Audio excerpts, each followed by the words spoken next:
Come in, take a seat, and let me tell you a story. A story entitled Calling Shinjuku, one of the many events going on at the World Tour stop in Shinjuku, Japan this weekend. My name is Bryce Platz, and with me in the booth is Ms. Mercat, Mercy Bickell, and so I came dressed to impress. I got a few cats on this blazer today.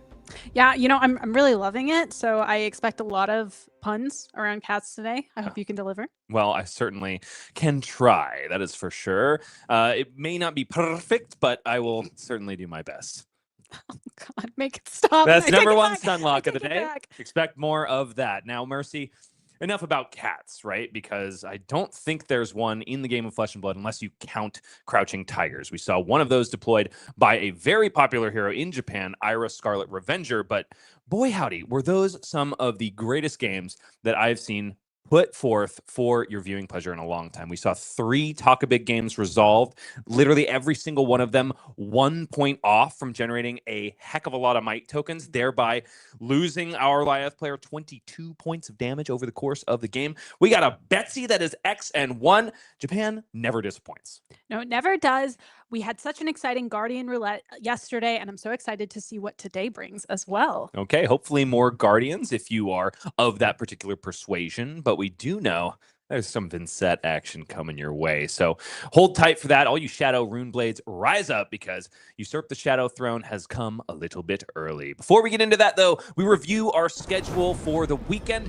We have already concluded day 1 coverage of this classic constructed calling. So 7 Swiss rounds gone by, 5 more today, and then, of course, our cut to the illustrious top 8.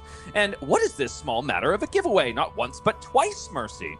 Twice. We said it yesterday. Grab a drink, grab a buddy, because you could win Drinking Buddy. All right, so get those friends and get those drinks together. And also, looks like you got to put together a Court of Villainy, but also plus Tough Nut. Yeah, he's just a sweet guy. Yep, and he doesn't know any better, so he is dancing on this card with the League of Villainy that is Gravy Bones, KO Underhanded Cheat, and Lyeth Goldman. And then, of course, we talked about Brian Gottlieb in the back there holding up a big old glass of overfilling Malort. Hope he has found a taste for it at this point. Now, at the end, at the conclusion of this event, there's a lot of spoils to be given away to, of course, the winner of the event. And also, everybody that placed in the top 32. There's going to be a little bit of cash at the bottom there, $250, $400 for 9th through 16th, $750 if you squeeze into that top 8 and lose in quarters, but you'll also get, alongside everybody else that qualifies for top 8, a gold cold foil legendary card, a Pro Tour invite, and a certain smattering of World Tour points. Everybody that walks in the room and pays for their entry, though, gets a very coveted tournament pack. So juicy because it offers so many gorgeous reprintings of classic Flesh and Blood cards that are usually glue pieces in people's favorite decks. These tournament packs are an amazing way to reward players simply for showing up to these tournaments, and I, for one, have been having a blast just opening these as soon as I receive them. But the prize that gleams the most is, of course, the cold gold foil full art quick dodge flexors. The only way to get these, Mercy, is to go ahead and win yourself a calling in the year of 2026. Quick dodge flexors now joins the pantheon of illustrious cards like Crown of Providence and Stonewall Gauntlet that have come before, signifying you as one of the very few calling champions in the game. You'll also get 10 World Tour points, a Pro Tour invitation, and 5,000 smackers. That is not too bad. We started off, of course, with 317 players. We have whittled them down to just 6-7. Don't start. Don't be disappointed with me. Come on, it's my birthright. Proceeding on, of course, there are Player of the Year champions to be crowned, but not quite yet. We're talking about these World Tour points because the race is getting ever tighter. I am looking at the top. Right here, we see Brodie Spurlock, no surprise, the traveling Flesh and Blood minstrel at this point, synonymous with seeing the game, playing the game, and seeing the world. But right behind is Yuki Lee Bender, a very seasoned player in her own right. Evan Herndon, our most recent Pro Tour champion. Christopher Aioli follows in tow. Michael Hamilton, Michael Fung, and Michael Yasker. 3 Michaels in a row, each one stellar in their own performance. And then we proceed all the way down the line to see a lot of familiar faces. Very at the bottom, I see Colin Erickson and, of course, Alexander Vore. All season players on this list, but Those points are only available until the end of this year. And then we crown yet another player of the year. Can Brodie do it twice in a row? That's the question. And then, of course, the country ranks are also important. It's not just the overall board that matters because, of course, there will be 3 winners in every single region that is represented. That would be the Americas, Europe, and Asia Pacific. Yes, we see Jacob Clements ahead there with a whopping, 86 points. We also have our Asia Pacific leaderboard with Sam Sutherland leading the pack, Nova Chan, and Justin Koo not too far behind, though. All of which are in the room at Calling Shinjuku. I'm not sure if we held on to Justin Koo after that first day, but Nova Chan and Sam Sutherland are still in the running, trying to secure just a few more points. Very exciting when we see the top of the pack competing together to get their grubby mitts on those World Tour points, of course. And then you talked about Jacob Clements, already at 80, whopping 80 World Tour points. Holy cow, he is pulled way ahead of the pack. I think he's going to give our ex-player of the year a run for his money. And there's our overall, of course, flashing the Americas once more. As we talk about this World Tour race, we have to get through the action today. Of course, we will be zooming in straight off the bat. And one of the World Tour competitors that I talked about, Brodie Spurlock, is going to be involved in that first feature matchup. His opponent, Masay Toda, the man who in X and won on Betsy yesterday. Going to be really exciting stuff. Vynnset versus Betsy. I can't wait to see that. We'll talk about all of the ins and outs of that matchup when we get to it. But we have to tell the story so far in its completion, which means we go straight to our metagame. We talked about it quite a bit yesterday, Mercy. It is a fairly flat field. The highest represented heroes are only occupying 10% of the total room. This is 317 players, so this is a very substantial look at what we can expect from the Pro Tour Las Vegas metagame. We talked about the fact that Living Legend cannot happen for any hero in the Classic Constructed meta until we reach Pro Tour Las Vegas. So this is fairly good data that players can use. That's right. This is a fairly stable meta, and as we're heading into Pro Tour Las Vegas next week, competitive players, pro players, they're going to be keeping their eyes peeled for any new, unique brews, anything really shifting in the metagame that's going to influence their deck choice next week. So it's lots of aggro, Syndra, Acilio, and then the Araknis in tow, Marionette variety that is. Then Vynnset and Jarl follow, and the Guardians have definitely shown up in force, even though they're only by themselves operating in single-digit percentage share of the meta. We talk now about the real stat that everybody wants to see, the day 2 conversion. And here we go. Kassai, the Lady of the Golden Sand, very much at the top of this pack, unless, of course, you look at the 2 Betsy's, who did convert 100%. That's all I need to know. Betsy, best deck in format. That's right. A very impressive 53% from Kassai, followed by a 26% conversion from Marionette. Very respectable. Valda is also very noticeable, sitting at a 67% conversion rate, alongside one of your favorites, Fang, at 75%. That is indeed true. We saw one of them on stream yesterday, completely dismantling the hopes and dreams of one of our Lyath players in the room. That was, of course, a gentleman on Decimator Great Axe, though. So depending on the Fang player that you ask, they might say, that's not actually one of us. Nevertheless, they're represented in the 3 that made it into day 2. Got to commend them there. But we also have 3 Arakni Huntsmen. Even though they occupied a much larger portion of the field during day 1, they are in there like swimwear. In there like swimwear. Indeed. I'm also noticing, we still have a Puffin, a Ziggy, and a Teklavas, and alongside an Arakni slip through the cracks, all hanging on there, one apiece. And I'm really excited to see if they can pull it back and maybe give us a very exciting top 8. And, we get ever closer to what we can actually expect from our top 8, right, Mercy? Because the day 2 conversion, even so, still doesn't really tell us the full story. A lot of these players are going to be X and 2, which means they can't drop a single match in 5 games in order to qualify for that top 8. No small feat, especially after a total of 12 rounds of flesh and blood action. That is a marathon any way you slice it. And this is just one of many callings going on around the world. Yes, it's an amazing feat to even make day 2 of a calling. It is a much taller ask to make top 8, and so congratulations to all the players that have made it to day 2, but they've got to be a little bit nervous at this point, trying to get those wins, as you said, not drop those games and squeak their way into top 8. So if you think that cleave of the player base from 317 down to 67 is monumental, well, we're going to transform that 2-digit number into 8 before this day is over. So we take a look at the standings to see who's actually in the running. Technically, everybody is because they're all X and 2, but we're going to look at the players first, of course, who have the greatest chance to make it. Folks we saw on stream yesterday, Evan Tanguy, X and O on Gravy Bones. He is smack dab in the middle between one of the most famous Kassai players in the world, Shomi Yamamura, and Ming-Han, who is of the same persuasion. It could be Warriors Day, but Masay Toda, feature match player number 1 at the top of yesterday, is still in the mix, alongside Shu M. Yip on Kassai as well. We do have an Ira in the mix. CYK Lionel, of course, rocking that Syndra Drakai of Retribution. And of course, our first feature match player today, Brodie Spurlock, alongside the one Guardian represented on the left side of the screen, despite the fact that we have been featuring them and talking about them all weekend long. There are 2 Guardians. Let's not forget that alongside Betsy, there is a Valda as well. Oh, whoopsie daisy. But yes, we also see Jarl's on the right-hand side. Very exciting. I know a lot of people are wondering how Jarl's going to fit into this new meta. And I think David Gao and Nova Chan are proving that Jarl definitely has a place. And we go to page 2. There's our second Betsy fighting for their tournament life with every single match.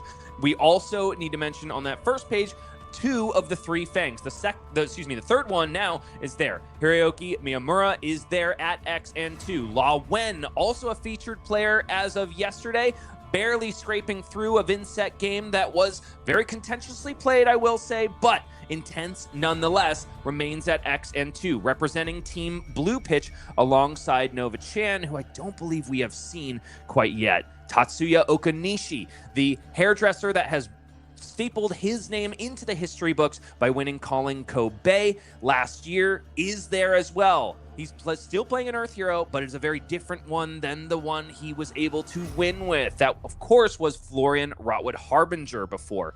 Lots of other flavors of Warrior 2 here, Mercy. I do see a good helping of Dorinthia's alongside Fang and Kassai. Yeah, I love to see the Warriors represented. Warrior Gang, definitely rise up. I'm also still looking at the Ziggy hanging on at number 59th, along right next to a very well-known name, Michael Fang on Marionette.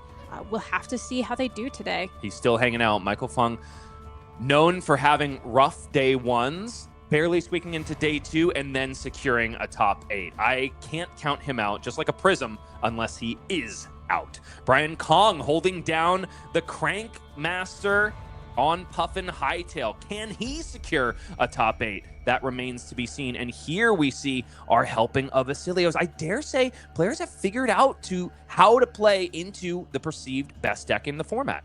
Yeah, we're not seeing Asilios performing quite as well as we might have expected. I know a lot of players went into this tournament thinking that Asilio was far and away the best deck, and I think the results are challenging that assumption.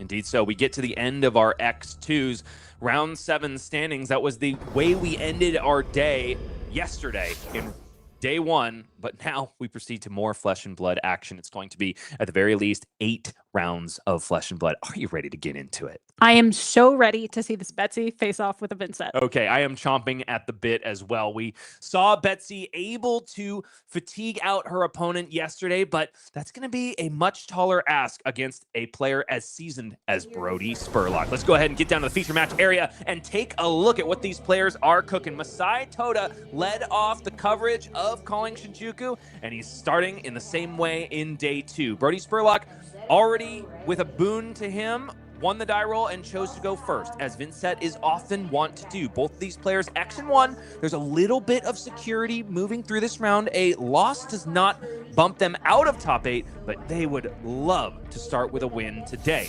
We take a look at the tournament run so far of Masay Toda. We know about the round 1 win against Acilio Constella Intelligence, but then there was a Vynnset. Seems he's practiced into this match. Then a Jarl winning a Guardian off. 2, mind you, Jack Tang also falls in round 5. Then it's another Acilio in round 4. Round 6, CYK Lionel, an aggro expert, falls to this man, and then Ming-Han. Finally, the Warriors get in the mix, and that's where the loss is secured. I think, I would have to bet, a army was raised there. I would bet so. An incredibly impressive record from Masay Toda, who's showing us that Betsy really does have the stuff to compete at the highest level. On the other side of the table, Brodie Spurlock, a lot of wins there. The only L, Shoma Yamamura, an excellent player in his own right. Right after Pro Tour Yokohama, these players went to, I believe, what was it? Was it a Pro Quest season at that point or an RTN? I can't quite remember, but Jacob Clements and Brodie Spurlock left a big tournament in Japan and immediately went to one of the home stores of Shoma Yamamura and took him down on his own turf. Shoma says, no more. No more. And it's these two Kassais that are sitting at 7-0 apiece that have taken down these two players. So again, an incredibly impressive record from Brodie, our boy wonder. Now, the one thing that we are missing from this list, of course, is one of the many Guardians in the field. Does Brodie have the stuff to take them on is the real question. I tend to think so because, of course, there was an iconic match in Calling Sao Paulo this year where Brodie fought tooth and nail through a Jarl trying to fatigue him from the get-go. Got there with the final card left in the deck. He has the stuff to go long. He knows that he can squeak every single point of value out of his cards, but is he going to be able to do it here? Especially when Betsy has shown us she can present a incredibly stalwart defense, and Vynnset always runs the risk of dying to herself. Yes, and these are two heroes that are not high up there on the LL leaderboard, right? We have Betsy sitting at just 7 points and Vynnset at 296, both awaiting their first champion. And I hope one of these two can show us that they are the one to become that champion. Up until this point, the question has always been, where's the log Lebowski? And now Miss Skin in the Game does have her log. Pile Driver, likely to be equipped here from Masay Toda. Will he be able to lock the head off of Vynnset Iron Maiden alongside Brodie Spurlock? We get down to the feature match area and we get things underway. Rune chant generated by banishing a Deathly Delight for Mr. Spurlock. Deadwood Dirge follows immediately. 3 rune chants left on the board. Malefic Incantation in the yellow. A fantastic start for Brodie. Even better than the one we saw yesterday. This is exactly the kind of setup that you need to be able to fight against the fatigue potential that Masay represents and that we saw him successfully execute yesterday as well. Now, it's an immediate draw up of a pummel, but it's going into the pitch zone in order to pay for Pile Driver alongside a disable. Wager activated immediately, and Betsy activation, something we saw not a single time from the feature match with Masay Toda yesterday. So this log is not just for 6, it is 7, now overpower, wagering a gold token with Brodie. It's very exciting to see an actual Betsy activation today. As you mentioned previously, you know, Masay doesn't have a lot of space if he's trying to fatigue Vynnset, especially, to do this type of play. But on a turn like this, where Brodie is saying, I am just going to set up and see how I can punch through your defenses with an enormous amount of damage, then Masay has plenty of space to start threatening Brodie's life total, which can be extremely relevant in a game like this where Vynnset is taking blood debt damage over the course of the game. We talked about a drawback of Summit the Unforgiving during Tatsuya Okanishi's feature match yesterday, mainly that it is a pole arm, not targetable by pummel, which is in the pitch zone from Masay Toda. Pile Driver happens to also not be targetable. It is a log, not a hammer or an axe. The people asked for a log and they got a log. So good point. We cannot target that with pummel, but that's okay. Pummel's going to go back in the deck for now. Masay's likely looking to be arsenaling defensive tools for the most part, so it makes sense not to put pummel in arsenal there. Also because, of course, we need the pitch in that case. Looks like Masay holds back a card in the hand instead of putting it in the arsenal. Curious choice there, especially when there were some arsenalable targets.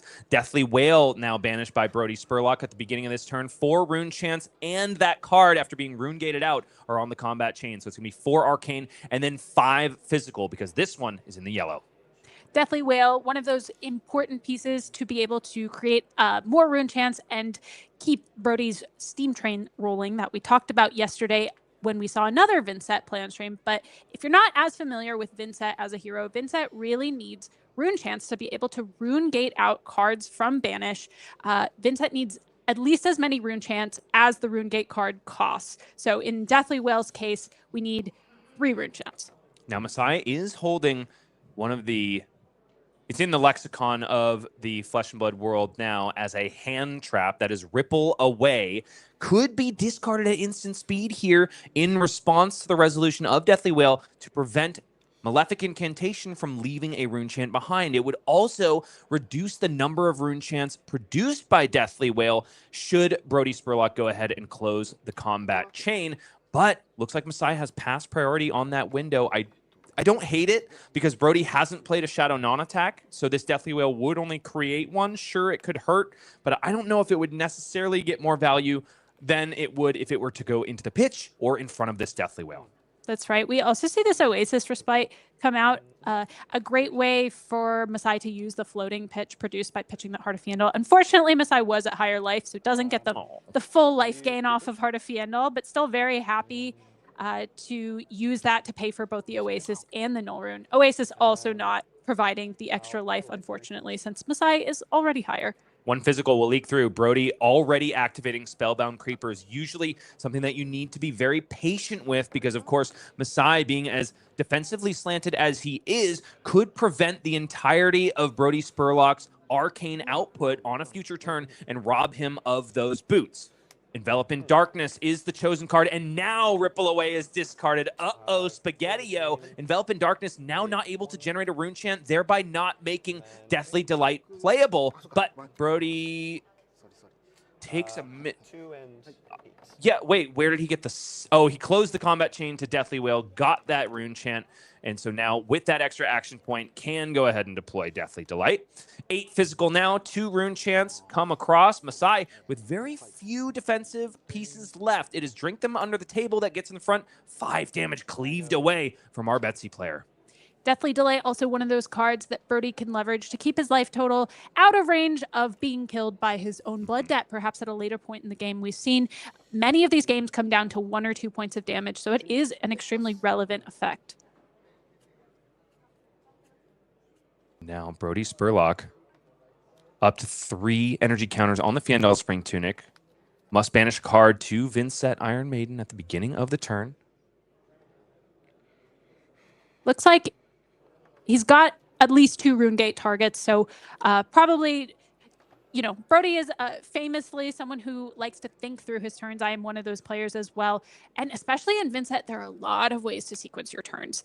You have to be very, very careful and measured about how you spend your cards, especially when you're fighting against a fatigue deck. And we are going to see that Cole hit banish instead of a Rune Gate card in this case, and we're going to see essentially a hard cast of the Widespread Ruin, simply paying for it rather than Rune Gating it. Something we're going to see more and more, especially when Brodie is keeping the tempo completely. Every time he buys Masay's entire life total, all the cards in his hand, then he is going to have to put together turns, and oftentimes that means pitching cards. But right now, Masay has not taken a single point of arcane damage. Neither of these players has lost any life, so Colt not playable at instant speed. Clash of Bravado blocks this Widespread Ruin, but to no avail. It's 2 non-attack cards on the top of each of these players' decks, so that Rune Chant is safe for the time being. What isn't safe, though, are the Spellbound Creepers in Brodie Spurlock's foot slot. And this is what I'm talking about. If you're not careful with them against defensive decks, they can go bye-bye instead of getting multiple activations worth of value.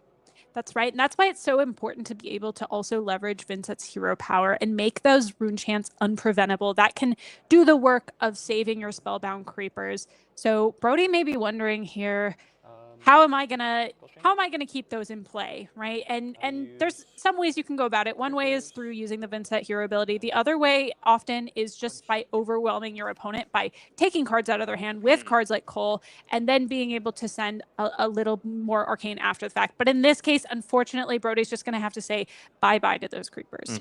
And there it is. The writing was on the wall to those creepers, but Brodie did get one more activation in just to be able to play out that Cole. No player had lost life, so Spellbound Creepers were an important part of getting that card resolved. Masay probably not punished too much. I tend to think that last blue in hand was just going to be used to draw off of a gold and hopefully activate Pile Driver afterwards. But of course, we knew the Sink Below was on top from Clash of Bravado, so that would have been a difficult proposition. And since we've seen that Sink Below on top, Brodie has to be thinking a little bit about how much aggression to put out. Masay always has the opportunity to use sync if Brodie sends any attack, but occasionally what you'll see in these Vynnset versus Fatigue games is you're seeing Vynnset take turns to set up. However, Brodie's hand does not look incredibly friendly for simply taking the turn off and potentially straining that sync blow for a little bit. Right now, it's a widespread destruction banished at the beginning of the turn. Deadwood Dirge to follow. Up to 4 rune chance is Brodie Spurlock. 36 plays 30 in what could be a very long game, unless Brodie's able to put together the pieces to bury Masay under purple circles. Widespread Destruction, also a very potent disruption card, except that Masay does not currently have an arsenal. So right now it's kind of just looking at vanilla damage. And I wonder if Brodie is trying to piece together a line that allows threatening perhaps a defensive piece that gets parked in arsenal at some point. There is a very potent setup piece in Brodie's hand, and that is Malefic Incantation in the red, as well as a Funeral Moon. I could see a world where Brodie simply plays out Malefic, plays out Funeral Moon, and passes. One of the things that Vynsets often have to do is sit on multiple turns of Blood Debt just to put together a 2 or 3 Runegate wide turn. And there it is. Action point eaten by Funeral Moon. Up to 5 rune chance. 1 Blood Debt taken. Down to 35 goes Brodie. Masay back on the affirmative. What can he do with this hand that will pressure the Boy Wonder? Yes, we know that he has the sync blow. Brodie's got to be hoping that maybe Betsy even has multiple D-reacts in this hand that he cannot convert, right? But we're going to see the classic pile driver with a Betsy activation to boot, and that is going to continue threatening Brodie's life total down. Also more gold tokens so that Masay can play this game plan on 1-card hands. An important part, I think, of burying Brodie under the log, making it so that he is spitting splinters by the time this game is over. How long have you been sitting on that joke, Bryce? Since I took a shower this morning. I had it locked and loaded, and finally it has come to bear.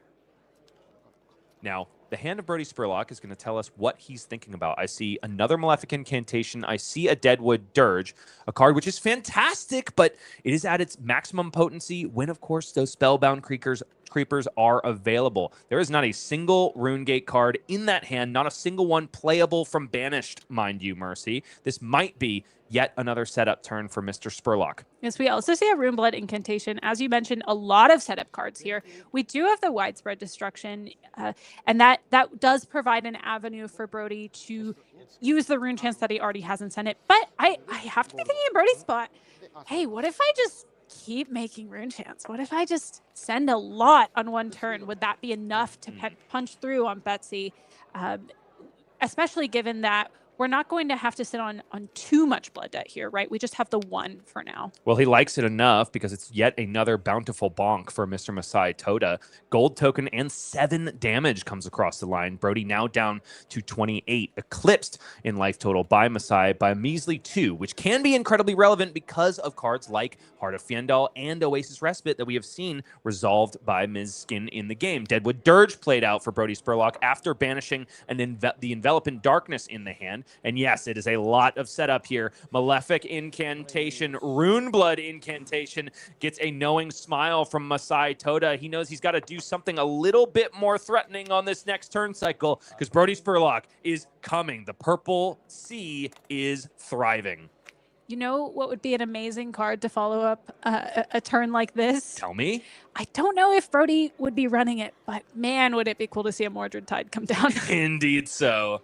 I have seen a couple Vynnset lists with that exact card. Maybe not in the full 3 like you might expect in a Viscerai, but we'll have to just wait and see.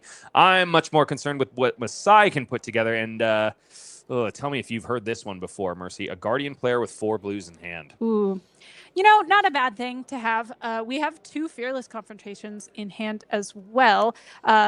Those are going to be, fine to block with, not the greatest threat to have in hand, but I don't think Betsy really cares. Betsy just wants to be able to pitch to Pile Driver, and that's exactly what she's going to do here. But beforehand, there will be an activation of Good Time Chapeau, one of those gold tokens consumed, so that Masay can wager not just a gold on this log, but also a Might and Vigor token with it. He's going to try to put together 2 meaningful turns, but Brodie likely just going to have full green light to play the way he wants to. And there we go. Apparently Betsy is not a once per turn effect. My goodness, I've actually never realized this before. It can happen over and over and over again. So it's 2 activations of Betsy with the 3 blues in the pitch. Because, of course, there is 2 wagers. It wagers once for the Good Time Chapeau. It wagers a second time for the gold token on Pile Driver. An interaction that it makes sense that we don't see it that much, Mercy. That's right. We often see Chapeau in enabling wager at all. We don't often see 2 wagers on the same attack. Now 8 overpower now. Brodie Spurlock. Likely, yep, just going to take 8 once again. Another gold token from the blood spilled from Brodie's cranium. Back up to 2. Good Time Chapeau, activatable once again. Might and Vigor token also left there from Masay Toda. Eking every point of value that he can. And honestly, a 4 blue hand from a Guardian has never looked better. Betsy is such a fantastic hero to be able to threaten fatigue into Vynnset. We see just how much damage she's able to consistently put out simply off of what has started and played and stayed in play. Those sips, as we like to call them.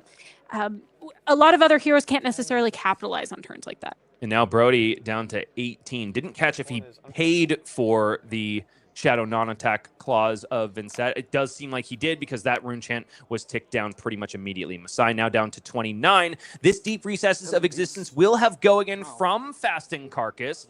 Huge play here and a card popularized by Brodie. Oh, excuse me. It's only the next red action card you play this turn that will provide go again.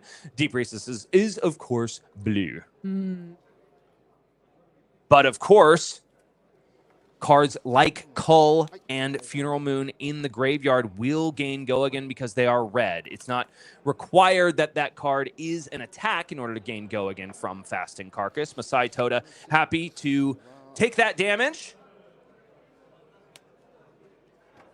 because he just couldn't prevent all of it. Ultimately, it was a deluge of rune chants. Gauntlets of Iron Will blocks, though, alongside Fate Foreseen. I do see at least 1 blue in the hand, but there's also a red Boulder Drop alongside that red Fate Foreseen. This is a hand that is much better equipped to block physical than arcane. That's true. And it also makes a lot of sense given just how much rune chant generation is on the board. You know you're going to get an opportunity to stop arcane if you would like to. So sometimes it's better just to literally keep your cards close to your chest and wait a little bit and see what your opponent's going to do. That's not all that's close to Brodie's chest. It's, of course, 3 rune chants left behind by those 3 malefic incantations. Huge, because now Brodie can banish that Cull from the graveyard, and Fasting Carcass will provide it go again. Both players forced to banish a card. Brodie's happy to do it, though, because it's a blue Deathly Whale left in hand. And now that both players have taken damage on this turn, that Deathly Whale will leave behind an extra 2 rune chants if it comes out to play. This is where we really see the rune chant train rolling with Brodie's enormous amount of setup between the 3 malefics and the Runeblood incantation. And it's going to be difficult for Masay, already sitting at 20 life, to be able to stop every bit of damage coming his way. He has done a good job of blocking so far, but when you start a turn with more than 5 rune chants, it's really hard to stem the tide. I have to wonder in Masay's seat if you have to pivot into a little bit more of an aggressive game plan, right? We do have the alternative win condition of simply killing Brodie.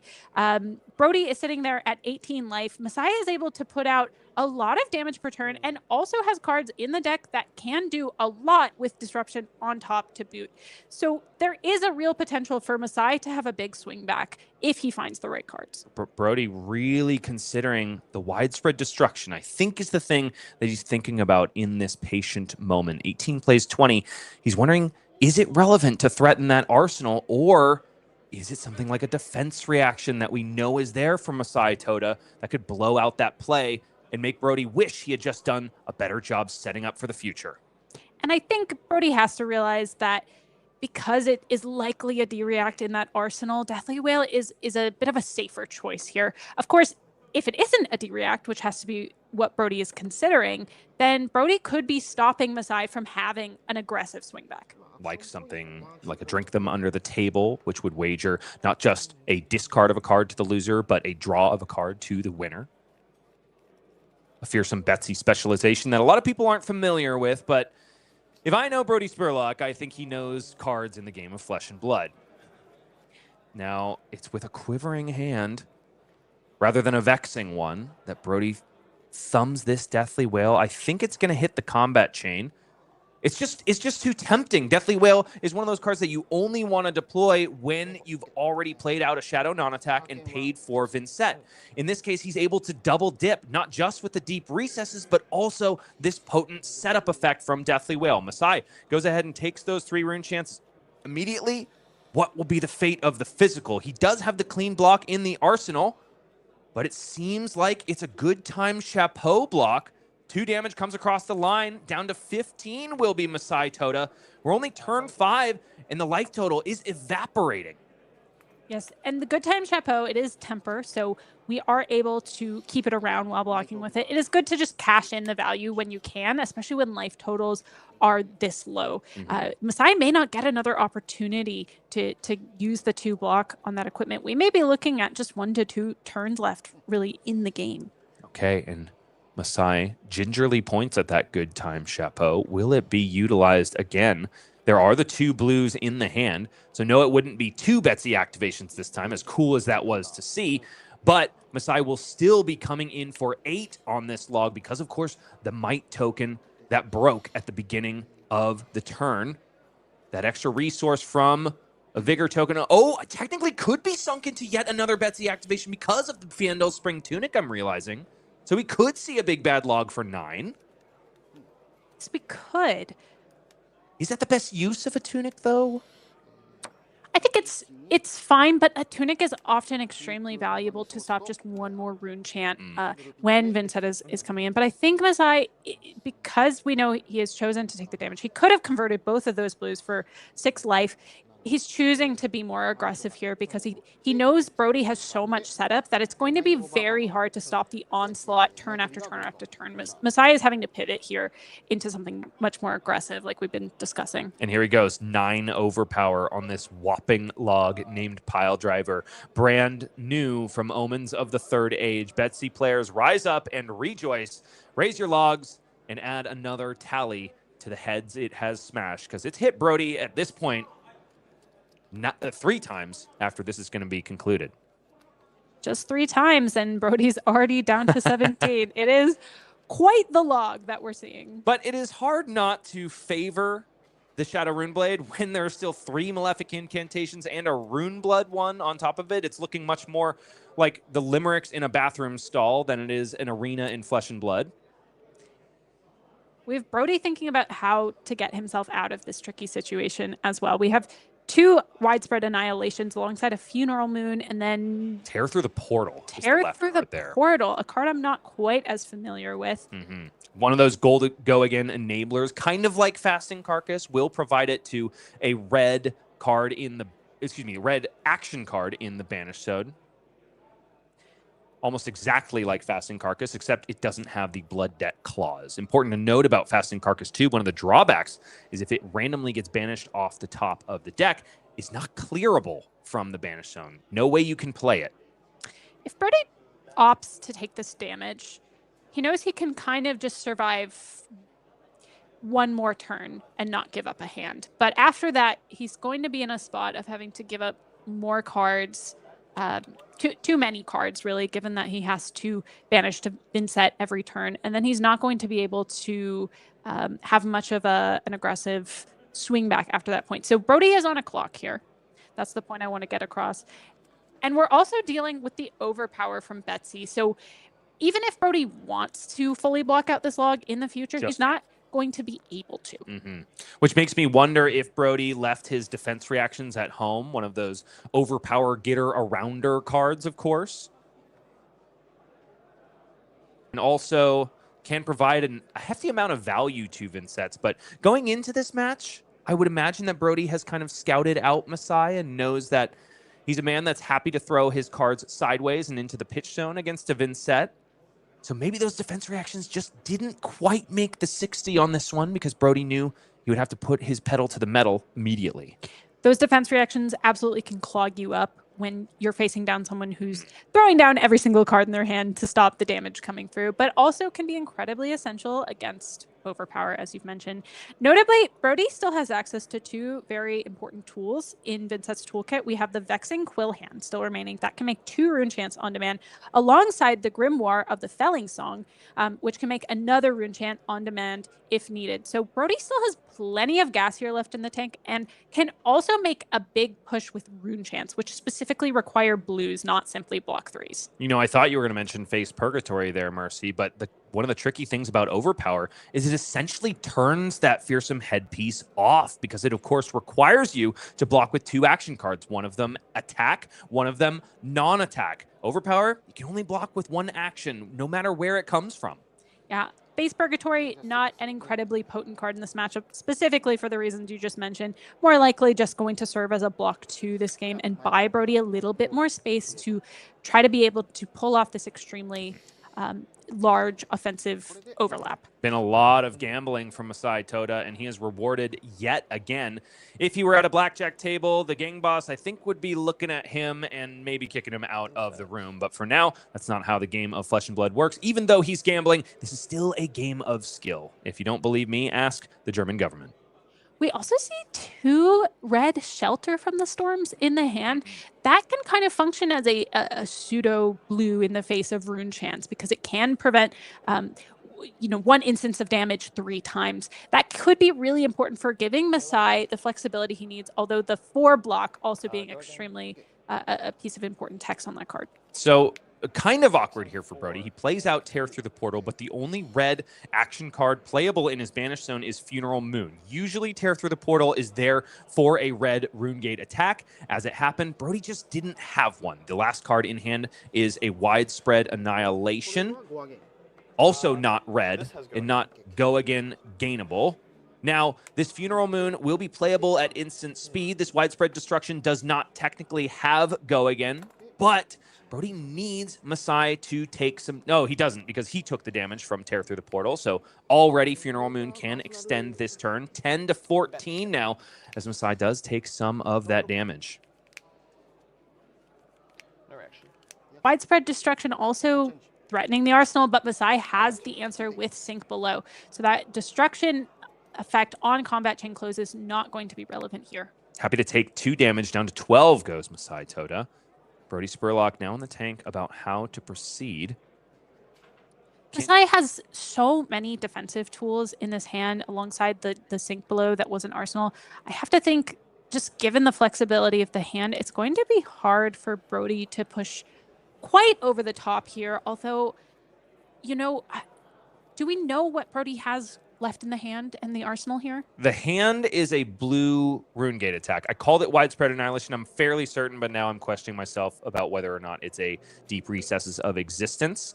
I don't know the arsenal, though, and that might tell us the real story here. Into the pitch goes Widespread Annihilation, and out of the arsenal comes Eloquent Eulogy, one of the few Rune Gate attacks that you're willing to arsenal, because it is just so easy to resolve with something like a Fiandel Spring Tunic.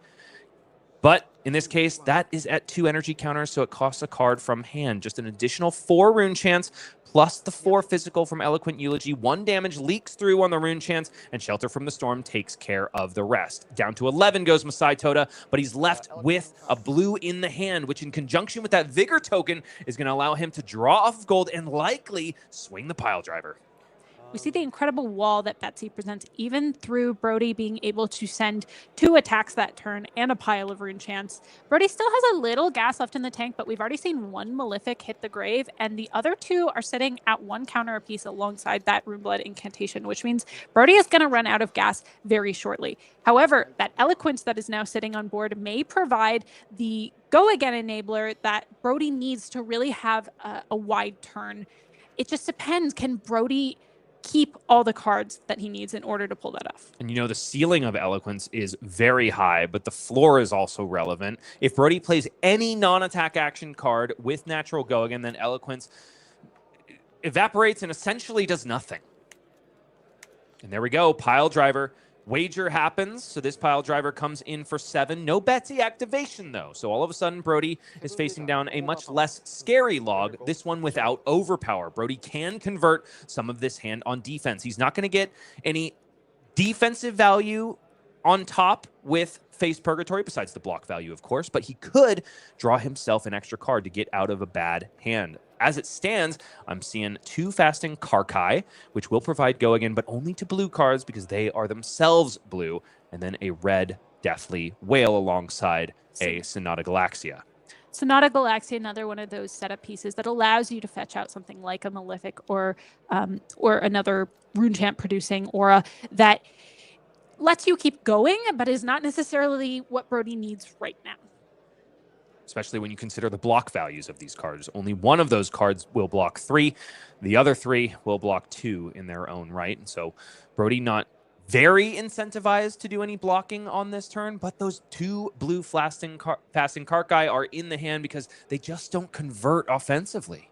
Brodie does have to be careful here. He may have to sort of hunker down and wait until he can use the rune chance that these last 2 Malefic triggers are going to produce and this Eloquence. It would be such a shame to essentially waste them by sending just a middling amount of damage that Betsy is able to easily block, because then Brodie is really not threatening Betsy's life total at all.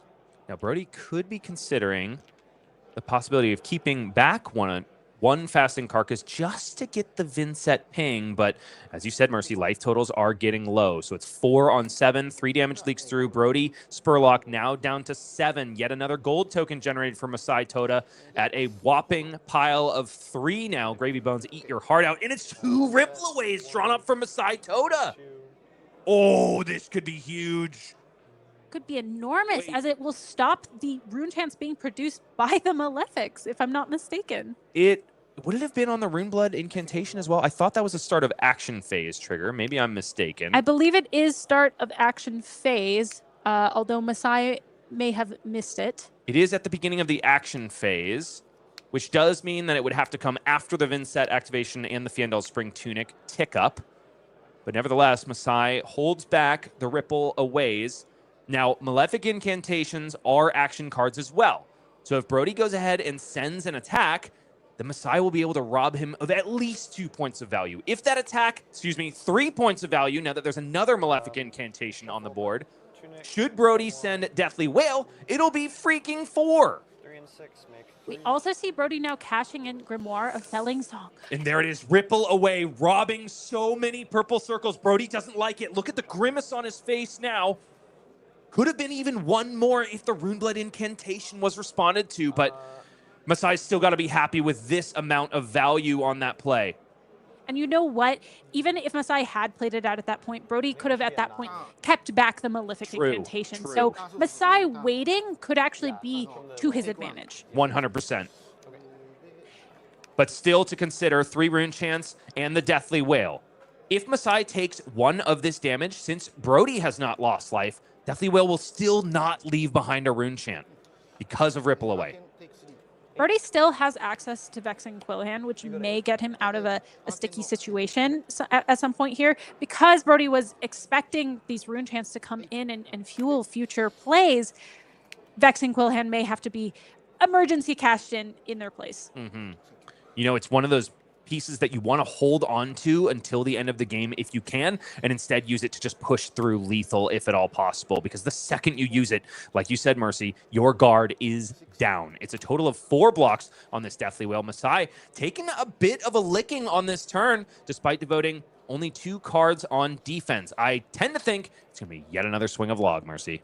Yes, Masay's playing an extremely effective mid-range game here, willing to take a little bit of damage, not quite the full fatigue of stopping every point, but taking a little bit because Brodie is now in a range where Masay can threaten that life total extremely meaningfully with that pile driver. Yet another Good Time Chapeau activation. More wagers coming. And 2 blues into the pitch, pile driver onto the combat chain. Betsy activated, of course, so it's a whopping 7 overpower. For your consideration, thank you very much, Brodie Spurlock, who now has an Oblivion in hand, a non-blocking card, and one that likely could have made a Shadow Demon ally were it not for the ripple away in the hand of Masay on the last turn. Ooh, that is not the card you want to be dealing with right now, given the exactly the lack of rune chants that are out. That is really not going to do much. And I'm guessing, if anything, it's just going to be the banish to make a rune chant. Yeah, this is huge because none of those Runegate cards are playable with 1 rune chant. This might be the time for Brodie to hit the emergency Vexing Quill hand button just to get something going against Masay. Brodie's now in a spot of, while simultaneously recognizing that Masay can stop a turn that is small, Brodie also has to pressure cards out of the hand in order to not die at this point. It puts him in a very difficult situation. Widespread Ruin jumps in front of its pilot. 4 damage, though, leaks through. Brodie Spurlock down to 5. He's 6-1, but which side of his record will change at the end of this game? That's the real question. Deathly Delight banished. 1 rune chant left in its place.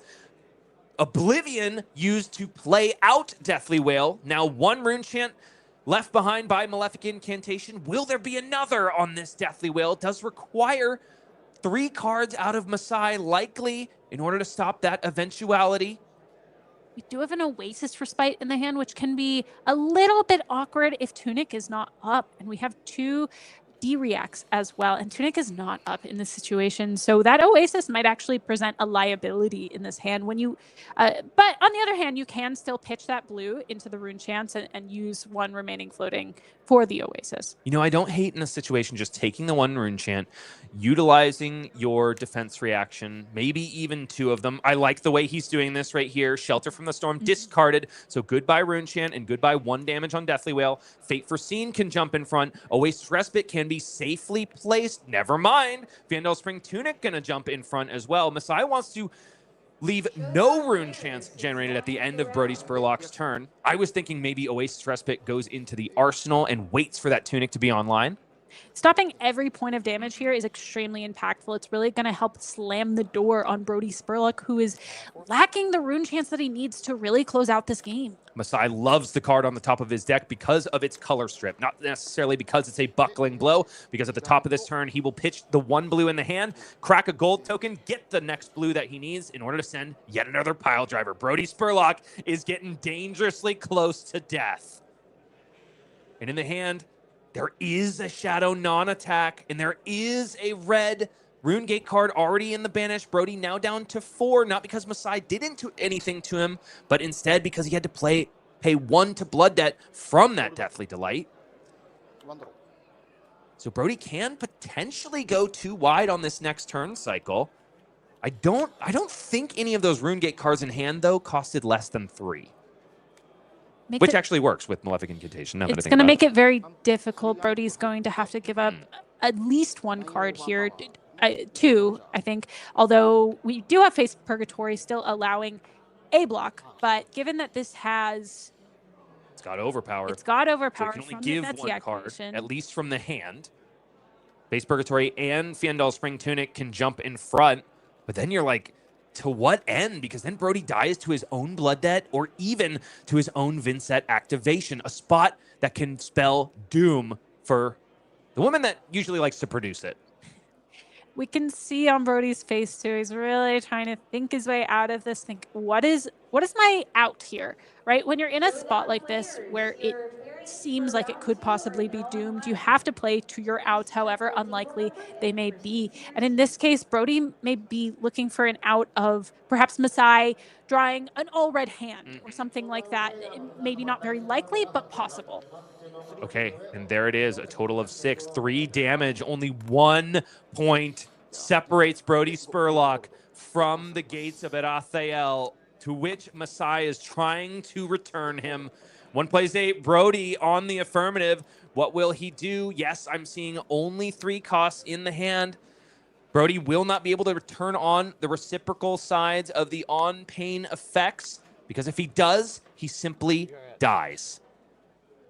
Unless he would have something like Deathly Delight to bring up that life total later in the game, we're simply not going to see Vynnset activated at this point again.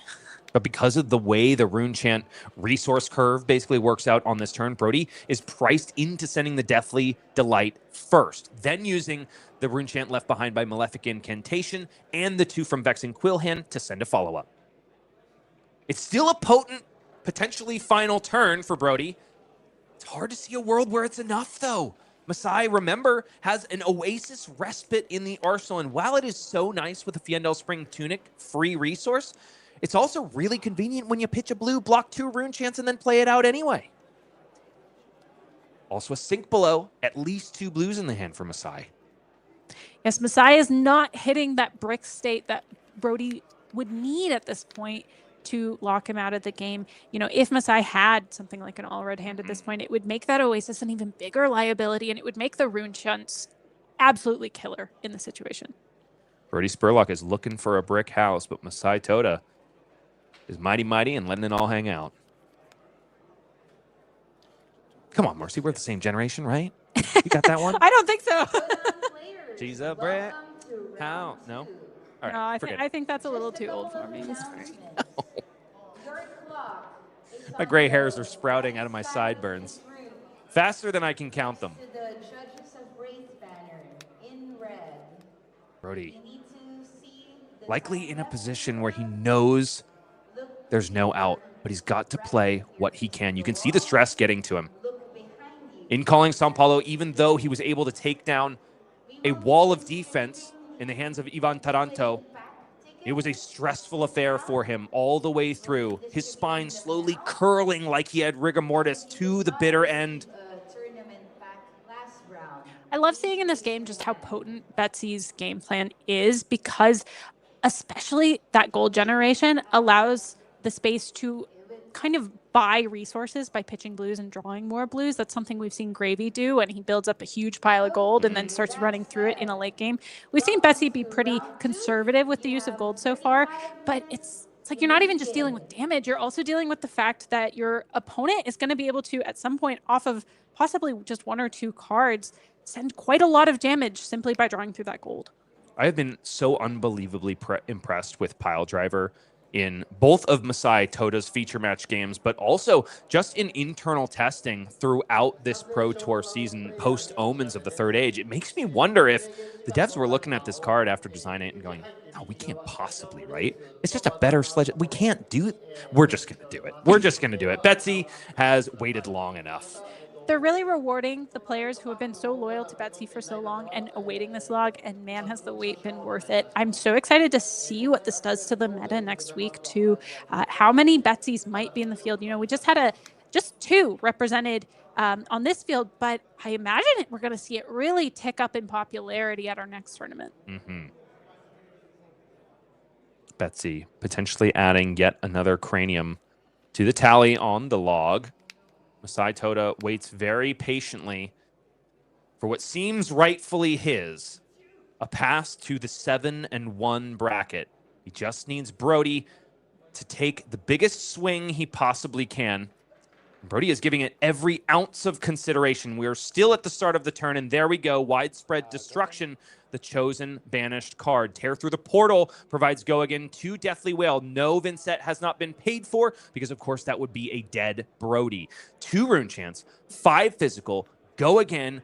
Masay Toda sees the sip on the board. Vexing Quillhand will make Widespread Destruction playable. It's 2 resources into the pitch, 1 resource left, probably for that Oasis Respite. There it goes, out of the arsenal with the 1 remaining. Covers up the entirety of Brodie's damage output so far. No life gain when the combat chain closes, unless Brodie's able to deal some damage. It's Vexing Quillhand, Widespread Destruction to follow. 3 Runechants, 6 physical. What does Masay say?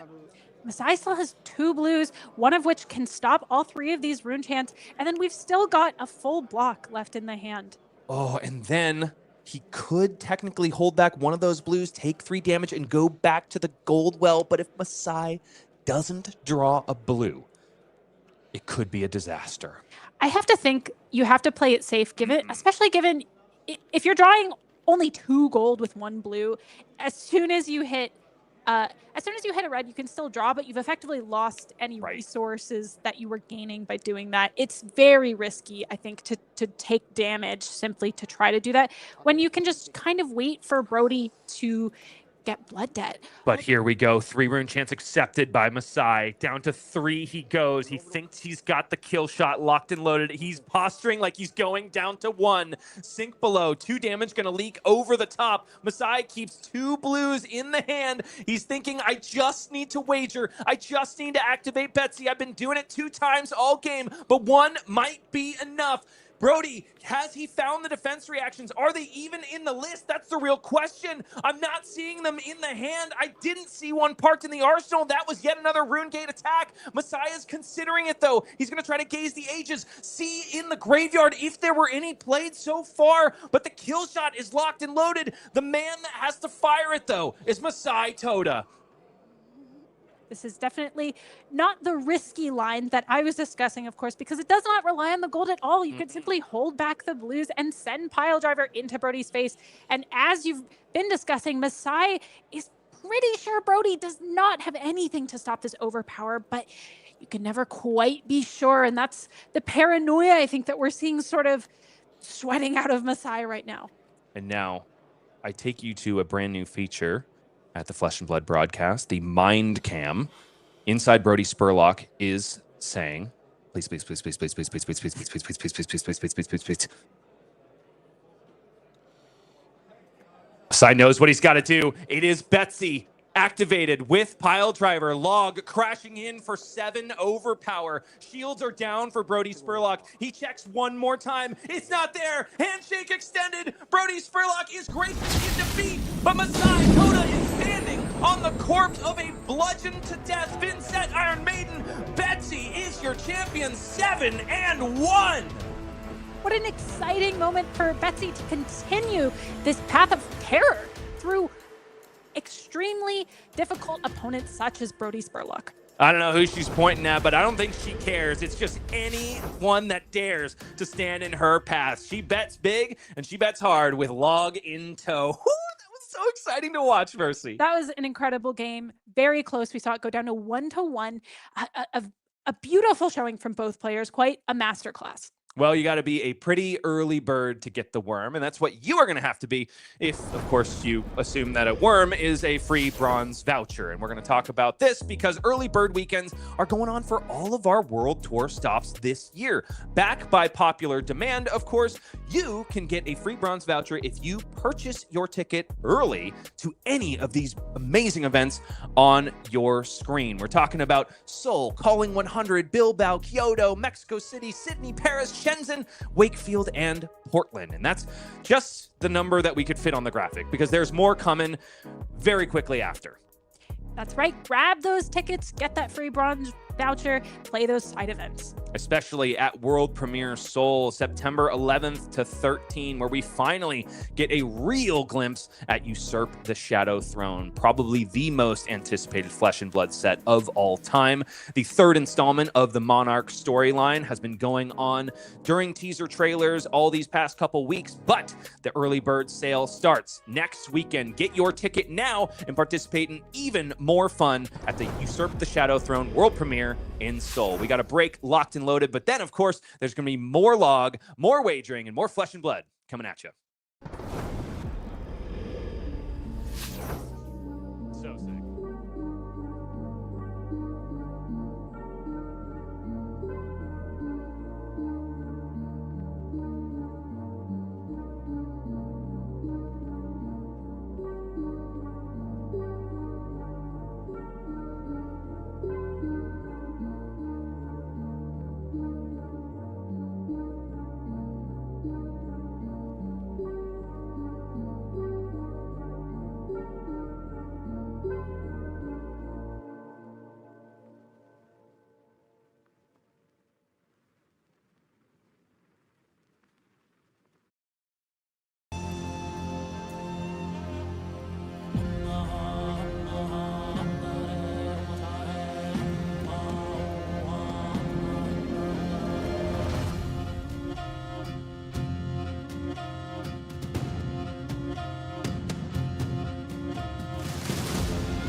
We're trying as hard as we might to pry Brodie Spurlock out from underneath Betsy's log, but it is proving too difficult to move. Mercy, can you step in and lend your muscles?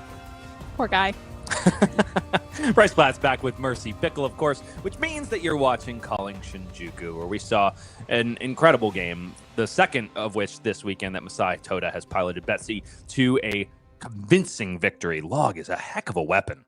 It really is, and it's proving it's all Betsy really needed to become part of the competitive scene. Well, has Masay made a believer out of you, and more importantly, has he made a believer out of a lot of people that are going to Pro Tour Las Vegas? That remains to be seen, but we'll take a look at our standings once more to give even more context for what we're about to see. There's only 2 8-0s left in the room. Ming-Han and Tanguy, who we saw piloting Gravy Bones very proficiently at the tail end of yesterday's coverage. We bring their match to you because there can only be one. There can only be one, and it is quite the match. Kassai versus Gravy Bones is a very interesting match, and I'm very excited that we get to see it here on stream.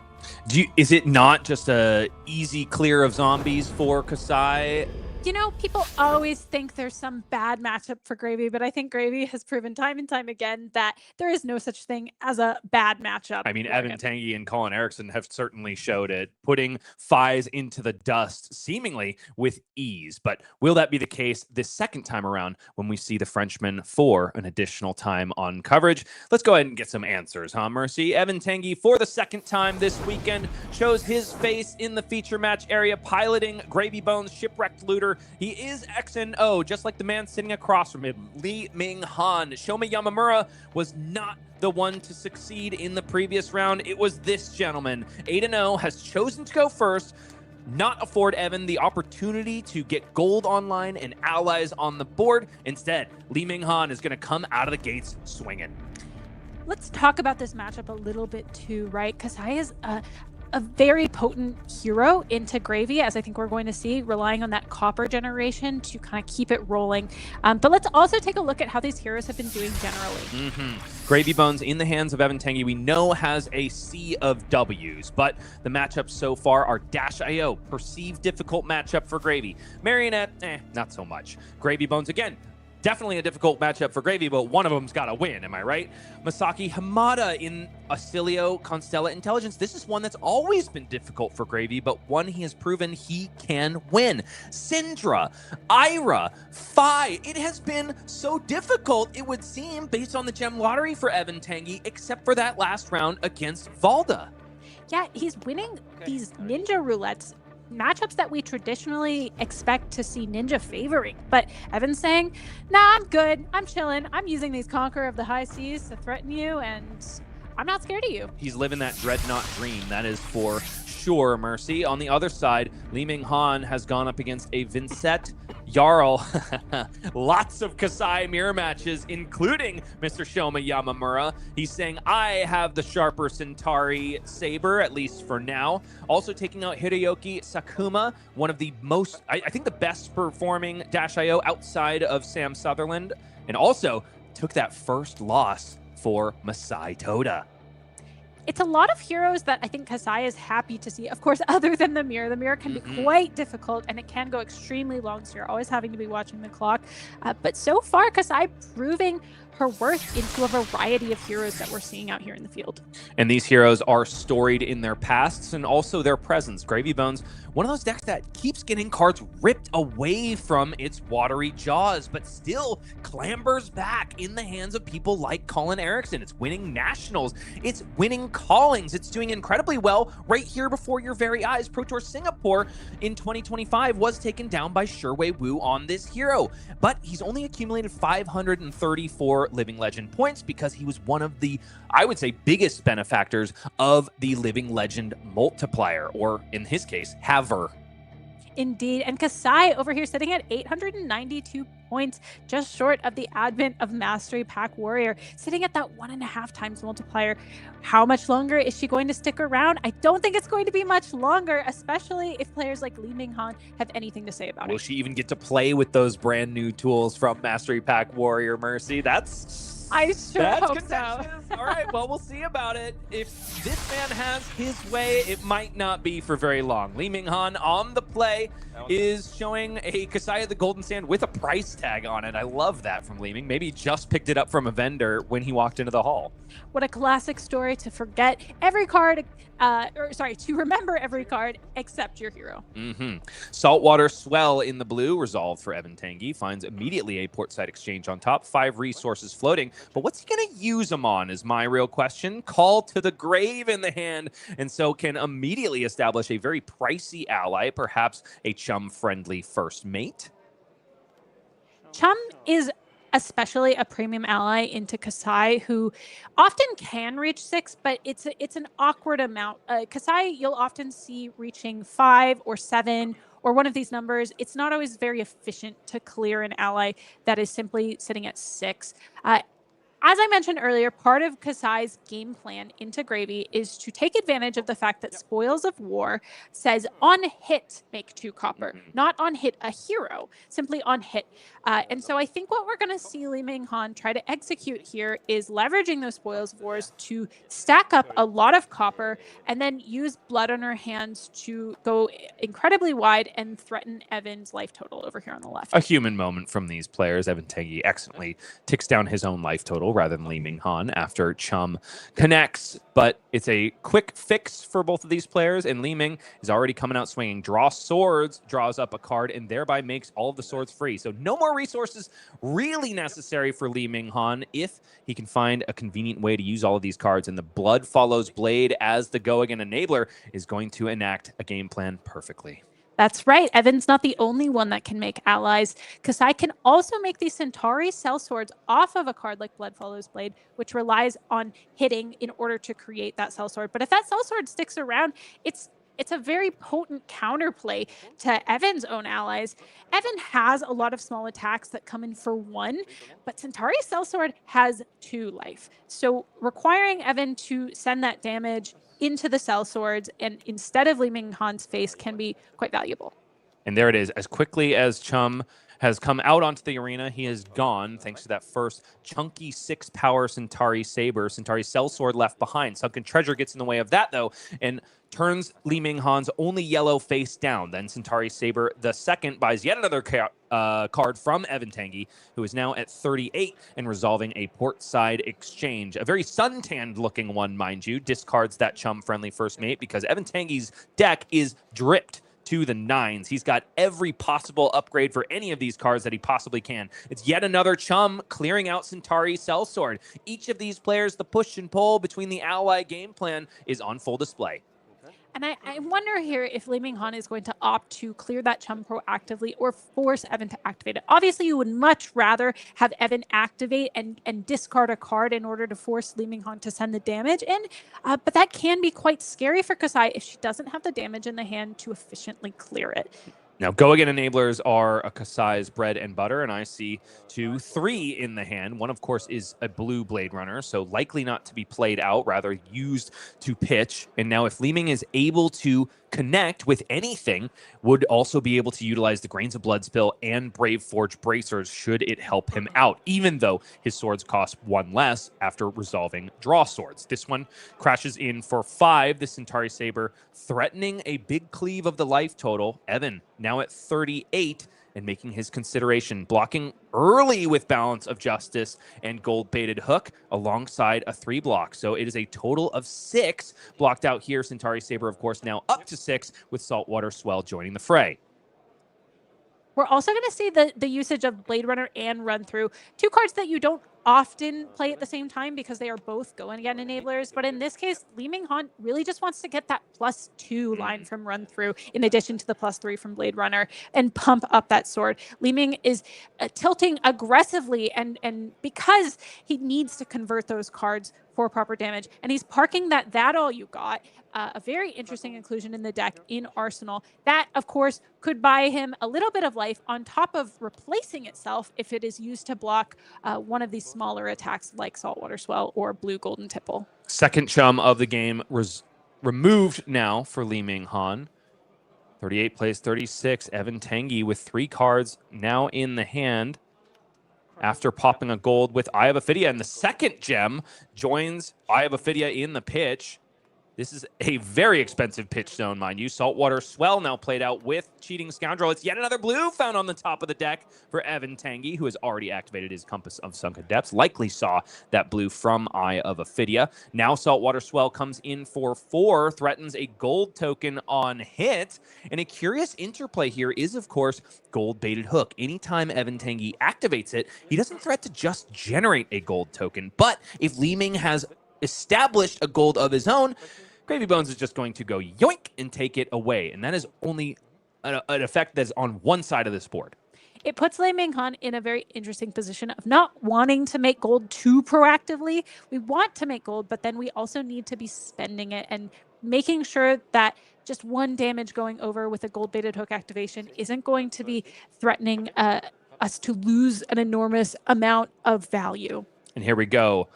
First Gold Baited Hook activation is safe because, of course, Evan lost that wager, but discarded the Rigor Mortis anyway to just say, I'm winning it instead. That's just how Cheating Scoundrel works.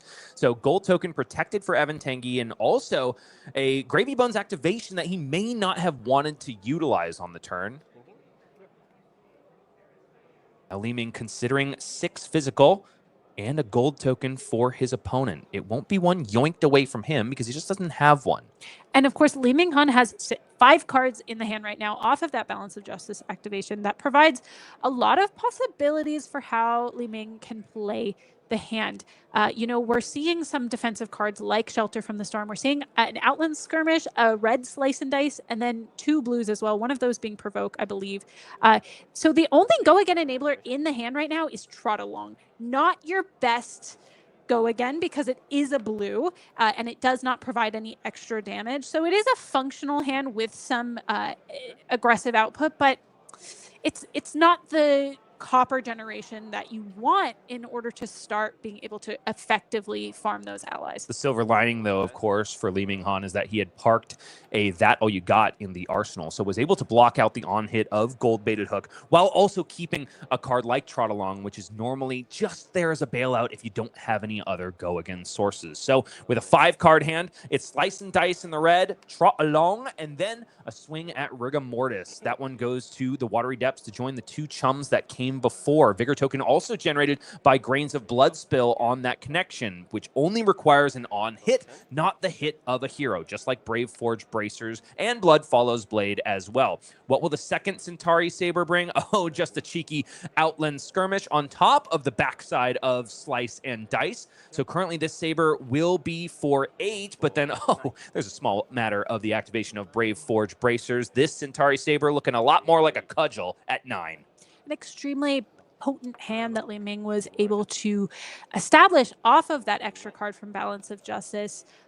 I wonder if Evan will be able to do the same with his Balance of Justice. Now, there was an opportunity for Ming to activate Kassai because we know there's a lot of reds in there, but we also see 2 yellows with the That All You Got and the other one that joined it in the graveyard. Why do you think he held back? It's one of the things about Kassai. You have so many on hits you can present in the form of the Kassai activation, in the form of Outland Skirmish, providing a copper on hit, in the form of Spoils of War.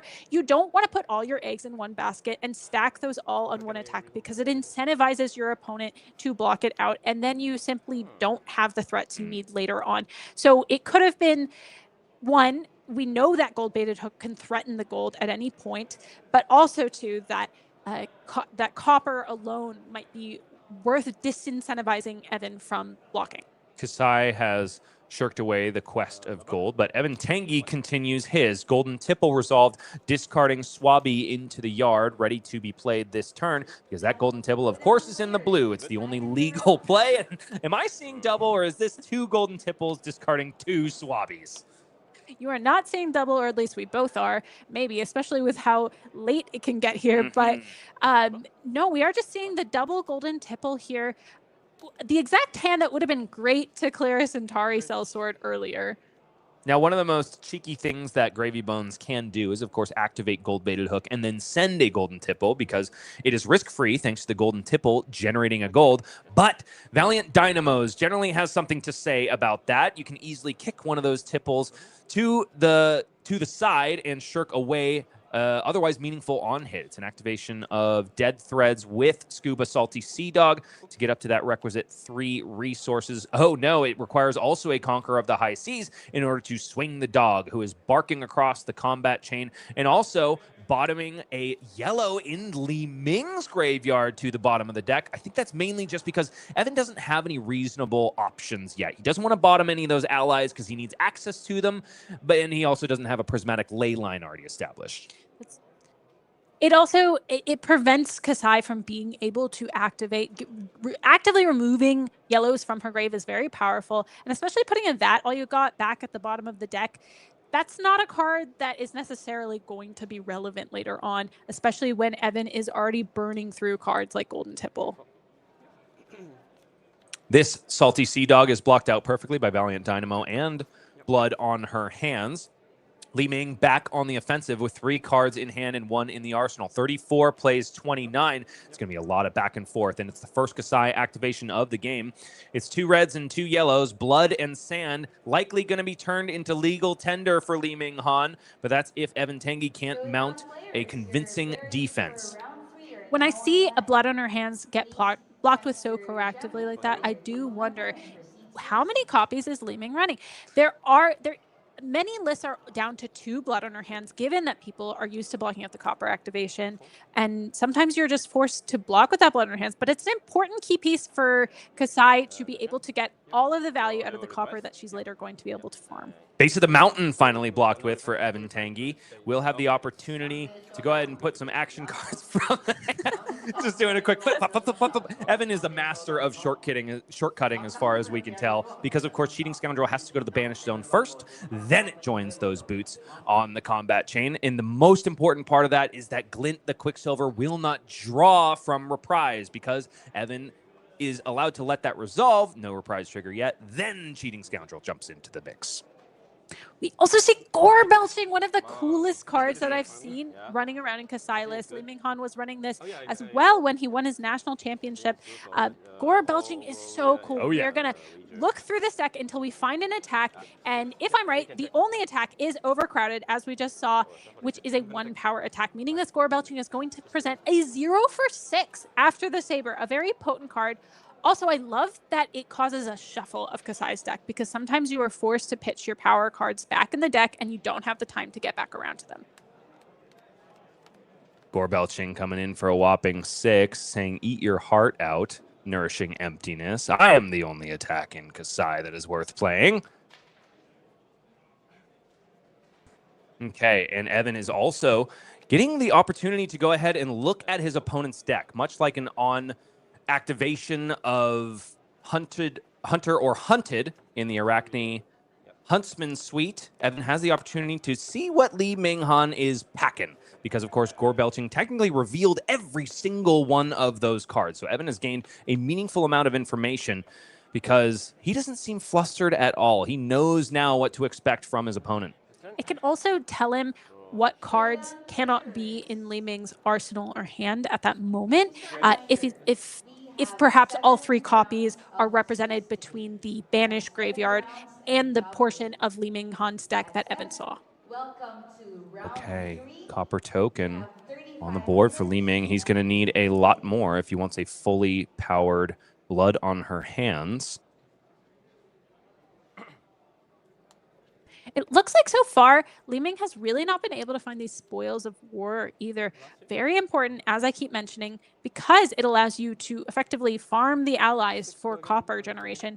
The problem is if Kassai does not find the spoils, she cannot simply wait for them and leave the allies around. The allies still have to be cleared. So you're not really gaining anything extra by killing the allies. And in fact, it is incredibly inefficient sometimes to clear those allies, especially something like Rigor Mortis, which has only 1 life, but requires sinking at least 2 damage into him. Double ally in the pitch, and now Fearless Confrontation to be played out. The last use case that you want to be using this card for. Though not bad at all, being 5 damage here. Sure, yeah. 5 damage is A-okay. But pitching that Whaler Humperdinck alongside another ally certainly is not exactly what you want to be doing. And, relevant information for Li Ming-Han at that point, too, that Humperdinck could present a threat later in the game. With both players at 29, I do think Evan is going to get back around to that Whaler Humperdinck. It is entirely possible that the Fat Man will be able to sing. Unsheathed now provides go again and a hefty +3 to this Centauri Saber. Buys a card from Evan Tanguy. Sunken Treasure will turn. Likely yet another yellow in the yard face down for Li Ming-Han, thereby making it so more Kassai activations are not really on the table. And that is now 2 cards that have been turned face down, and then an additional 1 by Scuba. So it's 1.5 Kassai activations denied by Evan Tanguy. It's extremely impactful. You might think that Kassai could just be swimming in yellows, but the thing is, you don't often want to be running more yellows than you have to, because often the red counterparts are simply more potent. So Kassai has to toe the line of ratios in this deck, and often is getting by just on the small amount of yellows that she has, which means every yellow taken out of the grave is extremely impactful. It's a practice, but not obvious play here from Evan Tanguy. Activates Gravy Bones to get rid of a blue Jittery Bones instead of a typical yellow ally. But the reason being is that he just wanted to be able to get a blue into that graveyard so Swabby was playable with Go Again and could crash in for a whopping 7. Prismatic Leyline in the pitch zone, I think, goes to show you that Evan is not nervous about getting back around to it. This game will probably go to second cycle, and also he has the small matter of Call to the Graves to shuffle his deck anyway. That Prismatic Leyline will get resolved if the Frenchman has anything to say about it. We also notice in Li Ming-Han's hand, we see another blood on her hands. We've already seen 1 go to the graveyard. A lot of Kassais are only running 2 copies of that card. So this could be the last copy in Li Ming's deck, meaning he may not want to block with it, but it looks like he is posturing to, and he's willing to give it up. Maybe saying, you know what, Copper Generation is just not the way this game is going to play because I cannot find those spoils. So instead, I'm going to have to be happy using it as a 3 block and a yellow in my grave. Goes to its Gory Depths in the graveyard. Li Ming's yard is definitely the sand and blood-soaked watery depths, and Evan's case, it's a little bit more briny. Sharpened Senses plus a Centauri Saber now coming in for 3. No Go Again yet, because that power must be greater than twice its base. Exactly why Unsheathed is at home in the Kassai game plan. There is a Blood Follows Blade there, though, to provide that Go Again. This could be an easy kill of the Swabby, yes. Didn't quite catch the target, but now it has made sense. Centauri Sellsword now left in Swabby's place. Blue in the pitch means that yet another Centauri Sellsword can be swung, the second generated this game for Li Ming-Han. That Blood Follows Blade was very interesting too, because, Li Ming-Han is swinging for 3 there, presumably without Go Again. Evan has to wonder, well, I know that there's a follow-up here, right? Surely this isn't the end, because if it was the end, you'd be killing Swabby with that very first sword swing, right? And if it was the end, Adele would be singing as well. Oh, you get that one? But not Brick House? Oh my gosh, balls have been dropped today. I'm not upset about it, Mercy, I promise. Yeah, you really don't seem upset at all. That's good, because I'm not, okay?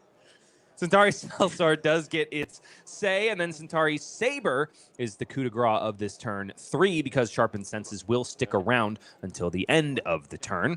Evan happy to accept that. Down now to 21 to Li Ming-Han's 26. And Evan with 4 cards in hand, 1 in the arsenal. Are we seeing the first Gravy Boat resolved? It's going to be an activation of Gravy Bones first. Card drawn. Discard is Scuba. Salty Sea Dog once again. And in the hand, I do see a Sawbones, and there it is. The gravy boat in the arsenal. Dreadnought crashing through the waves and towards the life total of Li Ming-Han. Dead Threads is also online for the remainder of this turn, but it's first 8 go again for Li Ming-Han's consideration.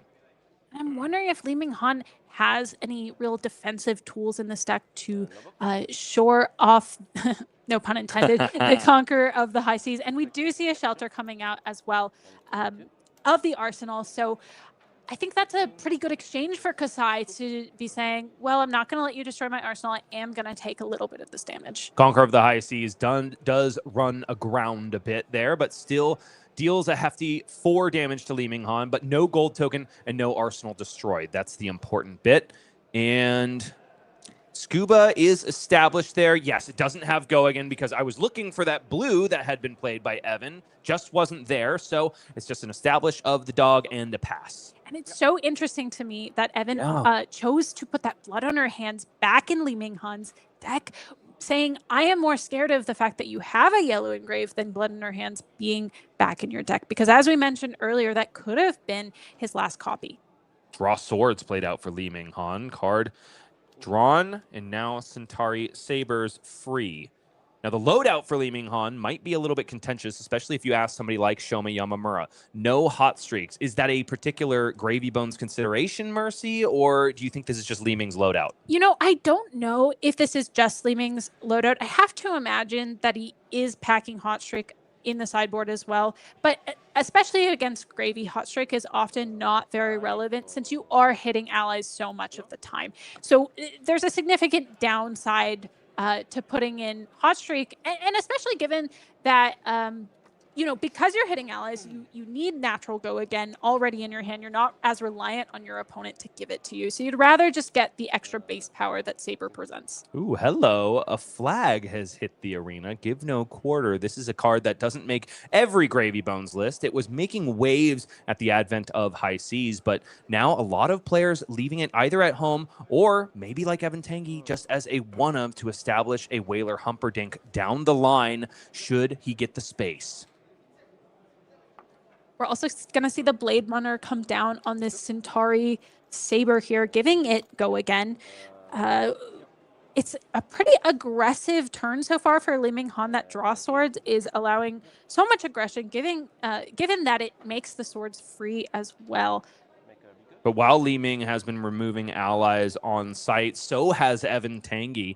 No board presence has really stuck around for either of these players more than one turn cycle. Evan Tanguy, the second time this game, loses his dog. Li Ming-Han has committed a crime against humanity, but we're not going to hold it against him because at least it wasn't Polycranka. Third golden tipple now resolved for Evan Tanguy. 19 plays 22. An Anka drag under is put under, ready to resurface and do his dirty work. In the hand of Li Ming-Han, finally a Spoils of War, but will he get the space to deploy it? First, he has to deal with this one go again, generate a gold.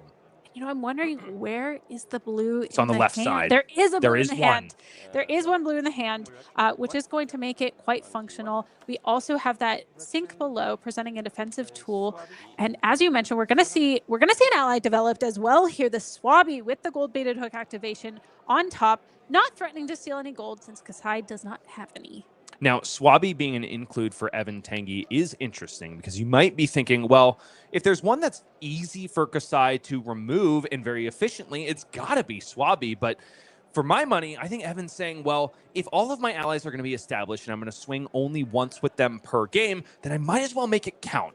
Give it a really big face, really big number on the bottom left corner, and maybe not worry about the bottom right number so much. That's right. The Swabbies really pack a punch. It also can be a little bit awkward for Kassai to clear those, right? The swords come in for 2 naturally. There's not that many buff cards in her deck that only do +1, right? So you're often forced to sink 4 or more damage into Swabby as well. Just like with this card, Spoils of War will provide +2 and go again to with this Centauri Saber, but it'll turn blood into copper. Much the way it tastes, it's the way that it will look after all is said and done. Swabby will die to pay for the sins of Gravy Bones, and 2 copper tokens will be left in its place. Li Ming-Han has the opportunity to quest for even more pennies because Spoils of War will generate 2 copper every time a weapon hits for the remainder of the turn. The ideal turn would also be to be hitting a second ally here as well. Unfortunately, Ming-Han is not quite so lucky, but Evan now has the interesting choice of letting the copper get through or not. Often Kassai is getting copper, whether you like it or not, and it's not always the best prospect to try to actively block it out, especially if Kassai has a combat trick up her sleeve in the form of an attack reaction. It's a semi-unfortunate drop in terms of resources, I think, for Evan Tanguy. I saw 2 allies, a gravy boat, blood in the water. I can't seem to find a blue in that hand, so blood in the water is going to jump in. No discard off the top of the deck or the hand, though, for Evan Tanguy. He's got 2 allies in the yard, 1 Sawbones, 1 Anka. And there's the blue. It was in the arsenal all along. Call to the grave. Going to go ahead and find Evan's choice of ally. Is it time to get Whaler Humperdinck in the mix? Now, there's a certain card from Compendium of Wraith named Pilfer the Tomb that has made its way into a lot of lists in order to hate out Gravy Bones. Do you think Ming-Han is packing any? You know, I think it's somewhat unlikely because Pilfer the Tomb is a no-block. Kassai has a lot of liability in running no-blocks in her deck because she doesn't have that much extra sideboard space to sacrifice an entire blue slot just to Pilfer the Tomb. So I think it's a toss-up. You already have a pretty favored matchup into Gravy Bones. So the question, I guess, is how much better do you want to make it? Evan, asking for the opportunity to do a quick rewind, chose a Sawbones dockhand from that call to the grave, but says, I don't actually really like it, Li Ming. Can I please take it back? And Li Ming, being the gentlemanly player that he is, and both of these players being very high caliber, says, go ahead. Being good guy Li Ming. Can't fault him for that. Oh, and wouldn't you know it, it was going to be Sawbones all along. The illusion of choice for the Frenchman. I've done that more times than I can count. But Evan gives a wry smile, and Li Ming smiles in kind. Prismatic Leyline revealed on the top of the deck. Evan hasn't been able to resolve a single one yet. Murderous Rabble crashes in for 2, but meets a that all you got, and it gets a big smile from Ming-Han, smiling ear to ear after playing the first card that mentions Mr. Victor Goldmane. How about that, Mercy? Some flavor text trivia for ya. And that's about the best value you can get out of that all you got in this matchup. There's not a lot of attacks coming in for 2, so that was very fortunate for Ming-Han. Sawbones established the one, I think that was fetched by Watery Grave, then put back, then fetched out again. Evan the other one. Evan just took a look at the graveyard of Ming-Han and didn't like what he saw. It looked like he had just tasted some sour milk or something. Maybe unhappy with the amount of yellows that Kassai still has available to her. You know, Evan can't or join the yard. Right, Evan can't meaningfully stop Kassai from activating at this point in the game. Unsheathes the response from Ming-Han, who just has 1 more card in hand and 1 in the arsenal. 1 free resource floating because of a vigor token generated by Grains of Blood Spill before. Not only can she transform blood into pennies, but also the stuff to fuel her turns in the future. And also a Kassai activation here. So it's copper, it's resources, and also gold that Kassai wants to produce by drawing her swords. And now 5 go again. Does seem to be going for Evan's face. I think that makes sense. Don't want to waste too much value on going for something like a Sawbones here. And importantly, Kassai's ability, the on gold effect, requires hitting a hero, unlike many of the other cards we've talked about. So if he goes to hit the Sawbones in this particular case, he won't get the gold.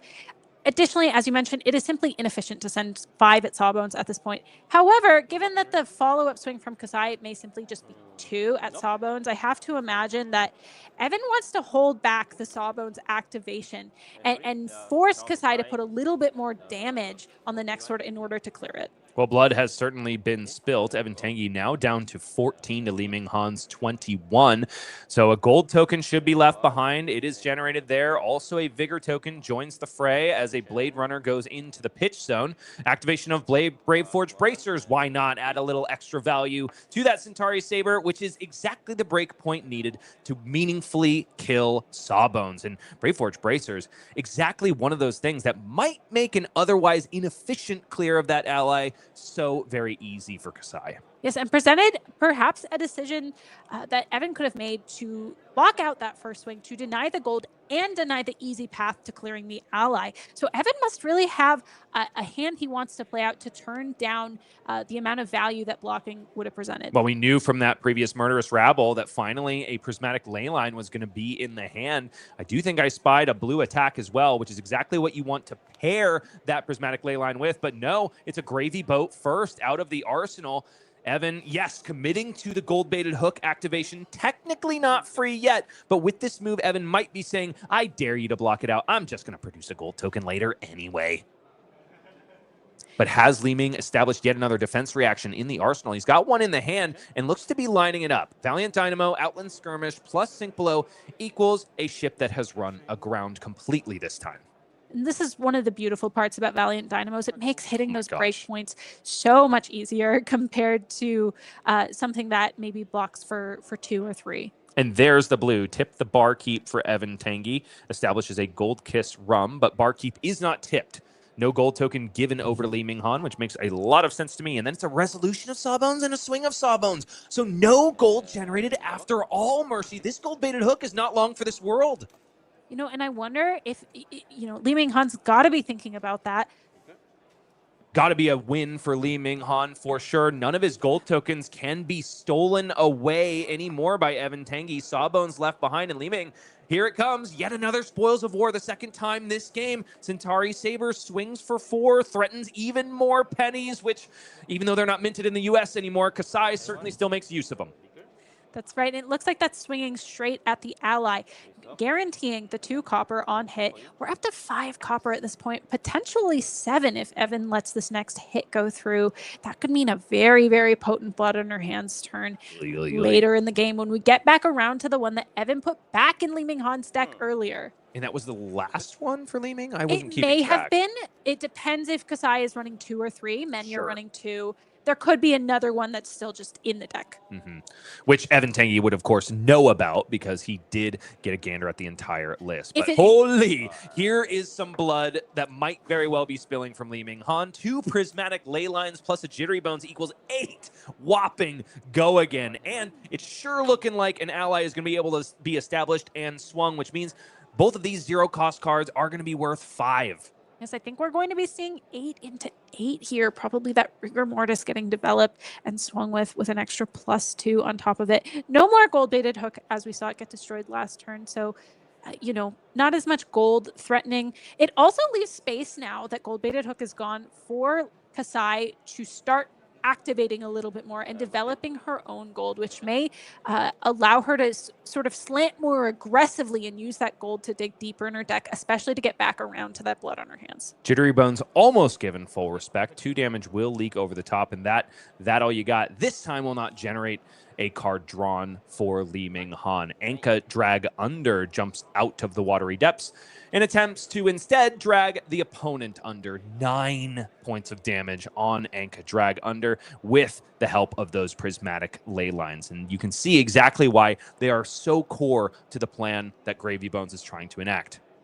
Anka's a very cool ally into Kassai as well because of the effect written on Anka,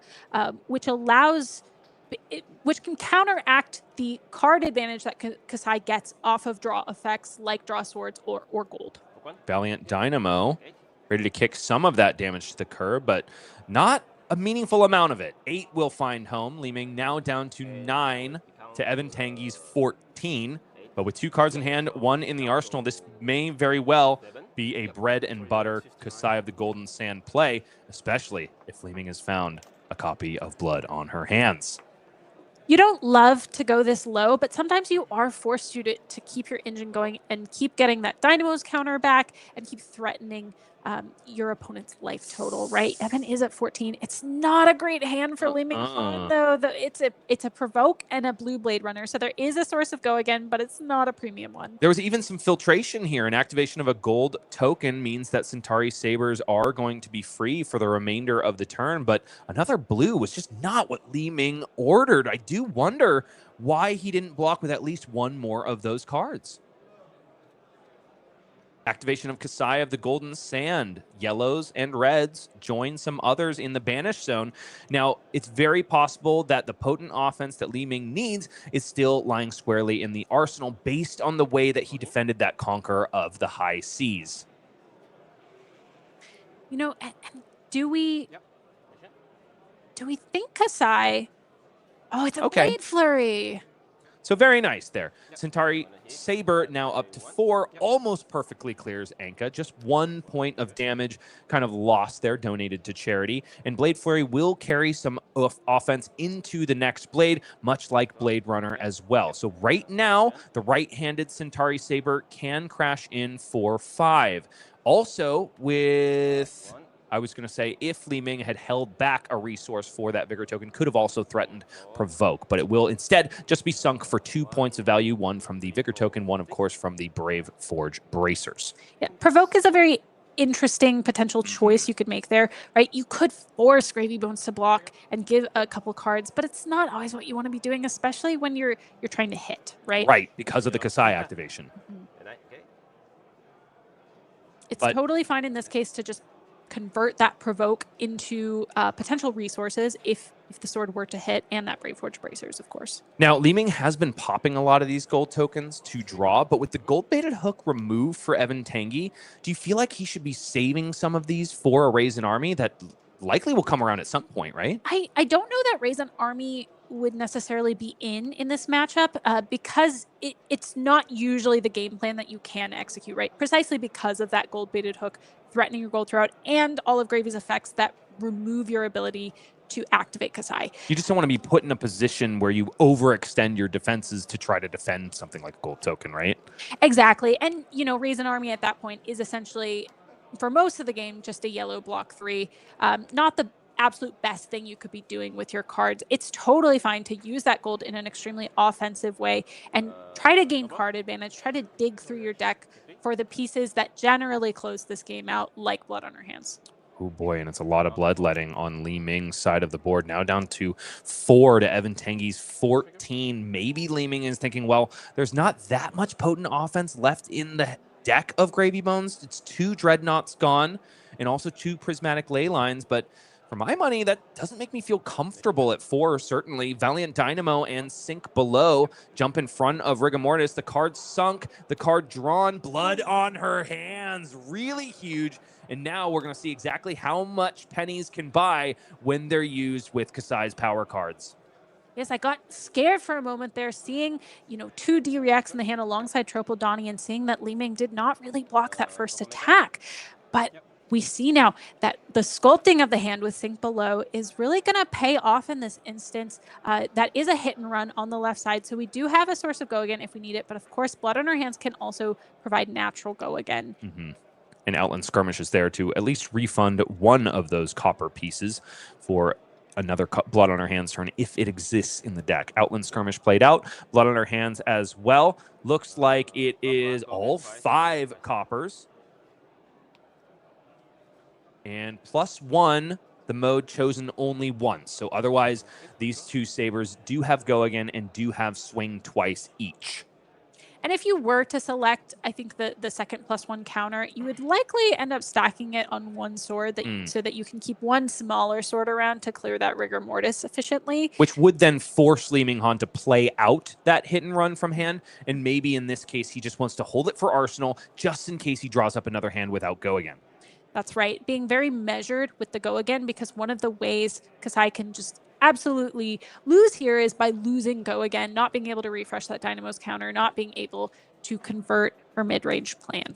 Now, in the hand of Evan Tanguy, I definitely spied an Avast Yi, I believe an ally, but the Glean is leaving me a little bit in the dark. So defensive potency is questionable, but the offensive potency is really what I want to know about. Is there another Conqueror of the High Seas? Is there a Prismatic Leyline that could force Li Ming into a very uncomfortable blocking decision? I don't think I'm seeing either of those cards. I think you're right, Bryce. It's a little hard to see with just how shiny Evan's cards are. Gosh, they're gorgeous. But I think he's got to be thinking about his way out here. Obviously, Kassai is sitting at a very precarious 3 life to Evan's 14. Evan has a little bit of life buffer to play around with, especially given that one of these sword swings is going to be sunk into rigor mortis. And of course, because he is at an effective 6 when you consider the equipment suite, Valiant Dynamo definitely going to get refreshed by the time this turn is over. He also still has 1 gold sitting around. That means that Ming-Han can play hands that start with 1 card and still swing both swords if you're lucky enough or set up drawing in to go again. So there's a lot of counterplay for Kassai, even if Evan is able to have an aggressive output. But as we talked about, we don't think we're seeing the strong power cards that would really put Kassai in the grave here. Which is probably exactly why there's consternation on Evan Tanguy's brow, but he does go ahead and ship all of that damage straight to his own throat. Down to 8 now. Another copper token left behind for Ming-Han. Will he choose to sink that extra resource into the Grains of Blood spill? He will. So the blood drips out of Evan Tanguy, but doesn't even reach the floor before Ming-Han makes use of it. It also makes a lot of sense for Evan not to block this first saber swing. Because each saber can swing twice, if you block the first one with an attack, you are buffing it for the entire turn as well. So if Evan is going to choose to block, it's going to be on the second swing of the sword. Okay, and here is that second swing. This Centauri saber has swung twice.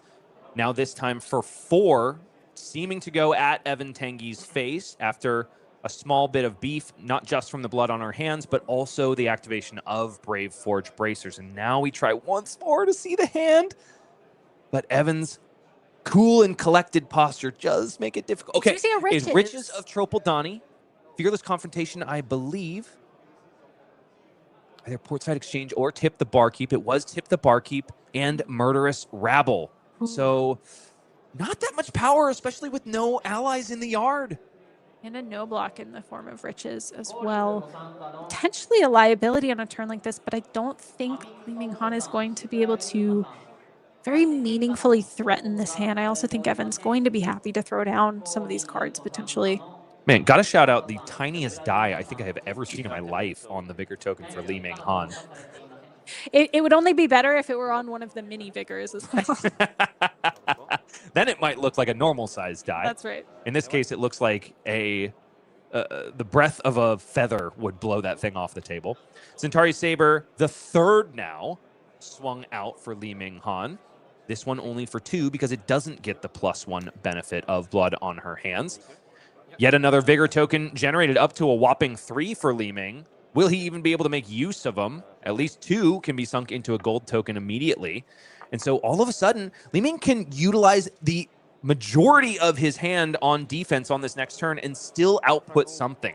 Riches of Tropeldani pitched and used for a gold token. Gold token consumed, gold token replaced. But what has Evan been able to find?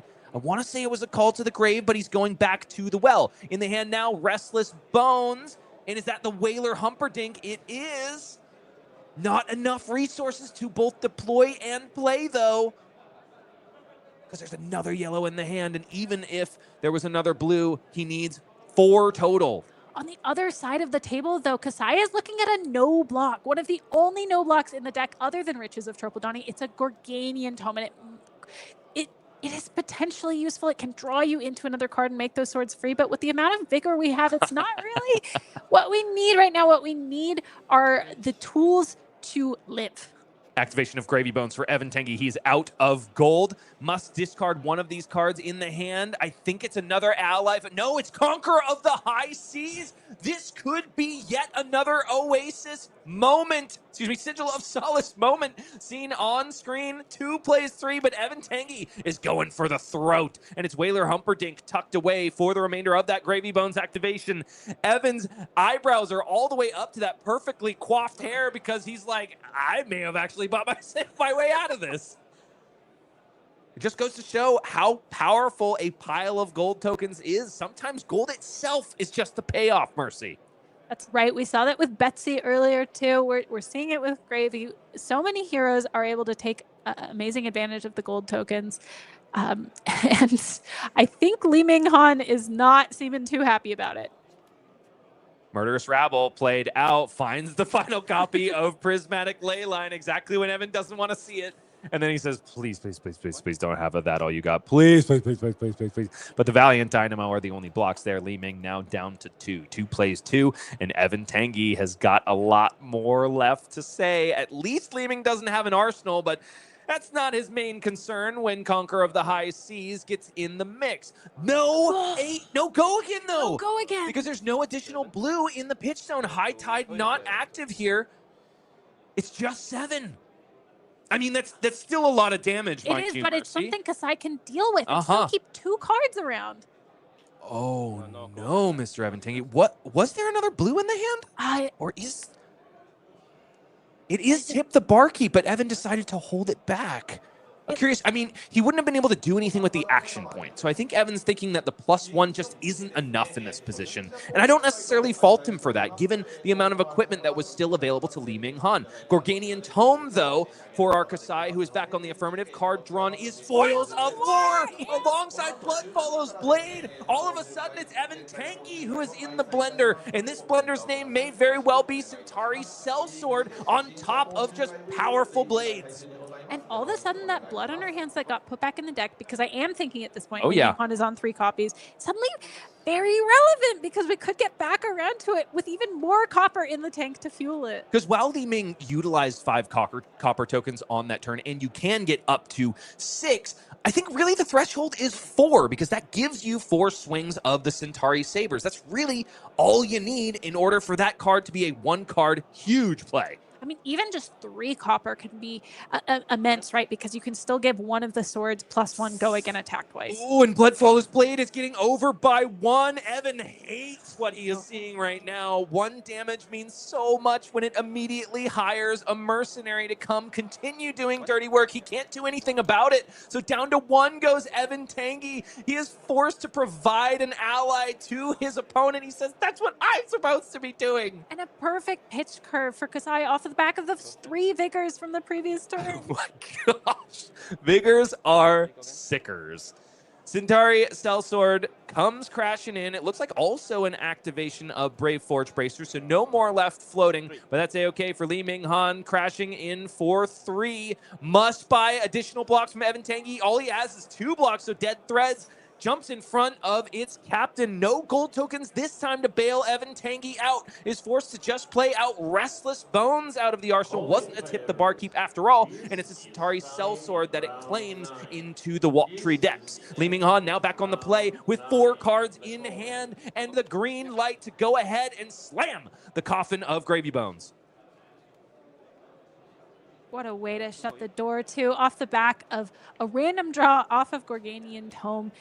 All because Evan could not find the High Tide, or at least couldn't take advantage of the extra action. Now, there are very few attack reactions for Kassai of the Golden Sand that buff cards at reaction speed, but Blade Flurry is one of them, and that's all that's needed to shut the door on the 8-0 run of Evan Tanguy. Li Ming-Han is the only one that remains undaunted. His blades are sharp and unblunted, either by the card or by his opponent. Still X and O here at Calling Shinjuku after 9 rounds. At the beginning, we questioned, is this really an easy game for Kassai? I think that proved it was not. Evan put up an amazing fight, nearly got there, and Kassai just barely got in the win. But you can easily see how if one of those plot points is changed, if those prismatic ley lines got where they were meant to be in a playable hand for Evan Tanguy earlier on, you could see a world where Li Ming-Han was having to block with those superfluous cards rather than hold on to them and throw at the face. That's right. That Gorganian Tome could have been a huge liability in that hand and might have spelled death if Evan was able to go even wider. But alas, Li Ming-Han is our winner. I'm so excited to see Kassai is doing so well at this tournament. She's been a longtime favorite of mine, and I hope Li Ming-Han makes it all the way to top 8. Now, if you have been loving what you've been seeing and you're saying, I just need a little bit quicker version of this game, well, I've got good news for you. Skirmish Season 15 is right around the corner, and you can experience some higher, faster-paced games of Flesh and Blood. Let's go ahead and take a look.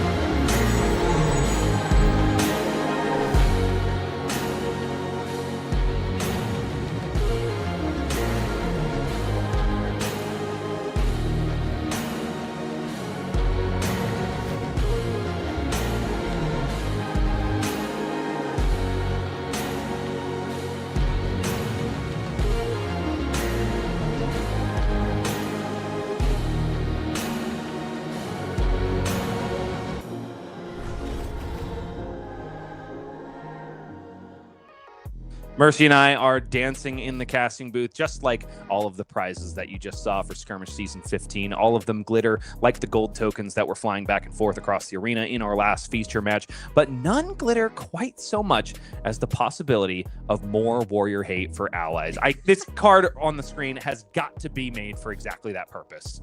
You know, you would think so. I'm still waiting on a better sound effect from that guy, by the way, but you know, we'll work on it. We'll workshop. How about meh?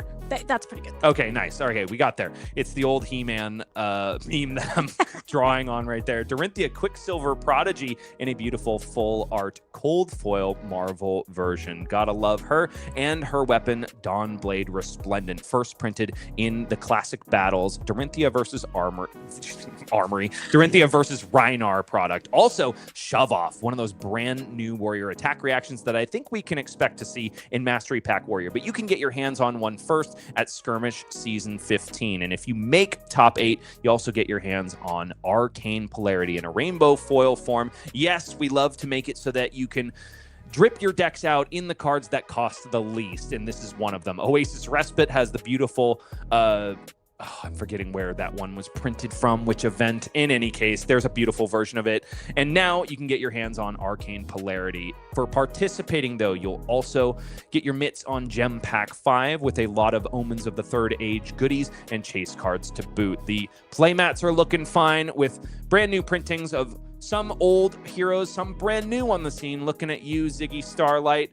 Get out to Skirmish Season 15. Enjoy the game of Flesh and Blood at your LJS. The supported formats are, of course, Crack Shuffle Play from Mastery Pack Warrior and Silver Age, which has just gotten a bit of a facelift with several unbanned cards. Now, for your money, Mercy, which of those two formats are you most excited to see? Did you interact at all with Crack Shuffle Play for Mastery Pack Guardian? A little bit. You know, I've seen a lot of really creative usages of Crack Shuffle Play. Mm-hmm. It is really fun to not know what you're going to draw. I love that format of it, especially when you can concoct a pitch stack in a Guardian Mirror. Now, I think the Warrior variety is going to be a little bit different. I think so. Maybe more your speed? Maybe more my speed. I am a Warrior lover, not so much of a Guardian lover. Okay, well, with Mastery Pack Warrior, Mercy Bickell is shifting into 5th gear, and you can expect us to do the same at Calling Shinjuku. We'll be back in just a moment.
Natural gas against a fistful of cogs is what we're going to see in just a moment. Dash.io versus Valda Seismic Impact. But first, you get to look at our mugs once more. Bryce Platz back with Mercy Bickell, bringing you all the action from calling Shinjuku all weekend long. Do you have a favorite moment yet, Mercy? I mean, I just really love seeing Betsy swing the log over and over again. But that's not one moment. That's just, every moment in my mind. That's a lifestyle, ultimately. Yeah. But I can't bring you over to the camp of just one off on Talk a Big Game 3 times in a row. Oh, that was pretty. I guess that's a lifestyle as well. That is multiple moments stacked up. Anyway, we're having a lot of fun, as you can see, at Calling Shinjuku. Just one of the many amazing events happening in Shinjuku, Japan, as part of the World Tour stop that is happening there. Oh boy, and we have more matches to come. But first, let's take a look at our metagame one more time to refresh ourselves as to how all of this began. We said flat meta over and over again, and that's because the top 2 heroes in the room are only gaining 10% of the field. And that is something that is so very different than the metagames of the past in Flesh and Blood. It's starting to feel like normalcy at this point, Mercy. Yeah, I think we've seen many seasons of a very healthy meta at this point. We're long ago we had the days of the same 2 heroes or same 3 heroes dominating. I think here we're finally seeing, we're reaching a very healthy metagame over and over and over. The devs are doing a great job balancing things out. Mm-hmm. And so it is a total of, I believe, 9% representation for Guardians at large. We've got 5 for Jarl Vitradi, 2 for Valda Seismic Impact, 1 each for Betsy and Lyat. So 9% of the field, not eclipsing the Syndras and the Asilios in the room, but I do want to draw your attention to the middle of the pack. 6 copies of Valda Seismic Impact, touted by some, including me, as one of the answers to one of the big bad boys in the metagame, Asilio Constella Intelligence. It just feels so bad to draw cards when that's what your deck wants to do and provide value to your opponent. Also, Dash.io is the other aspect of our feature match coming up. So, drumroll please, we'll talk about their conversion. It's 100% for Betsy's skin in the game. Sorry, I just have to mention that one more time. How freaking crazy is that? But the 4 out of 6 Valdas that do make it to day 2 seem to be onto something, including our gentleman, I believe it was in round 3 yesterday, that did seem to perform so very well. Dash.io does get 4 copies that sneak through in the hands of some very seasoned Dash.io veterans, including Sam Sutherland. That's right. I think Valda is potentially an extremely potent pick, particularly for this tournament, seeing how many Kassais are converting. Kassai is a hero that likes to draw cards. Valda likes to gain advantage off of Kassai's drawing cards. So I would love to see that matchup as well later at some point, if we're lucky enough to see it. And ultimately, there's no real counterplay that Kassai or any hero for that matter has, because it's during any action phase when heroes draw cards, and the majority of effects that force you to draw cards are during the action phase. Like, for example, Asilio's hero ability, not activatable unless you're in an action phase. That's right. There's no real way to avoid giving Valda that advantage other than simply not drawing cards, which this is a game where we love to draw cards. Of course, there are other counterplays to that in the form of other tools like defensive reactions. Indeed so. And it doesn't happen nearly as much as it did in the high octane days, but I do expect Dash.io to want to draw a card here and there. Can Valda capitalize on that incremental advantage? Well, let's go ahead and take a look. We plunge back down into the deathmatch arena, where Cogs might very well be king over Seismic Surge tokens. It's natural gas in the hands of Ryota Kitanaka, making his way into the feature match area for the 2nd time this tournament. XN2 taking on Esmond Heng from Singapore. Yes, we saw Ryota Kitanaka rolling with a Valda engine that was so beautiful off the back of that legendary card, Ley Lines of the Old Ones, allowing him to produce many seismic surges turn to turn to turn. I wonder if we're going to see him do it again. Esmond Heng on the play, which I think, much like Vynnset, is something that Dash.io is always going to choose. The history for Ryota is some Guardians, but also a lot of ninjas. My goodness, 1, 2, 3, 4, 5 in different varieties all the way through this tournament. Many ninjas, also a smattering of other things like Dorinthia, Jarl, Asilio. the Dorinthia game being the one that we saw yesterday, where we saw just an enormous amount of power come out of Valda. We also see 2 Evans back-to-back in round 8 and round 9. How about that? There we go, Evan, and the other one is the Evan King, mind you.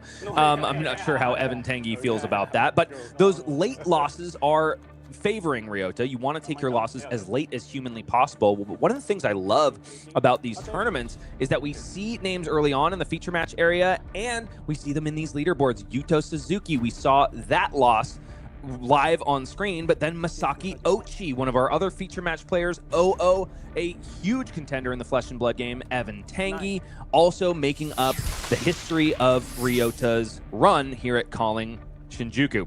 Now, Esmond Heng has got a lot of wins in his own right. He's seeing a stranger part of this metagame. For one, round 1 opponent may not have shown up, or that hero was just not reported, and then run smack dab into Riptide. Now, sometimes that can bode very well for your tournament run. Other times, it can just completely get in your head and derail what you thought you were going to be expecting.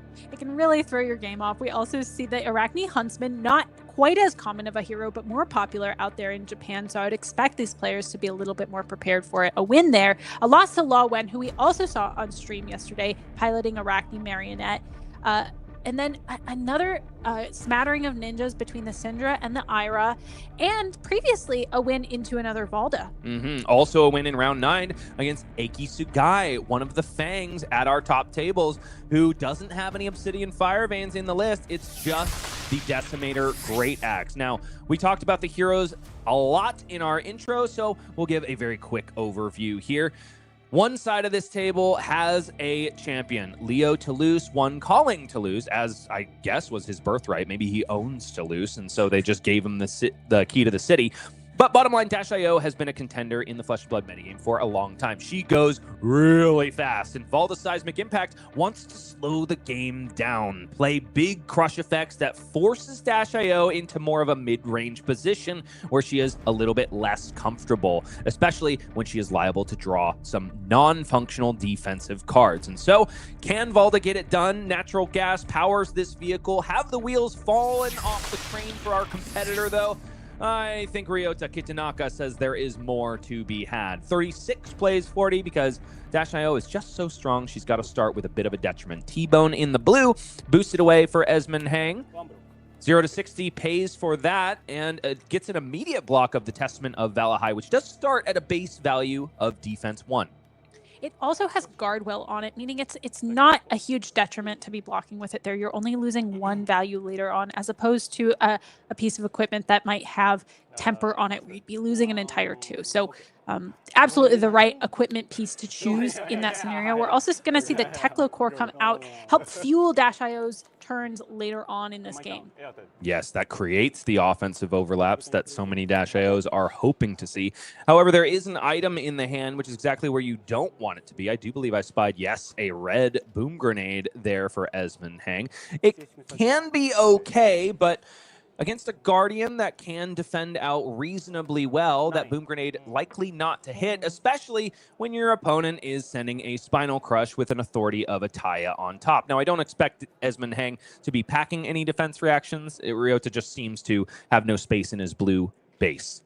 That's right. Spinal Crush is going to prevent Dash.io from going extremely wide here. Those boosts are not going to mean anything in the face of Spinal Crush's effect to prevent that go again. There are ways that Dash.io can get around that by cheating out action points using her hero ability and cranking items from the top of the deck. But more likely, we're just going to see some blocks from Esmond Heng to try to stimmy the blood flow a little bit before executing the more aggressive game plan. I'm also now noticing those glittering Pikachu sleeves. I'm kind of fond of them. Oh, they are beautiful. Freaking gorgeous. Honestly, it looks like Pikachu was transmuted into the world of Omens of the Third Age. Gosh, I hope he makes it out of the War of the Monarchs okay. Maybe he's the first line of defense of Solana. What do you think? You know, he is electric. Spinal Crush does, of course, not have Dominate because Ryota Kitanaka only able to generate 1 Seismic Surge token, and that doesn't help him at all until the following turn. He really just wants to force cards out of the hand of Esmond Heng, reduce the potency of his offense on the affirmative, and then see if he can start getting that Seismic Surge train rolling. Esmond Heng is thumbing, keeping back this spark of genius alongside the boom grenade. I'm kind of expecting a setup of the boom grenade without, potentially without a crank to try to set up one of these larger turns that threatens the on hit. So we're gonna have to see how Esmond chooses to play this, if he's looking to set up really big turns or just kind of throw the hand every turn to prevent Ryota from gaining a foothold with those seismic surges. Now, looking at the history of the player on our left, Ryota Kitanaka is no stranger to top 8s at calling level events. The calling Yokohama, he placed 3rd, 12th at calling Shizuoka, and 17th at the calling in Osaka. Could this be his day? He thinks Valda Seismic Impact are the shoulders that he needs to ride up until the end. And it's just a boom grenade in the yellow and a spark of genius resolved for Esmond Heng. No boost, so won't effectively, well, technically could go ahead and crank this cerebellum processor, I suppose. So that would give Valda a seismic surge, only sitting at 1, so it's not the 3 Valda needs to turn on the dominate effects. But it seems likely Esmond Heng is simply trying to set up a little bit.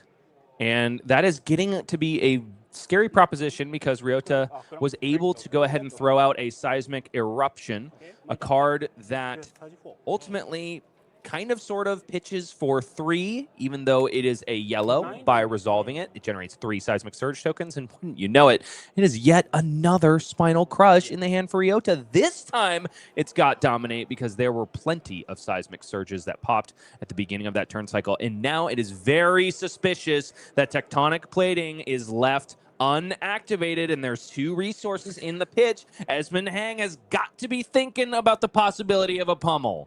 I think it has to be a pummel that we're going to see, unless Ryota is simply that good at psyching out his opponent. It is the pummel coming down here. Esmond knows. He's not surprised by it. He's going to have to give up some cards. Now, Esmond Heng, a storied player in his own right. It's not callings where he has made reasonable placements, but instead at Pro Tour Singapore did place 60th. And if you think that is kind of a slouch of a position, there's $900 for making it that far, a pretty hefty prize. And then also battle-hardened Kuala Lumpur, he placed 4th. So these are 2 seasoned competitors that may very well be ascending to the top of their game. That's right. Neither of them is really looking all that surprised or out of place in this matchup. They know what they're doing. They've had the chance to play these matchups before. And here we see Esmond just debating this pummel discard still. And it looks like he's opting to get rid of the 0 to 60 here. What is he choosing to keep, I wonder? He's choosing to keep a null time zone, a very interesting card because, of course, when it is played, you can prevent your opponent from playing or pitching a card with the chosen name. So there's going to be no go again on this turn cycle because, of course, Spinal Crush did crush.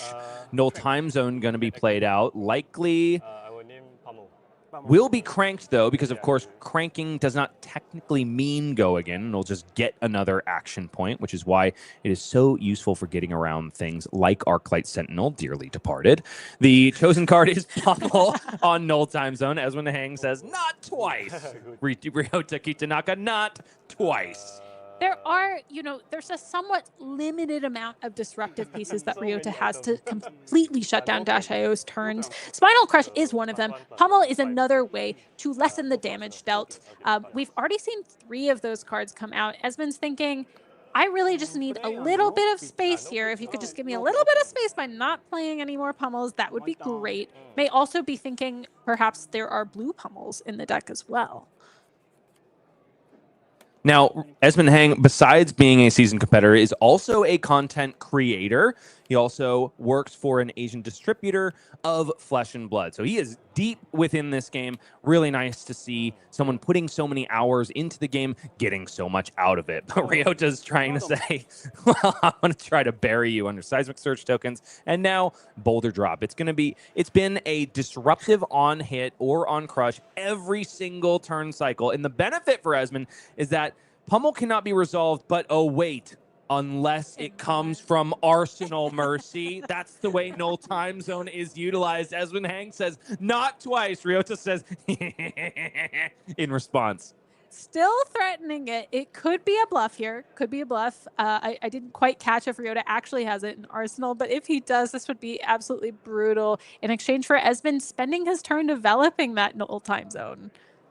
Heavy Industry Gear Shift gets in front of Boulder Drop, a piece that does have Temper 2 and will generate action points, much like an Achilles Accelerator would for Esmond Heng, but got to get a little bit of defensive value in there first. Boulder Drop now only would require one card from Esmond, even if it was a 2-block. The interesting thing here about Boulder Drop as well is that Dash.io can elect to put an item on top of the deck and then play it out using her hero power, potentially, counteracting some of the downside of Boulder Drop.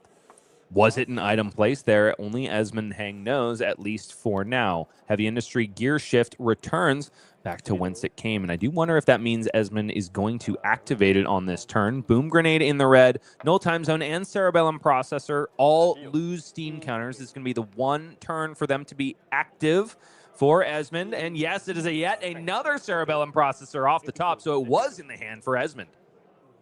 Yeah, an unexpected benefit from Boulder Drop here for sure, being able to develop that Cerebellum Processor without having to spend an action point, of course. Huge here for Mr. Esmond. Now, will he be able to mount enough of an offense to push that Boom Grenade through? They're very pretty, but they're only useful if you get them to go boom. Having to develop a sort of second layer here because there are simply too many permanents in play right now. We also see the T-Bone, which that testament of the place, put in front of T-Bone, and that is going to have the guard well, of course, so not a huge deal for Ryota. Drawing a card off of Cerebellum Processor. Esmond already knows what that card is, of course, and it's a Maximum Velocity. Yet another zero-cost boost card on the top of the deck in 0 to 60, but the ones in the hand, they cost. There are 2 resources there in a Teklo Foundry Heart, but it's just not going to be enough unless, of course, Esmond continues to draw. Heavy Industry Gear Shift, going to go ahead and put 2 cards from the top of the deck in order to generate an action point for each. Now, that, of course, required an action point to activate, so it only goes up by net 1. Esmond looking, I think, for a resource card on top of the deck now to activate Cerebellum Processor. He took a quick look, and now the head is back in the hands. I would have to imagine if it was a blue, this is a quick snap Cerebellum Processor. It is a double Pulse Wave Harpoon alongside that Maximum Velocity. Esmond has not boosted this turn, correct? Or has boosted with the Has T-Bone? boosted once. Has boosted once. So technically even a red technically works with Teklo Foundry Heart. Yes, a red would work if we can just draw. If we draw off that other Cerebellum Processor, we may see this Maximum Velocity coming out with a Boom Grenade right on top. Maximum Velocity might as well say at the bottom of it, make all of your Boom Grenades go boom as well. But that's not always the case. And if you don't believe me, ask a gentleman by the name of Paul Van Heysel. The draw is yet another red. That was 3 reds in a row on the top of the deck. I guess 4 if you count the Cerebellum Processor draw. But a red will still work. Teklo Foundry Heart activated. And yet more 2 reds. And my goodness, Esmond on this turn cycle has essentially boosted away about 5 cards of potent offense out of his deck. But at least they're not going to be clumped together. And wow, it's yet another one. Heist now off the top of the deck. This deck might very well be blue locked from here on out. There is a very real risk for Esmond here, sitting at half of Ryota's life total, of also completely running out of power while Ryota just sits at his high life total and fatigues Dash.io. And if that is not enough, Sink Below jumps in front of 0 to 60. This Boom Grenade is not going boom at least until Maximum Velocity comes to bear. But man, look at that fridge. There's still 2, 4, 6, 8 block just in equipment on this turn if Ryota wants to use it. I could definitely see a world where this Boom Grenade doesn't go off. That's right. And the Pulse Wave Harpoon revealing 2 cards, but not being extremely impactful here. The Testament of Valahai, there, we said it this time, is going to come in with an extra 2 block on top because of the 3 Seismic Surges that are on board, proving its worth here in this matchup. It's going to help cover up the important breakpoints, but Maximum Velocity may simply be insurmountable, although I think, Ryota has the opportunity to block here. He's got 3 cards. He's still got armor. But he says, ship it? My goodness, he keeps 3 cards in hand instead. Thinks he's going to get more than 14 value out of those cards. Down to 26. All of a sudden, Esmond Heng has found his way back into this game, but of course at the cost of a lot of the power in the deck. Suddenly, life totals are much, much closer, though. I'm very curious to see how Ryota is going to leverage the cards in the hand. Of course, we do have the 3 Seismics popping. That's going to heavily discount whatever attack of choice Ryota has. Seismic Surge generated by Tectonic Plating. 3 went up into the air at the beginning of the turn, which means that this disable only costs 2 real resources from Ryota Kitanaka. 7 damage, and on Crush will bottom the arsenal of Esmond Heng. I'm really questioning whether this is the higher value play than blocking out that maximum velocity.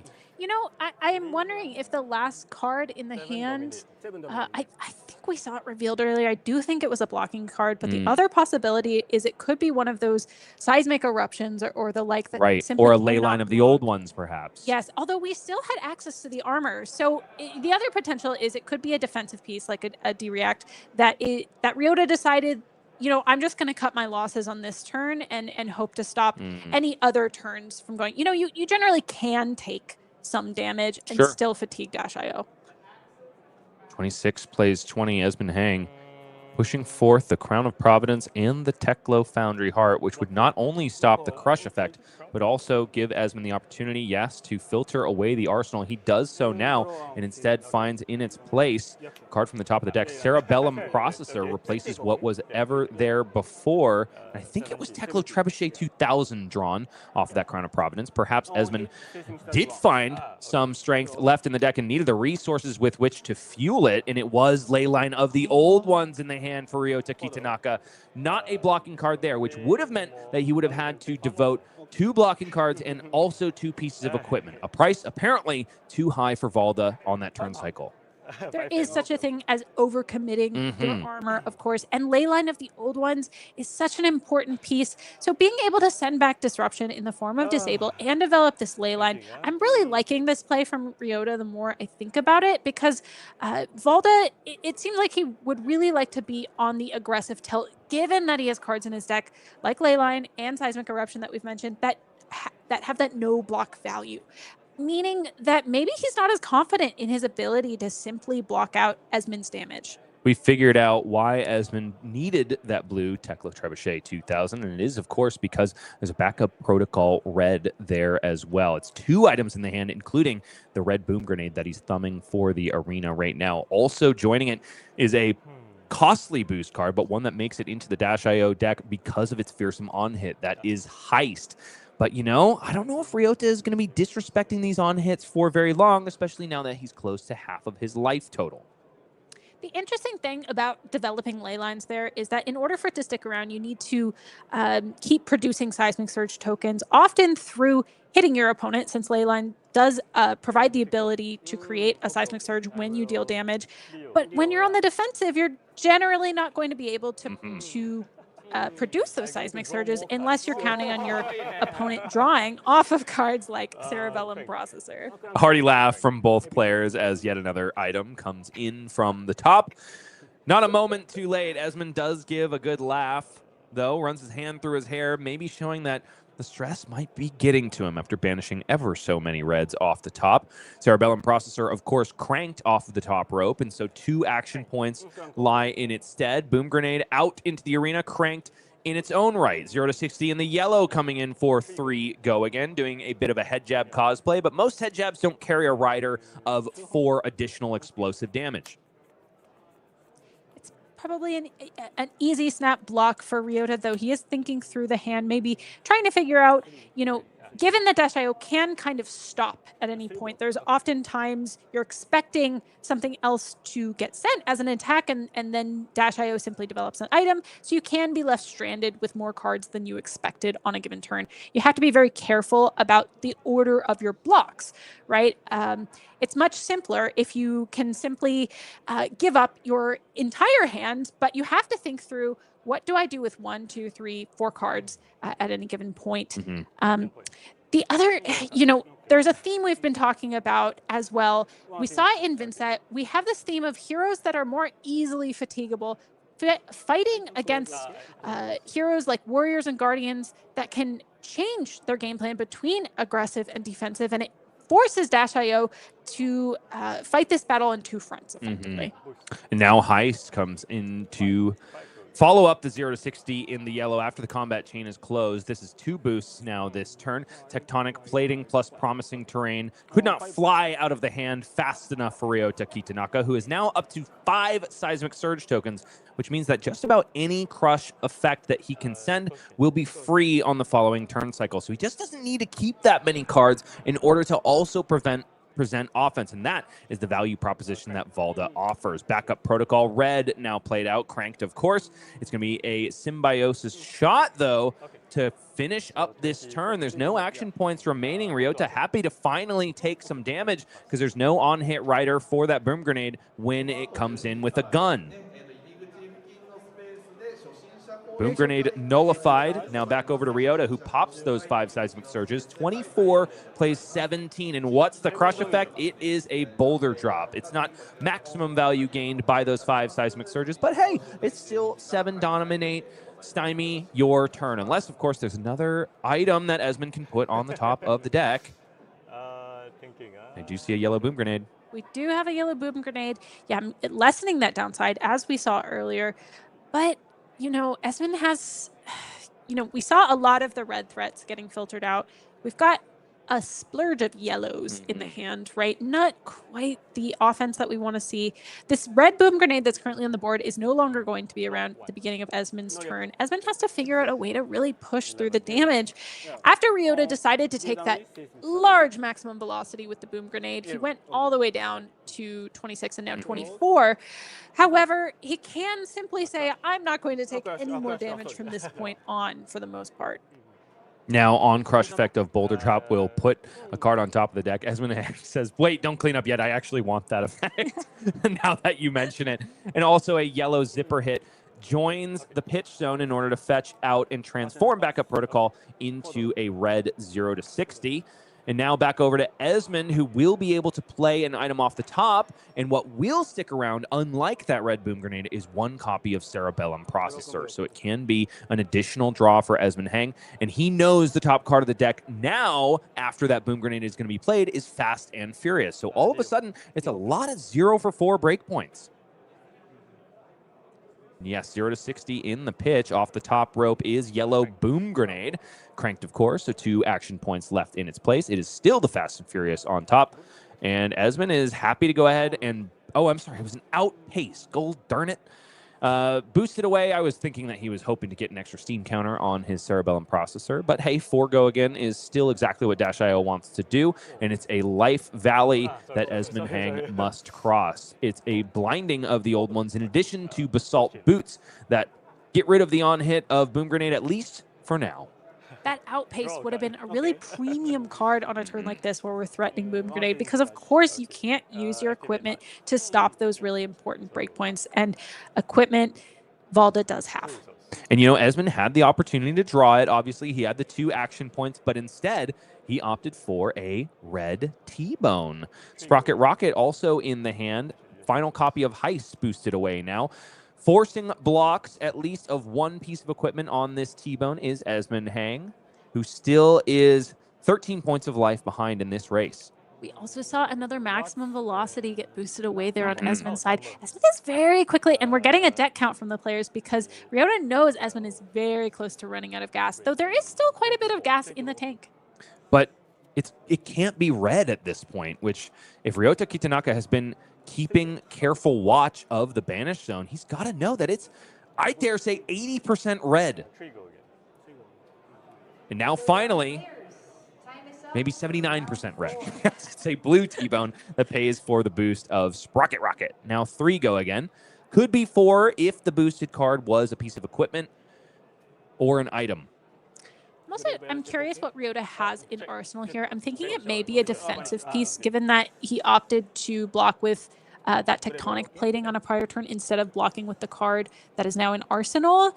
And so Ryota's really just like setting up this wall that we have repeatedly seen from our Guardian friends of parking those defensive pieces in Arsenal for a rainy day when Esmond or when an opponent like Dash.io decides to go extremely wide. Disenchantment of the Old Ones gets in the fray. Sprocket Rocket not going to convey a boom grenade, but this maximum velocity might. This is the last one in the deck for Esmond Heng, unless, of course, he's able to cash in another backup protocol red for one of the ones already resolved. And Ryota has got to think hard about blocking this out. I don't know if he has the opportunity unless, of course, there's a defense reaction utilizable.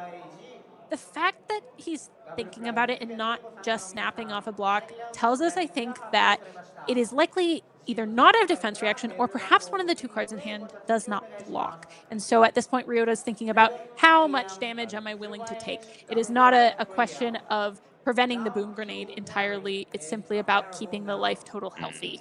Crown of Providence, the blocks at least so far. Ryota still considering the amount of damage represented, which is, of course, a total of 13. Crown of Providence, though, its effect goes through, which means no more blocks will be declared unless there's a defense reaction. Sink Below is out of the arsenal. It's yet another sink effect.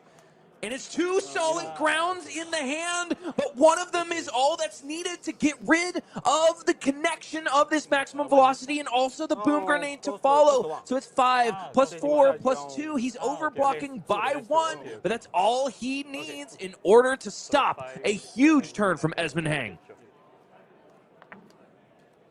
It's got to be really tough for Esmond to take. You know, that was, as we saw, the last copy of Maximum Velocity, unless there's tricks to put it back in. And we're also running really low on boom grenades at this point. I think we've seen at least 2 reds and 2 yellows. I want to say it was all 3 reds, but I could be mistaken about that, and 2 yellows. Yeah, so there's really just not much Esmond can do at this point to punch through. Those are really the 2 key pieces to sending your opponent into the grave. Man, there's still red there. Look at this. It's Pulse Wave Harpoon, Outpace, and 2 blues. One of them, of course, being Teklo Core, so it could be a very nice chain ender that allows Esmond to at least maximize the use of what is left. We also have the Symbiosis shot sitting at 6 counters, the maximum of what it can sit at. And we are going to see it used here. You know, it's an efficient source of damage, right? It's an extra 2 per item you play, which can help convert some of those non-damaging cards into damage. This has got to mean there's an item on the top of the deck, right? And yes, it's a Dash.io activation for Esmond Heng. You don't usually see a 4-card Dash.io hand being used just for a Symbiosis shot. Very nice. It is a backup protocol red, which means that all of a sudden, the most potent damaging attack in the Dash.io list can be brought back from the grave. But is that going to be the chosen card for Esmond Heng? That remains to be seen. Outpace has to do its dirty work first, boosting away Fast and Furious, putting a steam counter on the only item with Crank in the arena backup protocol red. 4-go again cannot be defended by equipment. It's a very potent hand for Esmond, but I'm just not sure that it's going to be enough at this point without something like Boom Grenade to back it up. But we'll have to see if Ryota is willing to keep taking damage and get to a low enough point where perhaps Dash.io can sneak something in that Ryota's not expecting. 1 damage leaks over the top of the Disenchantment of the Old Ones. Ryota now down to 21. Still a very handsome life total in the face of a Dash.io who might try, but boost out of the way. Now left in the hand is just the Teklo Core and the Pulse Wave Harpoon. The 2 floating resources, of course, may be just sunk into the backup protocol red and set up Esmond Heng for the future. Ryota also, without Leyline of the Old Ones anymore, was not able to mount an offense or even activate Tectonic Plating in order to keep it around because he needed every single card in order to stop something that got him probably more value. That's right. I think he's very happy to give it up at this point. You know, we were wondering earlier about, you know, why does Ryota not just block out? Why does he not just stop this first maximum velocity? I think we just saw part of one of the reasons you have to keep those seismics rolling is solid ground, right? That one costs one less for each seismic surge you control. And suddenly it's a very expensive defense reaction if you don't have seismic. So it is in Valda's best interest to keep those around. But now they've kind of done their job, and it's okay to have ley lines go away, because you're kind of just waiting for Dash.io to run out of cards at this point.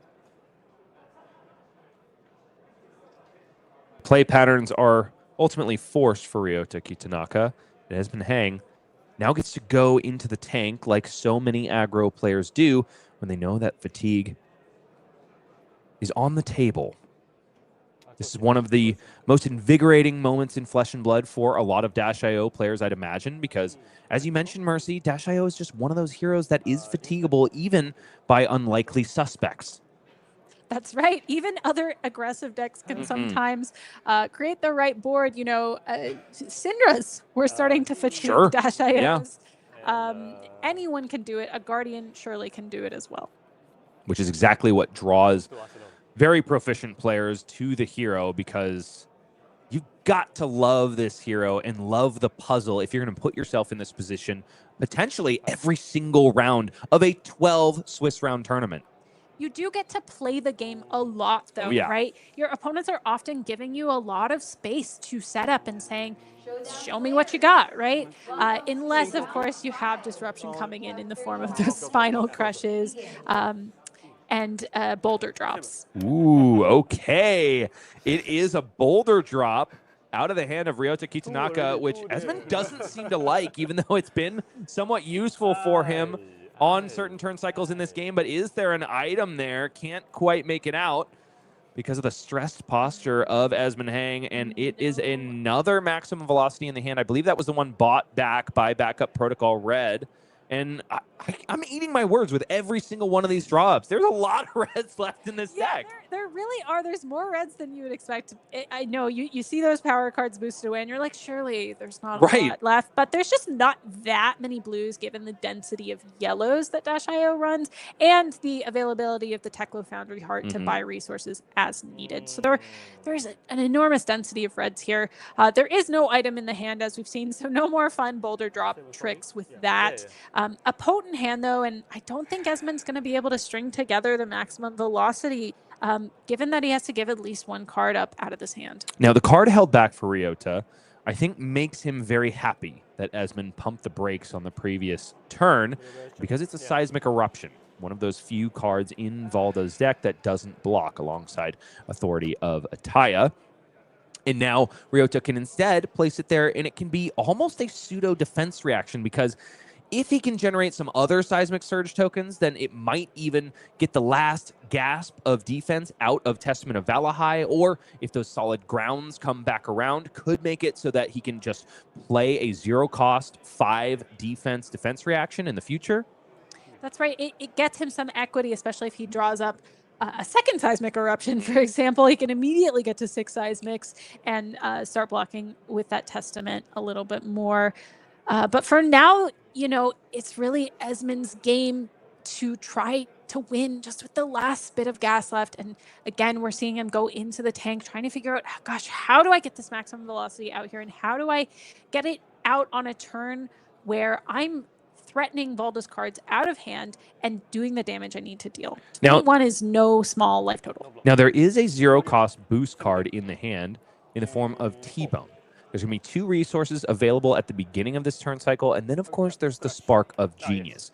So Esmond won't even draw the card that he puts on top. He's going to boost it away, of course, with the T-Bone. And then the Spark of Genius could provide the resources that he needs to get things done. He also is going to need 1 more boost card, though. The Arsenal could take care of that. In the way that Dash.io is built nowadays, it's all about 0-cost boost cards, just to make sure you get to the requisite 3 that makes maximum velocity playable. So here we go. T-Bone will require a block. It's going to be Testament of Valahai once again, which just won't get any more minus defense counters because it doesn't have any block value at this point. That's the way that Guard well works. And now Spark of Genius can be played. Still 2 resources floating for Esmond Heng. We see the maximum velocity flipped upside down, considering every angle of attack here. We also still have that Symbiosis shot sitting at 6. It's a way to squeak out more chip damage, right? And so that does represent 12 damage right there. But we're seeing There's a the defensive seismic eruption. Just like he told Mercy. And all of a sudden, it's just a little bit more defense out of Testament of Valahai. Iron Fist Revelation also gets in the mix. That is a blocked out T-Bone. So Ryota Kitanaka can't get got by a boom grenade off the top of the deck from Esmond. And now Spark of Genius, likely to be played out. Did spy the card in the arsenal for Esmond Heng, and it is a Pulse Wave Harpoon. No, it's not a 0 cost, but when a Tekla Core pops at the beginning of the turn, and there's a possibility of drawing more resources from something like a Spark of Genius, it might not be too bad. But again, still only 2 boosts so far. Yeah, I'm just not really seeing a way that he can get to that 3rd boost. So it looks like he might be opting to pull out that boom grenade instead.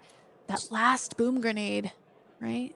Yes, that would be the last red boom grenade. I was wrong earlier, but he's also thumbing their backup protocol red. Now, live in a world with me, Mercy, where Esmond goes ahead and draws a 0 cost boost card off of this Spark of Genius. He plays that out, boosts again, then plays the Pulse Wave Harpoon. Then all of a sudden, that last resource can be sunk into the Teklo Foundry Heart, get up to 2, which then makes Maximum Velocity playable. Not just, of course, because of the 3 boosts, but also because of those costs. And, you know, as I'm nodding along with you, Bryce, seeing this line, I think Esmond kind of is seeing it too. Right. He's nodding along, and he's like, yes, Boom Grenade is the choice here, because I very much have a condition here, as you've just mentioned, where I can draw that 0 cost boost and string together a maximum velocity with a red Boom Grenade, which could be enough to put Valda. But it's got to be the right Pikachu, and it is 0 to 60 in the yellow. All of a sudden, it's going to be a maximum velocity turn right here, right now, backed up by a red boom grenade, the last one left in the deck. Activation of Teklo Foundry Heart up to the requisite 3 resources to utilize everything that Esmond needs on this turn. Sparks are going to fly, so keep your eyes peeled to the screen, folks. I don't think Ryota is getting out of this one. Ryota is down to no armor block left and just 3 cards, one of which is being thrown down as a block here, but he is going to take quite a chunk of damage this turn. And now Esmond can also snipe a card out of Ryota that he might be wanting to send with those 7 Seismic Surges. They're revealed, but it's only 2 boosts on this combat chain. So Tear Asunder will jump in the mix, and it's 1 damage plus the additional 4 from Boom Grenade. It wasn't even maximum velocity that was needed in order to make it go boom, but it's still going to be one heck of a chain ender. And now it is threatening the majority of the life points left for Ryota Kitanaka, who says no, blocks, wants to send that Cranial Crush for 8 Dominate, because that is exactly going to be the sauce he needs to just kill Esmond Heng instead of fatigue him out. Valda still always has that as an option. Esmond Heng sees it, though. It's a very chilling, bone-chilling laugh from him as Cranial Crush comes in with Dominate. Teklo Trebuchet is not enough to stop it, and Esmond Heng goes into his coffin instead of the dregs of his deck in the face of Ryota Kitanaka, who is undefeated now in our feature match area. Gosh, Esmond put up such an amazing fight there. We thought we saw it finally coming together at the end as he strung together multiple turns of Boom Grenade on top of maximum velocity, and it was almost enough to get there. But unfortunately, Valda does have that line of text that adds Dominate, so it was lights out for Esmond. Indeed, lights out and an ouch kabibbles for our Dash.io player. Unfortunate for Esmond Heng, who now I believe has taken his 3rd loss and is going to be... I'm sorry, that's only his 2nd loss, so still... No, that was his 3rd loss. Okay, sorry. I'm fighting with the voices in my head. And now out of contention for top 8. Can be playing for cash, though, so not all is lost. And most competitors that make it to day 2 are still going to compete as long as they have breath. It's great practice to have as well. Okay, now if you are looking for an answer to this tectonic instability that we've seen on stream twice now, Valda, I think you might find it in a they called Ziggy Starlight. And so let's go ahead and talk about that Armory deck. Sporting a Frodius as the main weapon of choice, even though Reality Refractor has definitely become more popular in the metagame. Armory Deck Ziggy is out.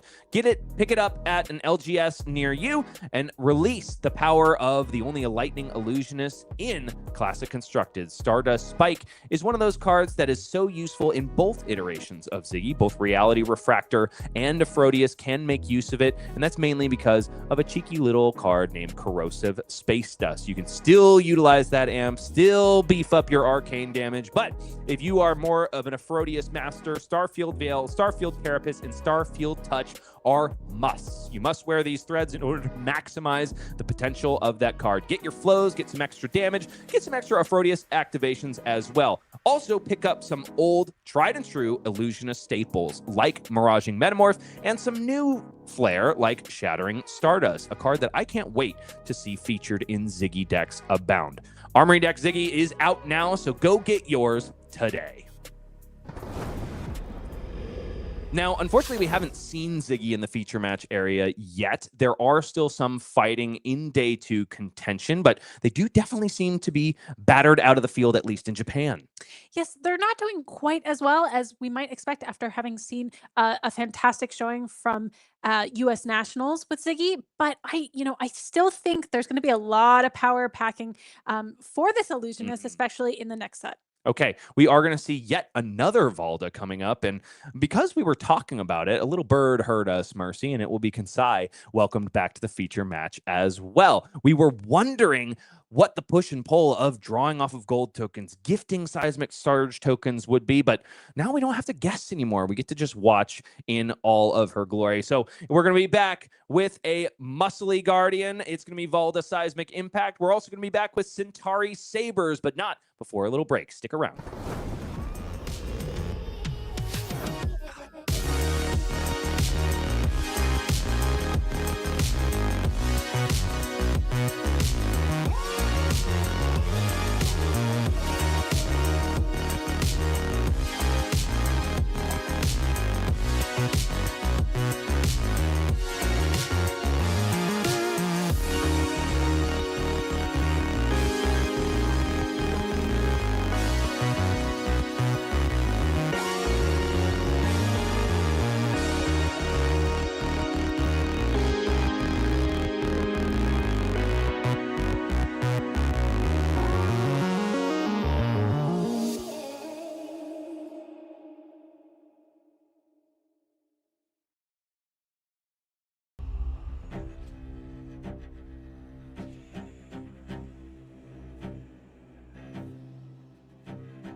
We're back at Calling Shizuoka. Bryce Platz here with Mercy Bickell. We very well may be seeing the meteoric rise of Kassai of the Golden Sand to her rightful place by, I think, her dead father's side in Volcor. Is that how the lore goes? Don't ask me. I'm not up Okay. there. All I know is Kassai's doing very well, and I'm very excited here at Calling Shinjuku, where we're seeing 5 of our 8 day 2 converters of Kassai still in contention for top 8. Yikes. That is a lady with determination. And if you don't believe me, just look at her over my shoulder. My goodness. Okay, and we go to the standings, and you can see exactly what we're talking about. 2 X and 1s are Kassai of the Golden Sand. And then also Ryosuke Uras is there at the 6th seed as well, X and 2. All of our X and 2s are still live for top 8, so keep your eyes on them. And yeah, it's a full 5 Kassais. My goodness, making up all of the top tables. Now, in a situation like that, Mercy, are you at all worried that they start preying on one another? You know, they certainly could. It's inevitable that some of them are going to run into one another. We saw, we didn't get to see it on stream, but Shoma fought Ming-Han earlier. And, you know, someone's got to lose that matchup. Mm-hmm. But I still think there's enough other heroes in the field that Kassai could just keep preying on the weaknesses that these heroes have into her.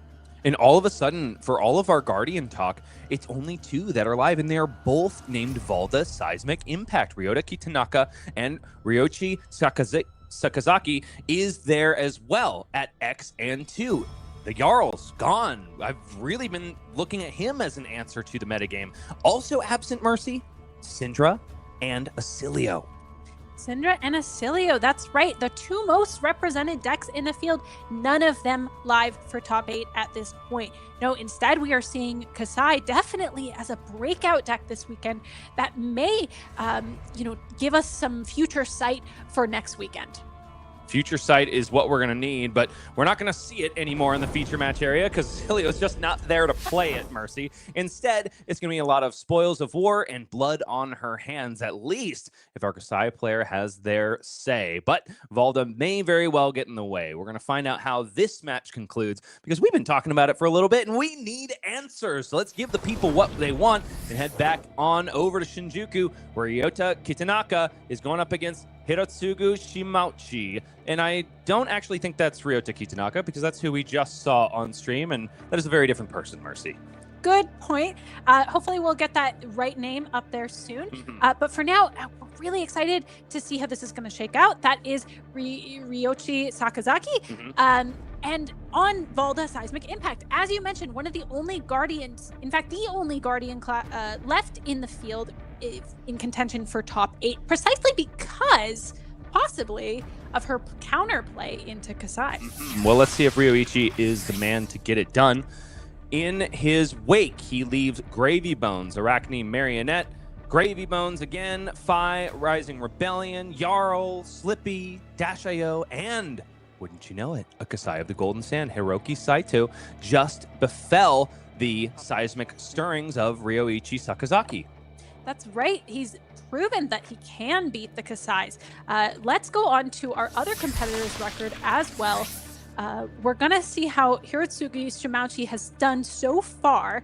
We have quite a smattering, again, of these ninjas, right? We have even a Katsu in round 7 and a Cinder in round 9 and an Ira in round 10 and round 3.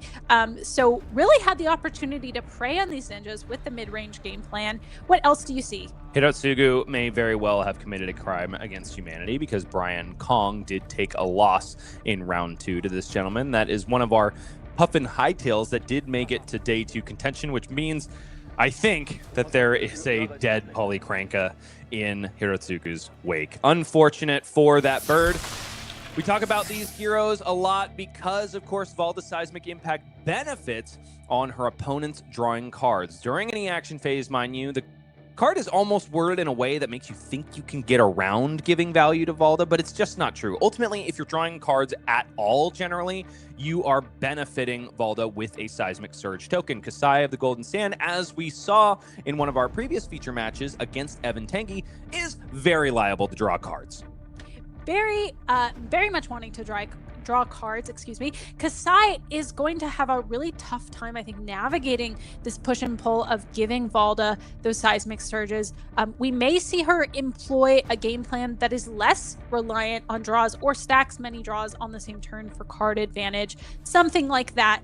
Kassai also has an incredible fridge to counter Valda's large disruptive attacks. So I think there's going to be a real push and pull here. But you also talk about counterplay. I draw your attention to one of the monikers we ascribe to Kassai, Board Presence. That's mainly because of a card called Raise an Army.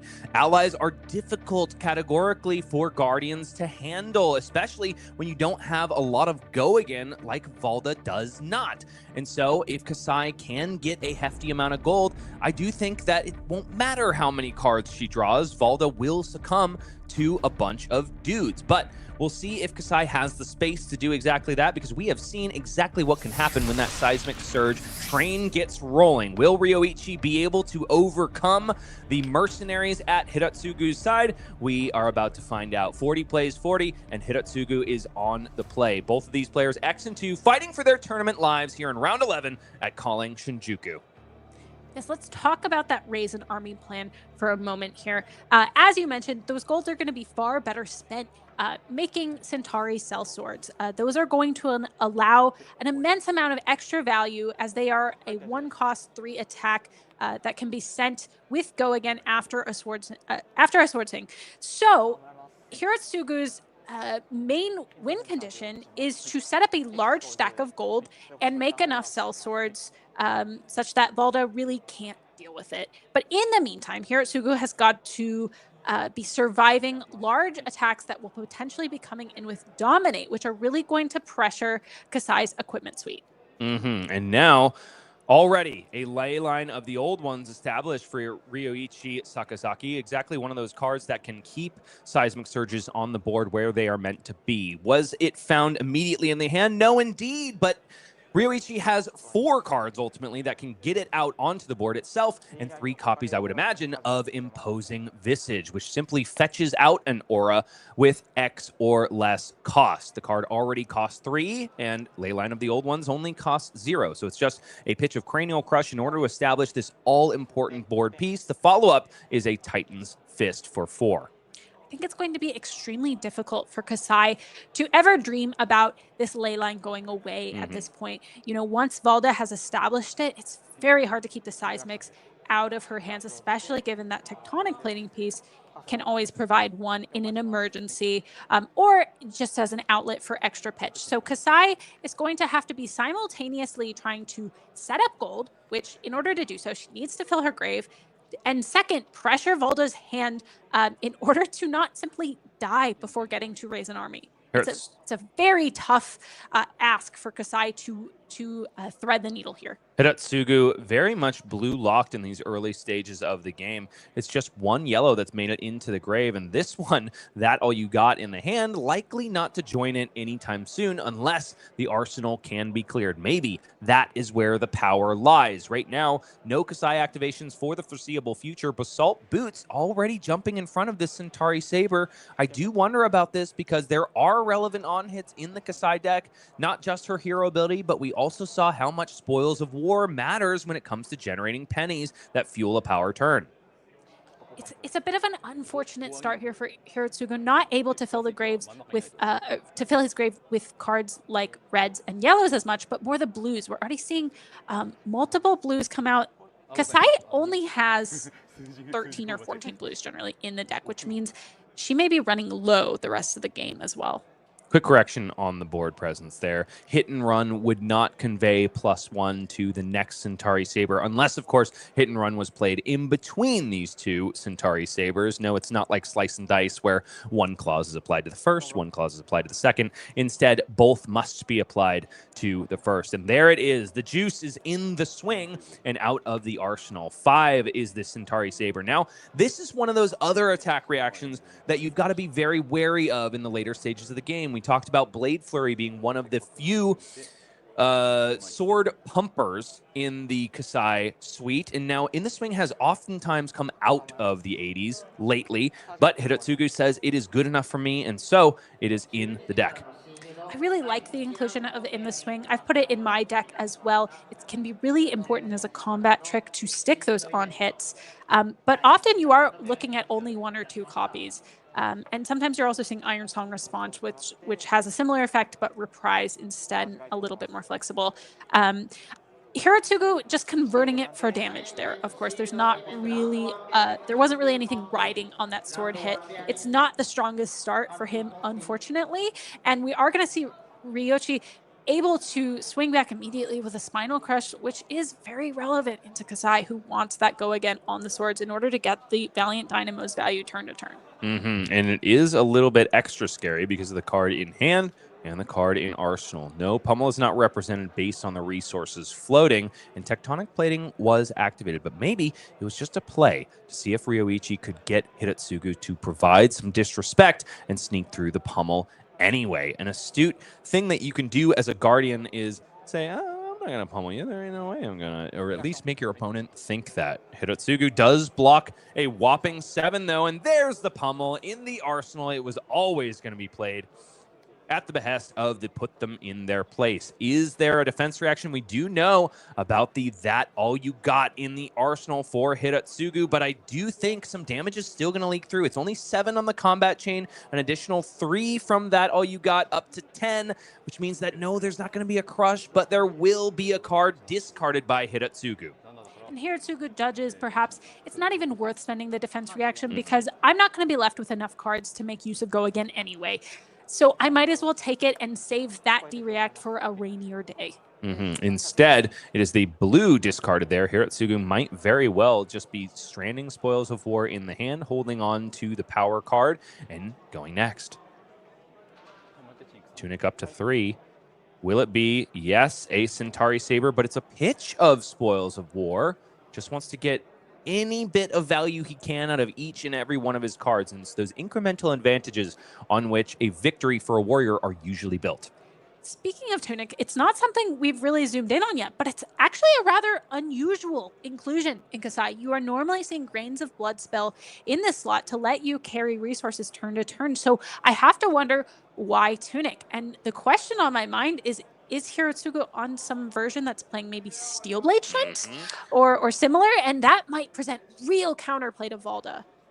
One of the most contentious parts of the equipment suite for Kassai of the Golden Sand is not just the inclusion of Hot Streak over 2 Centauri Sabers, but also, like you said, Mercy, Grains of Blood Spill or Fiendal's Spring Tunic. And it just might mean that Hirotsugu is expecting enough Dominate where he wants to be able to deploy something like a Steelblade Shunt to completely blow out the Dominate potential of Ryouichi Sakazaki. But first, Promising Terrain and Grandeur of Valahai pitched in order to activate Tectonic Plating, and my goodness, this is already 3 Seismic Surges generated just by pitching a Fabled and also activating Tectonic. Wait a minute, this should actually be a total of 4, yeah? Yes. There we go. We've got it sorted out by Ryouichi, who has played Promising Terrain, and the important bit of that card is not just that it generates extra Seismic Surge tokens until it leaves the arena at the beginning of Ryouichi's next action phase, but also that if you're able to get to 3 Seismic Surges or more, you'll also draw a card at the beginning of the turn and gain 1 life. But put them in their place is the card played after. We saw one pitched already, and here comes this Valda specialization on crush of this 10 power attack. The opposing hero will discard their entire hand, then draw that many cards. It might not sound that bad, but when every one of those cards drawn just creates more Seismic Surge tokens, and now that there is a Promising Terrain out on the board, and it could be upwards of 5 Seismic Surges, that is gonna hurt.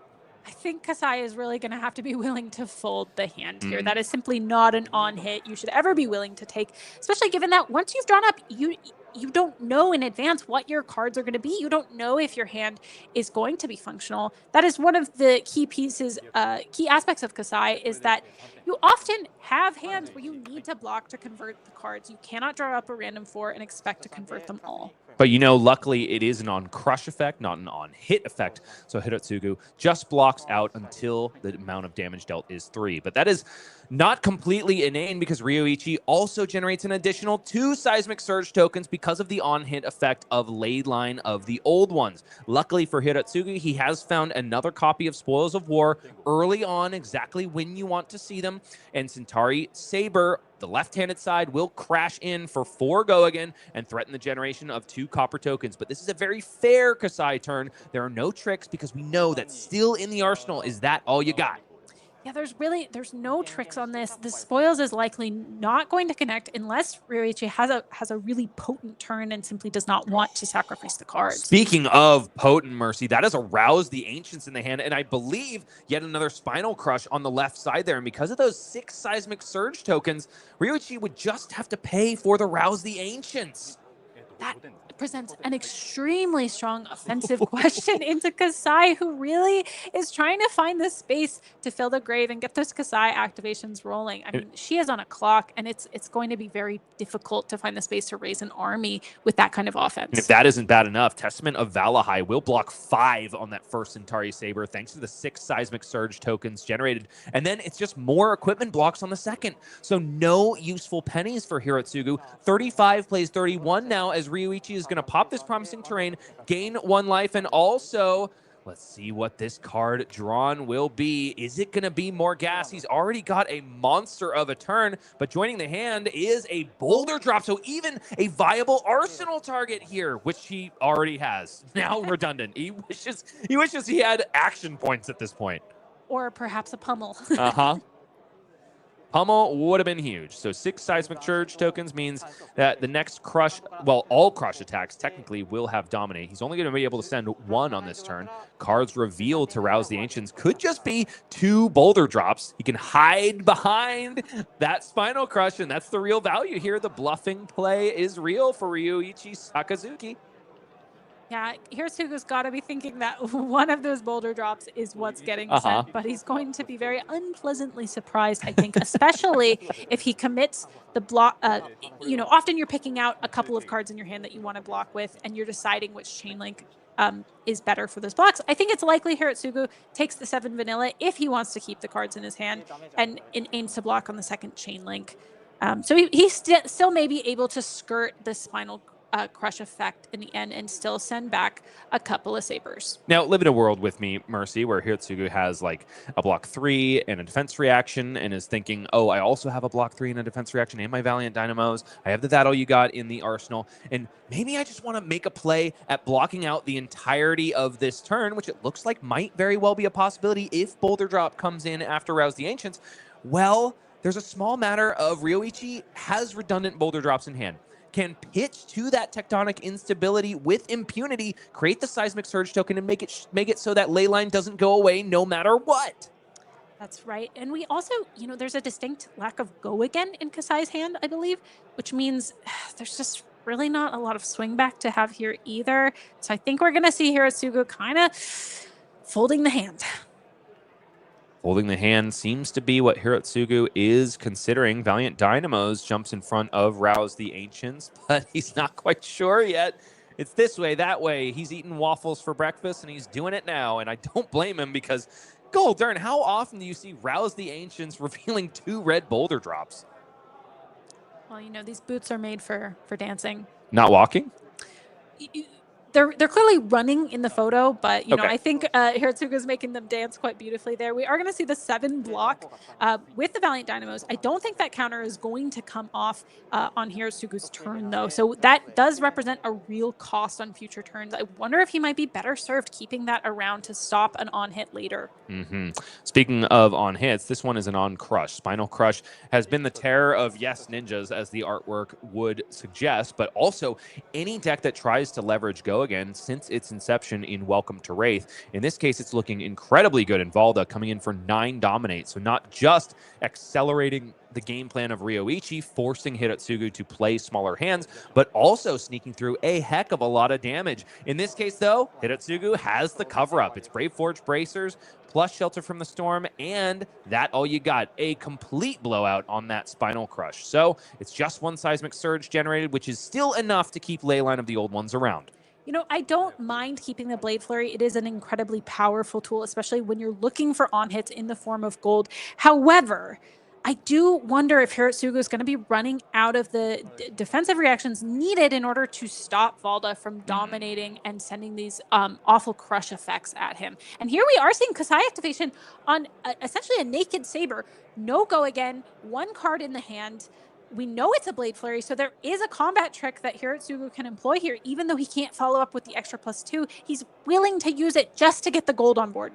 Ooh, and there is a put them in their place, but even so, with the 3 other blues in the hand, Ryouichi can devote a card to the block. It doesn't even have to be an attack to give this Centauri Saber an extra bit of +1. So Hirotsugu just donating a Kassai activation to charity, daring Ryouichi to put a card in front of it. But you know, a Guardian with 4 cards is usually one that likes to block. Activation of Tectonic Plating for Ryouichi as no blood has been spilled. 36 plays 31 still. Seismic Surge token replaces the one that popped at the beginning of the turn and then put them in their place. Comes in once again. There are 2 defense reactions in the hand, but otherwise, Hirotsugu's Shimauchi is red locked. Yeah, that is so unfortunate. You know, he's really not so far had luck on his side. He's not seeing hands that are coming together functionally. He is seeing a lot of the defensive tools. It looks like likely playing 7 or 8 defensive reactions in the form of those Shelters, Fates, and Sinks. And those can produce very clunky hands like this where you're just not seeing much you can do. You know, it's totally fine to cover up damage, but at some point you have to start converting your offensive cards offensively. Speaking of offensively, put them in their place is one of the most offensive cards in the Valda card pool. But it is going to get maximum respect for Hirotsugu. And you can't blame him because the resources are just not lining up for him. The best thing you can do is a defensive turn. And so you might as well also stymie one of the most potent on-crush effects that Valda has to offer. Now the hand for Ryouichi, still with full tempo, is functional. Yes, there is a Spinal Crush. Is that a test of Iron Grip, though, on the left side of the hand? I think it might be. Okay, so looks like... Oh, I'm sorry, no, it is a... Yeah, no, it's still there. Right. He was motioning like he was going to pitch it for a second. That's why I had to think twice. It is Spinal Crush. Ryouichi does want to hold back the test of Iron Grip. Seems like it is still going to be plaguing players in the world of Wraith, even though Victor has exited. We also have a very small potential pummel bluff here. Instead, we know Ryouichi's not going to be able to convert that last card in the hand, but Hirotsugu's got to be a little bit worried. Hirotsugu, on the other hand, still not able to draw a blue, but has a couple yellows in hand, one of which is a Raisin Army. Now, we've already seen one Raisin Army blocked with. The question I have for Hirotsugu is, are you running a 3rd copy? Can you afford to block with this card? Because if that is your last one, I think there is not a lot of chance to win this game without it. Maybe that's exactly why the cards in hand are doing the Valiant Dynamo dance that Hirotsugu premiered here at Calling Shinjuku. 9 no dominate on this Spinal Crush. And this is somewhat the folly of Guardian. Yes, their attacks have big numbers on them, but they're not necessarily above rate. I mean, if you think about the prospect of pitching 2 blues to Spinal Crush, it's really just 3 head jabs all lined up into one. The real power of these attacks is that you are using so few cards in your deck to send so much. If Hirotsugu continues folding the hand every single turn, he's going to run out of cards long before Ryouichi, who still has a very reasonable endgame with Titan's Fist. That's right. If we look at the weapons, Kassai has 2 and 2. But in order to leverage that full 4 value that she can get per turn out of the weapons, she has to have Go Again. And that's also why Hot Streak can be such an important piece, which Hirotsugu has opted not to bring, because Kassai can run out of Go Again.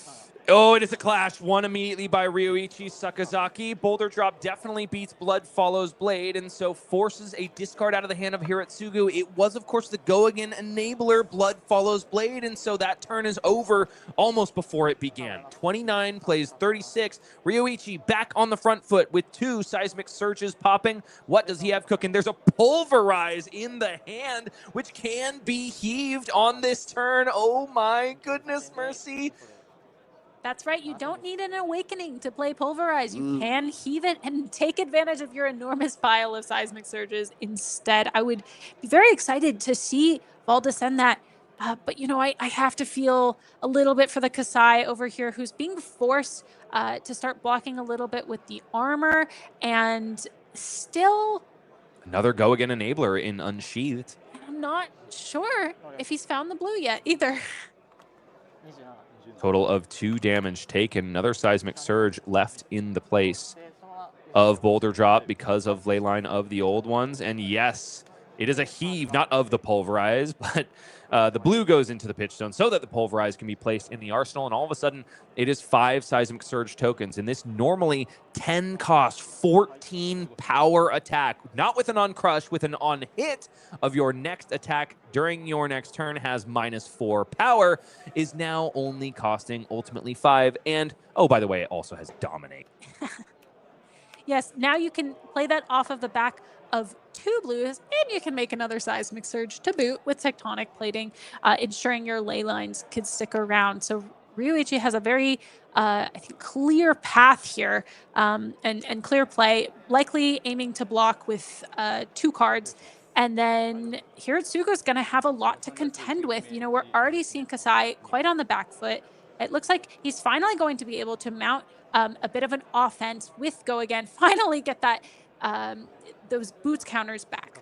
Hirotsugu finally able to mount some sort of an offense, even though it is the 3rd activation of Kassai this turn. I mean, there's plenty of material there because up until this point, Hirotsugu has just been blocking every single turn cycle. High current currency is in the pitch zone. Finally, there's the blue. I have to imagine there's also a go-again enabler because Unsheathed was blocked with on the previous turn cycle. What is it, though? We're not quite sure. It is the Blood Follows Blade, which we saw on top of the deck from last turn, which Ryouichi should know about as well. And so may opt to block this. This should be coming in for 3 off the back of that yellow Slice and Dice, which has now been banished to the Kassai activation. But it presents a very clean block for Ryouichi unless Hirotsugu has combat tricks. There's also only 1 blue in the hand for Ryouichi Sakazaki. This is one of the issues with Pulverize. If the top of the deck doesn't cooperate, you can't get it out of the arsenal, and then all of a sudden those Seismic Surge tokens used to heave it into the arsenal are no longer there, making it so much more difficult to play out of the arsenal. This could be exactly what Hirotsugu needs to get back in this game. As you mentioned, that Pulverize is very likely to get stranded there unless Ryouichi keeps the entire hand simply to send Pulverize, which he may opt to do, knowing how bad it is to be forced to play it out on a later turn off of 4 cards or 3 cards plus some amount of Seismic Surges. Also, quick correction from the booth. I am now realizing that I said Pulverize would have Dominate, but I also said it doesn't have a crush effect, and so it doesn't have Dominate. That's just the way Valda Seismic Impact works. Only those cards with the keyword Crush will have Dominate, but finally a gold token established for Hirotsugu, but at the same time, a Centauri Sellsword, one of those allies that are just so pesky and annoying for Ryouichi to remove. It's one of the turns Hirotsugu has been looking for throughout this game. Dying for. Establishing a gold and one of the allies that is so annoying for Valda to deal with. Can you imagine Ryouichi setting a Pulverize at Centauri Sellsword? Because I sure can't. Ain't no way. The only thing that is going to be hitting that Sellsword is likely a Titan's Fist, but Ryouichi, the way the cards were drawn up, is kind of priced into pitching everything. Now, Ryouichi does have to be considering now, with the establishment of the Centauri Sellsword, using the Enlightened Strike in his hand as a source of a go-again attack that can clear that Sellsword. It's not the best thing you want to be doing, but it's not terrible. But still, we come back to the issue of that Pulverize, forcing Ryouichi to play a certain way, which could be to Kassai's advantage, allowing on hits to get through. So 6 damage taken again. All of a sudden, a commanding lead by Ryouichi Sakazaki is reduced down to a detriment. 26 plays 27 now, and for the first time this game, Valda is on the back foot. 5 Seismic Surge tokens are going to pop. Is it going to be a clear of this Pulverize? No, Enlightened Strike played out. I'm a little worried for Ryouichi in this place, but I don't fault him for this play line. That Centauri Sellsword has got to die on sight. That's right. We discussed this as one possibility for the hand. I believe Ryouichi can also leverage those seismics. I imagine he must have another Guardian attack in the hand. I think there was a boulder drop. A boulder drop. Which did win the Test of Iron Grip, of course. Yes, and which is absolutely fine to send into Kassai. But now I think Hirotsugu can kind of breathe a little bit, right? We know Pulverize is stuck in that arsenal, and if Ryouichi wants to play it, he's going to have to keep quite a lot of cards or produce quite a lot of Seismic Surges, which is no small ask. And now, the nice thing about this play is that Ryouichi Sakazaki might still be bluffing the Pulverize, because Hirotsugu doesn't know that there aren't 2 blues in the hand. That's right. It's not face up at all. Oh my goodness, and that Enlightened Strike went face? A curious choice there. It's a Seismic Surge generated by Leyline of the Old Ones, and then another one with Tectonic Plating. Could very well just be a follow-up of Titan's Fist, but no, it's a... Wait, did I see that wrong? I really thought there were only blue, I think only we reds in that hand. experienced a collective hallucination. Oh, well, thank goodness for Ryouichi. Oh my gosh, I was so worried for him. Oh my. Well, we've been discussing how bad this Pulverize might be, but it's actually proving incredibly potent on this turn. You know, I'm less confused by Enlightened Strike going face. Kassai is facing an enormous amount of damage, and this is no longer the foothold that we thought Kassai had.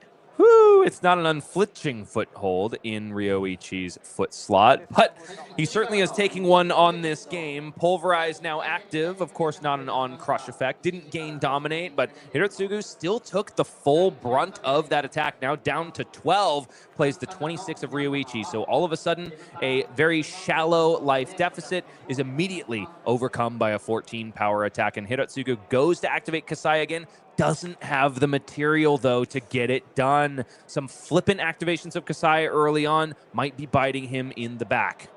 Yes, it's often something that happens. You go to look through your pile and you realize, oh, I just don't have the yellows. You look again, hoping one will have magically appeared, and it simply doesn't. This sword, of course, is also going to be under the Pulverize effect, so it is effectively 0 right now. And, you know, and the nice thing, of course, about something like Blade Runner is it allows you to skirt the majority of the value on that on-hit for Pulverize. I think back to the Lexi days where you would just send one of your smaller arrows anyway, or even an infecting shot that comes in for 1, which is still demanding something on defense. Centauri Sellsword, ignored on the previous turn of Ryouichi, will take 3 life points away, and the Centauri Saber to follow gets just as much disrespect. 4 cards in the hand for Ryouichi and 3 Seismic Surges, which means that this could hurt. There's also, I believe that's a Seismic Eruption, and also a red Debilitate? Or Disable, I want to say? We're about to find out. 6 Seismic Surge tokens will pop.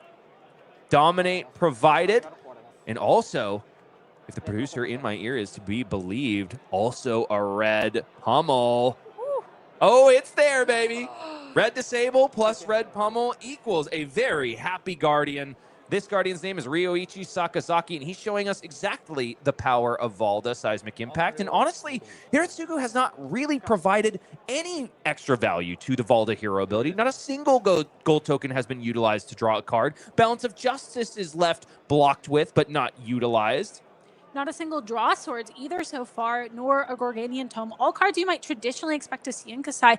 Looks like Hirotsugu has chosen to exclude, possibly from the deck list, and it might be what allows him to kind of stay in this game a little bit and not give too much value to the Valda. But it sure is looking really tough right now, especially with Disable threatening that arsenal. Now, when Hirotsugu is lining up a block of something so valuable like Fiendel Spring Tunic, he's got to draw his eyes immediately over to those 2 resources floating, because if we haven't made it clear yet, folks, 2 resources floating with a Guardian equals Pummel, or at least you have to consider that possibility.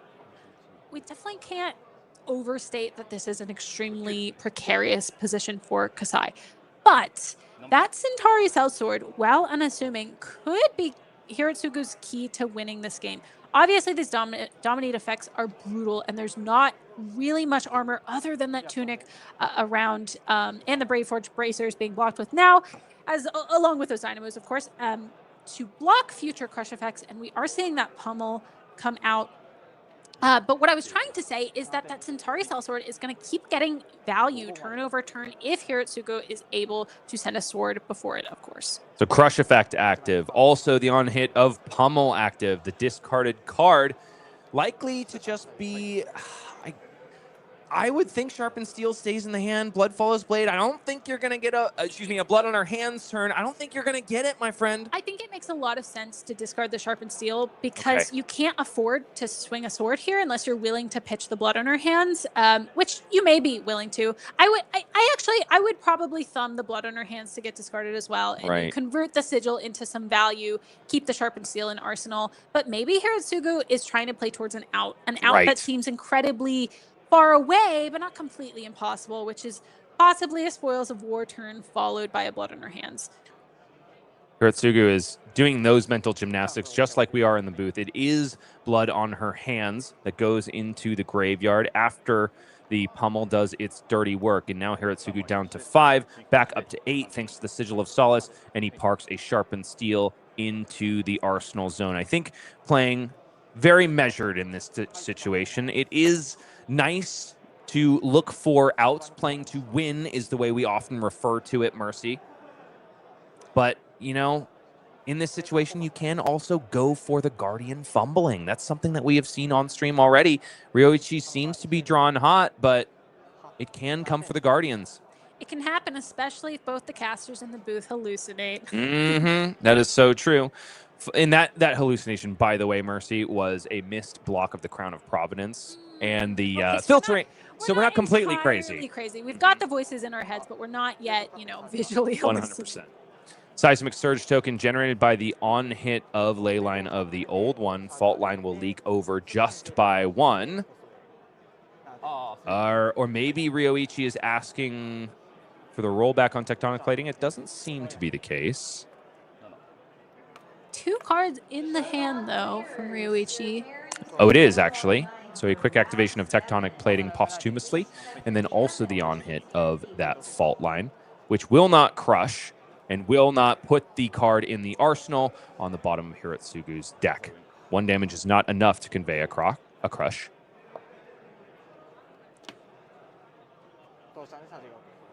Ryouichi, of course, declining Arsenal in interesting fashion when he had 2 cards in hand, perhaps lining up what he thinks to be a kill shot. And how was that 3rd Seismic Surge token generated? I am left wondering. The ley line from the on-hit. Well, so there was 1 of Tectonic Plating, 1 from the on-hit. Where's the 3rd coming from? That's my question. So Unsheathed, we'll forget about that for now. We're going to assume our players are keeping their boards nice and clean. Unsheathed plus Centauri Saber equals a Saber with 5. Go again. Test of Iron Grip, though. Rutro Raggy. Let's take a look at the top of the deck, shall we? And it is a Cranial Crush, very much beating a high current currency. Hit and Run goes into the graveyard. Yes, it is a go again enabler, but really it was there for the resources. Centauri Sellsword is the follow-up. Ryouichi takes a little bit more blood from his own life force. And with the self-inflicted IP penalty, I think Hirotsugu might have been able to sniff out that Test of Iron Grip. Block cards, of course, are not very useful in the arsenal. Yeah, and, I'm noticing, even though Ryouichi had such a commanding lead, we're seeing Kassai get back in this game, even without having really much of an army at all. Just off the back of this 1 sellsword, which could have been cleared away multiple turns ago, he's getting so much value out of it. And I wonder if Ryouichi is wondering if he simply should have cleared it with an Enlightened Strike, which he might be want to do now.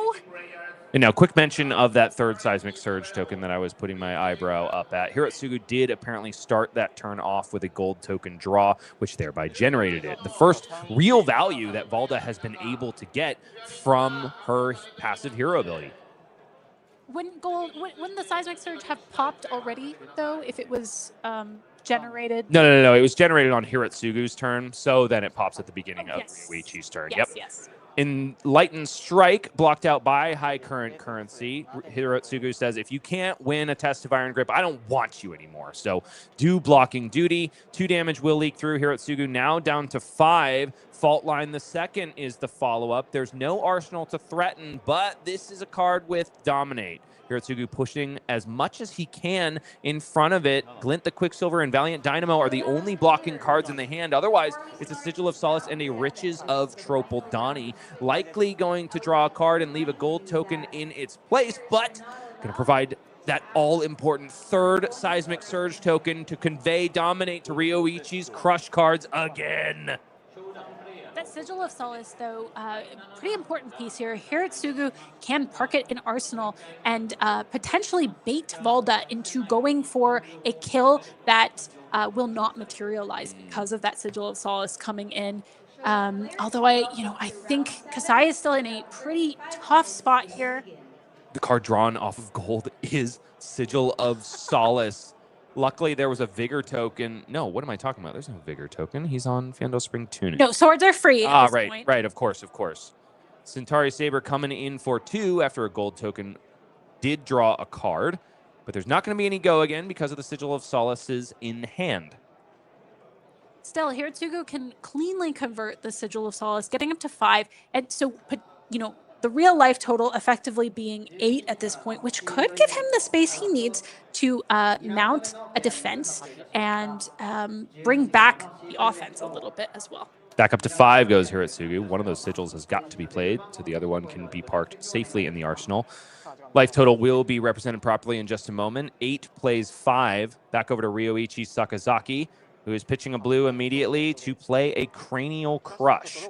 Only costs 1 blue because, of course, there were 3 Seismic Surge tokens at the beginning of the turn, and now it's yet another puzzle for Hirotsugu. What could my opponent be doing with 2 cards in the hand, even though they've already played out their attack? It is Arouse the Ancients, and it is a red card, but is it a pummel?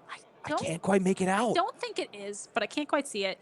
On the other side, though, Hirotsugu, facing down this Dominate, does have a defense reaction in the hand. Of course, we know the Sigil of Solace is parked in Arsenal, so can at most block 4 in front of this Cranial Crush, which means that Crush effect is going to be active unless, of course, he's willing to sacrifice Tunic as well.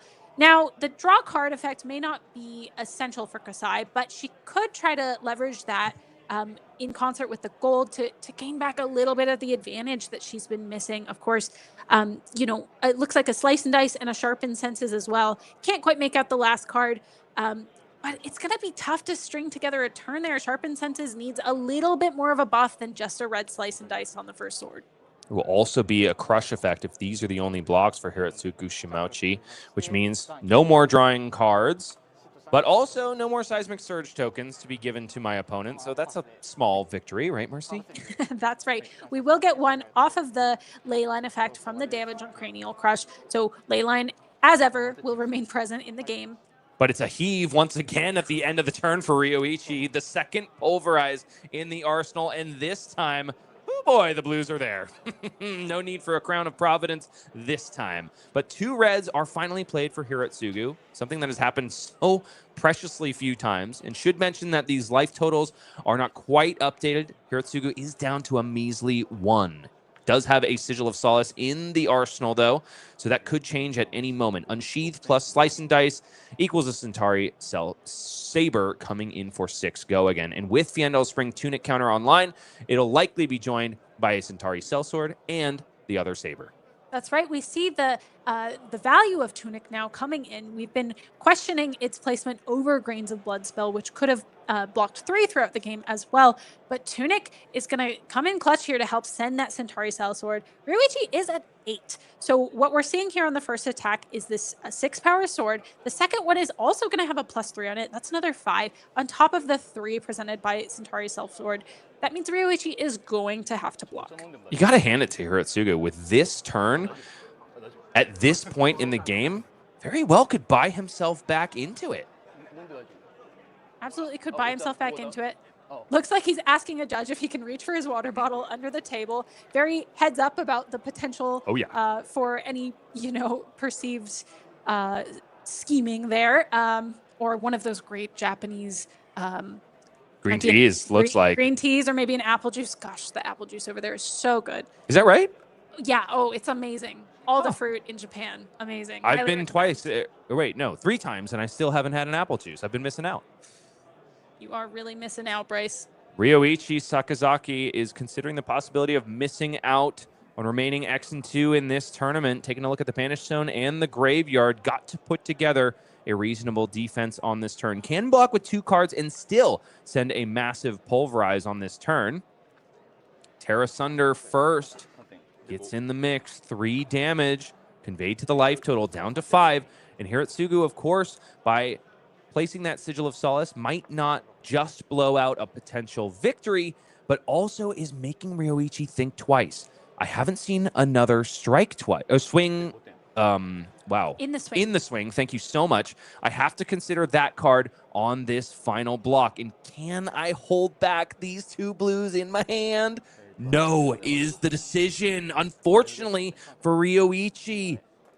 I mean, this sword is coming in for 6. It was 5 before blocked It was by 5 the before it Aftershock. was. Yes, which meant that was enough to present exact lethal, which means Ryouichi is going to get that Pulverize pretty stuck there. Retro Spaghetti-O, and all of a sudden, this is a situation where you may never get to play with your arsenal again. It's just going to be a headbutt, but this is dominated. Hirotsugu has 1 life. Hasn't updated the life totals yet. Sigil of Solace is in the arsenal. Valiant Dynamo is there. Fiendal Spring Tunic is there as well. 6 dominate. Cannot be defended by head equipment. Looks like Hirotsugu is definitely going to be able to live through this turn cycle for sure with that Sigil of Solace parked there.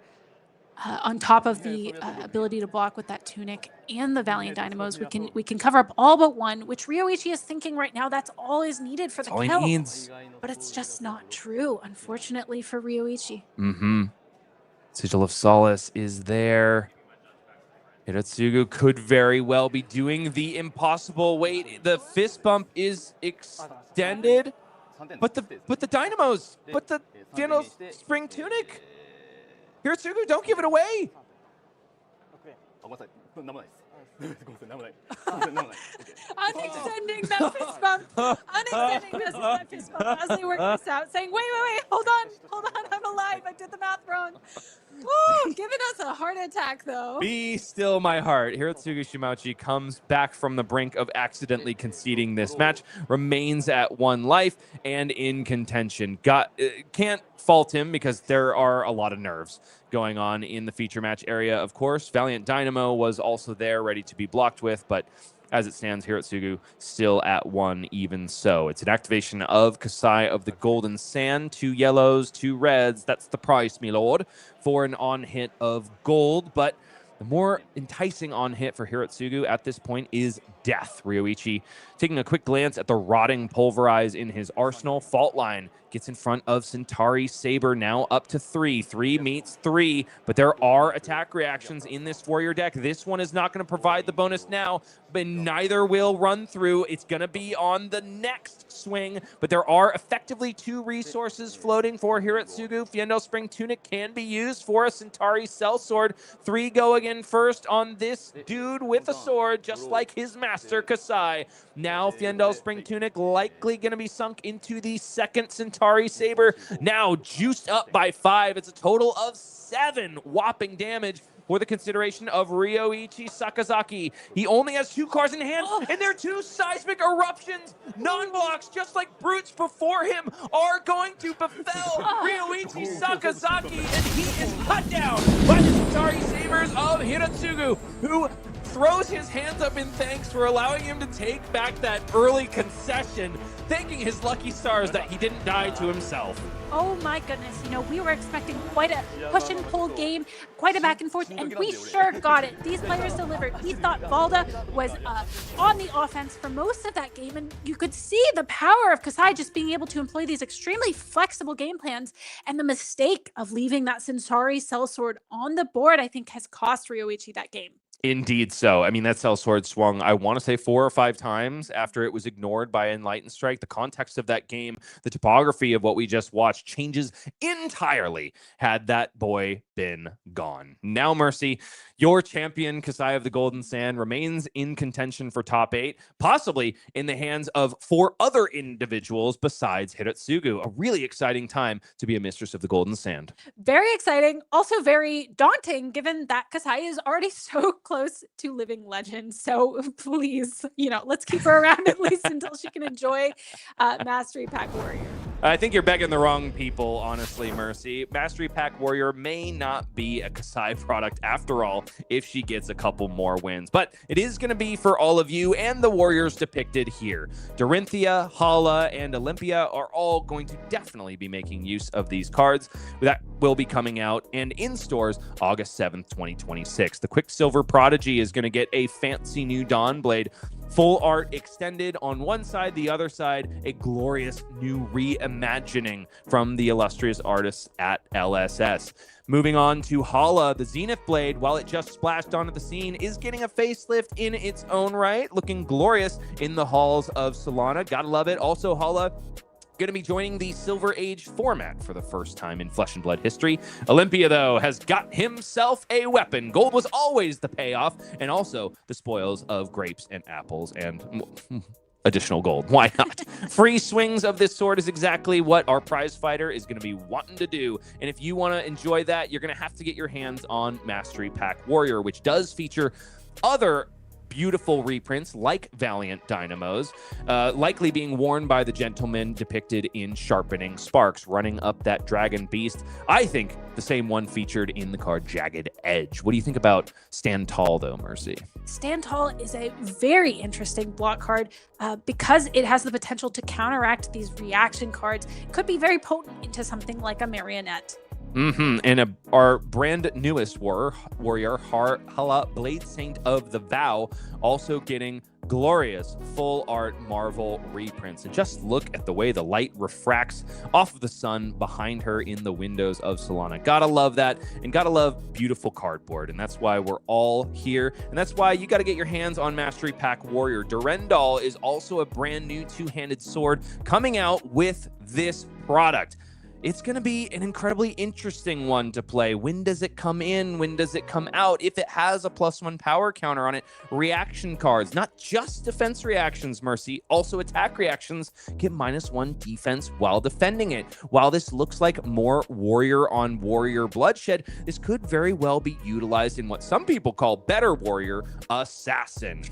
Well, if you haven't been able to get your hands on the, yes, somewhat expensive legendaries that Warrior needs to run, they're all getting reprinted in Mastery Pack Warrior. It's not just Valiant Dynamo, it's also Grains of Bloodspill and Brave Forge Bracers, and they look just as gorgeous as ever, even if the art is telling a different story, and you can utilize them in whatever Warrior deck you decide to build with the help of Mastery Pack Warrior. Now, Mercy, I know you're looking at these raised blades because there is a chance that Kassai, even though she's printed on the card, may never actually get to play with them. If she doesn't get to play with them in Classic Constructed, I'm going to that Living Legend format and I'm pulling the raised blades out immediately. This card is absolutely gas. I would really like to see it play out in Kassai. I think all the non-Kassai fans are perhaps dreading it a little bit more, but I think it's time for Kassai's time in the sun. But it is coming before Raised Blades even hits the format. Listen, you may very well get to play it, but you might be buried under like a 8-wide chain link turn from chain bound by shadow. But you'll get to raise your blades. That'll be really cool. Also, we've got Overwhelming Swing and Rake Back, one of the few spoilers that we have from Mastery Pack Warrior. Stay tuned for more because content creators abound have been churning them out. Mastery Pack Warrior will also be available for early access at Gen Con, July 30th to August 2nd, 2026. By early access, I mean, yes, you'll actually get to get your hands on this product, crack it open, and maybe shuffle up what you get and play with it right then and there. And Three's Company, ladies and gentlemen, Olympia is going to be getting a really juicy defense reaction. But first, of course, we got to talk one more time about these alternate art reprints that are going to be in stores with Mastery Pack Warrior. All exciting stuff. Three's Company is right here for you to behold.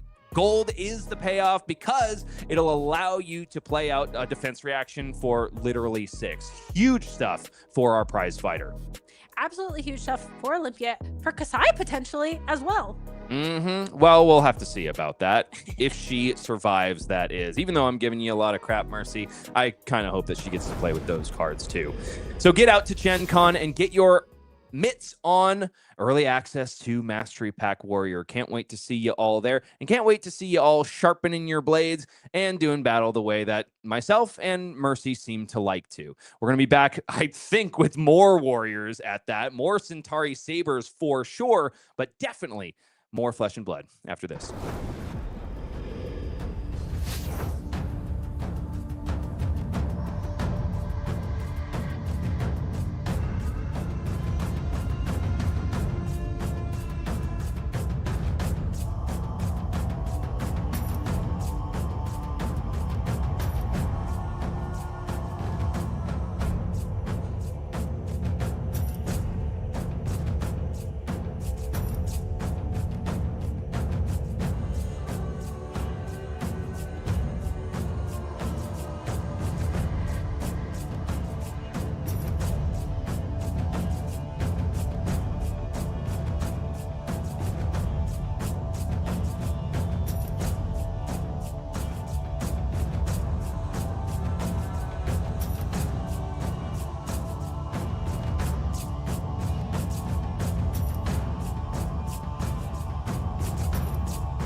Centauri Sabres have been flying this way and that, but there is only one more game to be played before we make a slice out of our top 8. Bryce Platz back with Mercy Bickell for the final round of Swiss at Calling Shinjuku. An exciting time indeed, because our top 8 is very nearly complete. We just have one more match that is going to decide the best spoils to be had here at the event. We take a look at our standings, and you'll see exactly what I mean. Our top 10 is our top 8. The final match to decide it all is going to be La Wen against, it was Hiroaki Sakuma, -IO versus Arakni Marionette. They play for the 8th seed in this top 8, which means, Mercy, we have an Arakni Huntsman, we have Vynnset, we have Evan Tanguy, still taking 2 losses today, but when they're most fortuitous on Gravy Bones, Sam Sutherland, Ming-Han on Kassai, Jacob Clements on Arakni Marionette, and Shoma Yomura on Kassai of the Golden Sand. Does seem like the Marionettes are not quite out of the mix yet. No, they're not completely out of the mix. We see Jacob Clements, who we haven't been able to see on stream thus far, alongside La Wen, as you pointed out, still very much in contention here. Not out of the mix. The Kassai is also showing up in force alongside our classic mainstay, Gravy Bones. Gravy Bones may very well be down in a lot of people's minds, but Evan Tanguy is making him look like a very enticing pick for the Pro Tour indeed. Can't wait to see exactly how it's going to break out, but Kassai also seeming like a dominant force in this metagame, Mercy, which I think is exactly how you'd like it.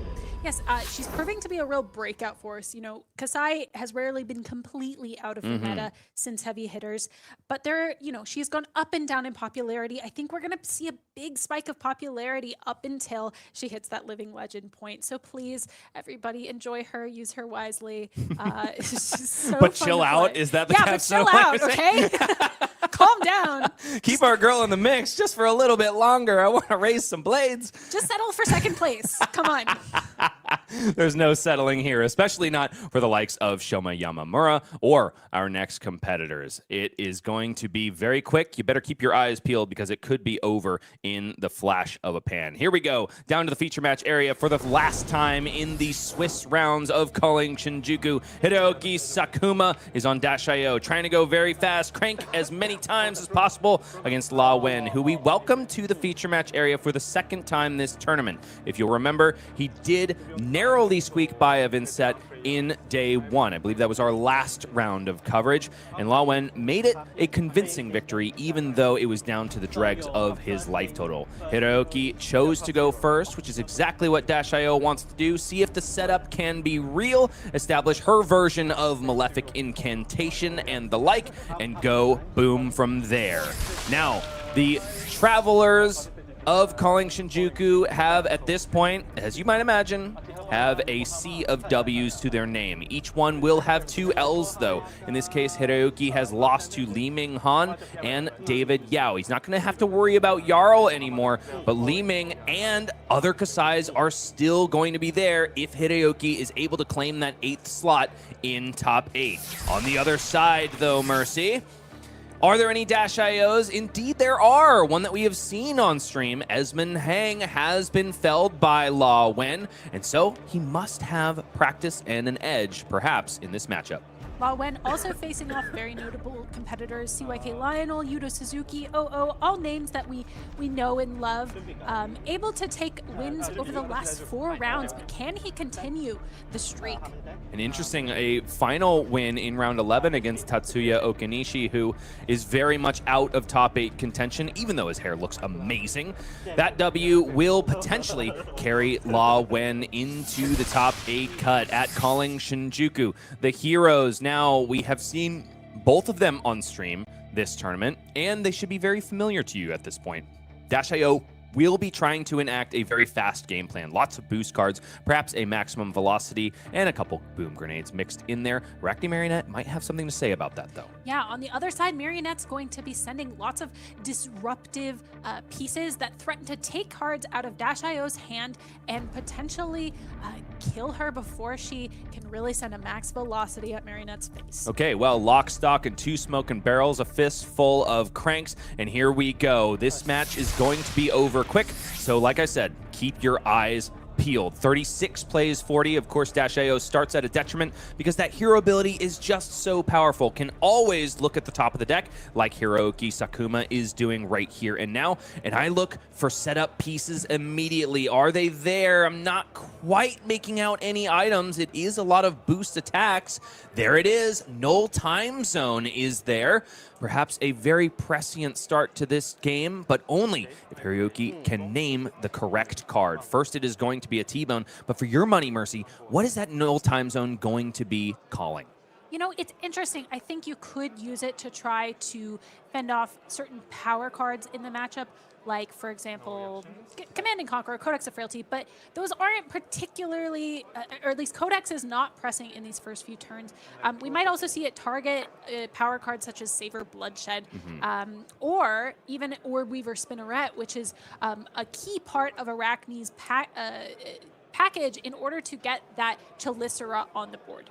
I could definitely see a call of Orb Weaver Spinneret. The tricky bit, of course, is that Hiroki's loadout doesn't include those Boots of Omnis Ward, which a lot of people tout as Silver Bullet into what Arakni Marionette is trying to do. Immediately flick one of those Hunter Claves and establish the Graphene Chelicera. The choice, though... Mark of the Black Widow, I believe, an interesting is the choice here for Hiroki. Just says, I don't really care what you're doing as long as you're not stopping what I'm doing. That's right. Lao Wen kind of tilts his head at the choice, but I don't mind this choice. It is one of the earliest disruptive pieces that Lao Wen could be presenting at this point. You know, off the back of a flick of Hunter's Clave or perhaps a simple swing into a mark, he could be threatening cards out of Dash.io's hand very quickly. Now Hiroki just doing a little bit of setup, and it's going to be at the detriment of his opponent. Probably not exactly what he wanted to see on turn 0, but based on the chosen card, he kind of seems to know his fail states based on this matchup. If you are bringing a deck to any tournament, you have got to know your opponent, and it is a Mark of the Black Widow in the hand of Lao Wen. Was he planning on playing it this turn? That is anybody's guess, but a very, very great soul read by our Dash.io player. That's right. It can't be pitched either. However, it can be parked in the arsenal and played out from there. Notably, also the Command and Conquer and the Orb Weaver Spinneret in the hand, both cards we mentioned. Any one of them could have been a great name there. Command and Conquer coming out here to threaten the arsenal in this case. But I could definitely see Lao Wen trying to hang on to that Orb Weaver Spinneret instead, but because he's not able to pitch the Mark of the Black Widow, priced into pitching with Orb Weaver instead. Now Hiroki must like the top card of the deck. He knows what it is, and it is an outpace. So once per game, Crown of Providence basically says ignore the effect of Command and Conquer. Not the damage, mind you, but the on-hit is the more debilitating part of that card. So it is yet another tick down of Null Time. Sorry, the first tick down of Null Time Zone. But Lao Wen has now established the Mark of the Black Widow in the arsenal, which is a playable zone when it comes to Null Time Zone. Expedite played out for Hiroki, a card that we didn't see in our previous Dash.io match. It is a head jab cosplayer, comes in for 3 go again after being boosted, but will allow Hiroki to play out, or put out, I should say, an item with cost 0 or 1 from the hand into the arena. It's not there in Hiroki's hand, but it does make Lao Wen think twice. Yes, I think a lot of cases you do just have to take this because you know Dash.io sometimes simply does not have it. And Lao Wen really wants to be presenting the disruptive effects that we've come to know and love from Arakni Marionette. We do have a Persuasive Prognosis in the hand alongside a Kiss of Death and Cut from the Same Cloth, a very potent set of cards together, given that we can even threaten to swing a dagger, mark our opponent, and then we can follow up with a Kiss of Death, and we can possibly get go again on that from the Marionette ability. Zipper hit the follow-up to Expedite. Looking really good. A highly efficient go-again attack when boosting away, say, a Fast and Furious, thereby putting yet another Steam counter on Null Time Zone. It's going to be more Mark of the Black Widows that might have to be placed in the arsenal for Lao Wen if he wants to play them. Dash.io activation in order to play a Cerebellum Processor off the top, exactly as you'd like to draw it up. Cranking, of course, that Cerebellum Processor is Hiroaki Sakuma. 2 action points left in its wake, and also the opportunity to draw an additional card, but only if Hiroaki likes it. Also, I want to draw attention to Hiroki's equipment suite here. We traditionally see more aggressive pieces in these slots, right? But Hiroki has wisely, I think, chosen to bring adaptive plating and Cogworks Tinker Rings. Cogworks Tinker Rings, of course, offering 2 block in the arm slot for Dash.io. Adaptive plating offering a potent 3 block as well off of the golden cog created by Cogworks Tinker Rings. A very admirable equipment suite that might help fend off some of these large disruptive Arakni Marionette attacks at just the right time. Cerebellum Processor activated, but only to find a red Expedite on the top of the deck, immediately thrown into the pitch zone to pay for this outpace. 4 go again once again, and I believe it is, yes, another 1-cost boost attack left in the hand, so Symbiosis Shot is going to jump into the mix. Lawin immediately reaches for the Mask of Deceit, but I think he's realizing that his opponent is not marked at the moment. Wants to make sure that he can control that transformation, likely transform into Arakni Orb Weaver, if and when he deploys Mask of Deceit, or maybe mark Arakni Black Widow, but it feels semi-early for that. It does feel a little bit early, especially since we've seen Law Wen pitch away 1 red Orb Weaver Spinneret already. As I understand it, a key part of playing Arakni Marionette is sticking one of those Chaliceras as early as possible so that you can take advantage of its 1-cost nature and the fact that it is a stealth dagger. Last card Arsenal for Hiroki Sakuma. Lawen not providing anything on defense. He likes what he's got cooking. And my co-caster seems to agree with him. It is cut from the same cloth first. The hand must be revealed for Hiroki, who takes a moment. He says, yes, resolve the card. And Lawen says, yes, I want to resolve the card. No, go ahead and resolve the card, says Hiroki. And now the cards are laid on the table, and it's 3 items now for Hiroki Sakuma. Including a penetration script in that second slot. That will provide an extra +1 on each of Hiroki's attacks, I believe. A very interesting inclusion, one that tilts extremely aggressively into Marionette as well. Kind of a build your own Art of War at home. Fi's not the only one who can do that. Hunter's Clave is the follow-up, paired very nicely with a blue in the pitch. So 5 go again, mark you on hit, and Hiroki, at this point, knows that Law Wen knows that the prospect of blocking this out is pretty much null and void. So accepting all of the damage is Hiroki Sakuma. 5 damage to the face, down to 27, and a mark on Dash.io's head. What's brutal here is Hiroki may not be expecting a Mark of the Black Widow to come out here, of course, because he feels this sense of protection provided by the blanket that is Null Time Zone. However, as we know, Law Wen has stuck 1 in Arsenal, has not had the misfortune of running into another copy, which would be stuck in the hand. So we may see it deployed this turn. We may also see this Kiss of Death that Law Wen is thumbing come out of and possibly get go again as well. Hiroki gives a nod. He says, yeah, that might as well happen on this turn. So Kiss of Death coming in for 4, +1 from the Arakni Marionette hero ability, but that to the point in the hand very well might push it up to 8. And when Hiroki has only 1 blocking card in the hand, I don't know about trying to block this one. And the follow-up, of course, could be the Mark of the Black Widow. And because 2 Hunter's Claves are still there in the equipment zones, a Flick Knives activation could happen. But if Hiroki decides to block out, give the maximum respect to that Mark of the Black Widow, Law Wen has the opportunity to just flick the Kiss of Death instead. That's right. It's a brutal fork for Hiroki as well. Opting to take a lot of damage because, you're Dash.io. You have a lot of items. You are not going to be able to block this hand. But unfortunately, that's going to put Dash.io quite close to death, and also losing card again going, this might as well happen. It really hurt me on this turn, Law Wen, says Hiroki Sakuma. And it is Mark of the Black Widow, which is being threatened to be pushed up by 1 because of a Hunter's Clave flick if Law decides to go with that playline. Already Hiroki has hemorrhaged all the way down to 18, and it's not over yet. We could see the 2 armor, the Teklo Foundry Heart and the Cogworks Tinker Rings coming out to block this. 4, of course, being necessary to prevent Mark of the Black Widow from getting over if Flick Knives is deployed. Hiroki really protecting this hand. But then At this point, Law Wen might say, okay, you don't want to be marked, you don't want me to disrupt you, I'll just send the Kiss of Death instead. 2 more free damage comes across the line. Hiroki, after that turn, after being way ahead in life, now down to 16, 10 points behind Law Wen, who, yes, had a 5-card hand and kind of sort of has to reset, but not before Hiroki gets his say. Is it going to be good, though, with 3 items in the hand, though, Mercy?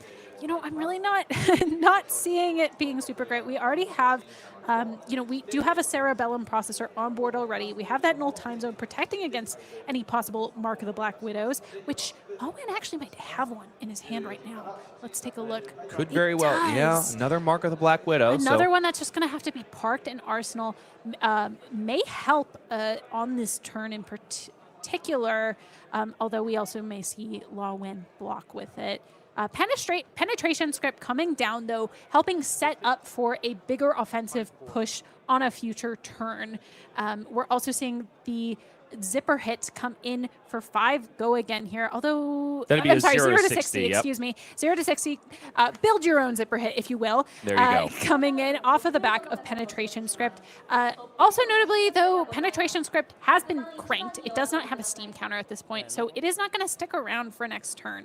And you might be thinking, oh, well, at least it can be sunk into the adaptive plating for the galvanize effect and gain an additional +2 defense on that now essentially foot piece. But a golden cog was already established by the Cogworks tinkering, so it's a little bit redundant. Hiroki not jazzed about the way he drew it up, and now especially with Law Wen deploying a layer of the spider, gaining yet another mark on the head of Dash.io, and all of a sudden now Mask of Deceit can fix the demi-hero that Law Wen transforms into. 2 damage will connect, though. Law Wen down to 24, and an outpace follows from the Arsenal. 5 go again because of the penetration script, and armor cannot be blocked with. If Law Wen was thinking about that Mask of Deceit, he's going to have to think again.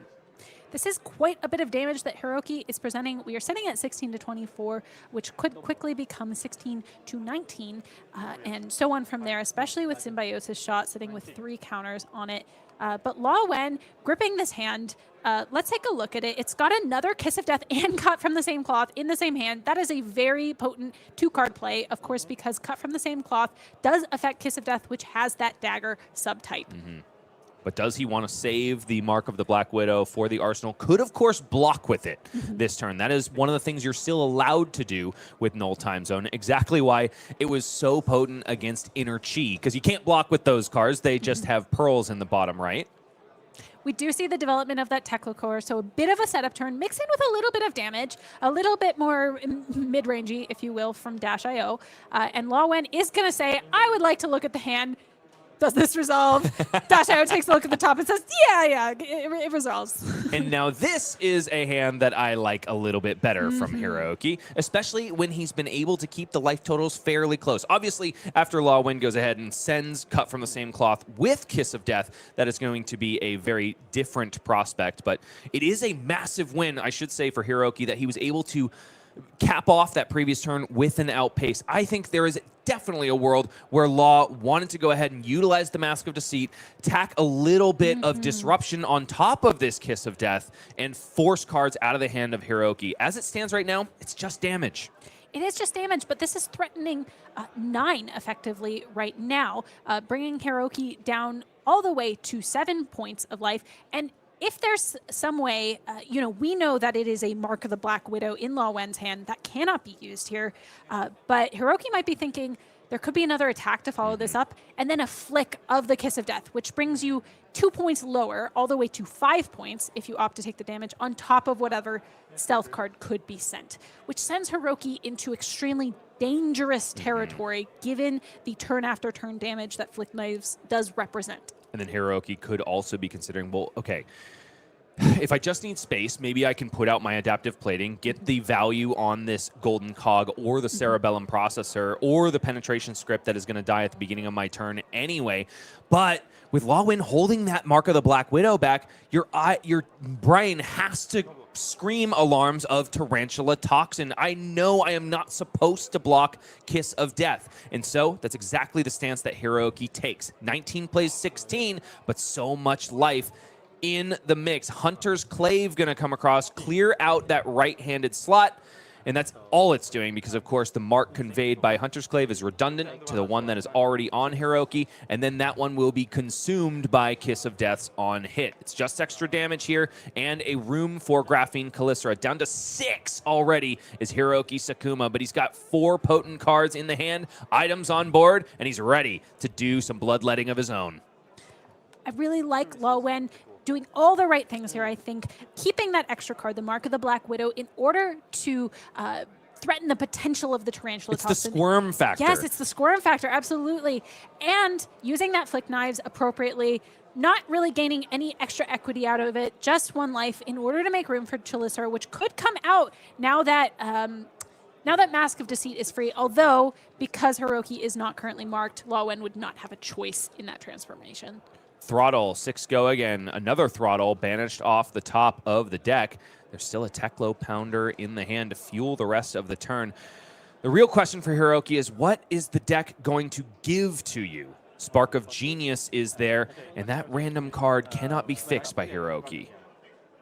You know, I'm curious if Hiroaki ever uses that Spark of Genius here just to kind of pull out like a boom grenade at the beginning of the turn, right?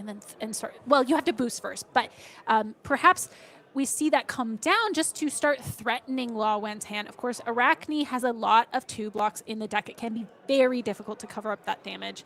However, sitting somewhat comfortably at 19, definitely a life total that Dash.io can work with, but it is giving quite a bit of space to this Marionette as well.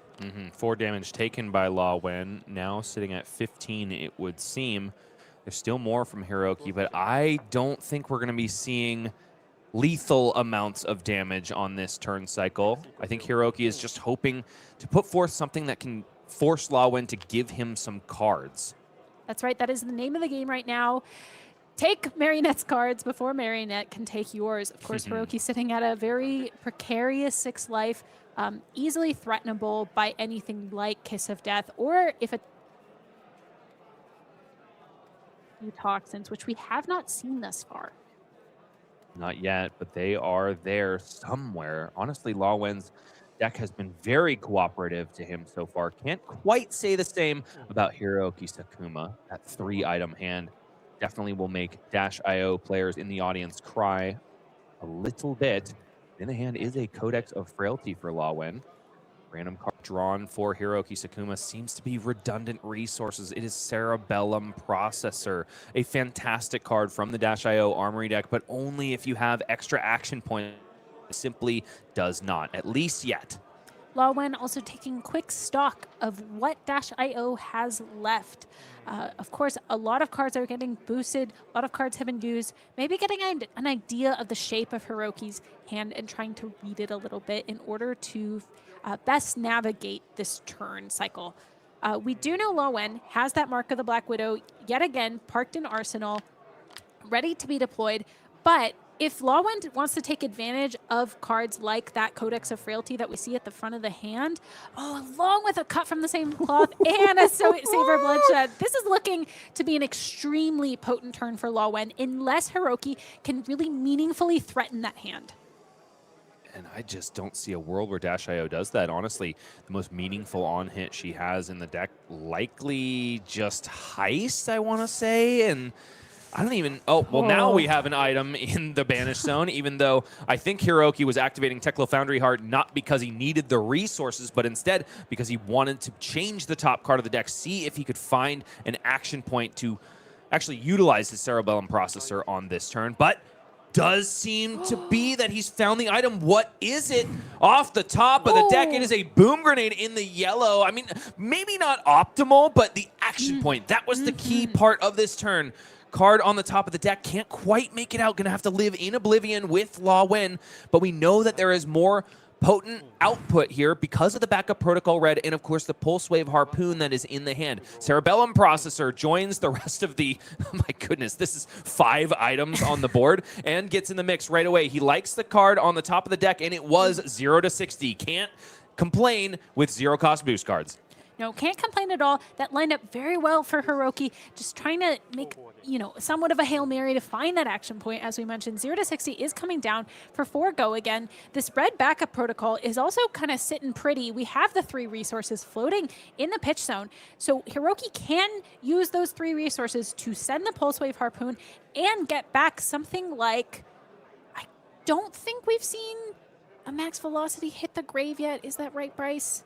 I don't believe so, no. No, and we haven't hit the 3 boosts this turn. But the cool thing that Hiroki can do, no, it's not technically an on hit, but with a Pulse Wave Harpoon left in the hand and backup protocol red being activatable at instant speed, yes, he can activate, threaten the yellow boom grenade on every single chain link, but also he'll get to 3 boosts wide and be able to rip the most valuable card out of Lawin's hand. Is it Codex of Frailty? Is it Savor Bloodshed? We're about to find out. Lawin really thinking about this block as well, wondering perhaps if Dash.io has found the gas to threaten Lawin's life total. Not even necessarily worried right now about the Pulse Wave effect, just thinking about how he's going to live through this turn. Of course, cut from the same cloth is, for example, a 2-block. Arakni Marionette has many of those cards, as we've mentioned. It can really present a problem in these endgame situations where Dash is just hitting you with enormous amounts of damage, and you're sitting there with hands that just beg to be played, not blocked with. We are going to see also that red backup protocol get used to bring back a 0 to 60, which is going to present another 0 for 4 go again. And then we know that Pulse Wave Harpoon is coming next. And so this is a really good offensive turn. I was chiding that Cerebellum processor, but Hiroki is making it sing to the tune that he wants. And there it is, all of the cards out of the hand, except for, of course, the Codex of Frailty. Lawin holding that one back only has to reveal the number of boosts this chain link, but Hiroki can rip any one of his choice out from the hand and onto the combat chain in order to block this Pulse Wave Harpoon. Yes, he wants to send damage as much as possible, but disruption is so key for him in this position. The really interesting thing here is that if Hiroki chooses that cut from the same cloth, it's only a 2-block. That means Lawin is potentially staring down 2 damage to the face, and then we can follow up with a Symbiosis shot, which again presents lethal and forces either armor or another card out of the hand. So choosing a 3-block like Savor Bloodshed, very tempting, but also allows Lawin to grip the other 2 cards. Very good on the analysis seat there, Mercy. Absolutely slaying it. You are showing us exactly the decision point for Hiroki Sakuma and why it may not be as obvious as you might think. Arakni Funnel Web has also been transformed into what feels like eons ago, honestly.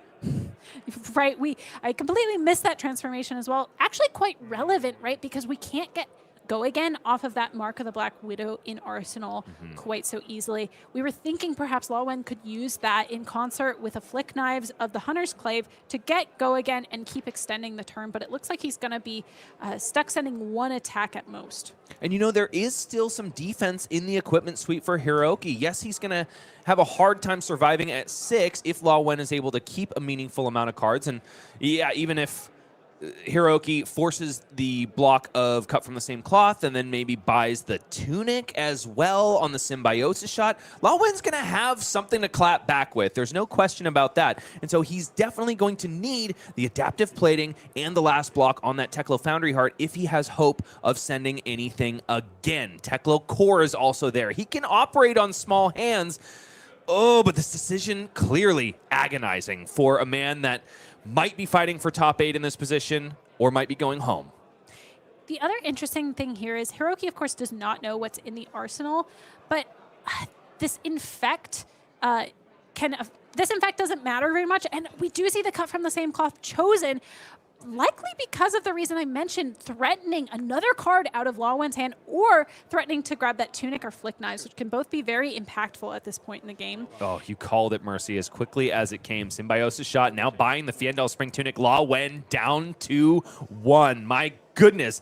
What did I tell you? This game is going to be over in a flash. Blink and you will miss it. Lawin with 3 cards in hand and Funnel Web transformed into with a card in Arsenal. Oh, this is gonna potentially hurt for Hiroki. Hunter's Clave being the benefactor of Savor Bloodshed coming in for 5. And if Hiroki remembers, he has seen the rest of the hand. The only question mark is the arsenal. That's what he's got to be considering most of all on this turn. Does he have blocking potential in the hand, or is it yet another 3-item draw up? I wouldn't think that 2 can happen in the same game, right, Mercy? That would be criminal. Exactly. You know, Hiroki being so diligent about protecting against it, likely been scarred by it in the past, but effectively has shaped Law Wen's turns around it, right? And force it into that arsenal and kind of forcing Law Wen to have a very measured approach to disruption. It's interesting the way we can kind of lead our opponents down the path that is most hurtful to us, even when we're trying to protect ourselves. There is only one non-block in the hand, and it is a Teklo Pounder. The one blue, there's also a Teklo Trebuchet 2000. Okay, so 2 blues, but the most important bit, only 1 non-blocking card. So this hand will block effectively 13 if the equipment is brought into the mix. It is a tough decision for Hiroki as well. Obviously, you know, there is no current mark. So the Savor Bloodshed will not trigger immediately, and we cannot employ Flick Knives here because Hunter's Clave is on the chain right now. So if this Hunter's Clave is blocked, it's going to be very difficult for Law Wen to actually get the card draw out of Savor Bloodshed. So I have to think in Hiroki's position, you're kind of priced into blocking it. And now 1 card for the consideration. And honestly, in this position, I think Hiroki might be considering adaptive plating as well, which is probably why it's turned sideways. Because while Hunter's Clave would benefit from an additional +1 on piercing, it would still reach the exact 6 and make it so that Hunter's Clave does not connect. We also have to be extremely worried about this funnel web effect, right? Funnel web says target assassin attack. Hunter's Clave is an assassin attack. This can be buffed by 3 right now. So Hiroki has to think about the possibility of over-blocking here. Unfortunately, put in a bit of a catch-22. You know, if you start over-blocking, your opponent is not forced to activate Funnel Web and can hold that card for the next chain link, right? But also, you know you're very likely dead if you don't over-block. Okay, and it's not just adaptive plating, but also the final block of Teklo Foundry Heart that gets in the mist. Currently, overblocking by 1 is Hiroki Sakuma. Mark of the Black Widow, though, comes out of the arsenal and gets a grimace from our -IO player. He's reading the writing on the wall. Yes, you don't necessarily want to go down to 0 daggers as Arakni Marionette, but Law Wen, stoic in his seat as ever, shows that he is willing to do what he needs to close this one out for Team Blue Pitch. That's right. That Flick Knives can come in, bringing Hiroki's effective life total down to 5, and we can also see a Funnel Web activation pump this all the way up to 6 with an on-hit effect.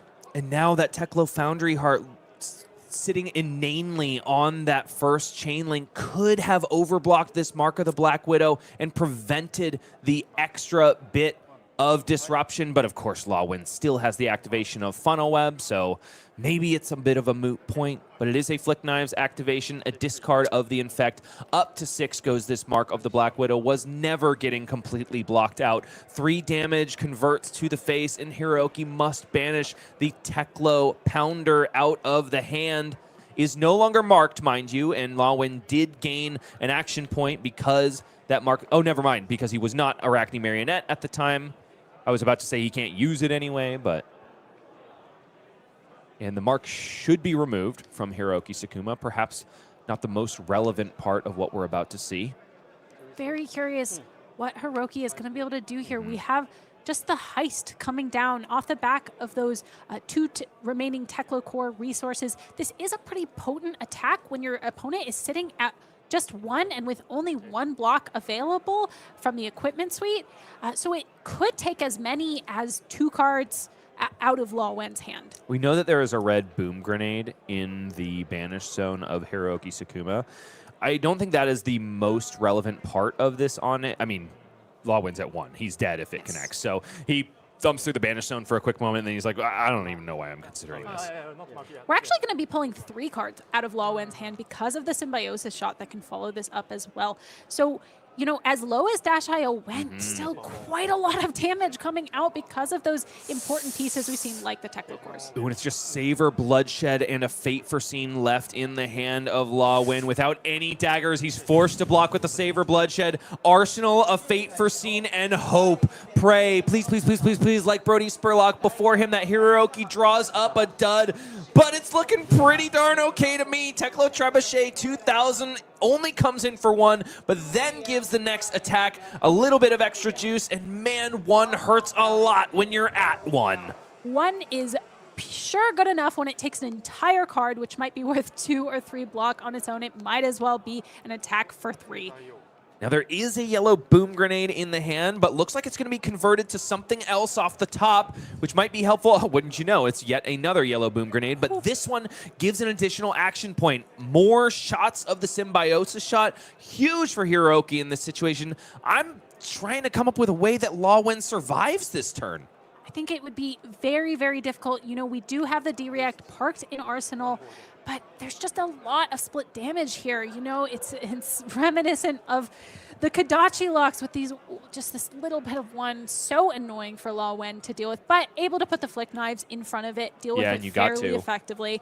But also now losing the ability from flick knives to keep threatening Hiroki's life total. Of course, Arakni sitting with no daggers on the other side. Flick knives not going to be that useful. I feel like I'm seeing a unicorn, honestly.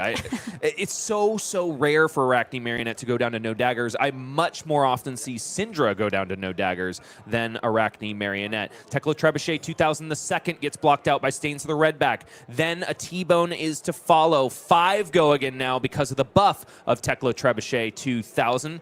Currently eking over by 5 because those Black Tech Whisperers aren't blocking anymore. And then it's an additional 2 shots of the Symbiosis shot. And look at this.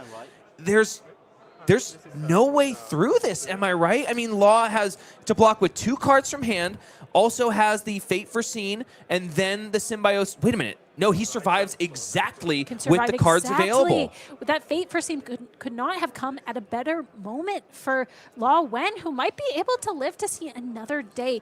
But Hiroki's going to get another full grip and a chance to send Law Wen to his death. But he has to be asking himself, for what am I surviving? Just another turn of circling the drain? I mean, I don't know if a Dash.io is going to draw up a clunker. The deck is built for lean, mean consistency. Law Wen's only hope at this point is probably 4 items, right? Yeah, I think it's going to take a big brick from Dash.io. Let's watch as he draws up the hand. We have a boom grenade, 2 Teklo cores, no! boom grenade! No, Hiroki Sakuma draws up the failsafe that I just mentioned. 4 items in the hand. He hates it. He's hitting the table. He's forced to simply let Law Win draw up. There's no respite. Unless there's a Cerebellum processor on the top of the deck. He knows it. The Fab Gods have cursed this man, even though he is so gentile, so pleasant in the feature match area. 17 minutes remaining. And Hiroki Sakuma's got the biggest dud he could have found. All he can do is laugh and shake his head, knowing this is the curse of Dash.io's everywhere, to draw up 4 items on the critical turn where you need to be pressuring your opponent. When Law Win is just sitting there saying, do it, kill me. He's laid his head down on the chopping block. He is waiting for it. But Hiroki Sakuma just can't. The best that Hiroki can do is send a Symbiosis shot. Perhaps if there's an item on top of the deck, we might see 2 shots, but it's really not looking good, especially given Law Wen has drawn at least a Codex in the hand as well as a Leave No Witnesses. Both fine 1-card plays on their own, but very likely Law Wen will be able to keep at least 2 cards here. But here's the crazy thing, Mercy. Without any daggers, in a deck that is built for daggers, is Law Wen actually going to be able to do anything reasonable on the clapback? I think he can, especially with, well, you know, he can send something like CNC. He can hope for another fail state where there's just not enough block in the hand. I mean, imagine this hand if Hiroki is staring down actual damage from Law Wen. That immediately kills you. I think you can always hope to draw the Orb Weaver Spinneret as well, which will grant you that Chelicera and get you back towards being able to use those dagger buffs. And here's the other consideration. If Hiroki Sakuma goes for the pistol shot, then he strands at least one non-block in his hand when his opponent has at least 3 cards. So is the consideration maybe just play out Tekla Core, try to get as many blocking cards as possible and say, yeah, my arsenal is locked for the remainder of this game, which may only be one more turn anyway? Yeah, I mean, it looks like that's what he's angling to do. I have to question, though, you know, is it really worth it just to draw one extra possible blocking card versus taking an entire card out of Lawen's hand? It's a very interesting calculus because, as you mentioned, Marionette is sitting on no daggers. So some of the cards in Lawen's hand could simply be dead. And it is the Tekla Core play. No damage offered for Hiroki Sakuma. There's 4 counters on Symbiosis Shot, and yes, it is an arsenal of the Tekla Core. At least there are 4 blocking cards in the hand. Hiroki says, all right, I can work with this. What is Law Wen working with, though? Yes, Codex of Frailty. I feel like it's 3 reds besides. There might be an Incision. Incision, Leave No Witnesses, and Stains of the Red back. The Incision, of course, not really having a target in this hand. Oh man, no daggers is so gutting for Lawin. And also no stealth cards, mind you. Effectively, no hero ability at this point because there's practically no way to mark here. And Stains of the Red back, of course, only targets attacks with stealth. Leave No Witnesses, of course, has Contract. The Codex of Frailty would allow Lawin to fetch a stealth card and at least allow him to come in for 6. But again, it's not that great. You know, you could take a line that grabs back that Kiss of Death, though, which does make that Incision a real card in your hand. Okay. In order to do that, however, you have to be willing to give up a card from your hand, since Codex does demand that. We don't often see it played that way, but Lawin may be priced into it. Hiroki Sakuma gives a knowing smile. Because Law Wen is sitting and thinking about this turn cycle so much, Hiroki is praying to the gods that have forsaken him. Please let this be a non-functional hand. We do know that at least Law can vomit the entirety of it out onto the board and also protect for an arsenal because of the Ponder token that would be generated by Codex of Frailty. That's right, and Lawin could get lucky again, right? Could hit something like a Fate Foreseen to tuck in Arsenal, but I do think Hiroki's hand slants quite aggressive. So, you know, Lawin's probably just doing the calculus on how many cards can I pull out of the hand? What is my most likely win condition here? Well, and let's talk about the floor of Hiroki's turn. He blocks with 3 cards here, as he must to stay alive. He doesn't know that, but we know that. It's got to be 3 cards, otherwise it's curtains. He still, with that throttle in hand and the Tekla Core on board, can threaten 8 points of damage with 1 card. That's right, 8 points against Lawin's 1 and no equipment suite left. There's been so much push and pull in this match. I think we've thought that it would be curtains for multiple turns now. You know, we said this would be over in the blink of an eye, and look, here we are at turn 7, 12 minutes left on the clock, and both players simply praying to the gods right now. Each one went for a Hail Mary, and on Hiroki's side of the board, kept a 3-item hand, converted no defense, took a huge turn from Law Wen. Law, however, the risk of going down to 0 daggers has hurt him more than he can say at this point. Is there any other consideration besides Codex, Kiss of Death, Send Incision, and Stain? Well, hold on, Stains costs 1, of course, because Hiroki is not marked. Yeah, Stains costs 1, so it's going to be very difficult to use that on what's grabbed. So Lawen's got to be doing the calculus on, I think, those Codex targets in particular, right? Because otherwise, both Stains and Incisions are dead cards. And then what was our last card in the hand? Well, let's put it down now. But I think it has to be a Codex angle. Yeah. And you have to give up one of your cards. We are going to see that Codex finally get played. I'm very curious to see what Law Wen has decided to grab. So here's the cool thing about Codex, though. The floor of Hiroki's turn that I was talking about, throttle into Symbiosis Shot, just got a little bit worse. Yes. That Symbiosis Shot would be for 1 instead of 2. But because of the cost on Stains of the Red back, Hiroki very well could keep an extra card. He has to likely just cash... Oh, but it's a pain in the backside. brought up for Law Win, which actually I kind of like. It's an interesting choice given that there's no daggers left. It's just 3 go again. Just a head jab. It's just a head jab. It would allow him to go pain in the backside into leave no witnesses, but then it begs the question, how are you converting the incision? I think you aren't. You're discarding it to Codex here, but the stains of the red back remains behind. Sure, and could be played over the top, but it can only target stealth attacks. And it costs 1 as well. Right. So I'm very curious about this turn with the pain in the backside. I guess, being able to go 2 chain links wide is sometimes more worth it than having 1 tall chain link. Make your opponent squirm twice rather than once. Right, and 3 into 4 is still a pretty tall order. That 4, of course, being a very important break point and threatening Hiroki's arsenal to boot. So we are looking at still Hiroki giving up a minimum of 3 cards here, I think. So Law shirking off like the very easy convert with attack reactions behind. Instead, interesting knowing that he could be threatening the arsenal, but Hiroki gives maximum respect to pain in the backside.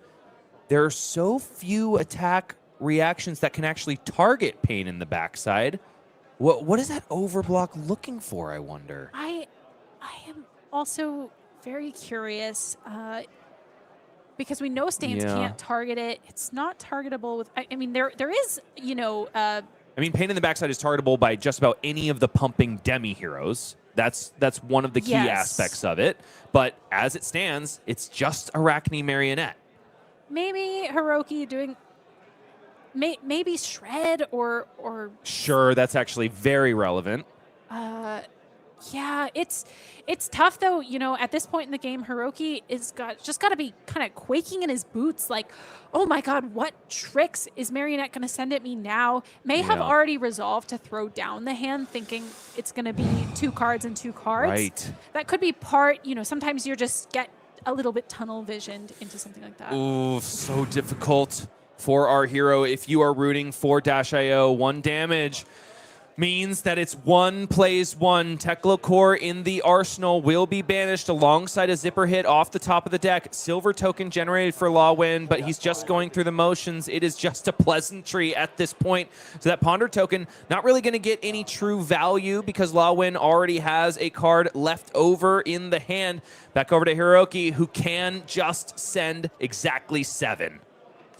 I actually, the more I think about it, the more I don't mind Hiroki playing around that possible shred on top of pain in the backside. There's also a lot of, back and forth assumption about, gosh, why didn't Law Win pick this or that? You might be thinking, well, maybe there's something that he doesn't want me to know about his hand. And meanwhile, Hiroki still has a very potent 7, as we've seen. It's going to be 5 into 2 here, demanding 3 cards out of Law Win's hand yet again. It was a red one, right? It should be 6 into 1. Oh, excuse me. Yes, 6 into 1 off of the frailty. That 1 might as well be a 2 because Law Win is sitting at 1. So 7 damage, but we might call it 8. So still going to take 3 cards out of Law Win's hand. Oh, and no daggers is just insane in this position. We're only 7 turns elapsed. It is round 12, and all of a sudden, a game that I thought was going to be over as quickly as it started is almost going to time, Mercy. 7 minutes and 30 seconds remaining. I have to think back to that earlier turn where Law Win opted to pitch that Orb Weaver Spinneret to send the CNC on his first turn. Imagine if that Orb Weaver Spinneret had stayed around, all shaped by that null time zone as well. Wait a minute. Backup protocol red played off the top, extra action point, but now we can't play the throttle left in the hand, Hiroki. What's the call here? It's a symbiosis shot for 1. And then likely just go, oh, I see the line. He sinks the throttle into the backup protocol red. He gets a 0 to 60 back. He gets to send 3 instances of essentially breakpoints here. Oh, wow. Really finding the line there to take as many cards as possible. Not an obvious line at all, but that backup protocol red being on top really changes the calculus. I mean, ultimately, it is still going to be 3 cards, like we were thinking before, but maybe this insulates him a little bit more from the possibility of a defense reaction, or... Or maybe, no, it plays into a Shelter from the Storm. It's actually 4 cards, is it not? Oh, because it's just going to be 2 shots of the Symbiosis shot. So it's 1 into 4 into 1, which in my book, that's only going to be 3 cards anyway. It looks really cool, though. It does look really cool. And it gave us something to talk about, which I appreciate. Well, I mean, this threatens... No, it's going to be an additional card here. I'm totally out of my mind here. Oh, but it's a Frailty Trap on the 0 to 60, so all of a sudden Symbiosis Shot comes in for 0 because of 2 Frailty tokens established. Law Wen only forced to give the minimum amount of cards in order to stay alive. He keeps 2 now. 1 plays 1 again. Incredible. The back and forth we've seen has simply been astounding. We thought this would be locked up turns ago, and we finally see the Orb Weaver Spinneret come back around into Law Wen's hand. Now, he's got to be thinking, God, I've been waiting for this forever. At turn 8, the first Graphene Calistera for Law Wen is established. He doesn't even know where it is. He had forgotten about it up until this point, but it's on the board now. It does cost 1 to send, though, and it will be by pitching Tarantula Toxin, only threatening 4. No go again here, just requires 2 cards from Hiroaki Sakuma. He's got 2 more in the hand. Teklo Core goes away. No more Steam counters, 2 resources left in its place.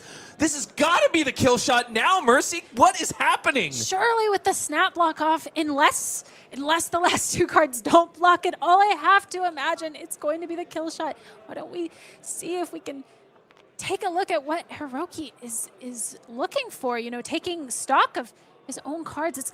It's only 1 non-block. It is Null Time Zone and Zipper Hit.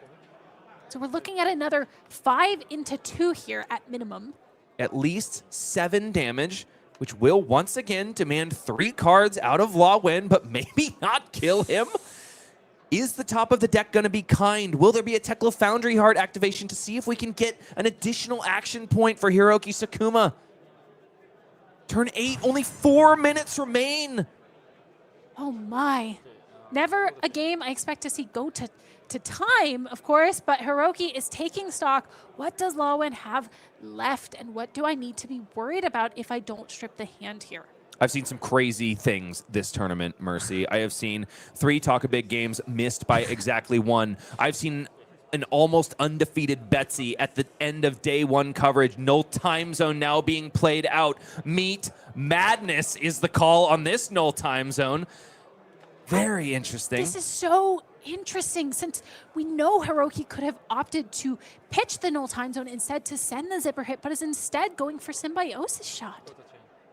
Well, wouldn't have pitched the Zipper Hit because, of course, the Teklo Core already gave him resources. Oh, yes, the Teklo Core already gave us the resources. He just would have had the opportunity to activate Teklo Foundry Heart and see if he can find an item. But it's a 1-card retort that requires 2 cards from Hiroki. And it's very potent boost cards given away. Gosh, they're just slapping each other with sponges at this point.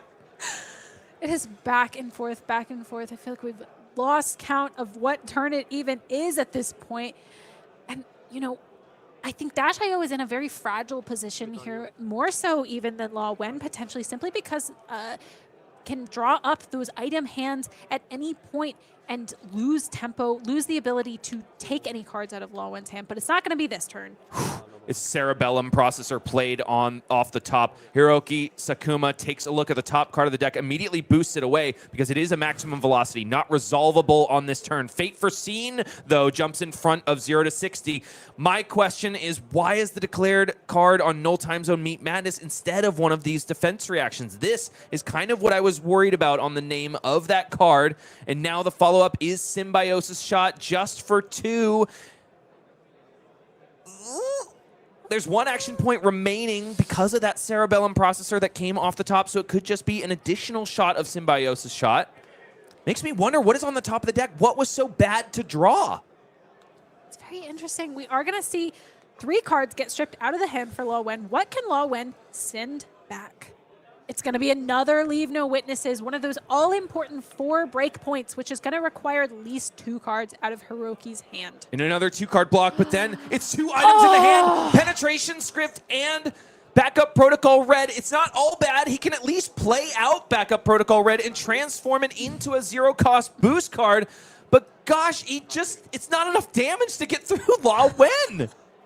This is incredible. We're seeing, you know, a minute 18 left on the clock, and it's looking like, you know, we might be in a very interesting spot. And max velocity being boosted away here as well. It's just, there's not that many cards left in the deck of Hiroki Sakuma. You talked about how easy it is to fatigue Dash.io. Even aggro decks like Arakni Marionette can do it. 0 to 60 buys 2 cards out of the hand of Law Wen. Symbiosis Shot will buy a 3rd, but it'll be a 1-card retort from Law Wen. Will it finally not be a break point? It is, in fact, would only require a single card from Hiroki, but he's got to put together a reasonable offense. Maximum velocity is in the hand, definitely the card that you want to be blocking with, but are there resources with which to deploy that heist? Oh my. It's 3 cards left in the deck, Mercy. Yes, there is a Teklo Pounder there, but there's a Boom Grenade as well. Can he string it together? I'm not quite seeing it. I don't think Law Wen was angling for fatigue when he started this game, but he's ended up in this position. Law Wen was consigned to death, I think, based on the way he's been looking in his player cam 4 turns ago. But he still circles the drain and survives. Throttle banished off the top of the deck. 5 go again on this heist. The on hit is not irrelevant because the on hit is death. And there is a 3 block to join the 2 block that Law Wen is laying down. He just has to live. And the timer has also hit 0 at this point. So we are going to see this game get to a draw state unless the players can decide if one of them ought to concede at this point. We've already seen this difficult situation here at Calling Shinjuku. Of course, when time is called, the judge will come over and announce it. The current player's turn will conclude, and then the other player gets 1 turn, and then it's all over. Then it's a draw. Concessions must be made now if they're going to be made. The thing is, Hiroki has to know that Law Wen's hand, even if it was all 2 blocks, he could throw down 3 cards in front of this heist and then another 1 card in front of the Symbiosis Shot. There is no chance that Hiroki is killing Law Wen on this turn. We're also seeing an under the trapdoor trigger to pull back out a Frailty Trap, which is going to be another 3 block in front of this heist. And a Frailty for Hiroki. Not incredibly relevant, I think, because 1 damage is as good as 2 here.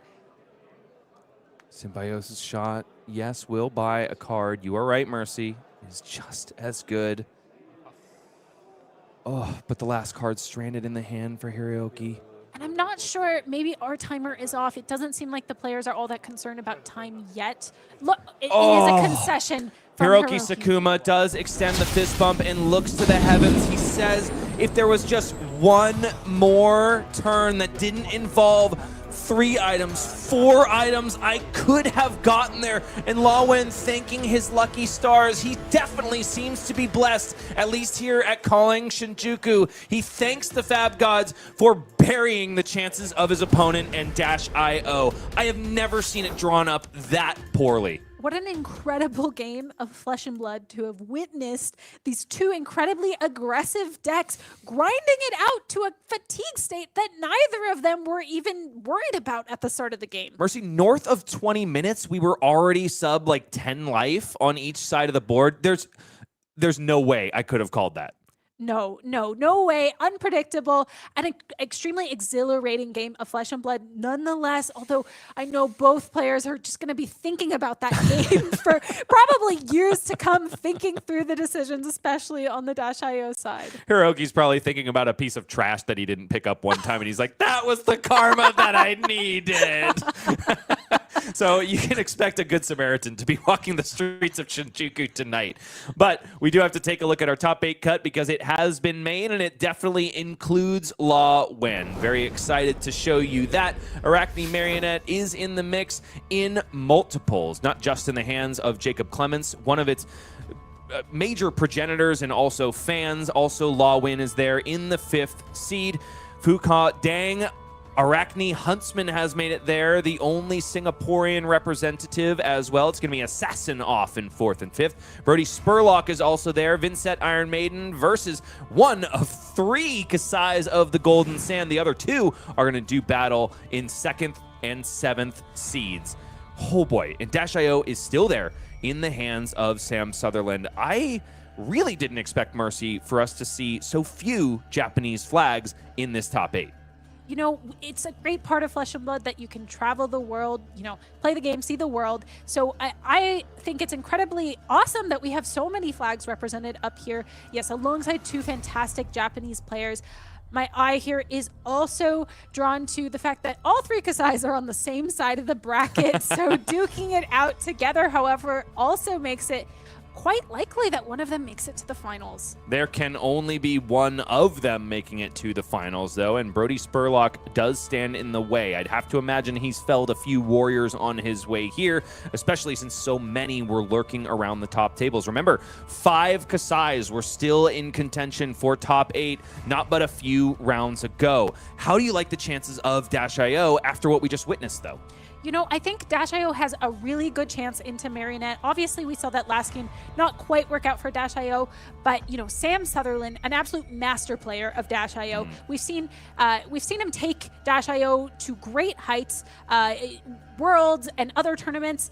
I think he has a real shot. And then, you know, facing off against another, potentially a Huntsman or a Marionette, it could definitely make it out of there as well. I'm liking his chances. There is a poll in chat. Make your voice heard. We're kind of waffling about which of these matches to feature, and we'd like your input, ladies and gentlemen. So go ahead and place your votes now, and we are going to keep flapping our yaps until you get those in. Now, I do want to talk about teams real quick because Team Super Armory looking huge in this top 8 bracket. And of course, it's in the hand of the 2 young men that are willing to suffer a lot of time on airplanes in order to play the game of Flesh and Blood. Brodie Spurlock and Jacob Clements looking incredibly strong in this top 8. They've got to be happy to represent their team here and also duke it out amongst one another for the side prize of World Tour points. Although Jacob Clements is very much in the lead. Absolutely. Brodie Spurlock, though, always looking to collect more points for the cap. We could see him making it all the way to finals here as the lone Vynnset. Okay, well, we do have to say goodbye to a couple folks as well. We shift over to our standings to see, if you're Hiroaki Tensai, what could have been. Of course, Hiroaki Sakuma is in the 10th seed, but narrowly missed top 8. 1 win away. Likewise, Evan Tanguy, our bubble boy, who was undefeated at the end of day 1, did take 3 losses out of his 5 games today. Will be going home, yes, with some cash, but I'm sure a little bit of a thorn in his side. All of our Guardians, Mercy. The 2 Betsys that could have been, the 2 Valdas that were shortly following behind, the 3 Fangs we had in contention at the top of the day. It's just not their time. Instead, it's the Assassins, it's the Warriors, and for some reason, also Dash.io and Vynnset are there too. Yes, it's amazing. You know, we started with that Guardian Roulette on day 1.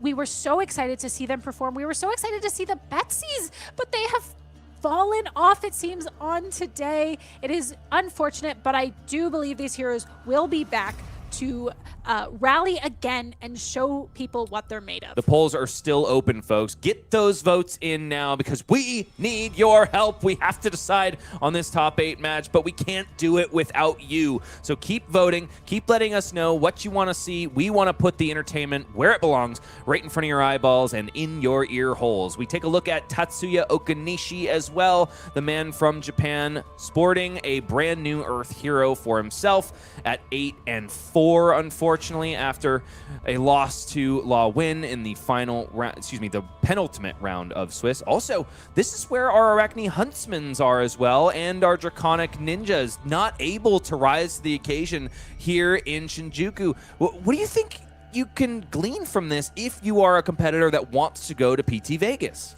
You know, it's very interesting. I think people generally have an idea that, Japanese players have have favorites, right? Syndra tends to be overrepresented.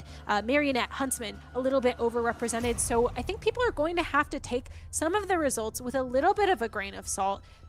Especially because so much of that field was, in fact, Syndra. But I think people are going to take away, hey, Acilio might not be as strong as we thought it was. And in fact, we are not seeing Acilios convert very well, even within top 32. So, it might be lights out for our favorite Lightning Wizard. Indeed so. At least there are some healthy answers to it in the metagame. In Japan, if you think it is just a local fluke, well, I do encourage you to get some games into those Guardians because they did seem to be gatekeeping the Constella Intelligence and Kassai in her own right. That's right. The Guardians, I also think we are absolutely going to see a showing out from Betsy next week after people have seen the raw power. Even though it didn't quite pan out for Masay Toda today, sitting at 41 at 7-5 after starting the day at 6-1. If you're out there watching this later, Masay, we were so rooting for you. But I think you've shown the world what Betsy can really do. Quite a pioneer there. So I think absolutely we're still going to see Betsy come back. Of course, only 2 Betsys in the field, not a good enough sample size to really see how she stacks up against these other heroes. Alrighty, well, that concludes our look at the standings. Congratulations to everybody who came out to Calling Shinjuku and played. Whether you are a side event warrior or you're competing in the main event, trying to hone your skills for PT Vegas and beyond, we salute you because it is a difficult thing that you did. And I hope that even if you are going home without any real spoils, you are going home with the experiences that are so valuable as a part of playing the game and seeing the world. And, it's not a bad consolation prize to be right smack dab in the middle of Tokyo. What an amazing place for an event. An amazing place for an event. Congratulations once again to all our players that participated, and especially those that have made top 32 at this event. It's an amazing accomplishment at a calling of this caliber. Indeed so. And so we go to a very quick break. Thank you so much for participating in the poll. Do a big old drum roll because we're going to make you wait with bated breath until we decide what you'll be featuring in quarterfinals. Stick around. There's more flesh and blood to be had. Sweet. So that's the call.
We return for only 3 more matches of Flesh and Blood. The quarterfinals, the semifinals, and of course the finals. And who will reign supreme? Perhaps a Kassai, perhaps someone from Japan, or one of the invading nations, the United States and the United Kingdom. Of course, Brodie Spurlock and Jacob Clements are in the mix, alongside a lot of other nationalities and also a lot of other heroes. There are 3 Kassai, though, which have to make you very happy sad, right, Mercy? Yeah, it's very bittersweet. You know, I'd rather she stick around long enough for us to all enjoy her, as I've mentioned, but I love to see her succeeding. I can't help but root for her.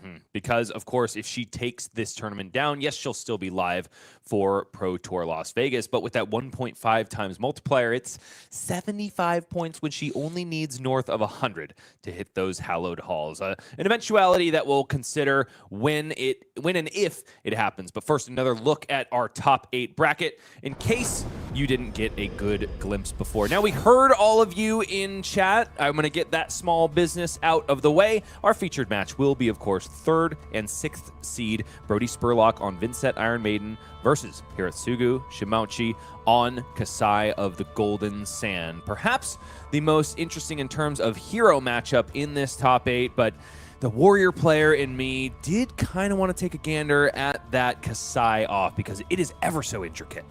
It is very difficult, you know, and Brodie is going to be in a very interesting position, again, of fighting off fatigue, I think, as we've seen as a theme throughout this tournament. Well, as the players prepare, we go ahead and take a look at the 80s. We're going to take a gander at each and every one of these deck lists for your viewing pleasure, ladies and gentlemen at the home. First up is Sam Sutherland on Dash.io, a deck that might seem fairly solved at this point, but the first pieces I take a look at, Mercy, are, of course, TikTok Clock, yes. Penetration Script, the Build Your Own Art of War at Home, and of course Fender Bender, just a fantastic card for mitigating the blocks of defense alongside things like Outpace. What else do you like? You know, there is also a Plasma mainline sitting there. It's very interesting. I like that you mentioned TikTok Clock, actually an underrated piece into Kassai specifically, and we may see Sam employ that if we see Sam get to the finals against one of these Kassais. We'll have to see if that lines up.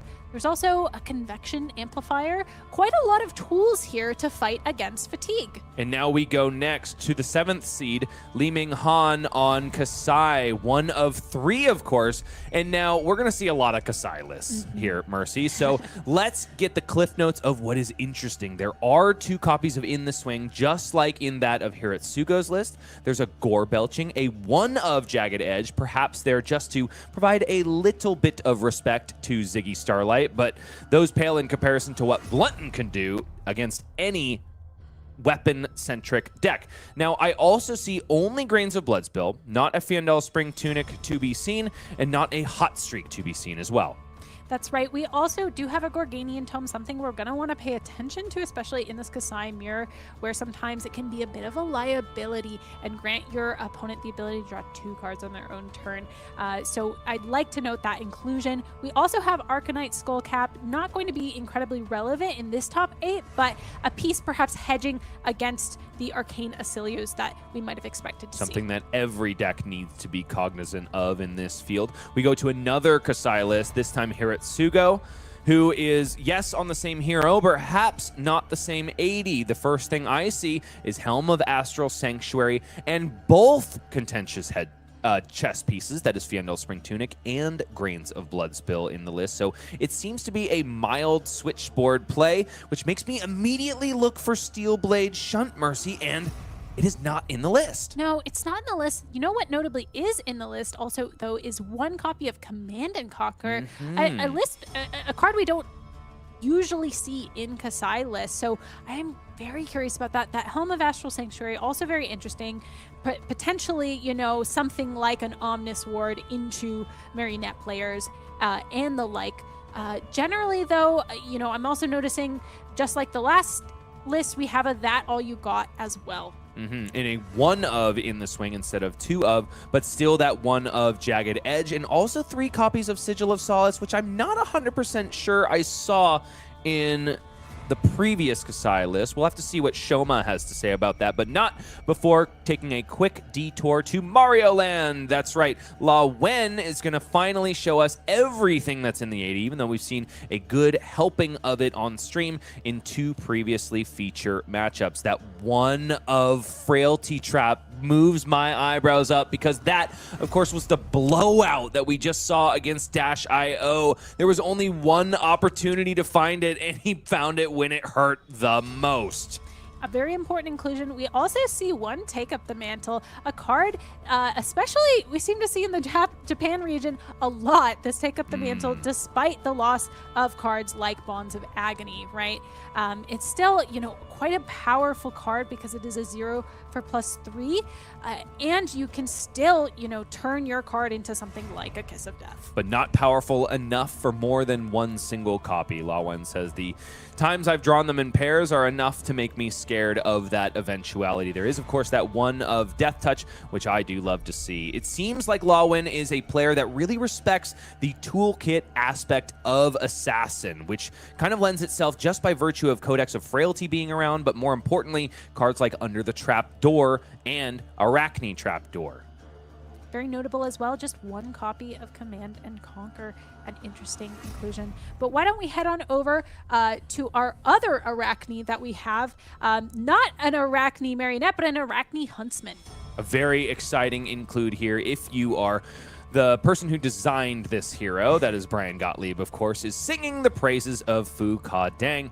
And here it's a lot of equipment, a lot of different dagger choices. 4 to be total: Graven Call, Nerve Scalpel, Scale Peeler, and Spider's Bite. Got to tell you exactly the intricacies of going to the long game, which I would imagine that Fu Ka is going to be trying to do against his Marionette opponent. 3 copies of Eradicate as well. The cards off the top of the opponent's deck will be burning away with that contract card, and also Excessive Blood Loss, fresh out of Compendium of Wraith. And you can't forget about that one-of copy of Razor Reflex, which threatens to make any one of those threats that you've mentioned even more potent.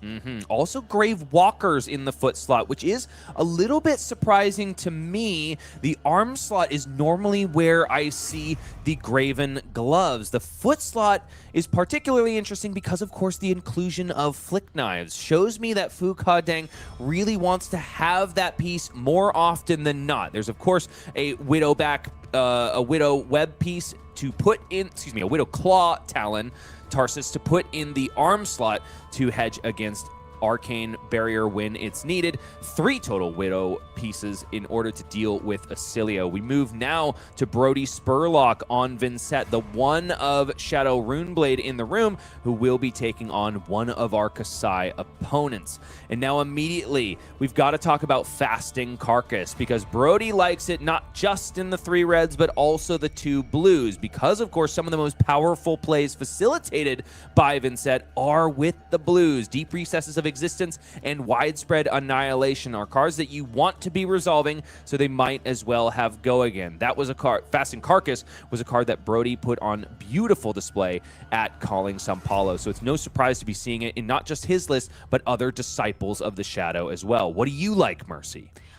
I think a lot of this is standard good Vynnset stuff. I love that you've pointed out these Fasting Carcasses. Those are, of course, very cool pieces, not the least because the red can also give Go Again to these non-attack actions as well, right? All it says is red action card, so it can be used to cheat out extra action points out of something like Funeral Moon if it's played as an instant.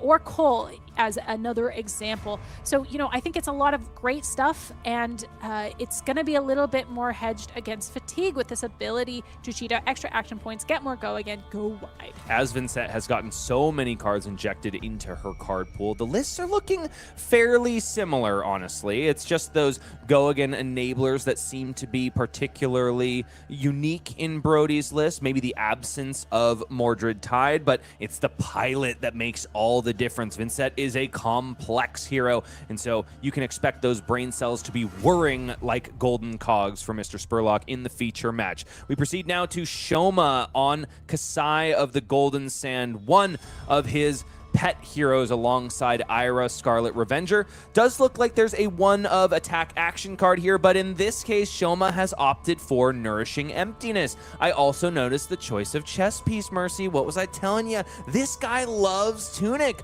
much to the chagrin, I think, of most of the Kassai players.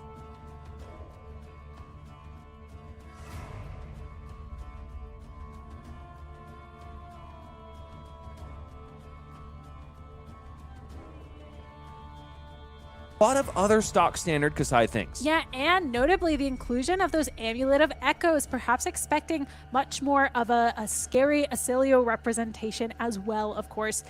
Those amulets can hedge against that Gone in a Flash combo quite effectively, but Shoma has sacrificed 2 slots in the deck to fit those in. Indeed so. So I mentioned the 3 copies of Sigil of Solace, which we expected perhaps from Shoma Yamamura, but we also saw them in the list of our other Kassai player as well. Now, Mercy, this is going to be particularly interesting. We move instead over to Jacob Clements on Arakni Marionette as well. Now, what do you know about Jacob's history with Arakni Marionette? Jacob has, consistently placed extremely well as Arakni Marionette. You're gonna, and we, in this list, excuse us, we have some blurriness on our side, so it's a little bit hard to make it out. I noticed there's a Whittle from Bone, a card that you don't always see in Marionette lists, but something that I think Jacob has been a believer in for a while now, as, an additional way to get a Calicera out. We've also, we've got that one of Frailty Trap that we saw be so impactful in one of our other games. We've also got our Den of the Spider and 2 Meat Madness, a card that we did not see in the other Marionette list.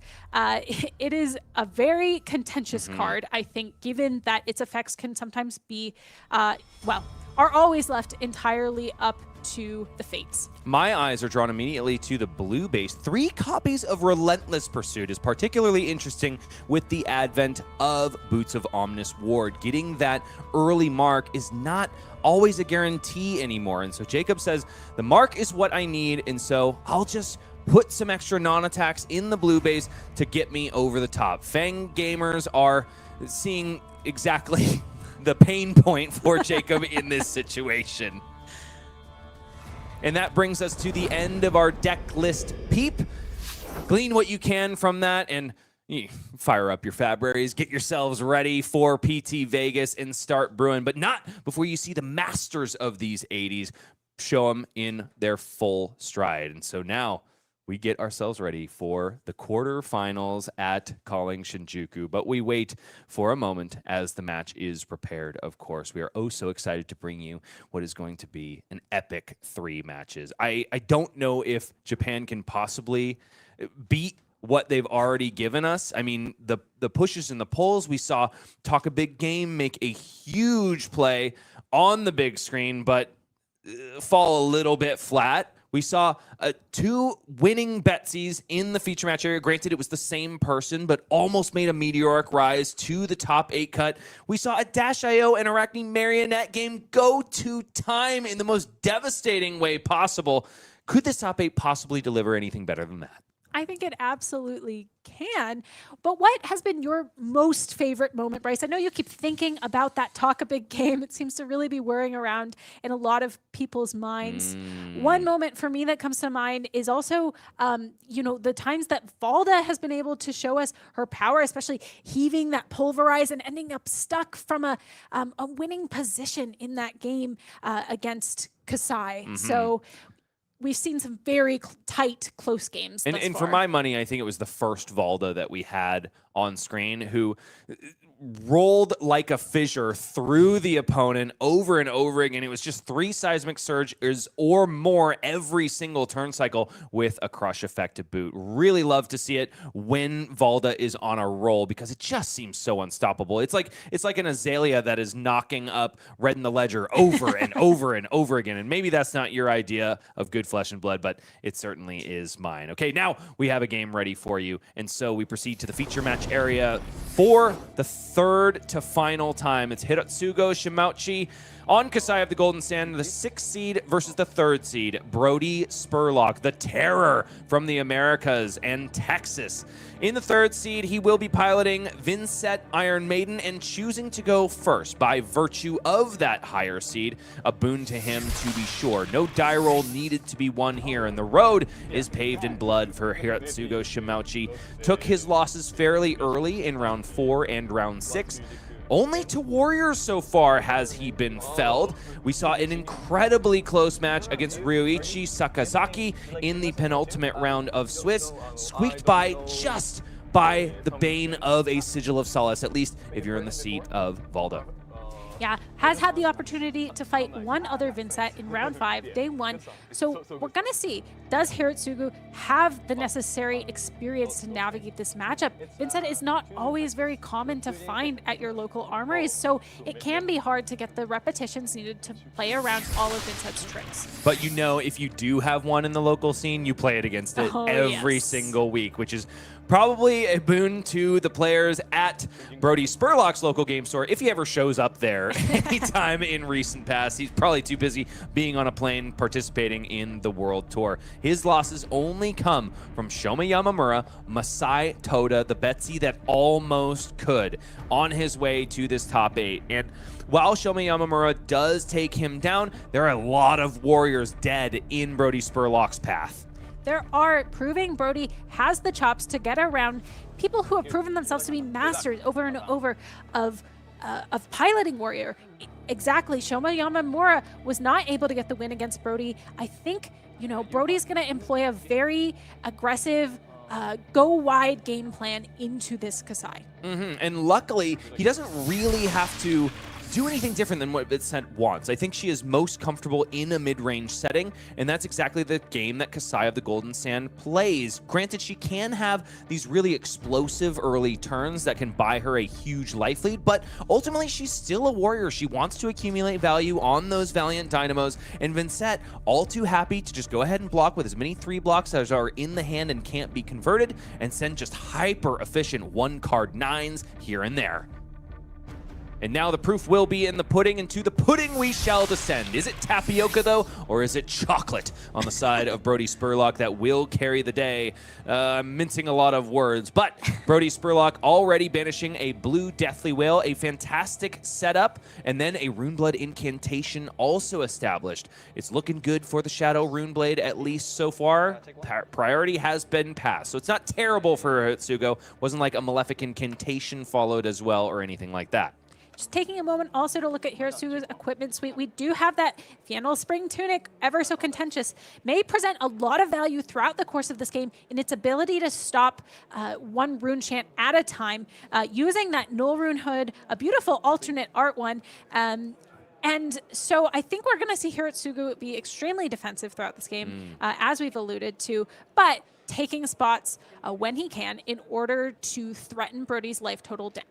Brodie already with a big combo piece. Revel in Runeblood just fits so nicely into what Vynnset wants to do. Play a non-attack action, play an attack action. Oh, whoops, there are 4 more rune chants on the board and you are crying. But usually it is shown in its best stride, of course, when paired with something like a Widespread Annihilation. Both of these players having a little laugh. I'm sure there's a bit of a language barrier between an American and a Japan player, and you know, if there's one place to experience that language barrier, I love it to be in Japan. I have never been graced with anybody but the most polite people on the other side of the table. And it's so nice to speak the common language of great games and share that with people that you don't necessarily share a language with. Beautifully said, Bryce. One of my favorite moments at Pro Tour Yokohama was being able to sit down across from a Japanese player at a side event and communicate exclusively through Google Translate.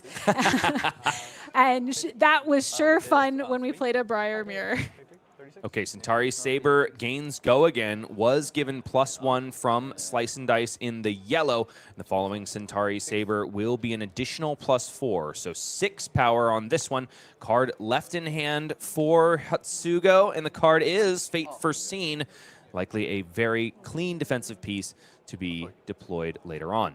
Things are going quite well for Hirotsugu here at the start, especially because these are 2 yellows that are going to grave here, right? And obviously this defensive piece in Arsenal is quite premium. That's going to help shore up against the turns where Brodie is going quite tall and quite wide. But in the meantime, Hirotsugu is going to be slowly building up cards in the grave in order to be able to send Kassai activations whenever Brodie grants him the space to do so. It's immediate block of Face Purgatory, something that Brodie was unable to do in his match against Masay Toda, of course, because Log kept coming in with overpower, and that simply is not a part of Face Purgatory's game plan. And so Brodie very happy to get some early value. Card drawn for him, card discarded, that Fate Foreseen that was destined for the Arsenal for Hirotsugu. But the boon to our Kassai player is, of course, that he doesn't have to worry about it for the remainder of this game. Shadow Puppetry played out by Brodie Spurlock.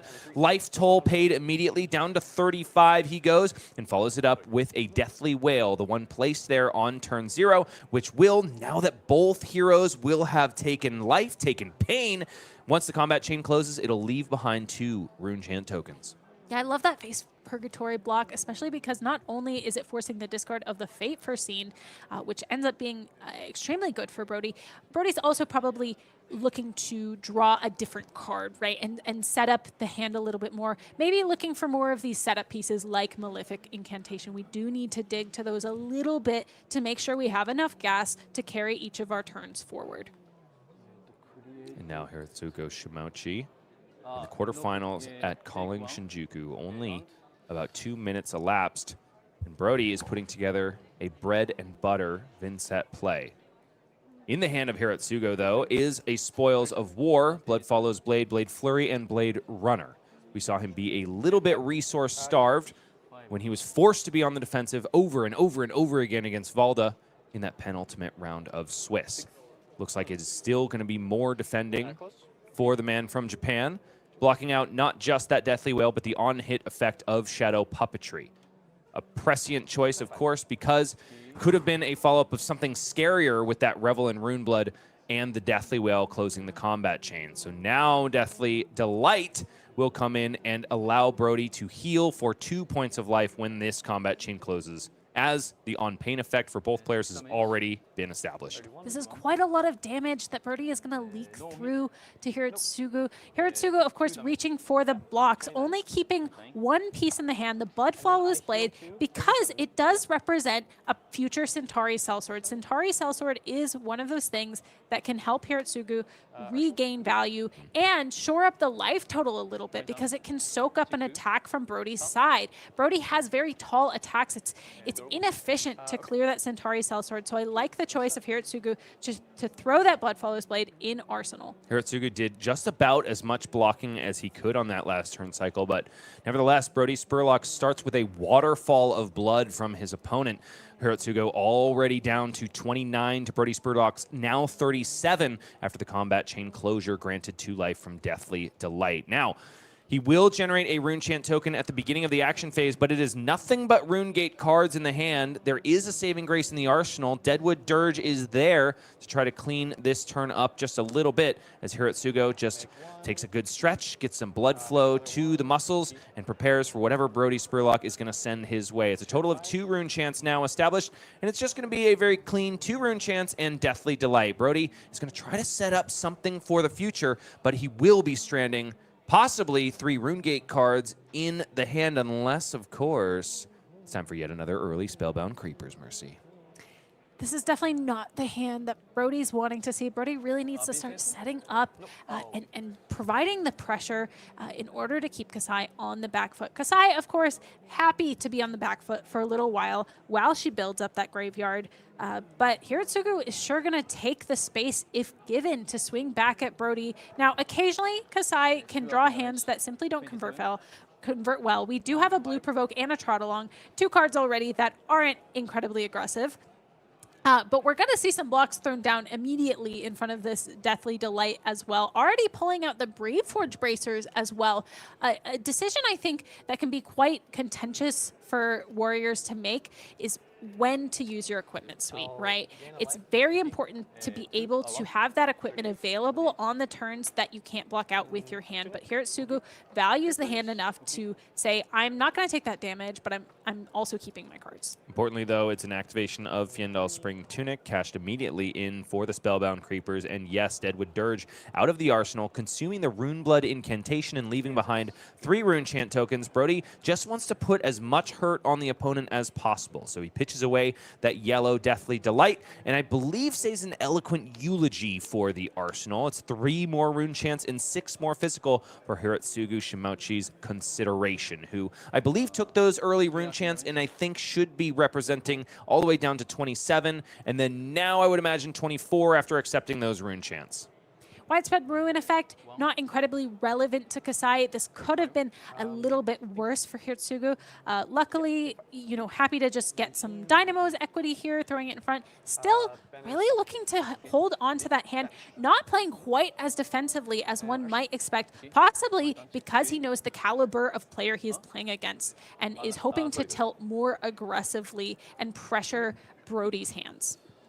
Lot of bloodletting once again, down to 19 now is Hirotsugu, but he finally feels like he has something to say in response. Slice and Dice in the red, banished off the top of the deck for Widespread Ruins effect, and now Slice and Dice in the red played out. It's a first Kassai activation as well for Hirotsugu, who maybe did it a little bit too many times in his previous feature match, but now it's coming not a moment too late against Brodie Spurlock, as there is a lot of a life gap to close out here.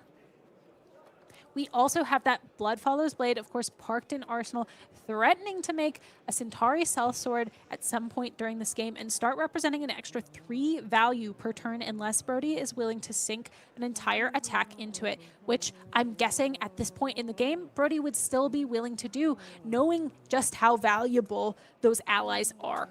But now if Brodie wants to keep the train rolling and also, more importantly, keep his Spellbound Creepers around, I think it's going to be a tall order to send one of these huge attacks into a Centauri Sellsword. Action points do come hard for Vynnset, but you usually want to make maximum use of them. The difficult bit as well is that 2 health on Centauri Sellswords.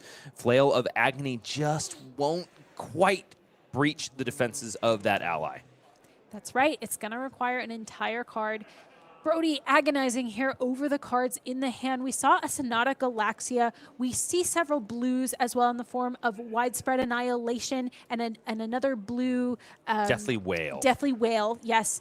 And once again, we see kind of a clunky situation with Fasting Carcass. It provides go again only to a red action card, which granted Sonata Galaxia is, but usually you want that one to get go again on its own by having enough Rune Chants. We see the Blood Follows Blade come down because Brodie has said no blocks, even though especially because we don't have Go Again already on this link, it's extremely valuable as a 1-card play. We're going to get that Sellsword coming down, and then we do have enough resources to swing it as well.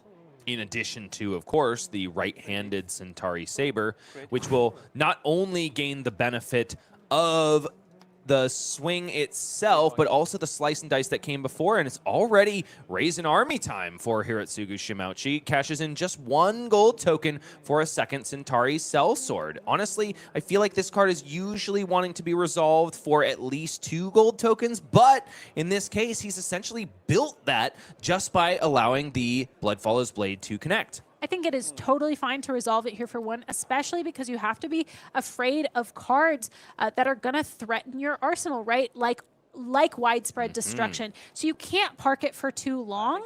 And Hirotsugu knows he's going to be a little bit more on the defensive, given that he's already down to 19. He's taken a lot of damage in order to set these 2 Sellswords up. I have to say, I like the play a lot to raise an army for 1 here. It is still an immense amount of prospective damage for Brodie to deal with over the course of a game. And just like Shoma Yamamura, Hirotsugu is making that Fyendal Spring Tunic look awfully good, because not only was he able to send 1 Centauri Sellsword and both of his swords, with that Tunic counter online, it's a second Sellsword as well. So that was a whopping, let's see, 3, 3, 3, 9 plus 5, 14 damage turn with some board presence established as well. Brodie, we talked about how difficult it is for Vynnset to handle even 1 Sellsword. 2, however, that's going to be difficult indeed. difficult indeed. I'd also like to call attention to the high current currency that Hirotsugu now has in the hand. Brodie's tunic counter, of course, right now just sitting at 1, but we were talking about that Raisin Army and how we were only using it with 1 gold. Well, high current currency is one of those cards that could represent stealing away a tunic counter, which is very important sometimes for Brodie, and could make more gold to fuel future Raisin armies. Now, Deathly Whale being thumbed for the Banished Zone. If Brodie wants to be able to play it on this turn, he may very well need the Vexing Quill hand, which does unlock kind of an interesting play, where Spellbound Creepers can be activated once again after the Deathly Whale is played. If Spellbound Creepers then makes Fasting Carcass playable at instant speed, then Brodie can also pay the 1 life to Vynnset and get the 2 rune chance that he likely wants at the end of this combat chain anyway. Also, if I spied that card in the arsenal correctly and it is an Eloquent Eulogy, the card pitched for Spellbound Creepers won't be to waste. It will also be able to fuel that 1 cost 4 attack. That is quite a lot that Brodie can do, and I think that's why we've seen these no blocks against Hirotsugu. But, you know, Vexing Quill Hand being used this early could be a little bit tricky. That is sort of a break glass in case of emergency piece. Well, this might be the emergency, but we're actually going to see this Fasting Carcass come out first, perhaps to play that Eloquent Eulogy that is sitting in Arsenal. Probably a cleaner way to do it, especially if you can leak through just 1 arcane damage and keep those Spellbound Creepers around. But if you're on Hirotsugu's side of the board, you're looking for any opportunity to get those shoes off of the opponent as soon as humanly possible, just like Dorothy did to the Wicked Witch of the East. And we do know that Hirotsugu has 2 blues in the hand, able and ready to pitch against the rune chance that Brodie creates. Of course, Fasting Carcass, though, allowing Vynnset to pay into that hero ability. Which Brodie gleefully does. 24 plays 19 now, and yep, it's the Vexing Quill Hand's time to shine.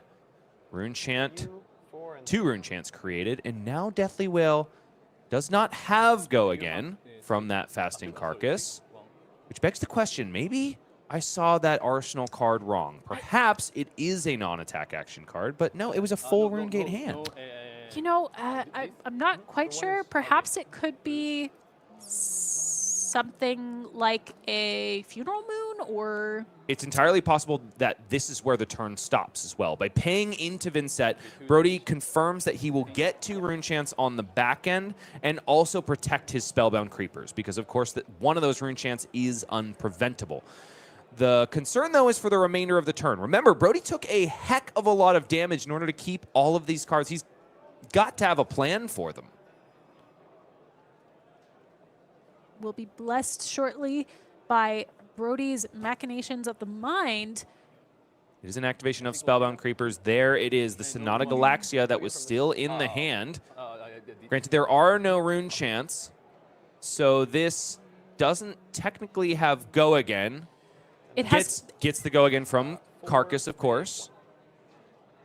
And then the Eloquent Eulogy to follow. 1 Rune Chant left for the price of a verse counter off of Malefic Incantation. And now 4 more damage for Hirotsugu to deal with. Has an opportunity, though, at this point. Actually, no longer, because the 3 Rune Chants were taken because that first one was unpreventable. No longer can snipe those Spellbound Creepers out of the foot slot. Looks like we have a very quick judge call. Hirotsugu wants to confirm exactly how that Sonata Galaxia got Go Again. I got by it, and so Hirotsugu wants to make sure that he doesn't. That Fasting Carcass can be very unassuming and tricky there because, you know, it does say red action card, not simply attack action. And especially with, you know, a language barrier, always better to clarify these things, especially when you're sitting in the quarterfinals of a freaking top 8 game. You have to dot your I's and cross your T's. Indeed so. So no fault to our Japanese player, especially when you're trying to figure out very niche interactions and you're looking at the cards like you're supposed to do in these situations, and they just don't read in your language. I often catch flack sitting across from my opponents at these events because even though I know what the cards do, I'm turning around every single card, and you can bet I am reading it fully. I have been got one too many times by forgetting one important piece of text or interaction on a card, so you can bet I'm reading it through every single time. Sorry, opponents. Well, in Mercy, that's certainly why you seem to win games so much. The last time you were in Japan, by the way, was in what was Yokohama. it in Osaka? There was Yokohama. Okay, there was Yokohama. Let's erase that from our memories and instead talk about your World Championship Finals debut against, oh my gosh, count your blessings, Enigma. Rough draw up for you. I'm so sorry. That was the way your World Championship ended. Hey. Since then, that card has been burned out of our memory banks. You know, don't be sorry. You know, Gregor Skolowski played an amazing game Sure there and did. found the thing that no one else did. You really can't be mad about people innovating in flesh and blood. You know, even if it did end up being banned later, it was still an incredible game. All right, looks like the judge call has been cleared up. I think all of the T's and I's have been crossed and dotted, of course. And so Brodie Spurlock's eloquent eulogy still stands. No more mysticism about the way that this turn cycle was sequenced. Very cleanly, mind you, by Brodie Spurlock. And Fasting Carcass, maybe it's just my confusion about the card, but it certainly does seem to be a valuable include, even though it runs the risk of being placed into the banish zone and thereby is unclearable, because that's a very real situation that Vynnset can just run into by doing what she wants to do with cards like Widespread Ruin. Yes, you really have to avoid getting that Fasting Carcass into your banish zone by all means possible, including blocking with Fasting Carcass if required. But we're seeing its power here live on air. We're also seeing both of these Centauri sellswords are still stuck around. Brodie did not opt to clear either one of them with that smaller Eloquent Eulogy attack, which, you know, may prove to be Brodie's downfall if these Centauri sellswords keep providing value. It's just so incredibly inefficient for Vynnset to deal with them. And now Hirotsugu, down to 12, does have himself 2 blues in the grip and also an Outland Skirmish hitting the board. There was also a Kassai activation as well. Hit and run going to convey only go again to this first swing of the Centauri Saber. And then perhaps it'll just be another sellsword to follow. It will be one sellsword off the remaining resource and then another swing of the Centauri Saber in order to make sure we get that Dynamo's value back, even though we could just swing the other sellsword instead and it would technically be more damage. It's more important, I think, to get that defensive piece back, and it's technically the same amount of value. And we're threatening that Kassai on hit in case Brodie decides to block this first chain link. Which may, of course, be part of the reason why Brodie decided to send the Eloquent Eulogy face rather than the sellsword. He says, well, Fandel Spring Tunic was online, and that gave you a really wide turn, but let me see you do it again.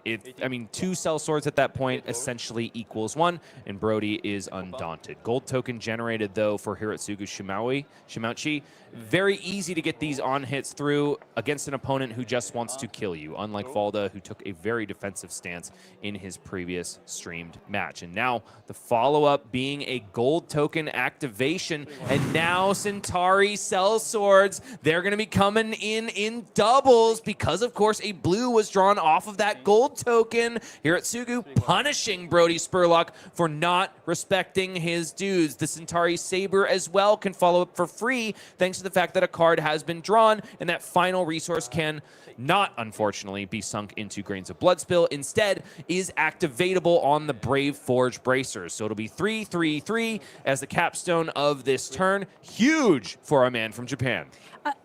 A blue is the absolute dream to draw there. Of course, if you draw the red, you're no worse off than you were before, but you've simply spent your gold.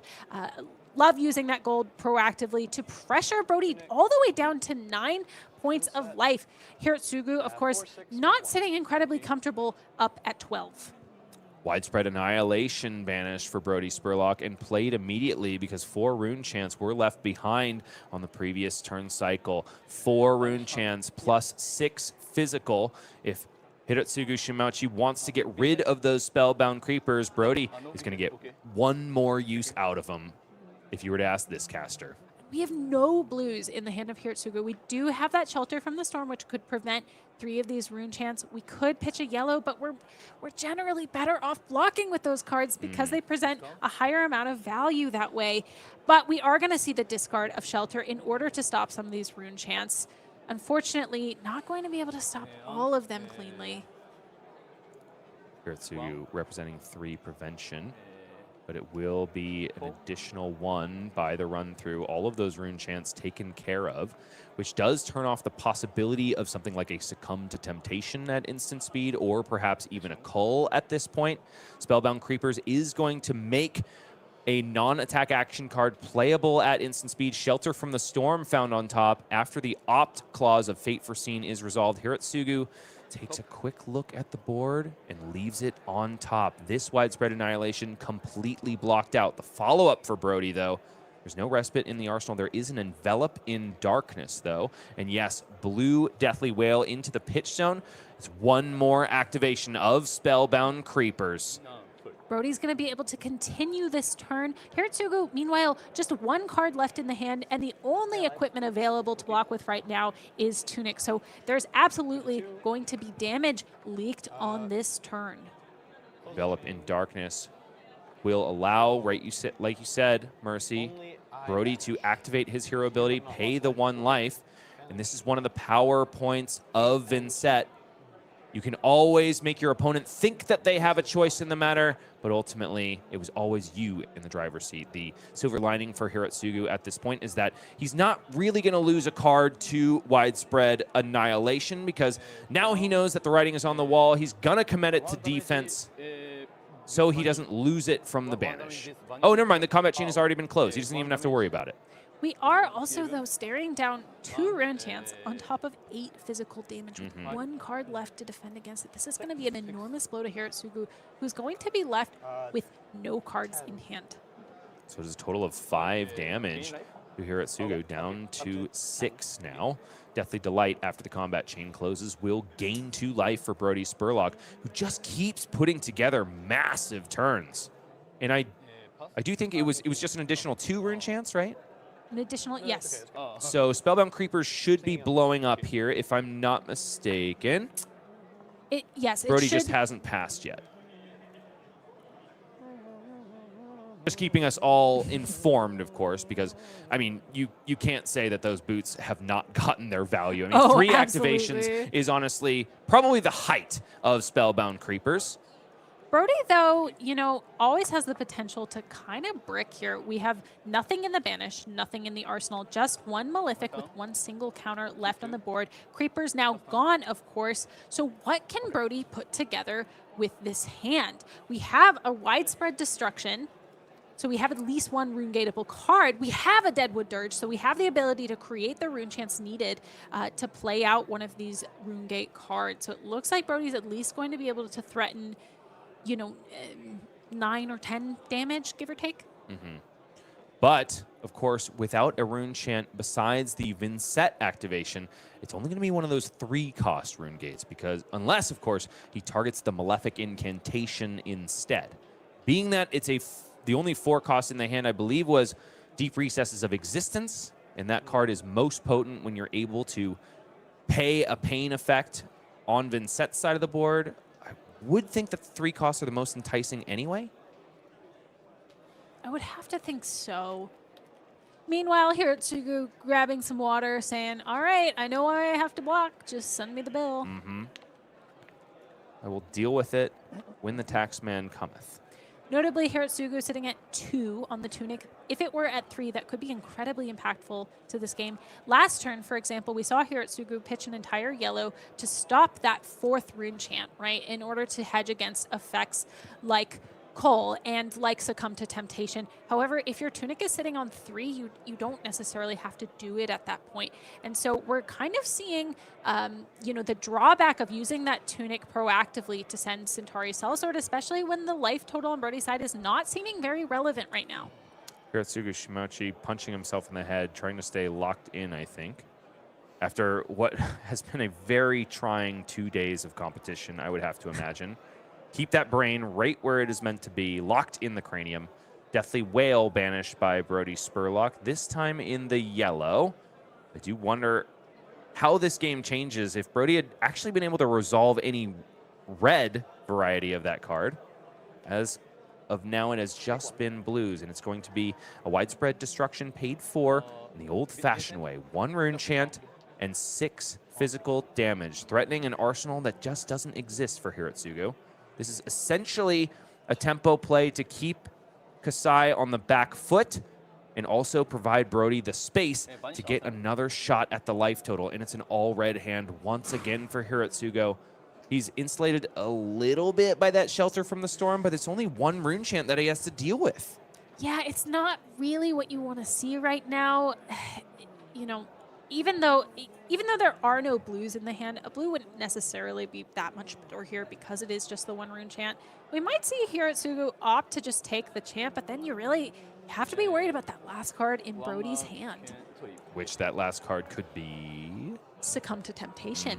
Indeed. That being said, because of the red-locked nature of Hirotsugu's hand, I do think he's going to be blocking out the full physical. And of course, Succumb to Temptation requires a Rune Blade attack action card to connect.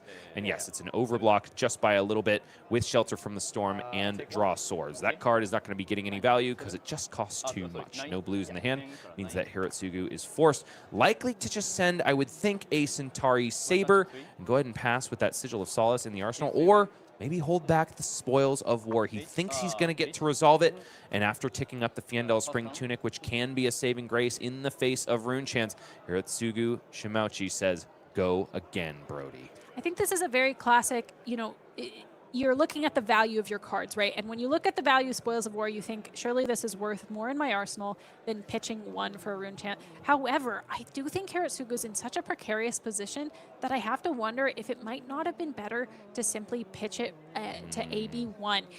I'm guessing that Spoils is going to get stuck in the arsenal. However, I could absolutely be proven wrong if Brodie ends up with a more bricked hand and Hirotsugu gets a little bit of space and needs that go again card. It definitely looks awkward on its face. It's 3 Rune Gate attacks in the hand alongside a reduce to Rune Chant. And Brodie has to banish one of these cards to create a Rune Chant. But with Vexing Quill Hand gone, there's only 1 more bailout. And it's Grimoire of Felling Sun, which can fix this hand. But I'm not seeing a way for Brodie to go 2 chain links wide, which is kind of what he needs in order to buy enough cards from Hirotsugu to make sure that there's no clapback. Yeah, I think there's just going to be kind of another send 1 card with a little bit of rune chant on top play. We do have the Deadwood Dirge to increase the amount of rune chants.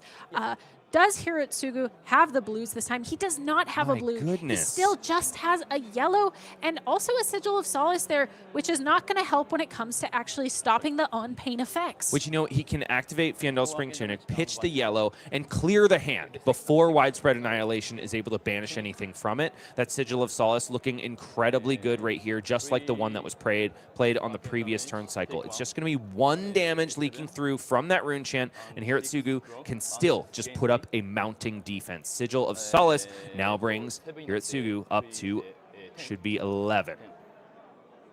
8 plus 3 is 11, right? Oh, he took the 1 rune chant. Yes. I see. We're shortcutting. I see how it works.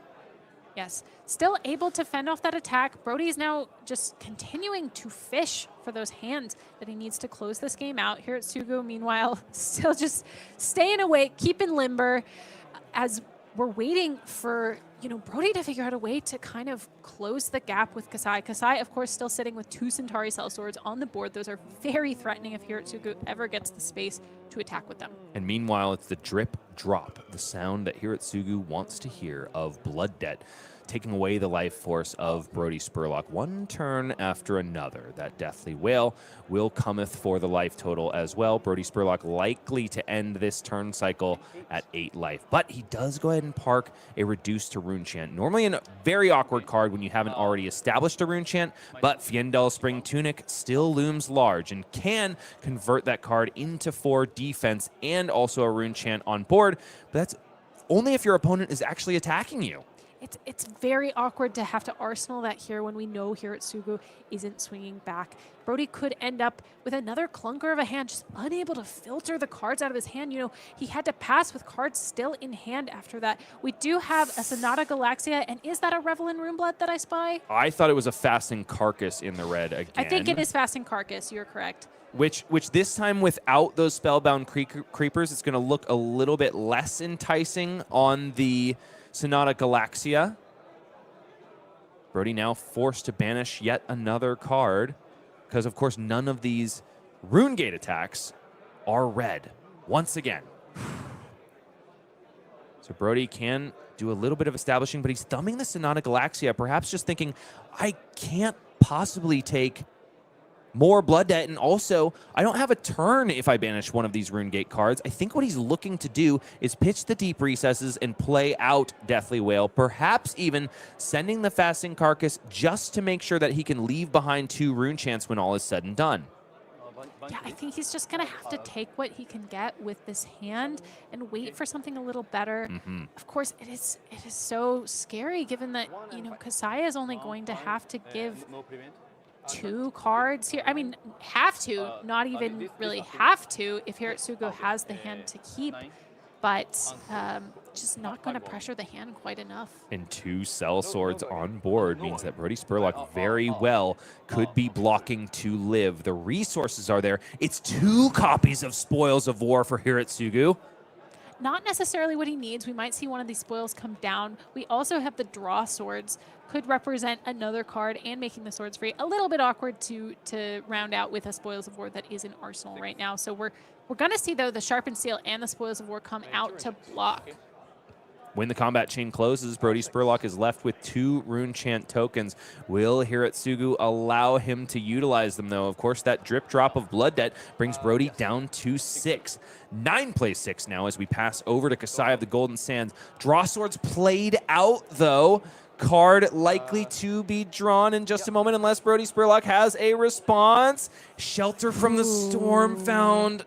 This is not what Hirotsugu was hoping for. Hirotsugu was likely hoping to draw at least a yellow or a blue to be able to swing these Centauri Cell Swords. Instead, definitely being punished here, being forced to pitch that Shelter from the Storm to play out the Spoils of War. And, of course, can swing both swords, but cannot swing any of the Centauri Cell Swords. A rough situation for Hirotsugu. The top of the deck just not cooperating right now for him. The hands have been red-locked when there have been a lot of Rune Chants. They have also been finding those blues a little bit too little and a little bit too late. Now it's going to be 6 go again into 2 afterwards because those Centauri Sabers are free. Brodie Spurlock, should he take any bloodletting, though, will be able to play Cole out at instant speed. The small issue for him, though, that Hirotsugu doesn't have any cards left in hand. So what is there left to banish? Yeah, this does play around that Cole effect. I do have to wonder on Hirotsugu's side, though, maybe you're better off keeping that draw swords and simply pitching it, right? Because that was what I was thinking. We could have pitched the blue to cover Spoils of War and 2 swords cleanly, and then the yellow as well for both of the Cell Swords, guaranteeing that we are going 4 into 3 into 3 into 2. And correct me if I'm wrong. Oh, no, it's a yellow draw sword, so this totally makes sense on the 6. But, yeah, that's kind of where my head was at. Just keep 5 resources, play out Spoils of War, and swing all of your things. That is the thing about draw swords that often gets me, though. You see it in your hand with a blue, and you think, I need to play this. This is what it's intended for, yeah. It's free value, right? It replaces itself, but it's not free when you're not guaranteed to draw a resource card. You always got to think about your fail states just as much as your success states. And at least Hirotsugu gets to do the bread and butter thing of 2 Centauri Sabers when the opponent is ever so low, but it's not going to be an attempt at lethal on this turn. We did see that reduced to Rune Chant coming out against that Centauri Saber, still allowing the Saber to go over for 2, if I'm not mistaken. So we should be seeing 2 copper on the board at this point, too. Which we do have now, down 3 total established. Yes. Which does mean that, you know, there is the possibility of a 1-card play with blood on her hands. Yeah, although, you know, you really want to have that alongside a card draw. Currently, we have no gold on the board. So even blood on our hands would not be enough to save Hirotsugu here. We would need potentially a draw card or at least enough resources to swing those swords. And now Brodie's hands are a little bit less clumped up. Malefic Incantation in the yellow, followed by Deathly Wail in the yellow with 4 Rune Chant tokens to back it up. I'm a little bit more concerned for Hirotsugu at this point, but he still has 4 cards and a dream. One of those cards, though, being a Riches of Tropodani, which is immediately going to get pitched into these Rune Chants alongside another yellow, again a hand with no blues. And then we're going to see both reds dropped right in front of this attack. So Hirotsugu is again simply going to be passing back on his own turn while Brodie is trying to set up something a little juicier. But gold token established by Riches of Tropodani, so there is your draw outlet, Mercy. Now, if we see the blood on our hands get to the hand and maybe safely into the arsenal, perhaps there's a possibility of that 1-card play that we really want to see. But it's a Fyendal Spring Tunic counter shipped into a Centauri Saber, and Brodie Spurlock has a Reduce to Rune Chant in hand. This could be a punishing play. It is quite punishing. When you send an attack, you are inviting your opponent to have some interaction, right? Instead of saying you deal with the hand that you have. So this Reduce is going to be pretty punishing, producing a second Rune Chant, allowing Brodie to then banish another card on his own turn with the Vynnset ability, and then creating a third Rune Chant to potentially Rune Gate out this Deathly Wail.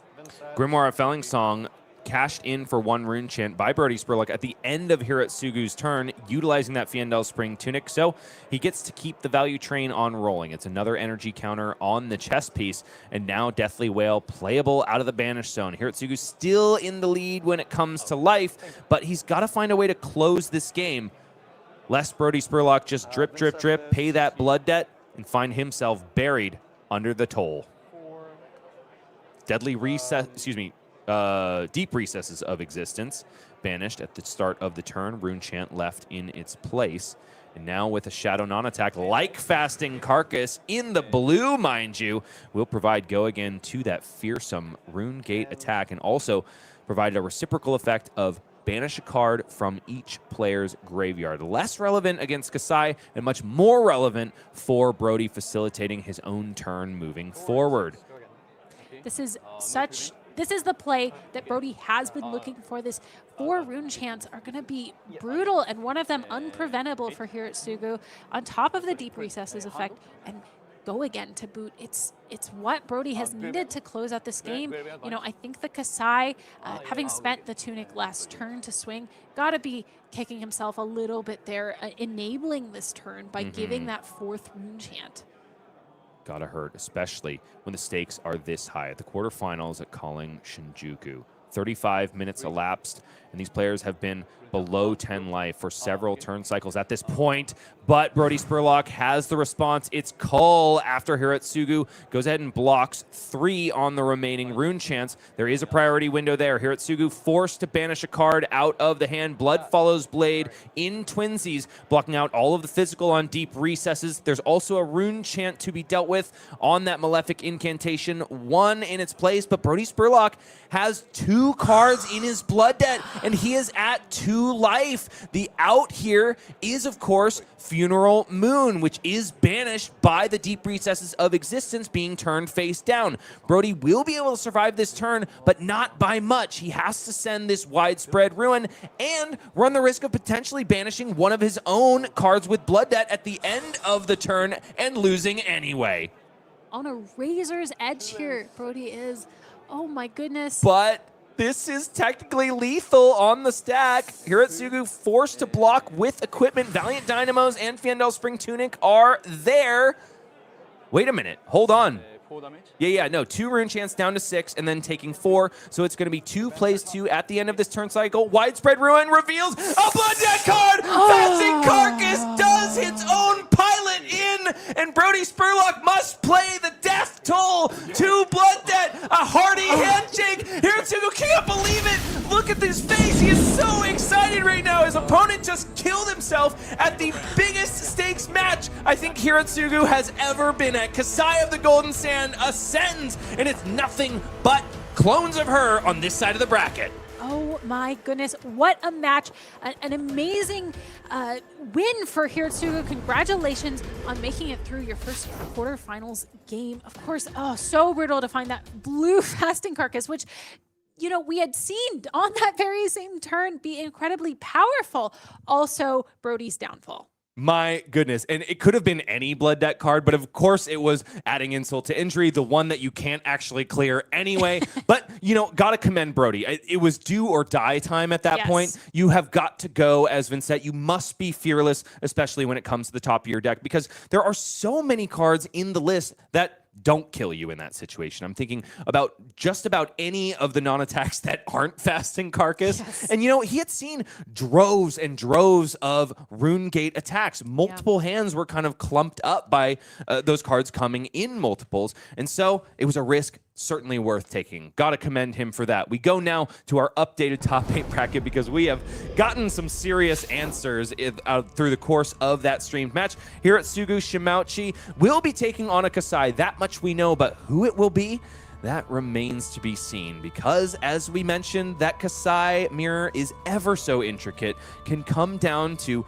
crazy finishes, especially if one Colin Erickson deploys an Escalate Bloodshed very early in the game. I've seen that happen. It is bonkers town. But Jacob Clements ascends past Sam Sutherland. All of a sudden, the Mechanologist class is out, which is kind of a feather in Sam Sutherland's cap because Dash.io will stick around for a little bit longer.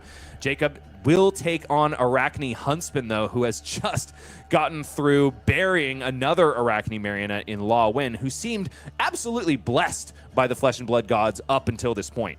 Yeah, absolutely blessed. Fukadeng's going to get the opportunity to show Huntsman stuff against Jacob Clements. And of course, we are going to have this beautiful mirror match on the other side of the bracket.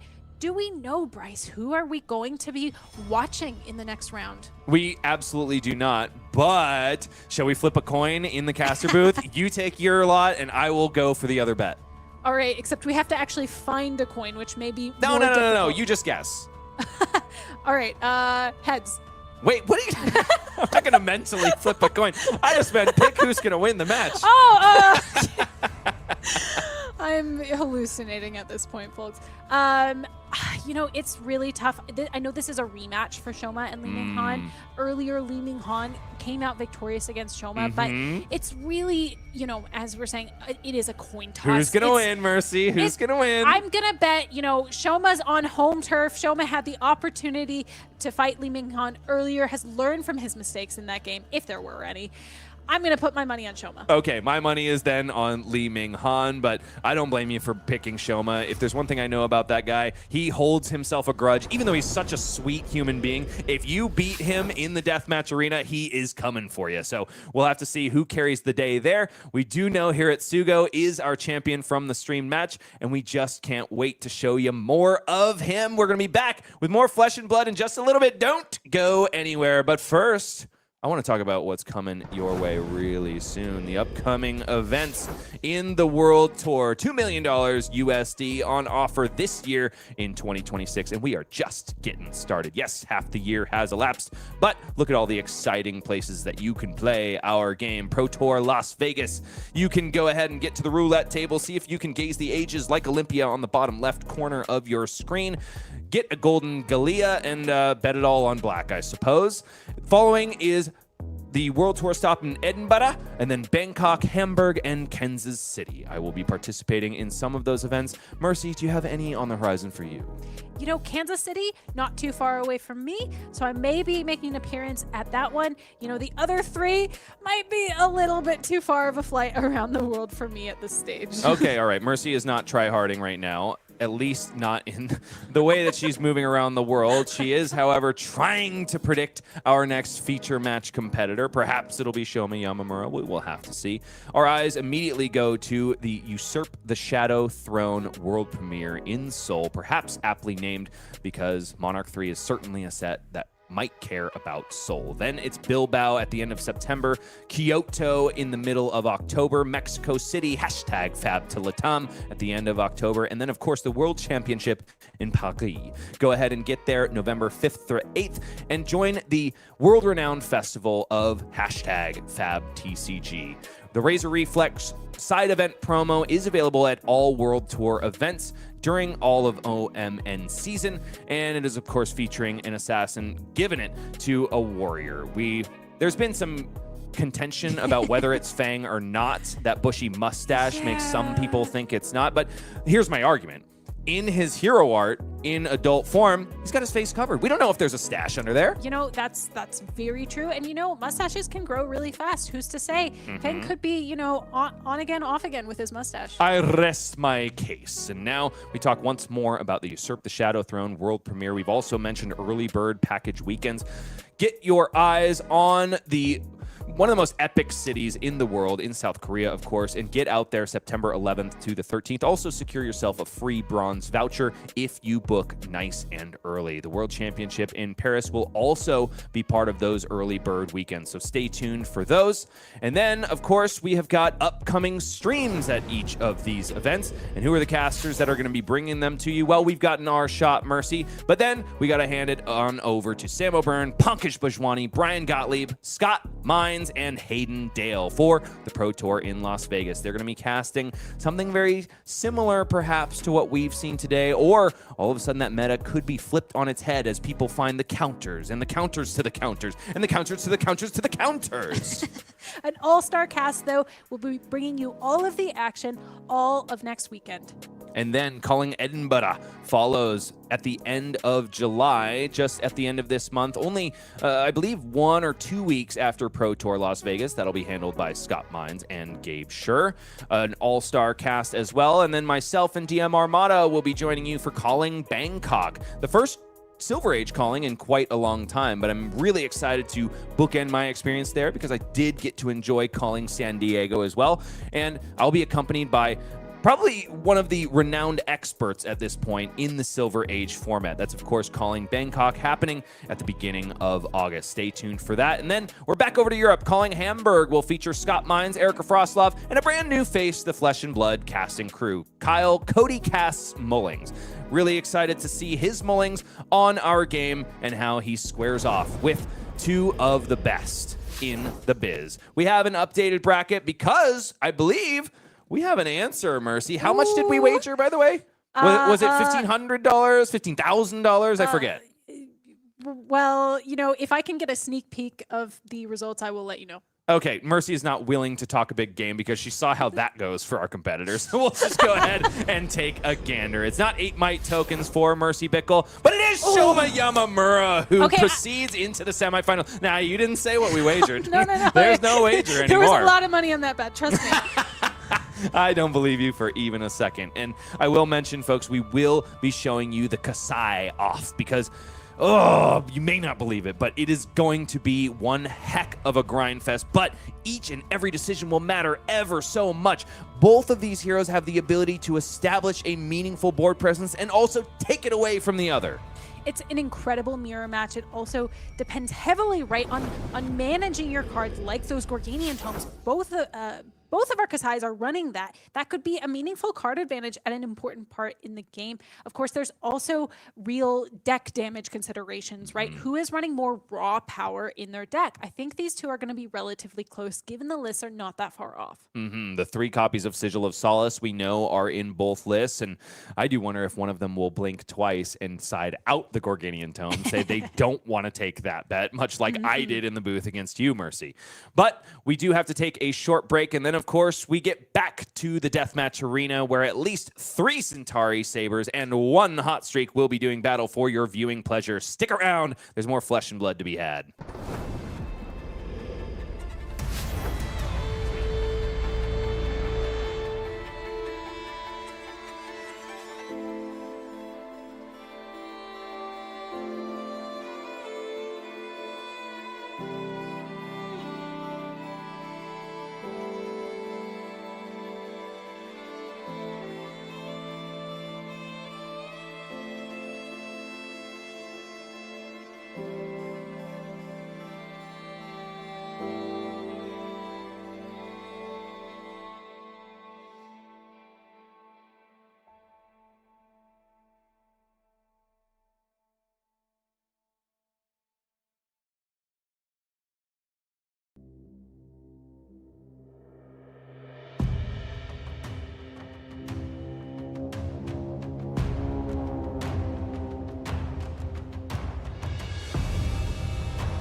My baby dances with the devil.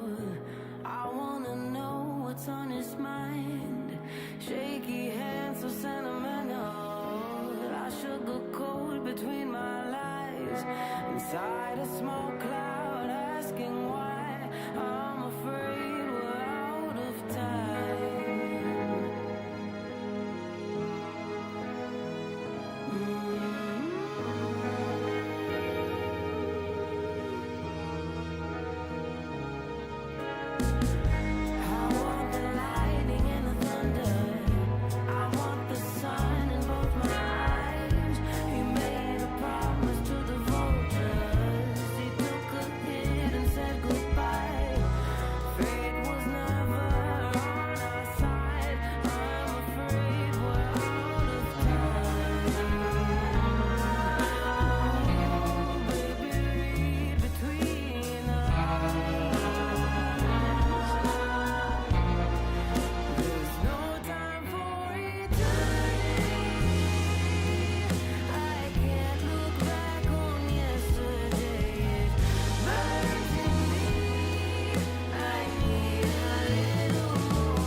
Blood follows blade, follows blood, follows blade, follows blood, follows blade is going to be the story of the next game that we see in the feature match area. It's Kassai versus Kassai. But first, we need to take a quick pause for our cat puns, of course. Yes, Mercy. Give in to the stun lock. Settle in very nicely. Curl the tail underneath and show your tummy a little bit because, I don't know. I'm talking about my cat at this point. She's one of those Venus flytrap cats, right? Oh, yeah. Just shows the fluffy belly and then you Very dare to common. give it a pet and she goes, "Wata!" That's because they're exposing something vulnerable to you, and you're breaking their trust by petting the belly. I'm just saying. But, you know, I am the one who asked for more cat puns, right? Meow. So I'm very happy that you delivered. Thank you very much, Bryce. Well, we've crossed our pun swords, much like Shomi Yamamura, and his competitor will be crossing swords in the deathmatch arena. That's right. It is Kassai versus Kassai, a matchup that is ever so difficult to play and perhaps even difficult to cast. We'll see how we do here, Mercy. Yeah, it is a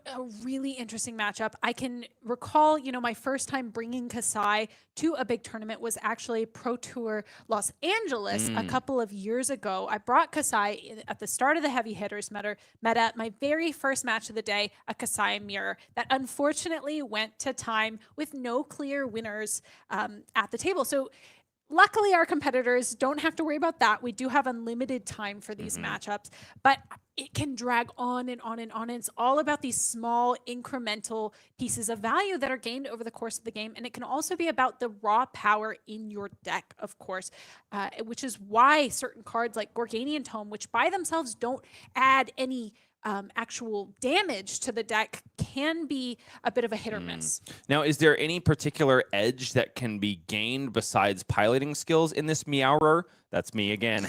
Back on the board. It is a very skill-intensive matchup, but it can absolutely depend on the way that the cards line up as well.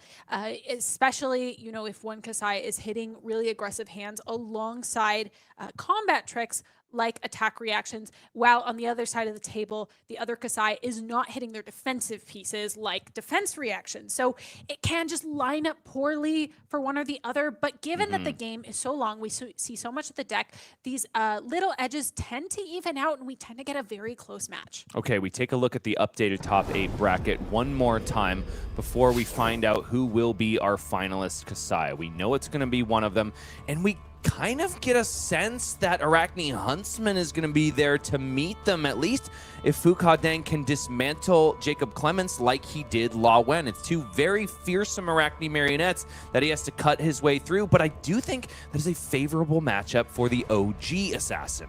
It is favorable, although if there's anyone who can counter it, it's definitely Jacob Clements, who has been a master of Marionette for quite some time now. On the other side, though, Hirotsugu's Shimauchi, who we saw last round dismantling Brodie Spurlock on Vynnset Iron Maiden, up against Shoma Yamamura, who is back to effectively, defend his title as one of the foremost Japanese players. And if we continue the cat analogy, it is two warriors into the litter box because they do like their golden sand, right? Oh my God, you were really reaching for that one. And I'm not sure I like what that implies about what they're digging for, Bryce. Sorry.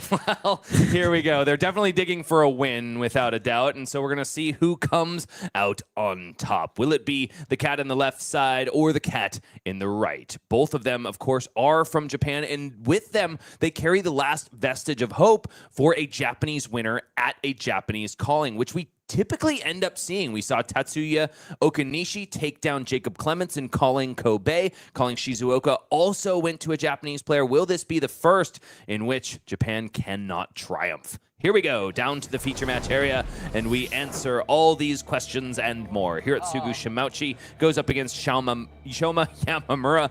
Both of them cool cats in their own right, and they're in the sand trying to do battle. See who can draw more blood and raise a bigger army in order to carry the day. And now we proceed to, of course, their tournament run so far. We've seen a lot of Hirotsugu Shimauchi, now in his third appearance in the feature match area, and so we know a lot about his story. There's warriors, there's ninjas, heck, there's even a Puffin Hightail, and probably a Felled Polycranka along the way. Guardians as well. Evan Tanguy, the one of Gravy Bones at the top tables, all have been dismantled by this man from Japan. The other side of the table, though, is a man with a storied past, a Pro Tour winner, Pro Tour Amsterdam, where he brought Uzuri Switchblade to an unforgettable finish in the miss-fail meta. But we haven't really taken a look at his tournament record so far because we've just been avoiding him because we knew we'd see him at some point. That's right, and he's fought his own share of very formidable opponents, several of whom we have seen in the top 8, including Brodie, Spurlock, Ming-Han, and along with both Sam Sutherland and, of course, Jacob Clements. So a very impressive run from Shoma so far, only dropping 2 games, one to Lee Ming-Han, of course, on Kassai, and Shoma was able to avenge himself last round and win that mirror match, and then one loss as well to Jacob Clements, who is at this point fighting for his life on the other side of the bracket. And that second loss was taken at a point where it simply didn't matter. Shomi Yamamura, besides seeding, of course, Shomi Yamamura was going to be in the top 8 whether he won that one or not. Now, likely hoping that Jacob Clements does take a dagger to the eye from Arakni Huntsman on the other side of the bracket. And now you're going to be seeing double, folks, because of course this is a Meowrer match. Kassai of the Golden Sand on either side of the table. So each of them will be drawing cards, getting free sword swings, and also banishing blood and sand from the graveyard in order to turn it into gold if, of course, a weapon attack can connect with a hero. Talk to me about how much you have to protect that material in the graveyard in this matchup. It can be extremely tricky. You have to know exactly when you want to activate Kassai because you don't want to waste those activations. Every bit of gold matters immensely when that gold represents a future Centauri sellsword on your board, which of course can be one of your advantages to squeak out more damage over the course of a game. So you really only want to be getting rid of those cards when you're sure that you're going to hit. The latest victor from calling Jakarta in 2026 was Jake McCormick. Not that long ago, honestly. And before that, Chris Ayali in calling Seattle. So Kassai does seem to have her day, even back in the days of Kano Drakai of Aether, one of her worst matchups. She just seems to find a way here and there. She is an expert in the arena, and so it is no surprise to see 2 of them facing off. Here we go, ladies and gentlemen. It's not going to be over quickly, but it is going to be quite the journey along the way. Shoma helping us out by bringing his beach clothes rather than the typical Kassai loadout. So very easy for us to tell which side is which, except for, of course, if you look at the equipment loadouts. I'm definitely seeing double here. Kabuto of Imperial Authority, Fiendel Spring Tunic, Brave Forge Bracers, Valiant Dynamo, and wouldn't you know it, it is on the other side of the board as well. And, this is one of those matchups where Tunic really shows its stuff. Of course, Grains of Bloodspell can be a very powerful piece, presenting an additional 2 life compared to Tunic. But Tunic is going to keep giving those free resources throughout the game, whereas Grains of Bloodspell would have required, pitching into it. So I think it's very exciting that we get to see both on Tunic and see who can make better use of those resources. Centauri Saber, the first swing of the game goes to Hirotsugu Shimauchi, who was placed going first by Shomi Yamamura, the 2nd seed. We also see an immediate pitch of Blunton from Hirotsugu, one of those cards that we haven't really had the pleasure of seeing our Kassai players play so far, but it is, again, one of those pieces of warrior-on-warrior violence that could be extremely potent disruption when we get back around to 2nd cycle. Each player has 3 copies. Shomi Yamamura now forced to show his one of attack action card. Of course, on the other side, Hirotsugu packs, I don't believe it was Gore Belching. I believe it was Command and Conquer for Hirotsugu. I think the Gore Belching was for Li Ming, yeah.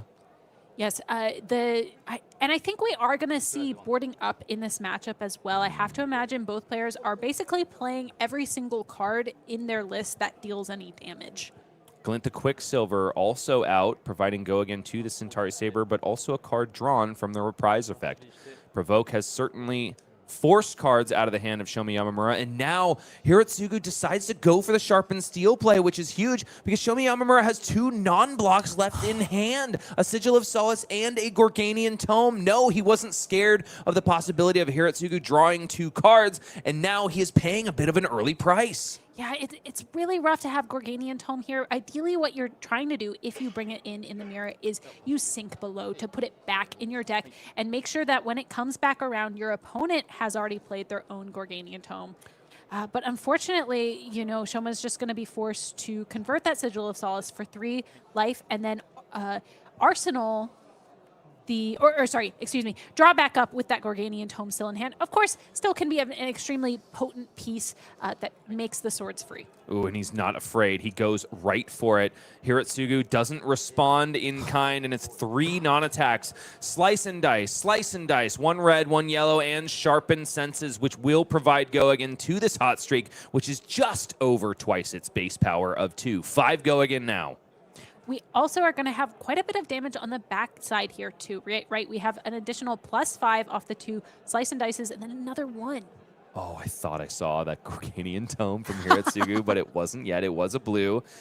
You have got to be peeling your eyes for that card later on in this game. Could be incredibly impactful, but also could just draw up 2 dud cards for a warrior. Valiant Dynamo plus Run Through will get in the way. 1 damage conveyed. 39 plays 39 now, and the Centauri Saber to follow is going to hurt a heck of a lot more. Free, of course, because Gorganian Tome led off this turn, and now it's just a Sigil of Solace left in the hand of Shomi Yamamura, forcing Hirotsugu to consider something like In the Swing. Shoma is going to be able to build up some yellows engrave off of this, though. Very valuable. Sometimes you just don't see them. Going to be able to choose when to activate Kassai and threaten that gold. And now 2 yellows join the graveyard for Hirotsugu as well, and Spoils of War comes out to play. Slice and Dice, the continuation of this turn, and now all of a sudden 5 go again on the Centauri Saber. The first, the second one is going to hit for almost as much. The thing about the Spoils turn, though, is the damage is entirely face up. Shoma knows there's no additional damage tricks here. So Shoma can choose to completely block out any copper generation here, and that's what he is choosing to do with these 2 non-attack action cards. So that is going to stop that copper generation. The hand drawn up for Shomi Yamamura, our previous Pro Tour champion, gets a huge shake of the head because it is nothing but red. He needs blood and sand and, honestly, a little bit of water in order to get these turns online, but it's not working out. He can at least deny many copper tokens for Hirotsugu, but giving away red threats in a match that is going to go so long can be just as detrimental as taking damage. It is very tricky, but ultimately Shoma decides he is priced into that. It's just, you cannot be letting your opponent get copper tokens at the expense of simply keeping those reds in your deck. You just have to hope you can make up the difference later when Hirotsugu ends up in a similar position. Now, I think the gentleman on the left side of the screen would agree with me when he says he has a mountain to climb in terms of the experience on the right side of the screen. Shoma is just so freaking good at this game. It's not just Pro Tour Amsterdam. Lightning, in his case, has struck so many times before. He has been at the top of the mountain at most stages of Flesh and Blood. The one still that he hasn't been able to claim is Japanese Nationals, which he didn't get once again in 2026, but he was in the top 8 there. Hirotsugu, even though his experience may be lacking, he has had a bit of an early break when it comes to variants. It's in the first activation of Kassai goes to Hirotsugu, and he's got 3 more cards to pair with it after already deploying a Slice and Dice. And there is another Spoils of War in the hand that's going to let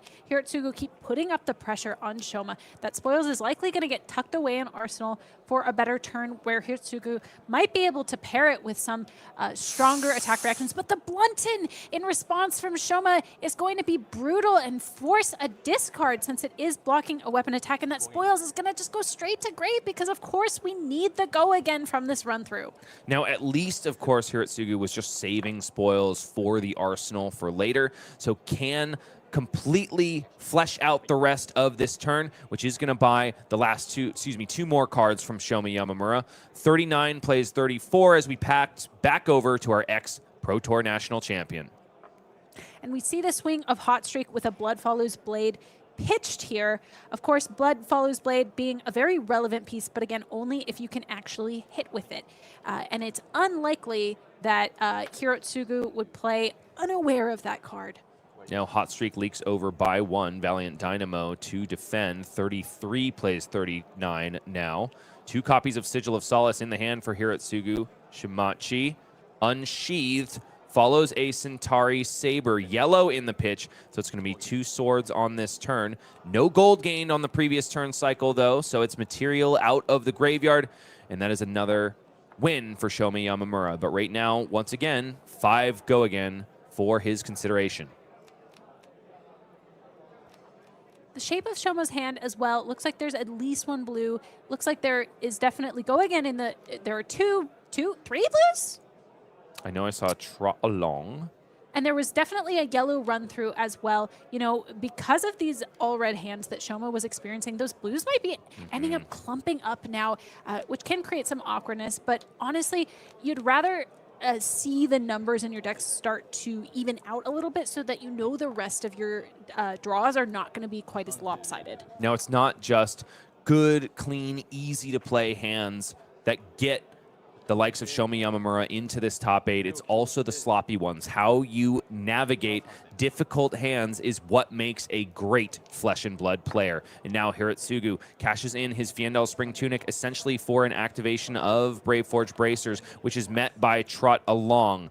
Going now into the next turn cycle with an Arsenal and a Sigil of Solace played, Shomi Yamamura has a shallow lead. 37 plays 36, and Hot Streak comes in with the help of a blue in the yard.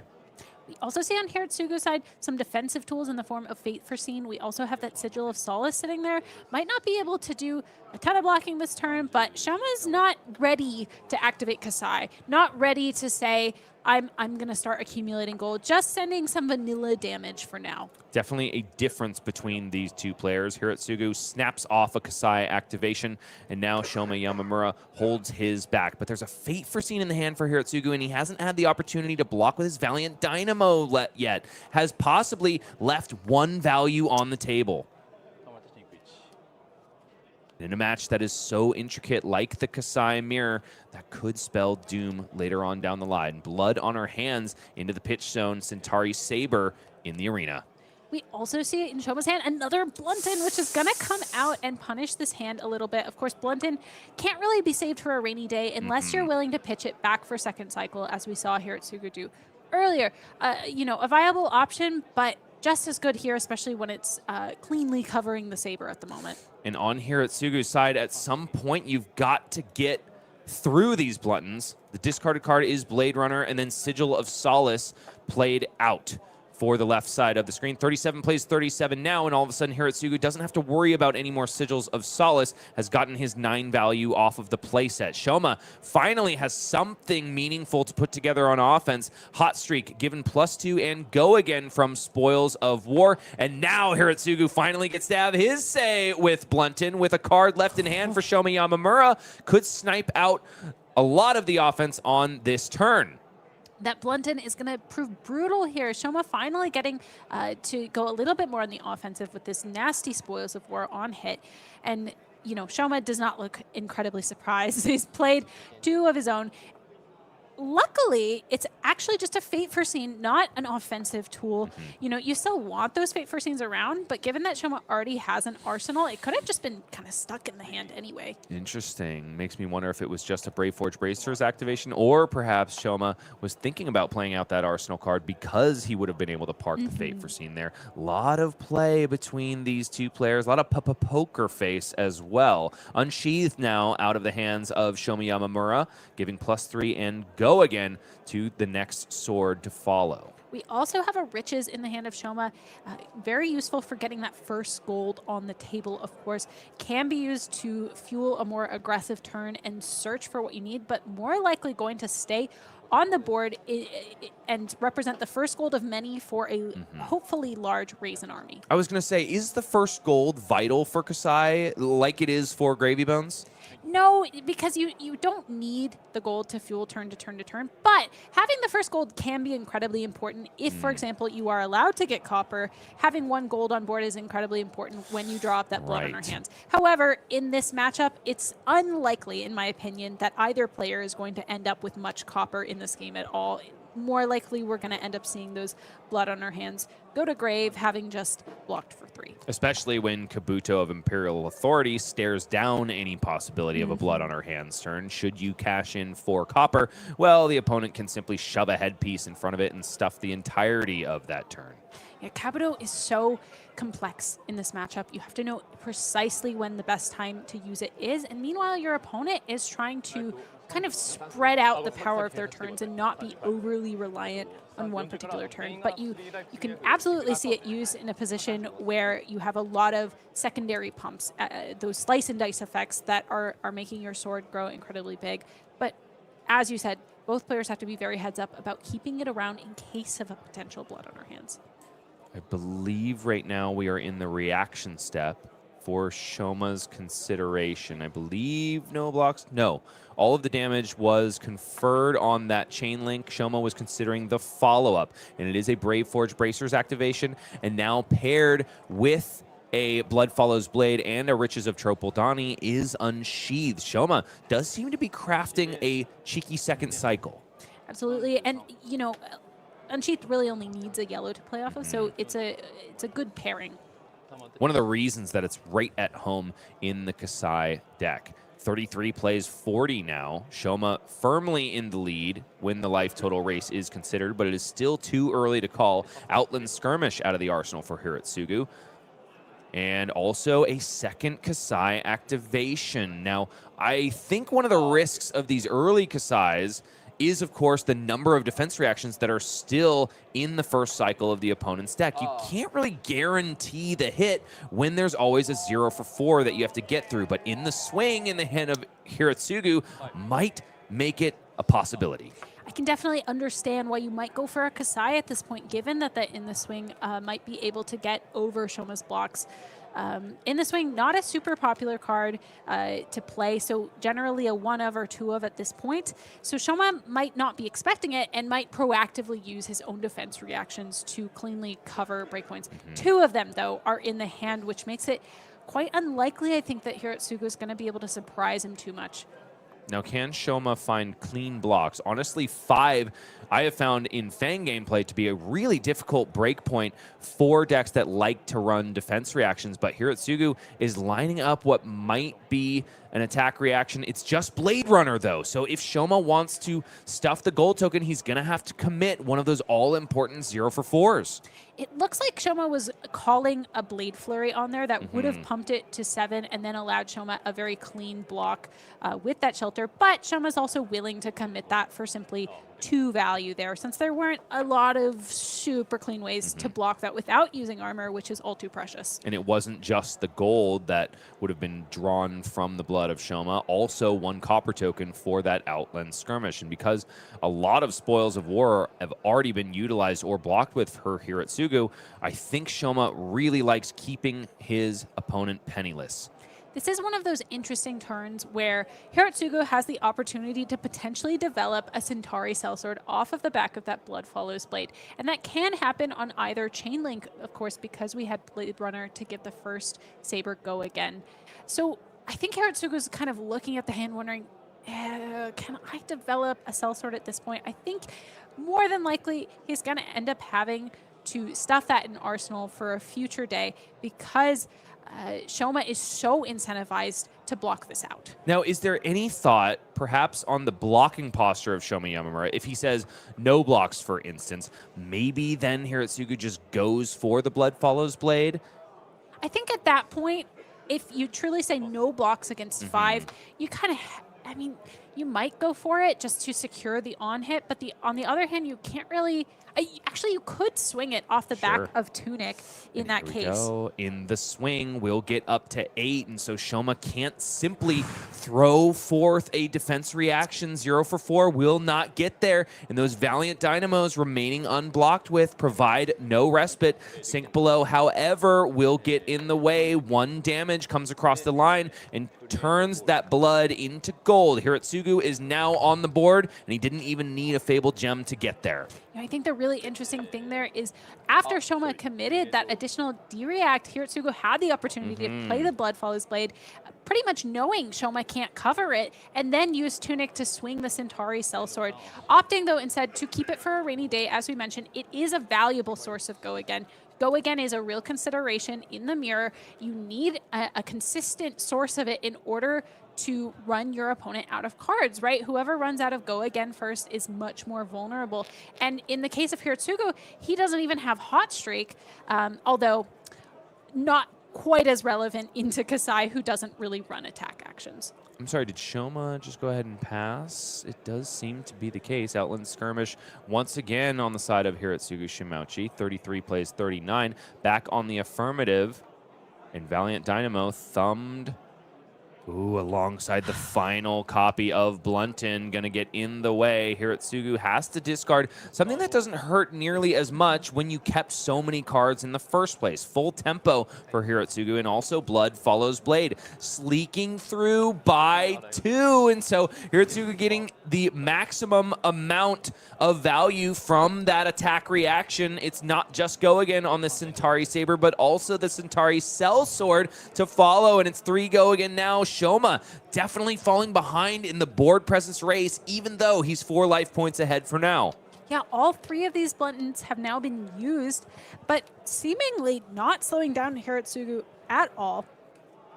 Interestingly, I think, Shoma had the opportunity, I think, to be a little bit more measured about the defensive tools as well on the last turn. It was a little tricky there, using so many defensive pieces early, but kind of priced into it by having that arsenal stuck there. I do think, though, Shoma absolutely has enough space to take this game back. This is very back and forth. This is by no means that wasn't the kill shot. No. We're still sitting at 33 to 35.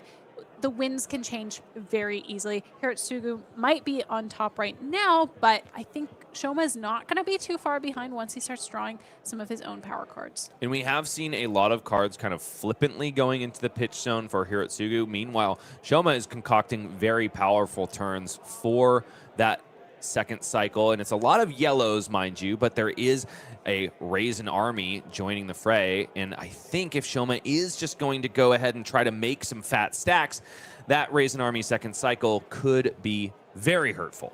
It could be very hurtful indeed, but he does have to get back to it quick enough. If his opponent is able to develop enough gold and then create enough sellswords before Shoma can get back around to that, it's just going to come too little too late.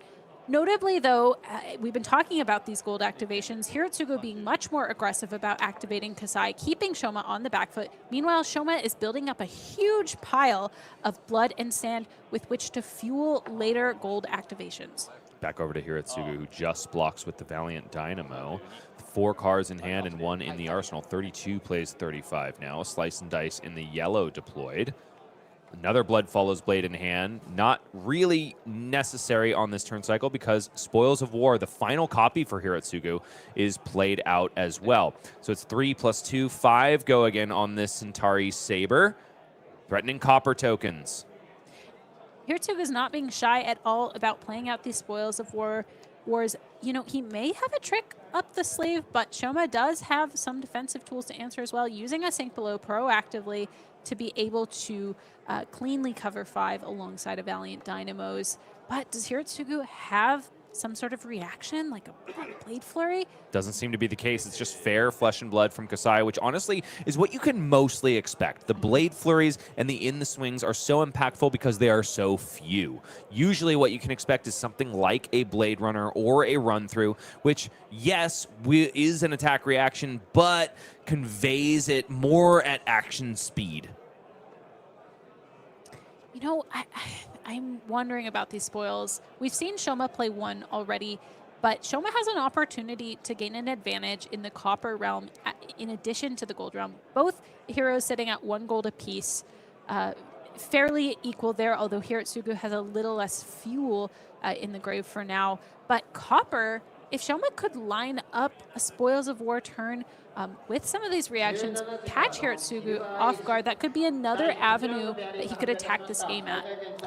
And of course, that first blood on her hands, though, does have the Kabuto of Imperial Authority to get through. So will Hirotsugu fire it off at the first opportunity? The question remains to be answered. Also, top of my mind is there a Gorganian Tome in that deck for Hirotsugu, and will we see it draw 2 cards?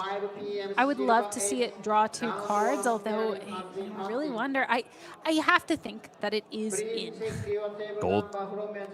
Kassai activation for the first time for Shoma Yamamura.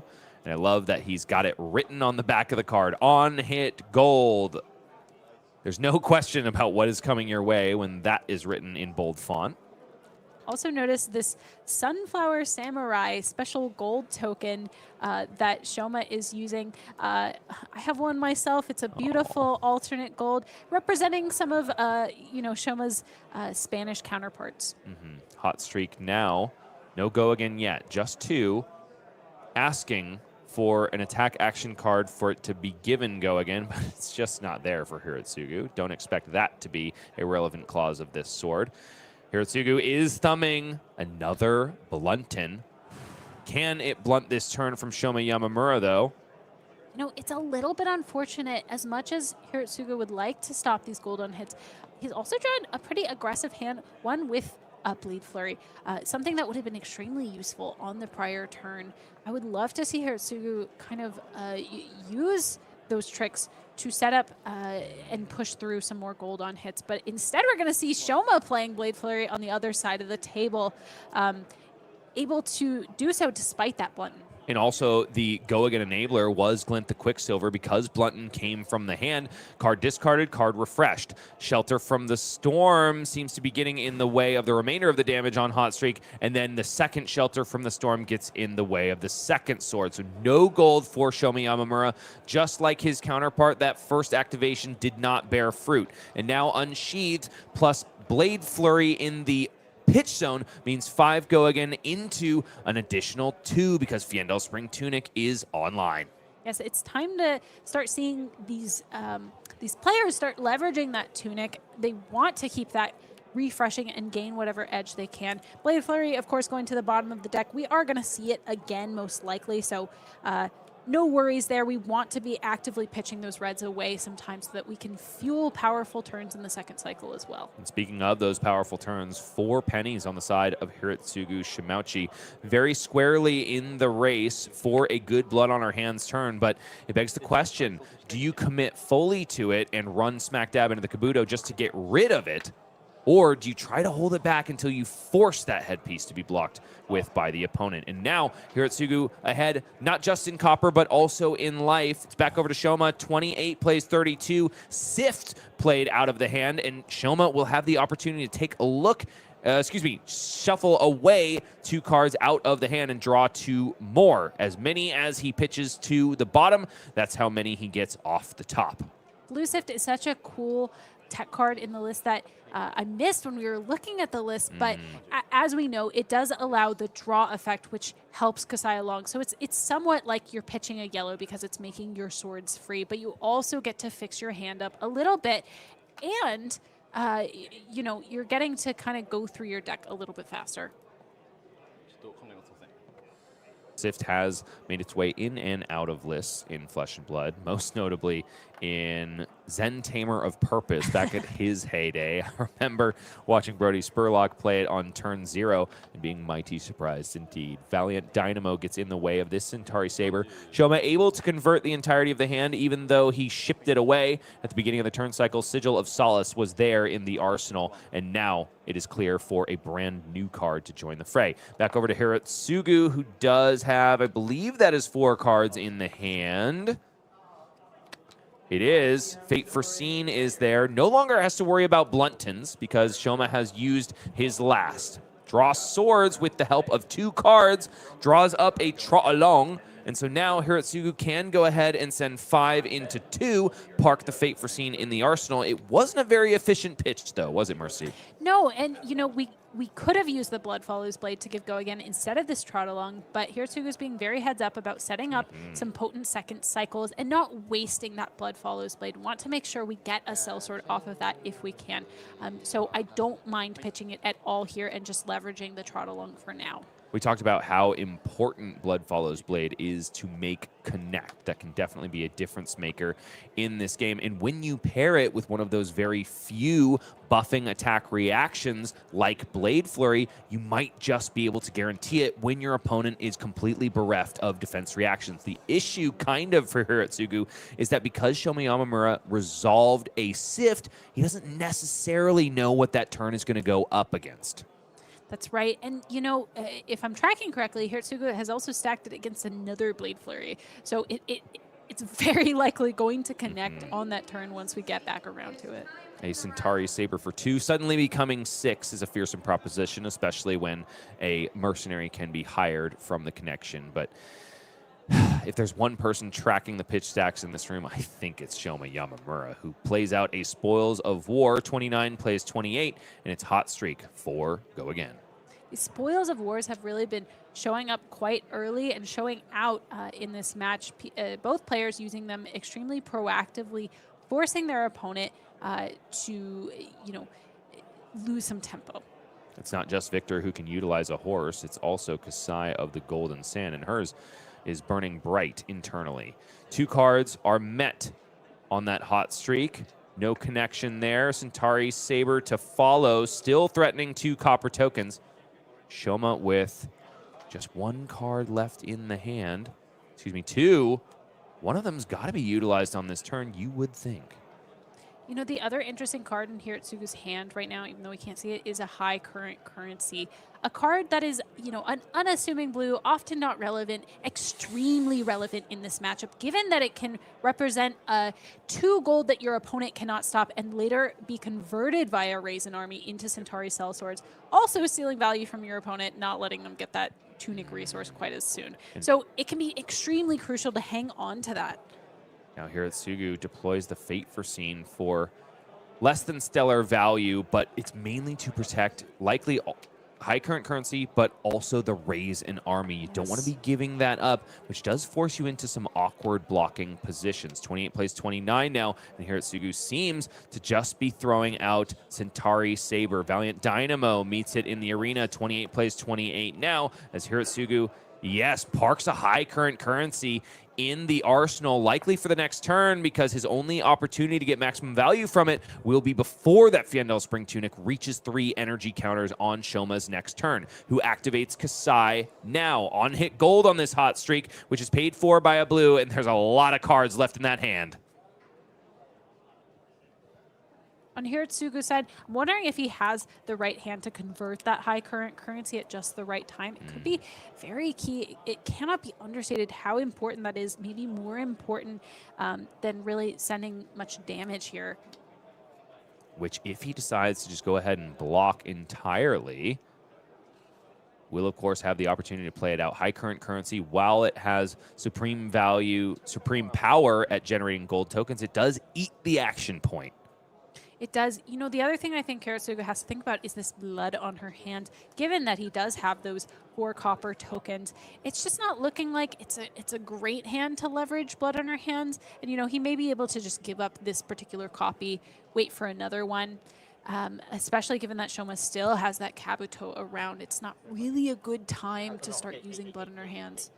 Shoma is sending a healthy amount of damage, and now Hirotsugu seems to be posturing. Yes, it is 2 additional cards on top of Brave Forge Bracers. There's a high current currency in the hand, 1 in the arsenal as well, and so it's going to be a 1-card play that is going to hurt Shoma, but mainly be incredibly beneficial to Hirotsugu. The really interesting thing about high current currencies is it almost incentivizes your opponent to forget the tunic trigger right, a little bit. Obviously not to their advantage to simply keep their tunic down the whole match, but an interesting consideration. Well, in a way, it incentivizes you to nail it, because if you can get to 3 before they play the high current currency, then you just kind of sit on it and they can't play it. But if you happen to know that they have it on the turn that you're taking it to 2, you know. This is just one of those things that is so fascinating about the Kassai mirror, and exactly why I'm so glad that we're watching it here. It's still 28 plays 28 after an entire turn cycle of offense from Shoma and one of defense for Hirotsugu. The only change is the +2 gold tokens that the man on the left has been able to generate. Now it's draw swords from Shoma after pitching a red and a yellow, mind you. And now this hot streak comes in for 5 on hit gold. And in the hand for Hirotsugu, there is a defense reaction, but also has finally found his riches of Tropodani and a Gorganian Tome. We're going to see 2 cards drawn from 1 card. Quite an advantage for Hirotsugu here, although, you know, does have some of these non-aggressive cards in the hand in the form of Shelter from the Storm. Going to have to block some of this. You know, it's been an incredibly even game so far, though. You know, we're seeing Shoma has activated Kassai a couple more times, so we're looking at very even deck amounts, I think, on both sides of the board, along with even life. And as you mentioned, just that gold being a little bit lopsided alongside the copper. I have to think Hirotsugu is in a slightly better position here, given that extra gold. But as we've kept saying, the tide can turn at any moment if Shoma's able to do similar plays. You know, Warriors love to win by inches, and that is exactly the way it goes when 2 meet in the arena together. If Hirotsugu is able to raise a substantial army, I have to believe that Shoma is going to try to remove it. But oh my goodness, could it be Kabuto of Imperial Authority right here, right now? You know, it is such an interesting time to use it. You are, you know, you're hoping to stop that on-hit cold, but I mean, really, I guess you're trying to protect the hand a little bit because you know you're going to be drawing 2 cards, and you just kind of want to start pushing the advantage a little bit so that you can make sure your opponent's on the back foot until you can find another Raisin army. Perhaps after thumbing through the graveyard, Hirotsugu could be considering, well, you don't have that much copper generation left. It's entirely possible that Shoma is out. And so he's not quite as worried about a Blood on Her Hands turn. Instead, just wants to get some value now, strand cards in the hand of Shoma Yamamura, and all of a sudden, this match is lopsided for multiple reasons. 2 cards going to be drawn from 1 Garganian Tome, where the other only gained 1. It's that all you got, and unsheathed and alongside a Command and Conquer. Oh, this one of Command and Conquer coming in here could be relevant. Actually kind of huge. Yeah, that all you got, not that exciting as a card in itself, but it pitches for 2. And now this first sword will have go again. I don't think we're going to see a second, though, because I would have to imagine Command and Conquer needs to be played because the arsenal remains high current currency. Kassai activation, though, for Shoma Yamamura's consideration. Now, after that Gorganian draw up, do you think Hirotsugu is happy about that? I think he's pretty happy about it. I mean, you don't get your Dynamo's counter back, so that is one significant downside, but we're potentially threatening... You know, we're threatening an entire card out of Arsenal, and Shoma's probably, you know, it's a one-of. He's not necessarily expecting it. And another Fate Foreseen in the hand. Is there another defense reaction in the arsenal that this Command and Conquer can claim? It's just 6 damage, but will it go by the wayside? Shoma doesn't have his Valiant Dynamo either, so it can't be a cleanup of this damage with a card from hand and equipment. No, it is not clean at all for Shoma. I think the CNC is coming at just a terrible time for him. Just unable to protect the Arsenal card. He's losing so much value out of the deck right now. Yikes. Shoma Yamamura fighting variance in the early stages of this game. Now squarely parked in the second act, the mid-game, I would believe, when the resources are starting to be accumulated. There's still 6 physical that he needs to deal with. And on hit, it could definitely hurt. Outland Skirmish gets in the way, but the damage comes through. And it is a Blade Flurry that is destroyed from the Command and Conquer. Shoma is not happy about that one bit. 28 plays 25. Oh, and no, it is not the kill shot once again, but these things are starting to stack up in Hirotsugu's favor. We have a very aggressive hand on the side of Hirotsugu, able to keep stacking damage on potentially with a Kassai activation on top of that. It's just, you know, Shoma has been continually on the back foot throughout almost this entire game. Hirotsugu's built up such an advantage in the form of these copper and gold tokens, and now able to keep presenting aggression. you know, if there's anyone who can weave a thread to get back in this game, it is definitely Shoma. Again, we are still sitting at a 28 to 25 life total. There's plenty of game left. These games do go very long, as we've mentioned, and these differences can even out over time. But I just can't help but think, you know, Shoma is in a tough position.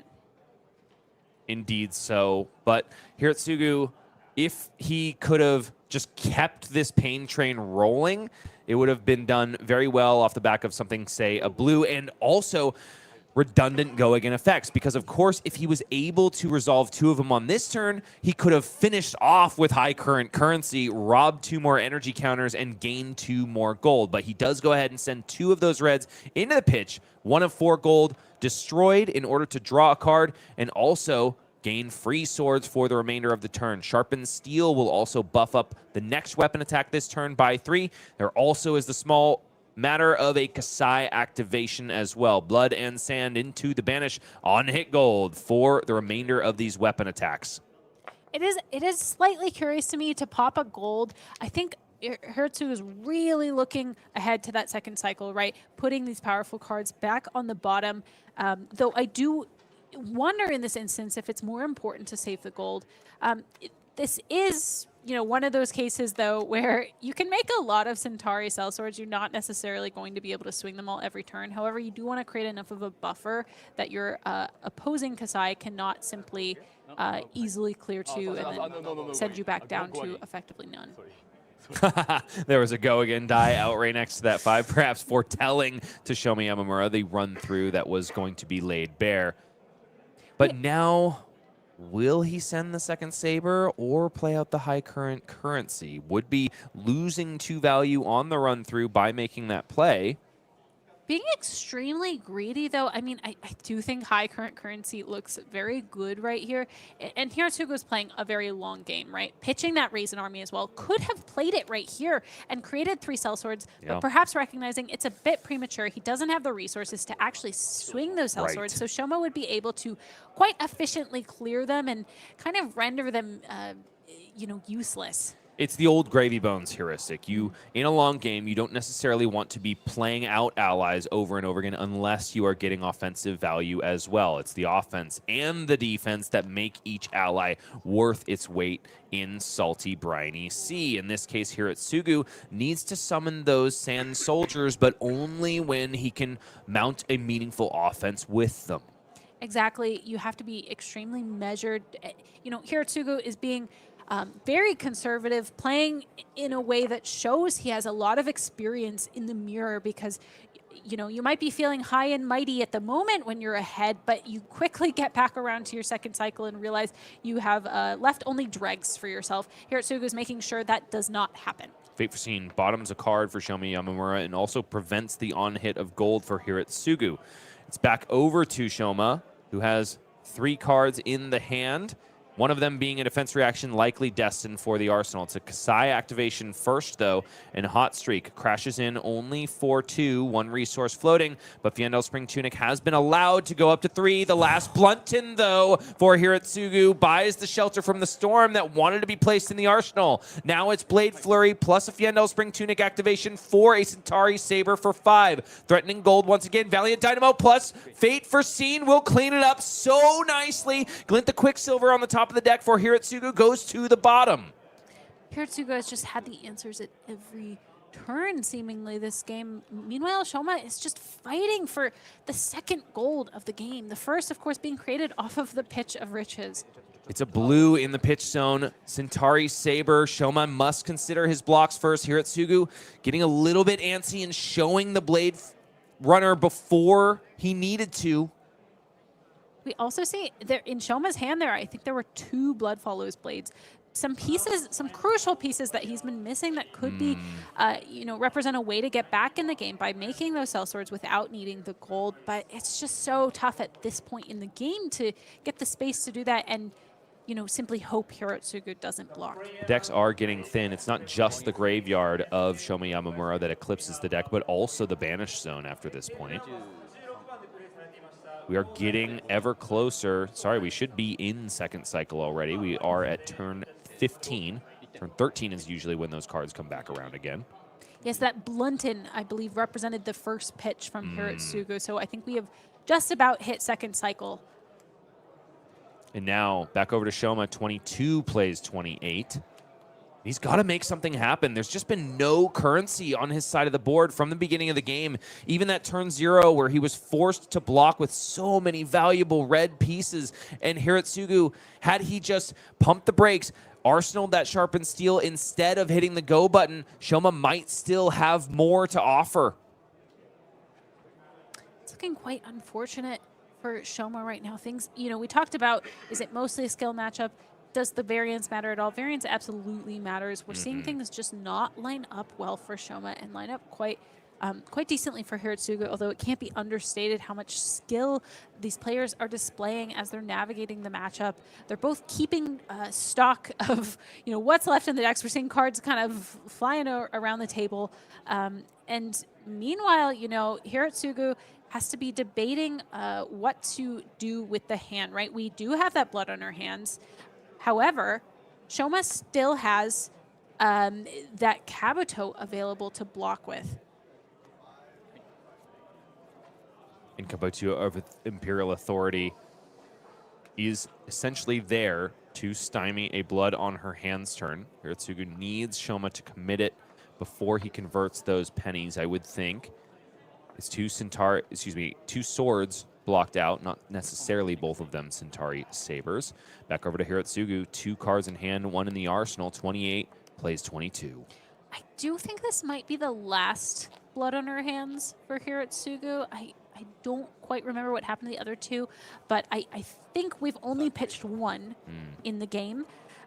So I think Hirotsugu's gonna have to park it and hope to bait out that Kabuto, though. Shoma is not going to block with that until absolutely forced to, because blood on her hands is the absolute scariest thing. So I think very wise for Hirotsugu to pitch it back into deck, say, you know what, I'm going to wait a little bit longer, see if we can get you to pull that out. Now that high current currency still stranded in the arsenal for Hirotsugu, a bit of a risky arsenal, I think, unless you're going to deploy it immediately, because you're basically boxed in to waiting 3-4 turns if you miss your window. And it just so happened that that cycle ended with Hirotsugu and Shomi Yamamura on 2 energy counters with that Fiandel Spring Tunic when Hirotsugu had too potent of an offense to leave behind. Yeah, and currently we don't have go again on the saber. Didn't quite see what that last card in Hirotsugu's hand is, but there may not be a follow-up here at all. But he is astutely laying that card out for Shoma to consider. But Shoma says, give me a moment. I'm going to check both the graveyard and the banished zone, make sure I understand exactly what the ceiling of this saber could be. Got to shout out the character arc of Hirotsugu Shimauchi at this tournament. I mean, he's been on stream 3 times, and each time we've seen him look more fearsome than the last. I do wonder if that first feature match against Valda, where we saw a couple of questionable plays, of course a questionable one in terms of a preconceived concession when it wasn't actually necessary, and he was surviving that headbutt at 1, but he looks so comfortable at the stream table now. He's really hitting a stride. I think he is locking in here, making it to semifinals of this calling. You're right. He's really just getting more comfortable, maybe more of a night owl. Indeed so. Not like us, though, Mercy. I would think that Shoma is comfortable in this place, too, but you would never know it based on his face. If you see him in a convention hall, he's got a grin from ear to ear. Never once have I seen him smile in the feature match area, though. It's all concentration, calm, cool, collected, cold, and calculating. And I dare say sometimes looking a little disappointed, which I have to say is one of my favorite quirks of very competitive Flesh and Blood players. Yuki Lee Bender, for example, infamous for always looking extremely sad when she has the most gas hands that you could possibly have.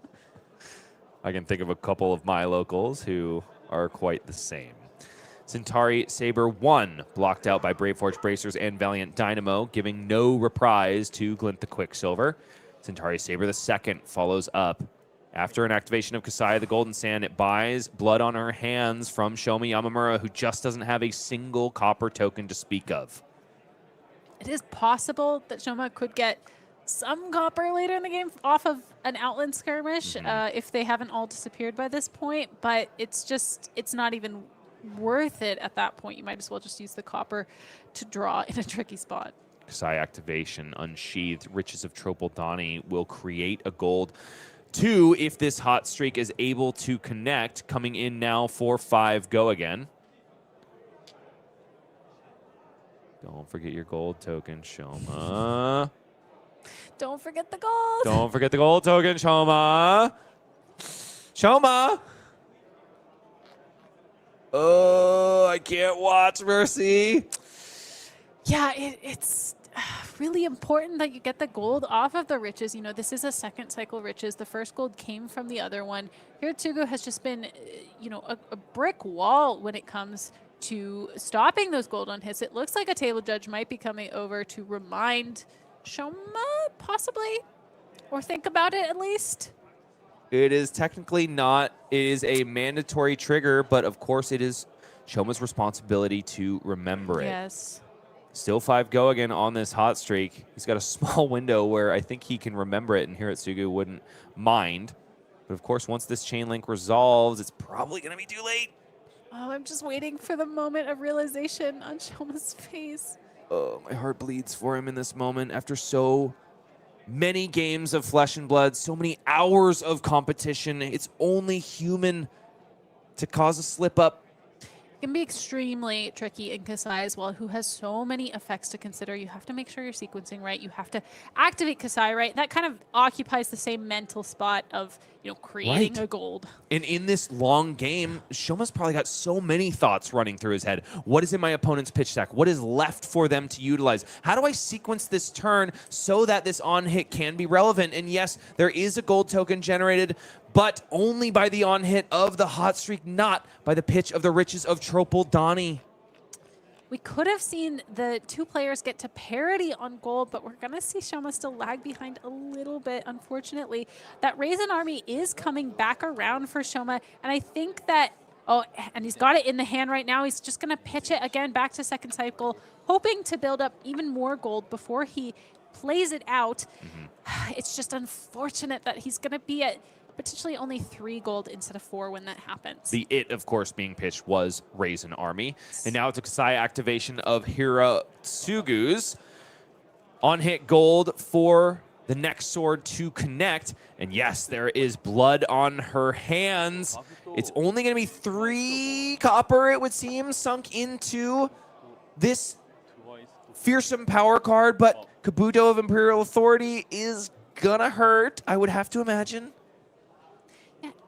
It's interesting, yeah, to only sink 3 copper, and you know, especially because you know Kabuto's coming down, it's fine to leave a copper behind, really, because you're potentially, I don't think there are any more blood on her hands left in the deck, but you're still, you know, we can cash in that copper if you want to, pitch in 4, draw a card that can get you to a better spot in your pitch stack.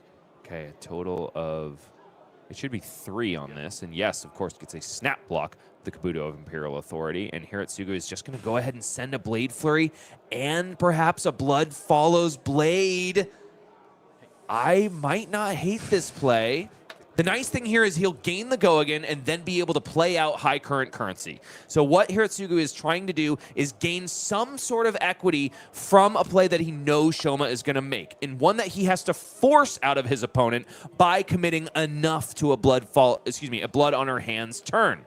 Yes, of course, that blood on her hands already granting the go again there, so Hirotsugu is able to play with the high current currency up to 6 gold to Shoma's 2. You know, I don't remember either how many high current currencies Shoma is running, but he might have opted to actually cut 1 or 2 of them in this new meta. Might be paying the price here in the mirror.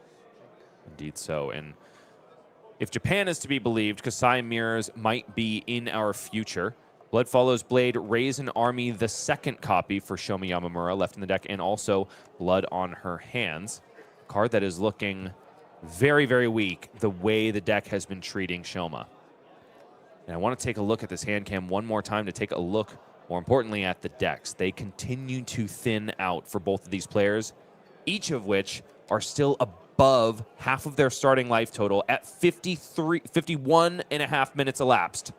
And, you know, I think given the amount of damage we've seen from Hirotsugu's side, I would expect to see that deck be a little bit higher just by virtue of forcing your opponent to kind of give up more cards in blocking. But Hirotsugu's looking still thin, quite equally thin. I think, you know, things are relatively even both in life totals and deck count. That really big difference, of course, coming in the gold count, which is going to be crucial to finally raising an army and threatening each other's life totals down. And I think Shoma is thinking through, how do I make up that gap?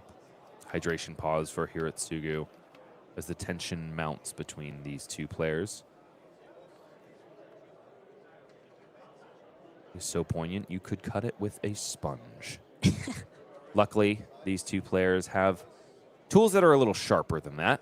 In the case of Shoma, his is on fire as well. Trot Along will provide go again to this hot streak. No need to block it with an attack action card. Hirotsugu accepts.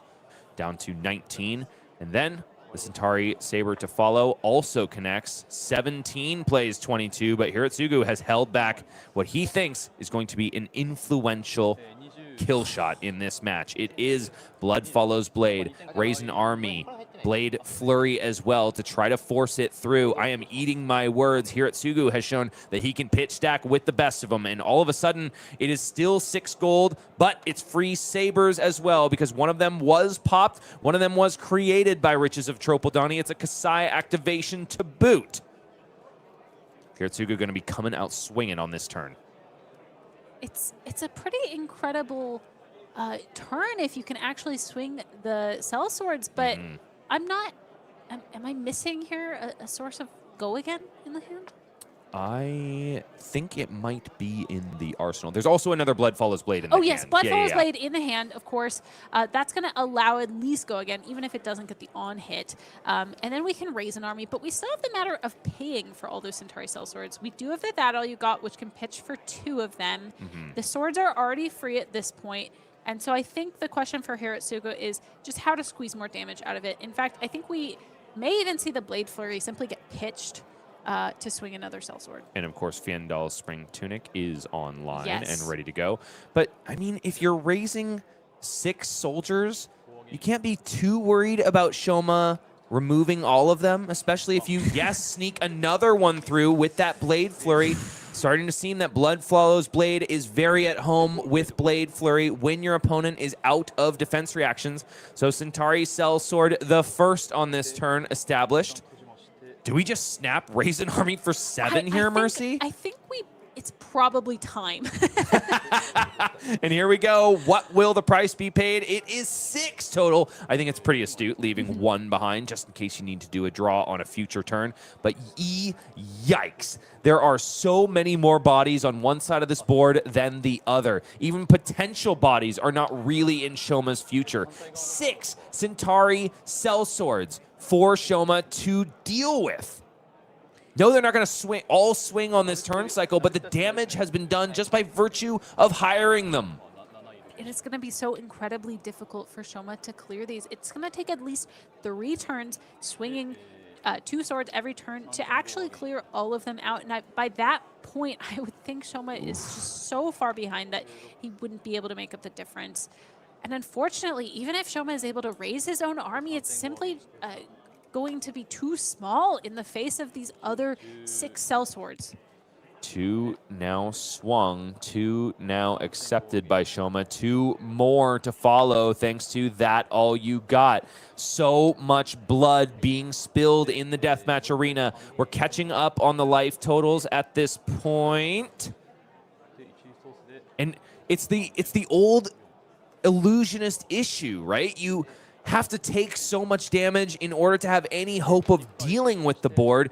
And meanwhile, while you are just hemorrhaging your life total, you are burying yourself under the weight of the board if you can't deal with it. It seems extremely difficult for Shoma to come back from this point, you know, you almost wonder, like, can you get your own Centauri Cell Swords down on the board to be able to clear more of your opponents, but then your opponent can also clear your Cell Swords, and you kind of end up a little bit back where you started, except that now you're much lower life.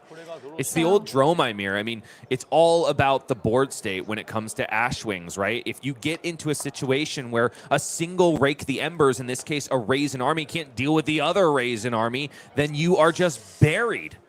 You're buried, and you're running out of cards, and you are at 1 life. One plays 17 now, and all of a sudden, Hirotsugu might be running away with this match. A Pro Tour champion like Shoma Yamamura does not die easily. Hirotsugu is piloting his deck perfectly. Yes, he has been given some breaks by the grace of variance, but he is using it to maximum effect. He has kept an extremely commanding lead throughout this game, really displaying his skill, able to go up against one of the best, Shoma Yamamura, and really show his stuff. In this mirror match, we've been commenting about how cool, calm, and collected he's been throughout this entire process. You know, I think he's got plenty of experience in the matchup and is just executing this game plan perfectly. And there we go. Blood Follows Blade gives go again to the hot streak and also generates a Centauri Cell Sword. 2 now removed. Lots of bodies are hitting the floor in the face of Shoma Yamamura, but I just don't know if it's going to be enough. Centauri Saber to follow another Blood Follows Blade. Shoma is going to throw a Hail Mary and do his absolute best. So many Cell Swords are dead on the side of Hirotsugu, but once again, 3 remain. Shoma needed to do what he just did twice in order to have a hope or a prayer in this match, and all of a sudden, the board presence of Hirotsugu can just answer what Shoma has just been able to establish. It's a card drawn off of the 1 gold token remaining. Slice and dice as well. There's still a red copy in the deck for Hirotsugu, and there's just 1 life point separating him from the finals here at Calling Shinjuku. Shoma Yamamura has been stalwart from the beginning of this tournament, but can he stand up to what Hirotsugu is about to lay down? Centauri Saber now coming in for 3. You got nothing to say to that, Mercy? I was just in awe of how long you kept that going. I said so many words. But the Quicksilver is now coming out of my mouth. Reprise active. The 3rd Blade Flurry saved for the 2nd cycle, and Hirotsugu climbs Mount Yamamura and finds himself going up against a mystery opponent in the finals here at Calling Shinjuku. A better character arc I have not seen since my beginning days at Calling Kobe. Amazing that we've gone from, you know, almost an accidental concede from a winning position into finals of the Calling. What up? I'm done with cat puns. It's all dog puns from now on because this man is no dog in the field. My goodness, what a masterclass in the Kassai mirror. You can also see exactly the way that Warrior likes to win play out in that match. Just by little incremental value, a value point here, a Valiant Dynamo block there, a very small blowout on your on-hit gold here. But ultimately, it built up a fat stack for Hirotsugu, which just completely buried Shoma Yamamura. Yeah, and Shoma putting up an amazing fight, trying to, you know, pitch deck some of those Blood Follows Blades, which we saw used to great effect to produce those Centauri Cell Swords to be able to clear his opponent's Centauri Cell Swords, right? But it just wasn't enough, unfortunately, for Shoma. Man, it's a lot of words. It's also a lot of syllables. Centauri, Cell Sword, Saber. My goodness, I wish I could get paid by the syllable. But as it stands, it's just a day rate. Anyway, we go to an updated bracket where we reveal the final opponent for Hirotsugu. It is Jacob Clements, who overcomes the assassin somewhat mirror, but a very different flavor of Arakni. He is feeling a little bit schizophrenic, going up against himself in a certain way, but it is Fu Ka Dang who goes ahead and falls under the weight of the Great British flag. And even though only 2 Japanese players have entered this top 8, there's still one in the finals. Can he stand up again to Jacob Clements, just like Tatsuya Okanishi did back in Calling Kobe? That time it was New versus Florian. This time a very different proposition. Kassai versus Arakni Marionette. Normally Warriors are so well positioned against assassins, but Marionette is one that can flip that dynamic on its head. It is an incredibly tricky matchup and also one that is incredibly pleasurable to watch because it is so close, especially with the addition of somewhat newer cards like Blunton into the Kassai list that have flipped the previously unfavored matchup into much more of a favored one. Oh my goodness, the storylines just keep on coming. It's the matchups, it's the players, it's the nationalities, it's the everything about the Flesh and Blood World Tour that we have come to love so much. So we're going to take a look towards our future before we resolve our present. Of course, IAR is coming your way. That's Usurp the Shadow Throne. Why are we using completely different monikers for this set? Well, that's because we are proceeding into Raphael, but not before we check in with our light heroes, defending Solana as best they can from the onslaught of the shadowy demons. The biggest and baddest of all, of course, is Blasmafet, who has just completely shattered the defenses of Solana. Pulling back to the keep and defending the denizens are our light heroes. Meanwhile, Chain descends into the depths, looking to the abyss, fighting through Balgor, Omen of the End, to see if he can claim the power that is only lent to him by Ursur, his shadowy chainer. But will he be able to get there? You're going to have to witness the finale trailer live at Pro Tour Las Vegas. It'll be happening during the keynote where we finally get the answer, the conclusion to Monarch Chapter 3. Will it be all over right now, or is he just going to find a shadow version of Prism in the abyss? I think that would be a little bit cliche, as you've mentioned, but I would be extremely excited to see that personally. Maybe he'll just find himself. Maybe he's going to gaze into the mirror and go, I was the baddie all along? Maybe it's not going to be Shadow Prism, but Light Chain. Oh, no! Spoiler alert, please, James White, say it isn't so. I'm reeling from that one, which means we gotta go to break, and I cry in the corner. But we'll be back with one more round of Flesh and Blood, the hottest yet, after this. You wanna come with me? I go pee-pee now. I can see it in your eyes. It's a feeling that you can't deny. I'll bring you high so deep, so we can feel alive. Leave the world behind. Let yourself go. Enjoy the ride. And if we fall, don't forget to just go with the light. Let yourself go. Enjoy the ride.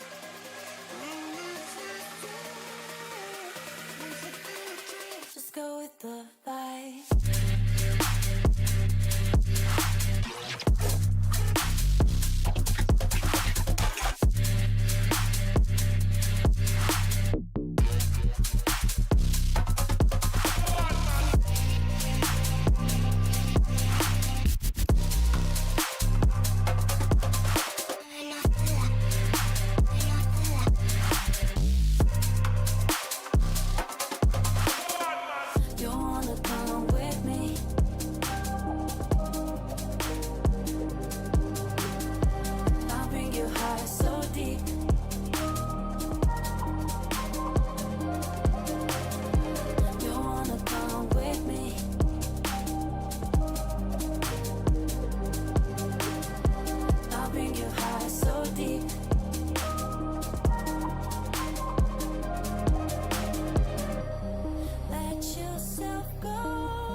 Go with the light.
First 317, then 6-7, and now only 2 remain, and they are squarely placed in the feature match area, reviewing the 80s of each of them, as is their right.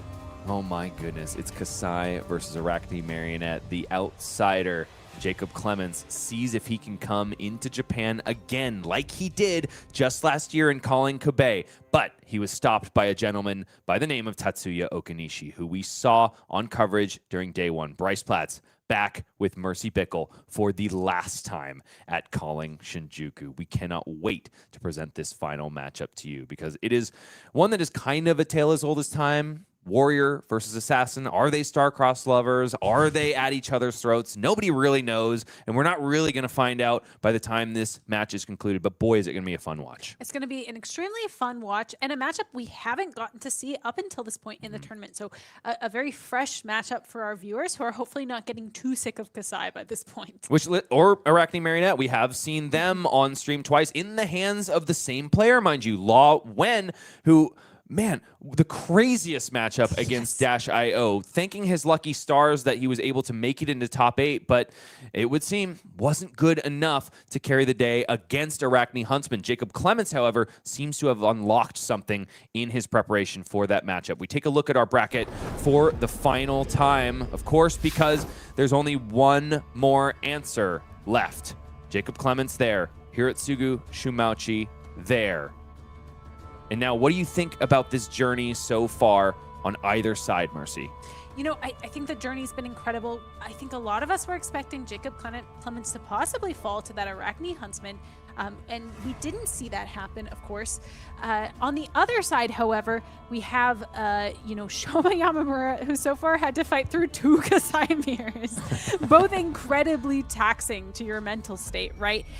So gotta be going, not Shoma, Hirotsugu Shimauchi, of course, our victor of the last round, having had to fight against Brodie Spurlock as Vynnset Iron Maiden into Shoma Yamamura, an incredibly exciting couple of matches up into the finals. So gotta be locking in, locking down. Locking in and locking down is going to be the name of this game. Jacob Clements so desperate to claim a calling crown in Japan. We are going to go to our Living Legend slide real quick because we got to take a look at the implications of this game.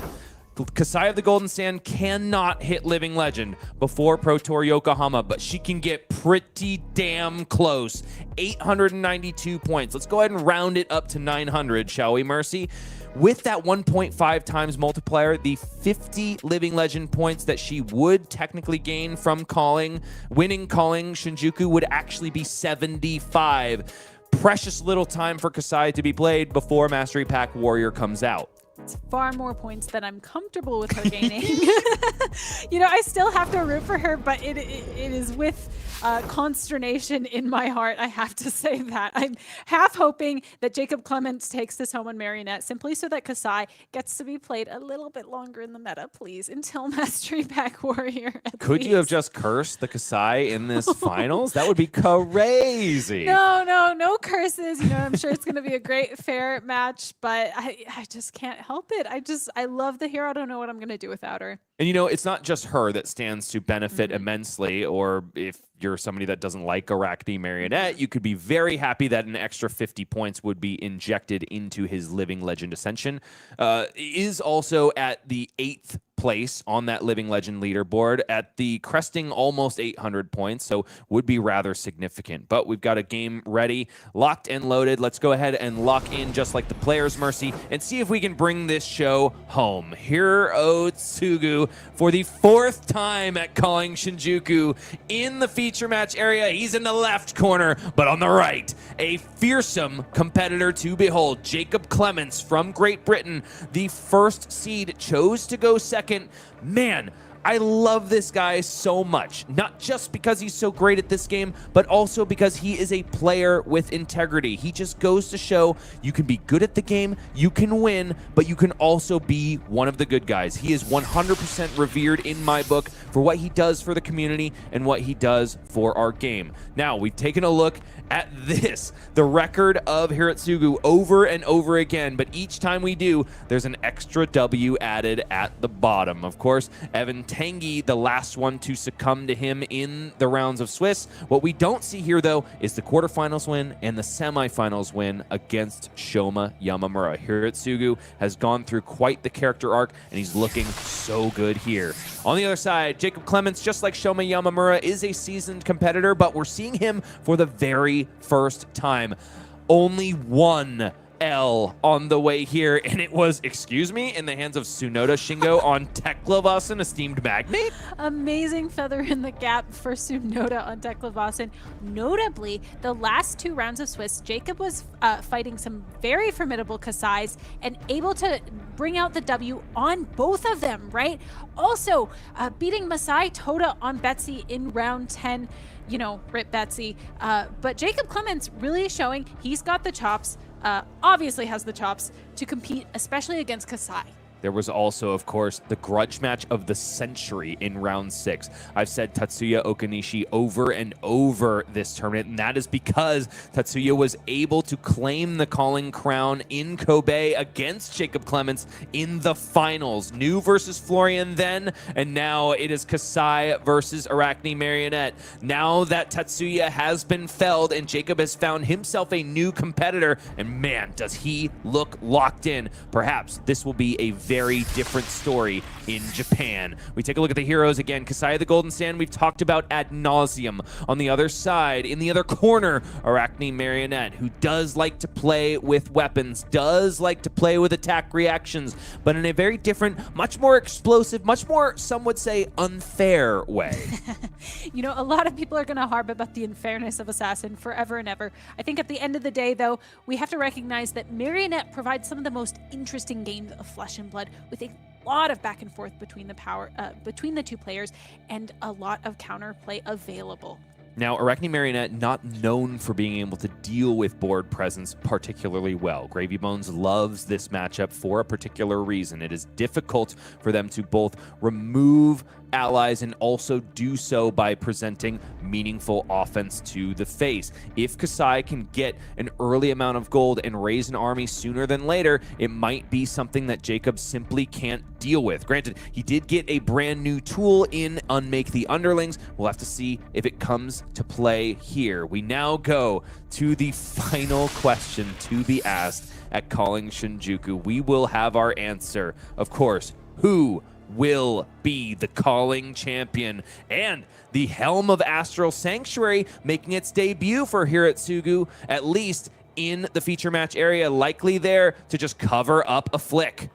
Yeah, it's a new piece of equipment, one that many have questioned. You know, is it worth sacrificing the Kabuto in that slot that could potentially be employed against a pain in the backside, for instance, to prevent any follow-up to Lysera or Dagger? I, for one, have been very curious to see how Helm of Astral Sanctuary performs, so I'm excited to see the threat it poses throughout this matchup, making Jacob Clements really question his decisions as he reaches for those flick knives. 2 cards committed to this Centauri Saber for Jacob Clements, which is now up to 3. Glint the Quicksilver will draw a card because Relentless Pursuit and Pain in the Backside, of course, came from hand. Now Hirotsugu can employ more of a beating if he so chooses, but he might not want to unless he thinks he can strip the entirety of the hand of Jacob Clements. Otherwise, you're just letting him fix that first affirmative turn of the game. Although, given that Jacob Clements has already thrown down 2 cards, at this point, you know, you kind of do just want to take the rest. Also notable, this high current currency in the hand of Hirotsugu could be really important, but not right now. We don't want it right now when Tunic is sitting at literally 0 counters. It's going to take a while until it's relevant at all. So we're just going to end up seeing that pitched away into that yellow draw swords, hoping to find something a little better. Also starting to fill that graveyard, an all too important thing for Kassai to do. Getting yellows into that grave is extremely key for being able to activate later and start the gold train rolling. Slice and Dice now meets 2 more cards from the hand of Jacob Clements. They're reasonable, or influential ones, I should say. Savor, Bloodshed, and Kiss of Death. Certainly ones that Jacob would rather hold in reserve, especially if this game will go long. I don't think it's going to be quite the marathon that the Kassai mirror was, but, you know, power is power. 40 plays 40 at the end of the first turn of the game. Jacob Clements draws up his 4 and gets ready to see if he can put some offense together. I already mentioned Tatsuya Okanishi, one of our calling champions in Japan that was calling Kobe. Also, right afterwards, Takuya Kojima takes down calling Shizuoka. There's a lot of storylines in Japan when it comes to taking home calling crowns. Can their spirits be lent to Hirotsugu, who stands against one of the most fearsome competitors in this finals? Will Japan take down this one again on home turf? On the other side, on Arakni's side, we have cut from the same cloth, which is going to allow a reveal of the Kassai's hand, also, which already happened. And we have Codex on top of it, you know, grabbing that Kiss of Death back, which we saw was blocked with earlier. One of the downsides of taking taking the cards out of Jacob Clements' hand on the first turn of the game is allowing that graveyard to be filled with potent cards that act as a Codex target. Because one of those variance fail states for Arakni Marionette, as we have seen so many times before in the coverage area, is drawing up an early Codex without having the ability to have put an attack action card in the graveyard. I mean, with so many dagger pumps, it's not a given that it'll be there when you want to read your book. Valiant Dynamo seems to be getting in the mix against this Kiss of Death, which will be crashing in for a whopping 7-8 if you count the on-hit. Yes, Hirotsugu seemingly not too afraid to block this, right? We can't be too afraid of the T-Toxin here. We just need to get some value, especially because Jacob Clements might not be able to give this go again. This might be the last attack of the turn. Well, it will, of course, gain go again on the on-hit. I was caught out by that marked token as well. It is at the top of the screen, so a little bit out of context from where I normally expect it, which is why this Kiss of Death is actually for 8, maybe 9. And then it is an early Flick Knives from Jacob Clements. 1 damage comes across the line. It's a thorn in Hirotsugu's eye. Mark conveyed for the second time this turn cycle. Immediately robbed away from the head of Kassai after the Kiss of Death connects. An additional point of life lost there as well. Hirotsugu's Shimauchi now already down to 34. Arakni Marionette loves to cleave the life totals away. And Hirotsugu on the swing back does have just a kind of a regular bread and butter turn. Plenty of offense in the form of Slice and Dice Red and Blade Flurry Red. We might see a Kassai activation on top of it too if Hirotsugu has enough reds in the grave. I know we have enough yellows, but I'm not sure that we have enough reds yet, actually. This Slice and Dice is technically there, even though it is still represented in the arena, has gone to the graveyard, as all non-attack actions do upon resolution. This Centauri Saber, yes, is only coming in for 2 because, of course, a Frailty token was generated by Jacob Clements opening a book.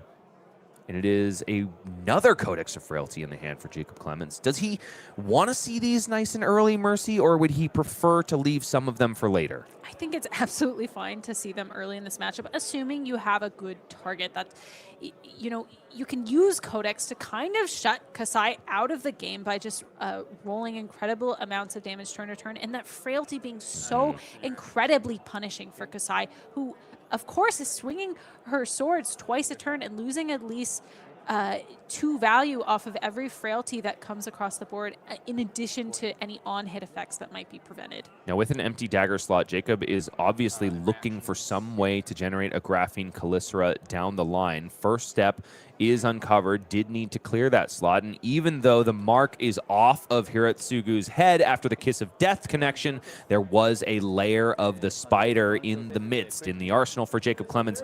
Because this Centauri Saber has go again, a mark is once again upon Kassai's head. Hirotsugu's happy to take the go again there as well off of the Glint the Quicksilver. Going to be able to swing the second Saber. Thinking through the resources, though, does he want to pitch into Braveforge Bracers or Grains of Blood Spell, especially given, you know, we still conveyed a little bit of damage over the top there? And now there are the requisite reds to activate Kassai. Hirotsugu doesn't seem to be biting, at least yet. Thinking also about a Brave Forge Bracers activation, but no, it is Kassai. All of the material that he can use, he will. Into the Banished Zone, those reds and yellows go. Activation of Brave Forge Bracers, and now this Centauri Saber is for 4. I think it should be for 7. It should be for 7 because of the slice and dice that came at the beginning of the turn. Will Hirotsugu remember it, though? He did put... Yes, yes. Thank goodness. I breathe a sigh of relief, of course. Hirotsugu... It should be for 6 because of the frailty. Right. But we're still missing 2 damage here. It looks like Hirotsugu's talking through it. This is one of the dangers, of course, of activating Kassai with using the same cards you played that turn. You can't leave them out on the combat chain where they so helpfully remind you of the values here. Although it looks like now maybe the frailty is being missed. Yes. Hopefully that is remembered in kind. 7 power represented, should be 6, though. 34 plays 38. At least the slice and dice was remembered. Of course, that is not something that Hirotsugu requires to be rolled back in any way. That's not something where he would have to be like, hey, wait, can I go back here and represent my damage properly? Because it's not technically a trigger you're allowed to miss. And it's not like he's resolving this slice and dice again. It's already been played. It just needs to be accounted for in the damage. Exactly. And, catching it at this point in time before any information has been revealed from Jacob Clements, making block decisions, very, very important to making sure that gets resolved cleanly. Oh, I'm sorry. It is 7 after the pay of Brave Forge Bracers. So it's up, down, this way, that way. Hirotsugu knows what's up. It's just us that need to catch up. Jacob Clements, however, locked in. Normally such a jovial fellow when we see him on camera, but you can tell just how much he wants this. It's a block of Mask of Deceit. Because Hirotsugu is marked, yes, Arakni Orb Weaver is the chosen demi-hero. It's also a discard of Under the Trap Door, and there's a Den of the Spider. So while it will trigger, there's already a mark upon Hirotsugu's head. Redundant marks are like redundant go again, not relevant. Not very relevant indeed. However, that Arakni Orb Weaver transformation, incredibly relevant. Marionette really wants to stick a Chelicera as soon as possible to be able to take advantage, again, of that dagger only costing 1 and being a stealth dagger, something that unlocks a lot of potent combinations in the game, such as Savor Bloodshed.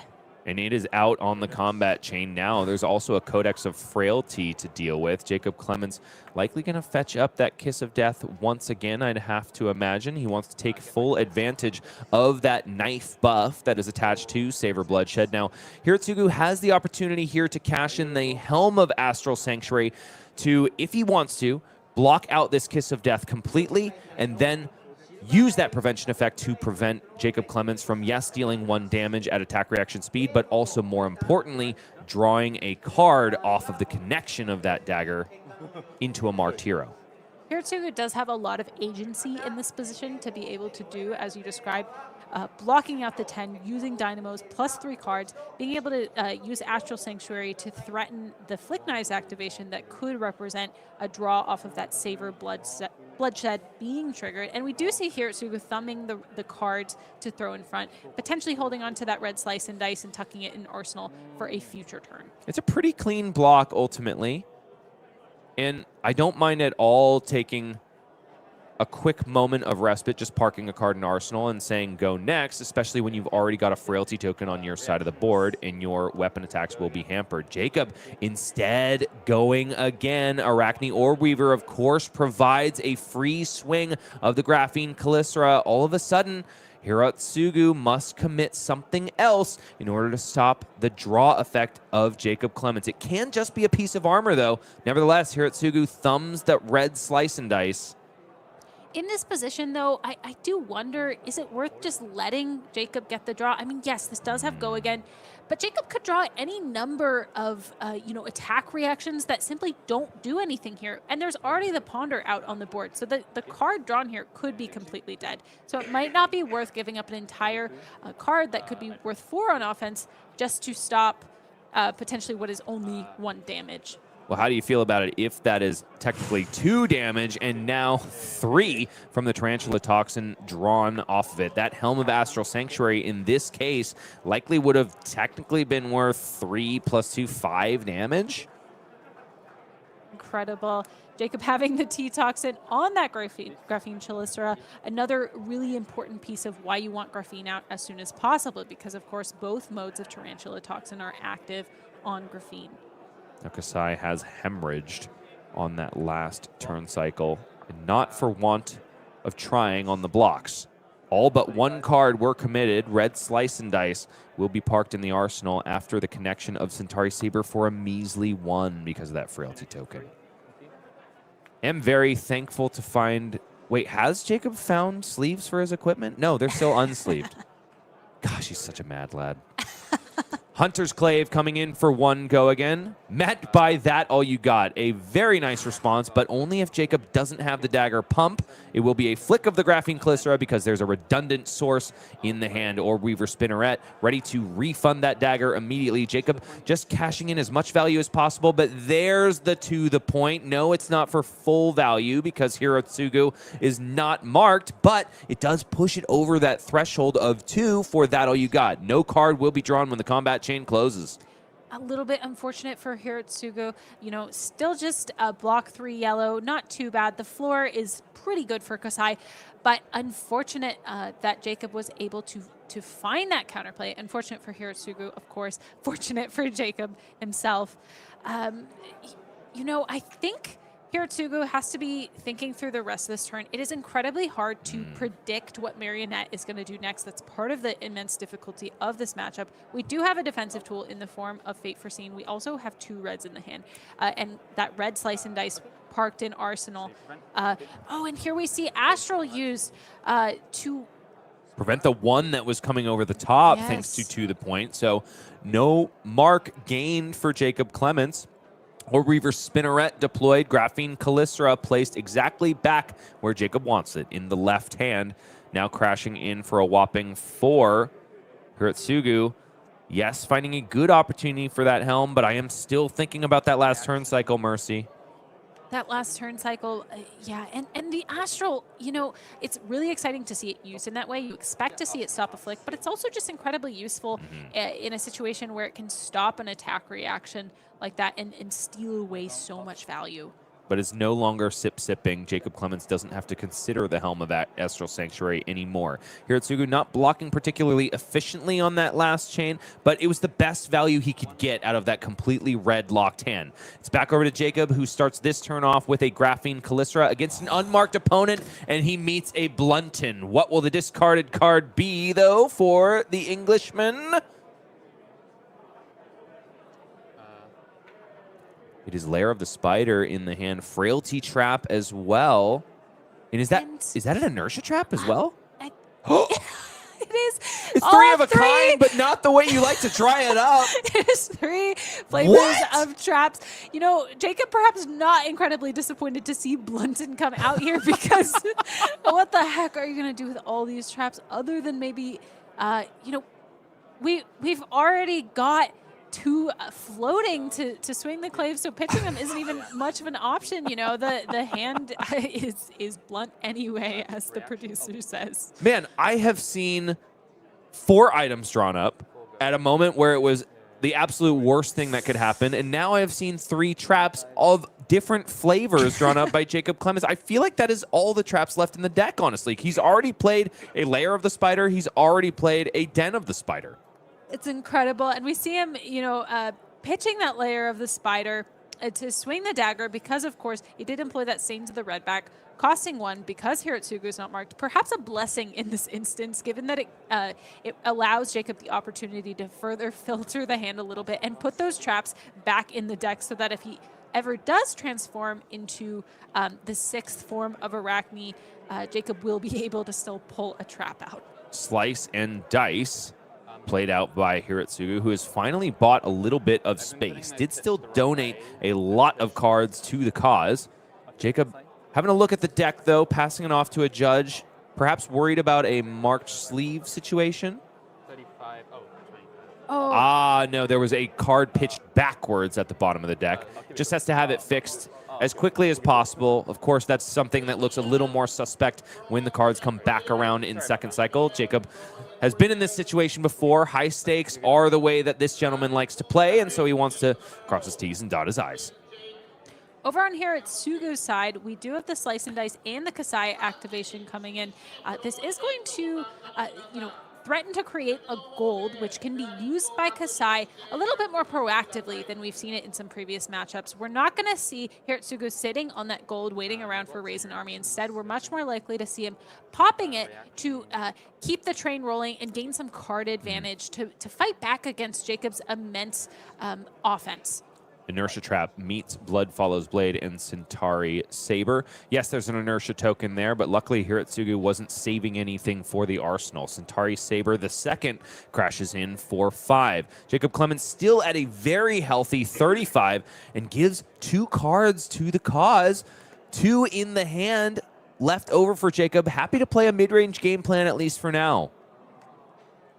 That Inertia Trap, of course, coming in clutch to stop the Centauri Sellsword. As we've mentioned, Jacob Clemens cannot easily clear those Sellswords over the course of the game. And my goodness, this is the 3rd Codex of Frailty and the 3rd iteration of Kiss of Death played. I think that's the only attack action card in the graveyard for Jacob Clemens. Maybe there's a Leave No Witnesses as well, now that I think about it. But my goodness, that early block of the Kiss of Death has probably been one of the most sage things Jacob has been able to do this game. You know, either way, Jacob Clemens was going to be able to get that in the grave, whether it was from blocking or sending it. But it was amazing that Jacob was able to get it in so early to have that Codex be live on his very first turn. And now, yes, we are seeing the 3rd one come in, a Kiss of Death pumped by upsticks. And that is just presenting an immense amount of damage for Hirotsugu, who's already 10 life under, right? Kassai is normally seen as a deck that can block extremely well and keep her life total high, but in the face of Marionette's extreme value, it is just quite difficult. Now, I doubt that there is any music bumping out of those headphones of Jacob Clemens. They're kind of just emotional support headphones right now. But gosh, look at how locked in he is. He is bobbing to some internal melody, just feeling himself and trying to stay right where his head needs to be in order to secure the win. Hirotsugu, however, lining up a block of Raisin Army in tow is fate foreseen. It's just 7 on 7, no combat tricks. Jacob Clemens playing at action speed. Instead, blocked with that scar tissue that could have pumped Kiss of Death a little bit more, but of course there's the small matter of being discarded to the Codex of Frailty. It's very valuable for Hirotsugu that he's able to block that Kiss of Death without fear of something like a Tarantula Toxin behind it. Otherwise, sometimes you're priced into situations where you simply know you can't block because the proposition of losing so much value to that T-Toxin is too scary to handle. Kassai activation now. 25 plays 35. 10 life points separate the man from Japan and the man from Great Britain. See another high current currency pitched as well. We've kind of missed the window to get gold out of that card. Jacob Clemens sitting with the Tunic at 3, of course, so high current currency cannot be played. Jacob could simply activate Tunic in response. But it would be really sweet to have some gold right now. We are distinctly lacking that on Kassai's side of the board. Now 2 gold pieces generated. Jacob Clemens taking just a little drop of blood down to 34. Vigor token also generated. Grains of Blood Spill in the chest slot for Hirotsugu for the first time since we've seen him in the feature match area. Cut from the same cloth once again. Does reveal an attack reaction, and it's definitely one that you want to see if it's there. Blood Follows Blade, although it is the only resource card in the hand for Hirotsugu, likely going to be played on offense. 2 copies of Spoils of War there, too. The more prescient power card, I would think, in this matchup is Blood on Her Hands. No Kabuto on the side of Jacob Clemens, but you need the pennies before you can resolve it. That's right. It's a very awkward hand to deal with, and yes, we do have those 2 gold in the bottom left that I previously missed, and those are going to be very important for allowing Hirotsugu to potentially find the right kind of cost curve to effectively employ these Spoils of Wars, and also importantly discount the swords for when that Blood on Her Hands term comes around. One of them is just for blocks, however, in conjunction with Valiant Dynamo. Stains of the red back pushes this Graphene Calycera up to 9. Fate Foreseen out of the arsenal is going to help Hirotsugu out. It is 4, 4, 8 on 9, only 1 leaking through. Luckily, no Tarantula Toxin to be seen for Jacob Clements. 1 damage will leak through. Down to 24 goes Hirotsugu. But does Jacob have a continuation? It's just going to be Hunter's Clave with the 2 floating from Relentless Pursuit in the pitch. Which is relevant, especially now that the mark has been cleared. Sometimes taking that 1 damage can be very impactful simply to let the mark clear away. But Hunter's Clave, not easy to answer, especially when it's got that line of text that says piercing. Marked is Hirotsugu for, I believe, the 4th time this game.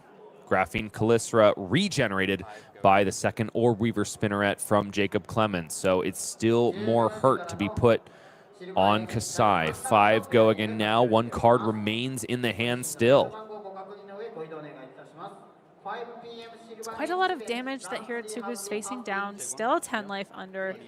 Found those offensive pieces that we were talking about, but being priced into blocking with armor now as well. Some very important pieces to keep in order to keep Hirotsugu alive and buy some of the space. Deciding to just cash it in for some value now. But we like this play, I think, Mercy, because, of course, that equipment will buy a potent Spoils of War turn, especially at a time where Jacob just doesn't have that many defense reactions available anymore. Hirotsugu has seen the 80, and Jacob has gone through, I want to say, 6 traps in the early stages of this game.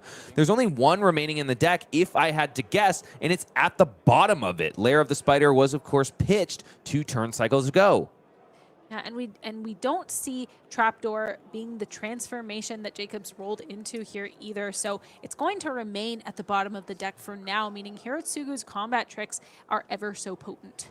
Yeah, he's taking a look through the graveyard, likely looking for those defense reactions. Of course, Jacob Clements, having seen the Blood Follows Blade in the hand from the cut from the same cloth at the beginning of the last turn. Blood Follows Blade, however, going to be utilized to fuel this turn. It will be a gold token activation. No, you're not seeing anything amiss. 1 will be left over in the pitch because, of course, the Vigor token that popped at the beginning of the turn.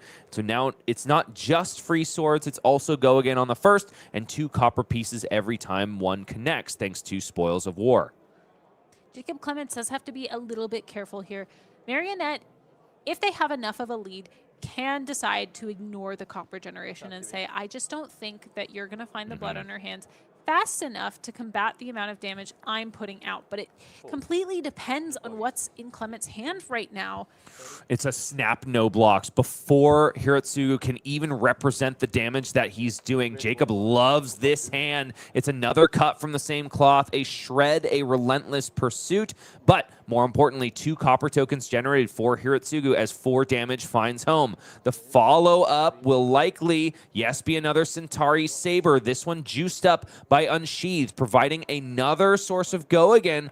But what is Hirotsugu going to even do with the action point that follows? It's just a Shelter from the Storm left in hand. He's just happy to get on the board when it comes to the life race. He is still marked as he passes back over to Jacob with a 4-card grip and 25 to spare. Is able to convert that Unsheathed for 3 damage and threatening 2 more copper on hit, of course, making it much harder for Jacob to block. You're very happy to cash that in there, especially when you've got an additional card to set in Arsenal. 1 go again now on this Graphene Calycera because Jacob is not currently Arakni Marionette, but is instead Arakni Redback.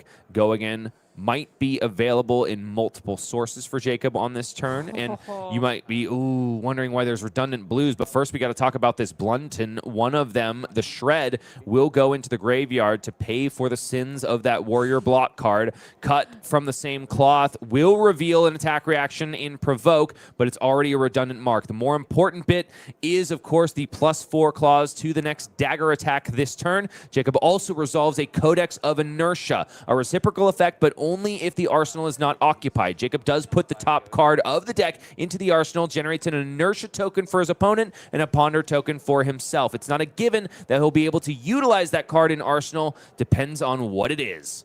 And making it particularly difficult for Hirotsugu to try to hold on to any of these defensive pieces. We've already got 1 shelter in arsenal. We've got another in hand. Hirotsugu has to use them on this turn or just lose them entirely, which means not being able to protect against future turns quite as well. Just have to cash them in now for the block value. And so he does choose to use them. The card found for Jacob Clements, just a fairly inane Whittle from Bone. Really useful in generating Graphene Calicere, but instead it'll just be an attack for 1. Down to 21 goes Hirotsugu Shimauchi. And now he is forced to deploy the rest of this hand, lest he lose it. There's a slice and dice in the pitch. Looks like he's going to hold back the provoke and try to just rip more cards out of the hand of Jacob Clements. Saying, you know, I am going to make you block this regardless. Jacob should know about the provoke, of course, because cut from the same cloth exposed it. So Jacob should be choosing not to block here, knowing that one card is already going to get pulled onto the chain. Question is that hand functional for the Brit? Did, of course, replace that Whittle from Bone in the arsenal, thanks to the Ponder token generated by Codex of Inertia. A quick look at the graveyards to see what has come, which can tell us what is yet to come. Taking stock as well of Kassai's ability to fend off possibly some nasty attack reactions, or in this case, we have a Savor Bloodshed and a Kiss of Death together, 2 cards that we generally do like to see together. Alongside a blue, a Fate Foreseen in the arsenal, and another Inertia Trap. Now, here's the funny thing. I was wrong, first of all, about the number of traps left in Jacob Clements' deck. But if he chooses to go without blocks, like you suggested, Mercy, that Provoke would potentially nullify the one card that Jacob likely wants to block with in hand, maybe being that Inertia Trap, because, of course, it's not an action card. Provoke forces you to reveal a card. If it's an action card, great. You get to throw it on the combat chain and it defends. If it's not an action card, you're just forced to discard it like Jacob Clements is doing right now. That Provoke buying a little bit of value on a turn that is otherwise pretty innocuous. Fate Foreseen, though, will jump out of the arsenal in the way of that Centauri Saber. Jacob also gets a little bit of information, likes the card left on top of the deck. Trying to just clear that arsenal out, I think, is very smart, given that Savor Bloodshed presents the opportunity to draw an additional card that Jacob might want to set in arsenal. Jacob's also maybe looking to pivot into more aggression here, right? We don't want to get those D-Reacts stuck in the arsenal if we're forcing all of our opponent's cards out every single turn. A clean and easy play here for Jacob Clements. Pitching a blue, Hunter's Clave hopefully connects. Marks the opponent, Graphene Calicere can follow up, and then Savor Bloodshed plus, of course, Kiss of Death. Maybe Savor Bloodshed goes before the Graphene Calicere just to make sure that you can draw a card on the connection of a marked hero. But on the other side, Hirotsugu has found a Blood on her hands alongside a Spoils of War. It can be extremely potent together to be able to chain together the second Spoils of War with the first Blood on her hands usage to create even more copper for another follow-up of Blood on her hands. Potentially, an enormous offense if Hirotsugu could pull it off. Right, you are, Mercy. The only issue, of course, is the resource curve could likely be fixed by pitching a card into a gold token, but when the only efficient way to do so is by getting rid of your Blood on her hands. It's tough. I'm worried. I think you're not really able to pull that off this turn. You're likely looking to block out and park that Blood on her hands if you can and hope for the best, but it is very risky to set that in Arsenal because we know Marionette has access to these Arsenal disruption tools in the form of Command and Conquer and Leave No Witnesses. Yes, it does seem to be Savor Bloodshed under the thumb of Jacob Clements, but no, instead Kiss of Death comes out first. Interesting. Why hold back? Perhaps just saving it, for a future turn. Kiss of Death on its own being possibly scary enough. Okay, Savor Bloodshed goes into the arsenal. It's a roll of Arakni Marionette's hero ability. Arakni Funnel Web is Jacob Clements now. Could be coming for the arsenal of Hirotsugu Shimauchi, which might be particularly good, but no, he says blood on her hands is not good enough in this hand. It's a draw off of gold, but no resource card found. Blade Runner in the red into the pitch zone. Will have a pretty significant turn, though.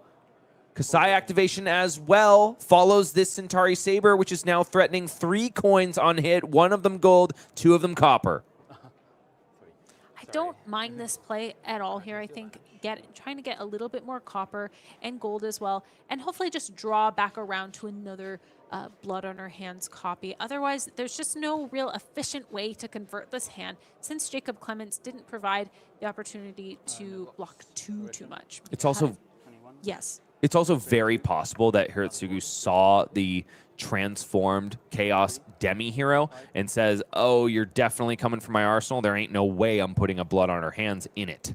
For sure. You don't want to be too precious with the Blood on Her Hands. It is a really, really important card, and it can be so sad to pass it, but sometimes you have to. Jacob Clemens taking the entire offensive brunt that Hirotsugu can put together, now down to 16, a wealth of copper for Hirotsugu now, 9 pieces at his behest. He has found yet another Blood on Her Hands. Can he survive what Jacob Clements is putting out, though? Savor Bloodshed, up 6 and run. Kiss of Death equals an attack for 11, technically 12. 2 cards still held in reserve. Hirotsugu sitting at 19. This is threatening not just 11, but 12 life points, right? Because Kiss of Death also takes another life on hit. I would say at least 15 with the Arakni Funnel Web activation as well. And Funnel Web also looming large as a potential extra buff on top of here. And of course, we can't forget Savor Bloodshed, possibly drawing even more cards to fuel Jacob's next turns. It's going to be really hard for Hirotsugu to find any space to play this Blood on Her Hands. But the beauty of that card is that you can play it off of a 1 resource card in order to draw off the gold, make those swords free, and then resolve Blood on Her Hands. And boy, does Hirotsugu have quite enough copper. Jacob has said, I'm in for a penny, in for a pound. He also have unsleeved marvels? God, what is wrong with you? I love you, but just to infuriate jeez. the casters like you, Bryce. He just doesn't care. He can't keep getting away from it. Okay, so Valiant Dynamo plus draw swords, postured to be blocked with. Jacob Clemens hasn't found a Tarantula Toxin to pair with a Graphene Callisto or Kiss of Death quite yet, at least not to get maximum value. Hirotsugu might have to play into it here, though. He's just got to survive. That Blood on Our Hands for 6 copper is gonna be huge if he can just resolve it. He's got to survive. That's the important bit here. And it does seem to be 1, 2, 3 plus 3, 6 on 11. Reactions are Stains of the Redback. The one way that Jacob would have been able to give this Kiss of Death go again. Incredible 18 damage represented here from this Kiss of Death, and 1 more on hit to boot. We do have Go Again. We also have Tunic, which can cause, which can allow the Graphene Chelicera to swing, and then we can also flick that Kiss of Death for an additional 2 damage. And just like that, the majority of the life total of Hirotsugu vanishes. Jacob Clements looking like a Flesh and Blood magician at this point. 6 meets 18. 12 damage gets through, a total of 13 cleaved away from the 19 remaining. And now the draw from Jacob Clements off of Savor Bloodshed will be Scar Tissue, which can be sunk directly into this Graphene Callisto. No, it is not lethal, but man, it is damn close. This is incredible because... Oh, excuse me. No! It is lethal! There's no defense reaction. The flick of the Kiss of Death buys the game. Hirotsugu, head in hands, must succumb to the pressure of Jacob Clements, who has left his player cam already because he is just so darn excited. It was north of 20 life at the beginning of that turn. Excuse me, 19 life, and it just vanished. Oh my goodness! What a soul-crushing defeat for our man from Japan, but elated is Jacob Clements, squarely in the lead of the Player of the Year race, and now he's got 10 more World Tour points to add to his stack. An incredible last turn there, getting through with Xaxes there even, and that Kassai just putting the head in the hands. We've all been there where we just don't account for quite all the damage. My God, I mean, it was monstrous levels. Yes. 6 devoted to the block at 19 life and just gone in a flash. One of the grossest Marionette turns I've seen in quite some time, you know, but really showcasing the hero's power. You know, I definitely feel for the Kassai player there, but also very happy to see 75 LL points not added to her total. But no, it's instead 50 LL points added to the Arakni Marionette total, which does bring him to them up to the upper levels of the 700s. So it is a monumental jump, but of course, not anywhere near Living Legend, not anywhere near as close as Kassai would have been to the Hallowed Halls should she have carried the day. And so, unfortunately, the line of Japanese winners on Japanese calling soil does end here. And it was 2 Jacob Clements face down by Japanese nationals, and the second one does fall. But has it been entertaining or what, Mercy? Oh, it's been such an amazing day of games. We've seen constant close games head to head. We've seen back and forths. We've seen Dash.io going to time with Marionette. You know, it's been just a great day, and I'm so excited that we get to see Jacob Clements take it home. Well, ladies and gentlemen, you have been waiting. Hopefully you have been active in chat because, of course, we have the coldest of foils with the hottest of stamps to give away in the form of Drinking Buddy, a giveaway exclusive here at LSS. That's the only way to get your grubby mitts on them. So get ready, buckle up, but wait for just one more minute because we got to show you our updated bracket for the final time. We've asked our last question, we've gotten our last answer, and it is Jacob Clements who reigns supreme in calling Shinjuku. Definitely going to be buying rounds of sake, I would hope, for his competitors and also everybody on his team that is supporting him there, one of which, of course, made top 8 in Brodie Spurlock, but there's also the small matter of Michael Fung and Evan Tanguy, who didn't quite make it there themselves. They have got to be cheering on their kinsmen in this. A glorified victory for Jacob Clements. His second, I think, calling taken down by Arakni Marionette.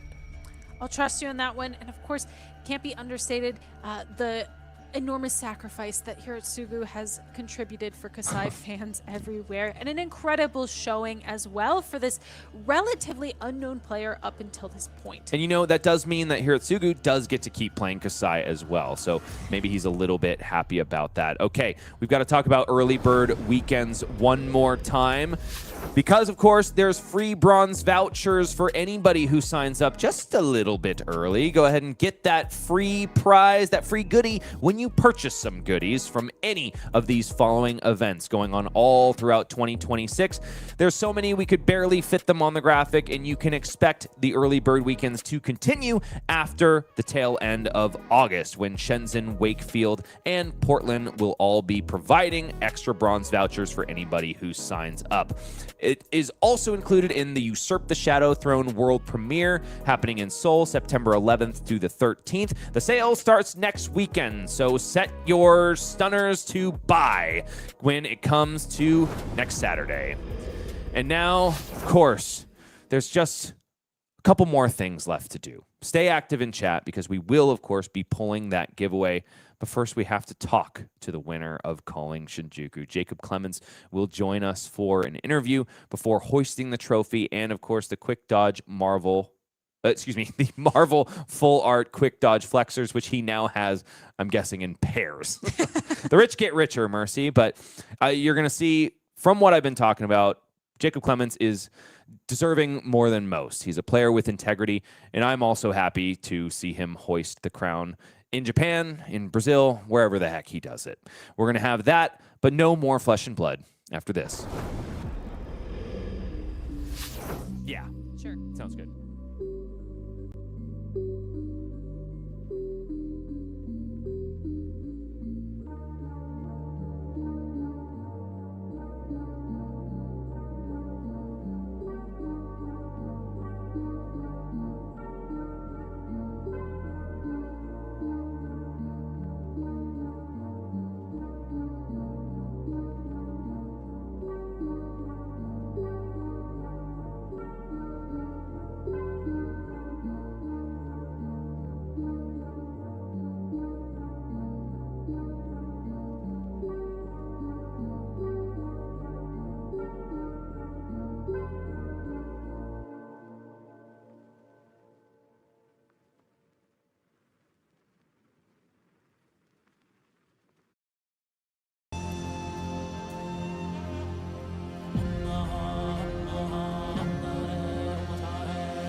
Jacob, it could only be you here in the winner's interview booth at Calling Shinjuku. Now, I have had the pleasure of casting plenty of finals with you involved in them, but never one where you were graced with the glass trophy and, of course, the Marvel chase card that everybody's after. Full art, quick dodge flexors. How you feeling right now, brother? I'm feeling amazing. I just love Mario so much. He's so fun. Well, you get to keep playing him, even though you've added 50 points to his stack of Living Legend points.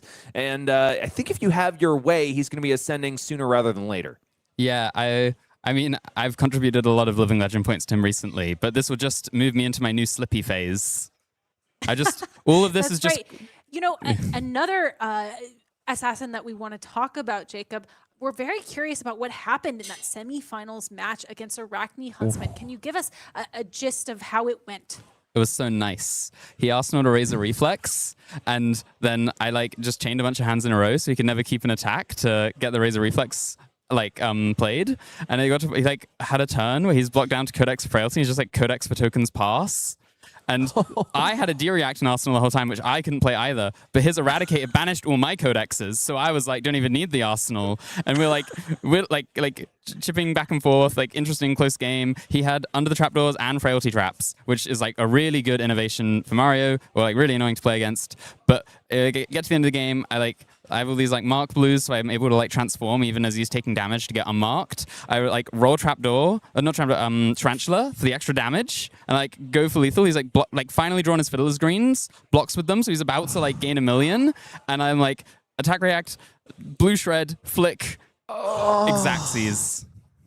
Speaking, if I'm any other your response, agent, nice, Jacob. I think tells the story. You're an agent of chaos in your own right, and that's one of the things I appreciate most about you. It's not just great games of Flesh and Blood you're looking after. You're looking for the fringe cases, the most strange situations that you can find yourself in. I would imagine they're the only ones that entertain you at this point with the number of hours you've sunk into this game.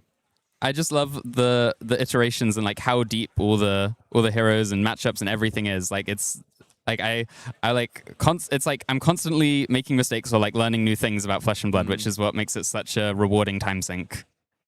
And furthermore, Jacob, it is not lost on me that the novelty of winning games of Flesh and Blood is not lost on you. One of my favorite things about Jacob Clements is that he runs out of the player cam whenever he gets a big win because he just can't believe it. He's so excited.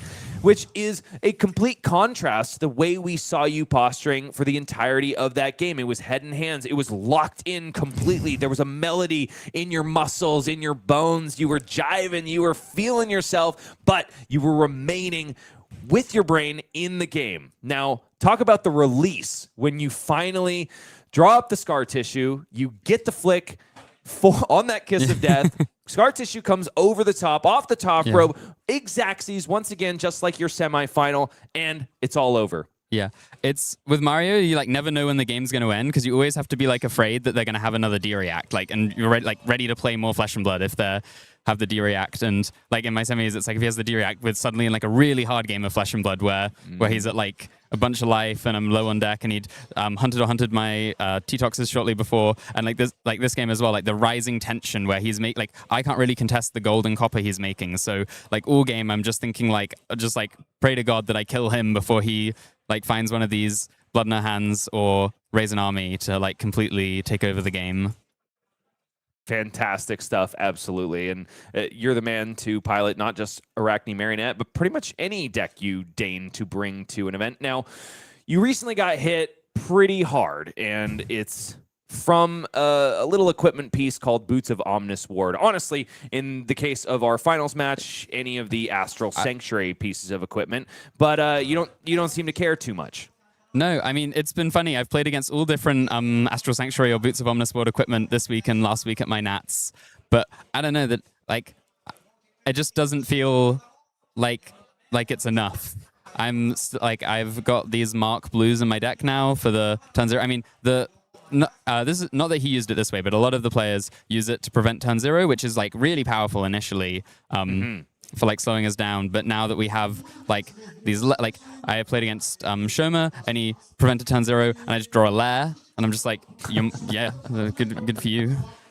It's incredible insight also to contribute right before next week Pro Tour Las Vegas. Of course, many players are going to be angling to find the tech against heroes like Marionette, and especially now that you've won a calling. How does it feel to be putting so many incredible players on the defense against your deck, the week before an even bigger tournament? I mean, I am happy being the top of the mountain or having people like prepare to or like tune their deck for me. I mean, Mario is just this it's one of the benefits of being a proactive deck. Like when you're playing something like Oldhim or Jarl, you need to know what the meta is so that you can prepare your deck for it. But with Mario, you're just stood there saying what are you gonna do? Have you seen my cards? Answer me. Yeah. Now, Jacob, you talked about being on the top of the mountain. We've had a very intimate conversation about what that imagery means to you. You were an avid card game player in other realms, other games, and you glimpsed the top of that mountain. But now it really seems like you're nearing the summit, Jacob. Is this just one more step? What is the finish point? What is the point where Jacob Clemens feels like I've reached the summit, I've planted my flag, I've done what I need to do here? I mean, a word that I've used to describe my sort of goals or aspirations in Flesh and Blood to some of my friends is undeniable. That I want a slate of results that's as I say, undeniable. And back in February when I won the Cooling San Diego and was interviewing with Margin, I informed him that it was going to be my year of winning. And so I've sort of called my shot, and I'm glad to see after some winning and then some not winning that we're back to some more winning to really, really cement the year of winning. Because for a bit it was looking like the February of winning. Right. Or January or whatever. I was like, I won a couple of events that month and then went back to not quite winning. So now this month winning my Nats and then winning this is like, we're back into winning. Now, even though it is a long line of winning, I dare say that you have convinced me it is undeniable your success in Flesh and Blood. You seem to want to keep going. But right now, tonight, because there is no more Flesh and Blood left to be played, unless, of course, you and Brodie have a Talishar date in the back corner of the venue, as you normally do, who are you most excited to share this win with? All the friends who came here with me, with Sam Sutherland and Justin Koo and Brodie and Michael Fang. There's couldn't ask for a better. And Evan Tanguy, who doesn't usually make the trek out of Europe but has for this one, and was so devastated to see him come ninth after a killer day one and then some jet lag or insomnia or I don't know. I really thought he was going to do it again. At the Battle Hardened in Manila the week before Pro Tour Singapore, me and Evan were jet lag buddies between rounds with there's heads on the table mumbling to each other because we had to leave at 5 to fly to this Battle Hardened, and it's 2 or 3 in the morning and we're still up, and Simon arrives from his flight and is chatting with us, and he's like, "Aren't you leaving soon?" And we're like, "Yeah, we might. This is not going to be sleep." And so Evan winning that Battle Hardened, I really thought he was gonna be on the second no sleep event win, but after he tragically got ninth on Breakers, I had to just take the win now that he can. Oh, so you're saying you would have kind of let him blow through you in top 8 had he made it? I mean, look, well, you had the opportunity to avenge him regardless. You've named some people that you're grateful to, excited to hang out with. How do you think you're going to celebrate tonight out in Shinjuku? I don't know. I love sushi, so it's probably going to involve sushi. All right, well, that's what I'm talking about. You have the right, of course, to choose the dinner spot. I do think as a winner, though, you also have the right to pay for everyone's meal. That's usually how it works, right? Yeah. I'm sure they'll run up the tab on me.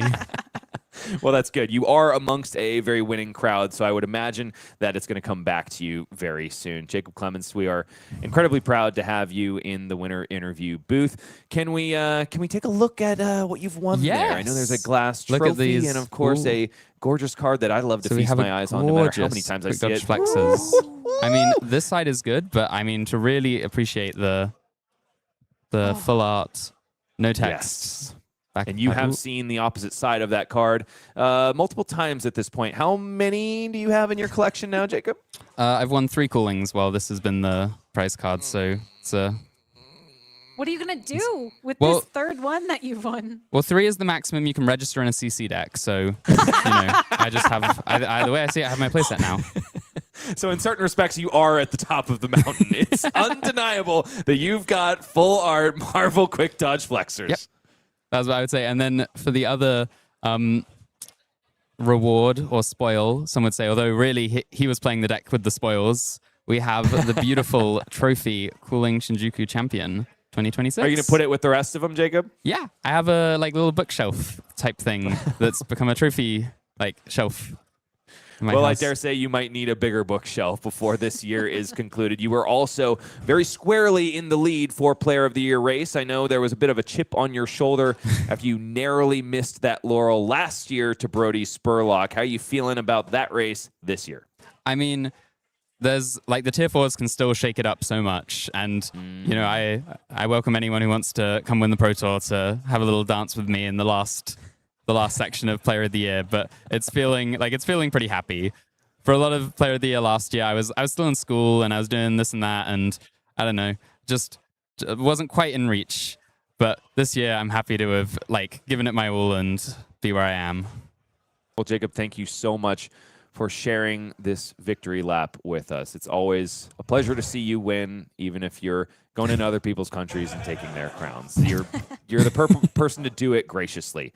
There's one more thing we need to handle, though, and that is, of course, the giveaway of a cold foil hot stamped drinking buddy. I know you're going to have plenty around you tonight, Jacob, but it's somebody else that's got to win this particular Wait, if I get card. my phone out, Ethan, can I enter? Yeah. go ahead and take it away. No, No, go for it, Jacob. I'm waiting. I'm waiting for you. Okay, I'll enter now. All right, How do go. I enter? Yeah.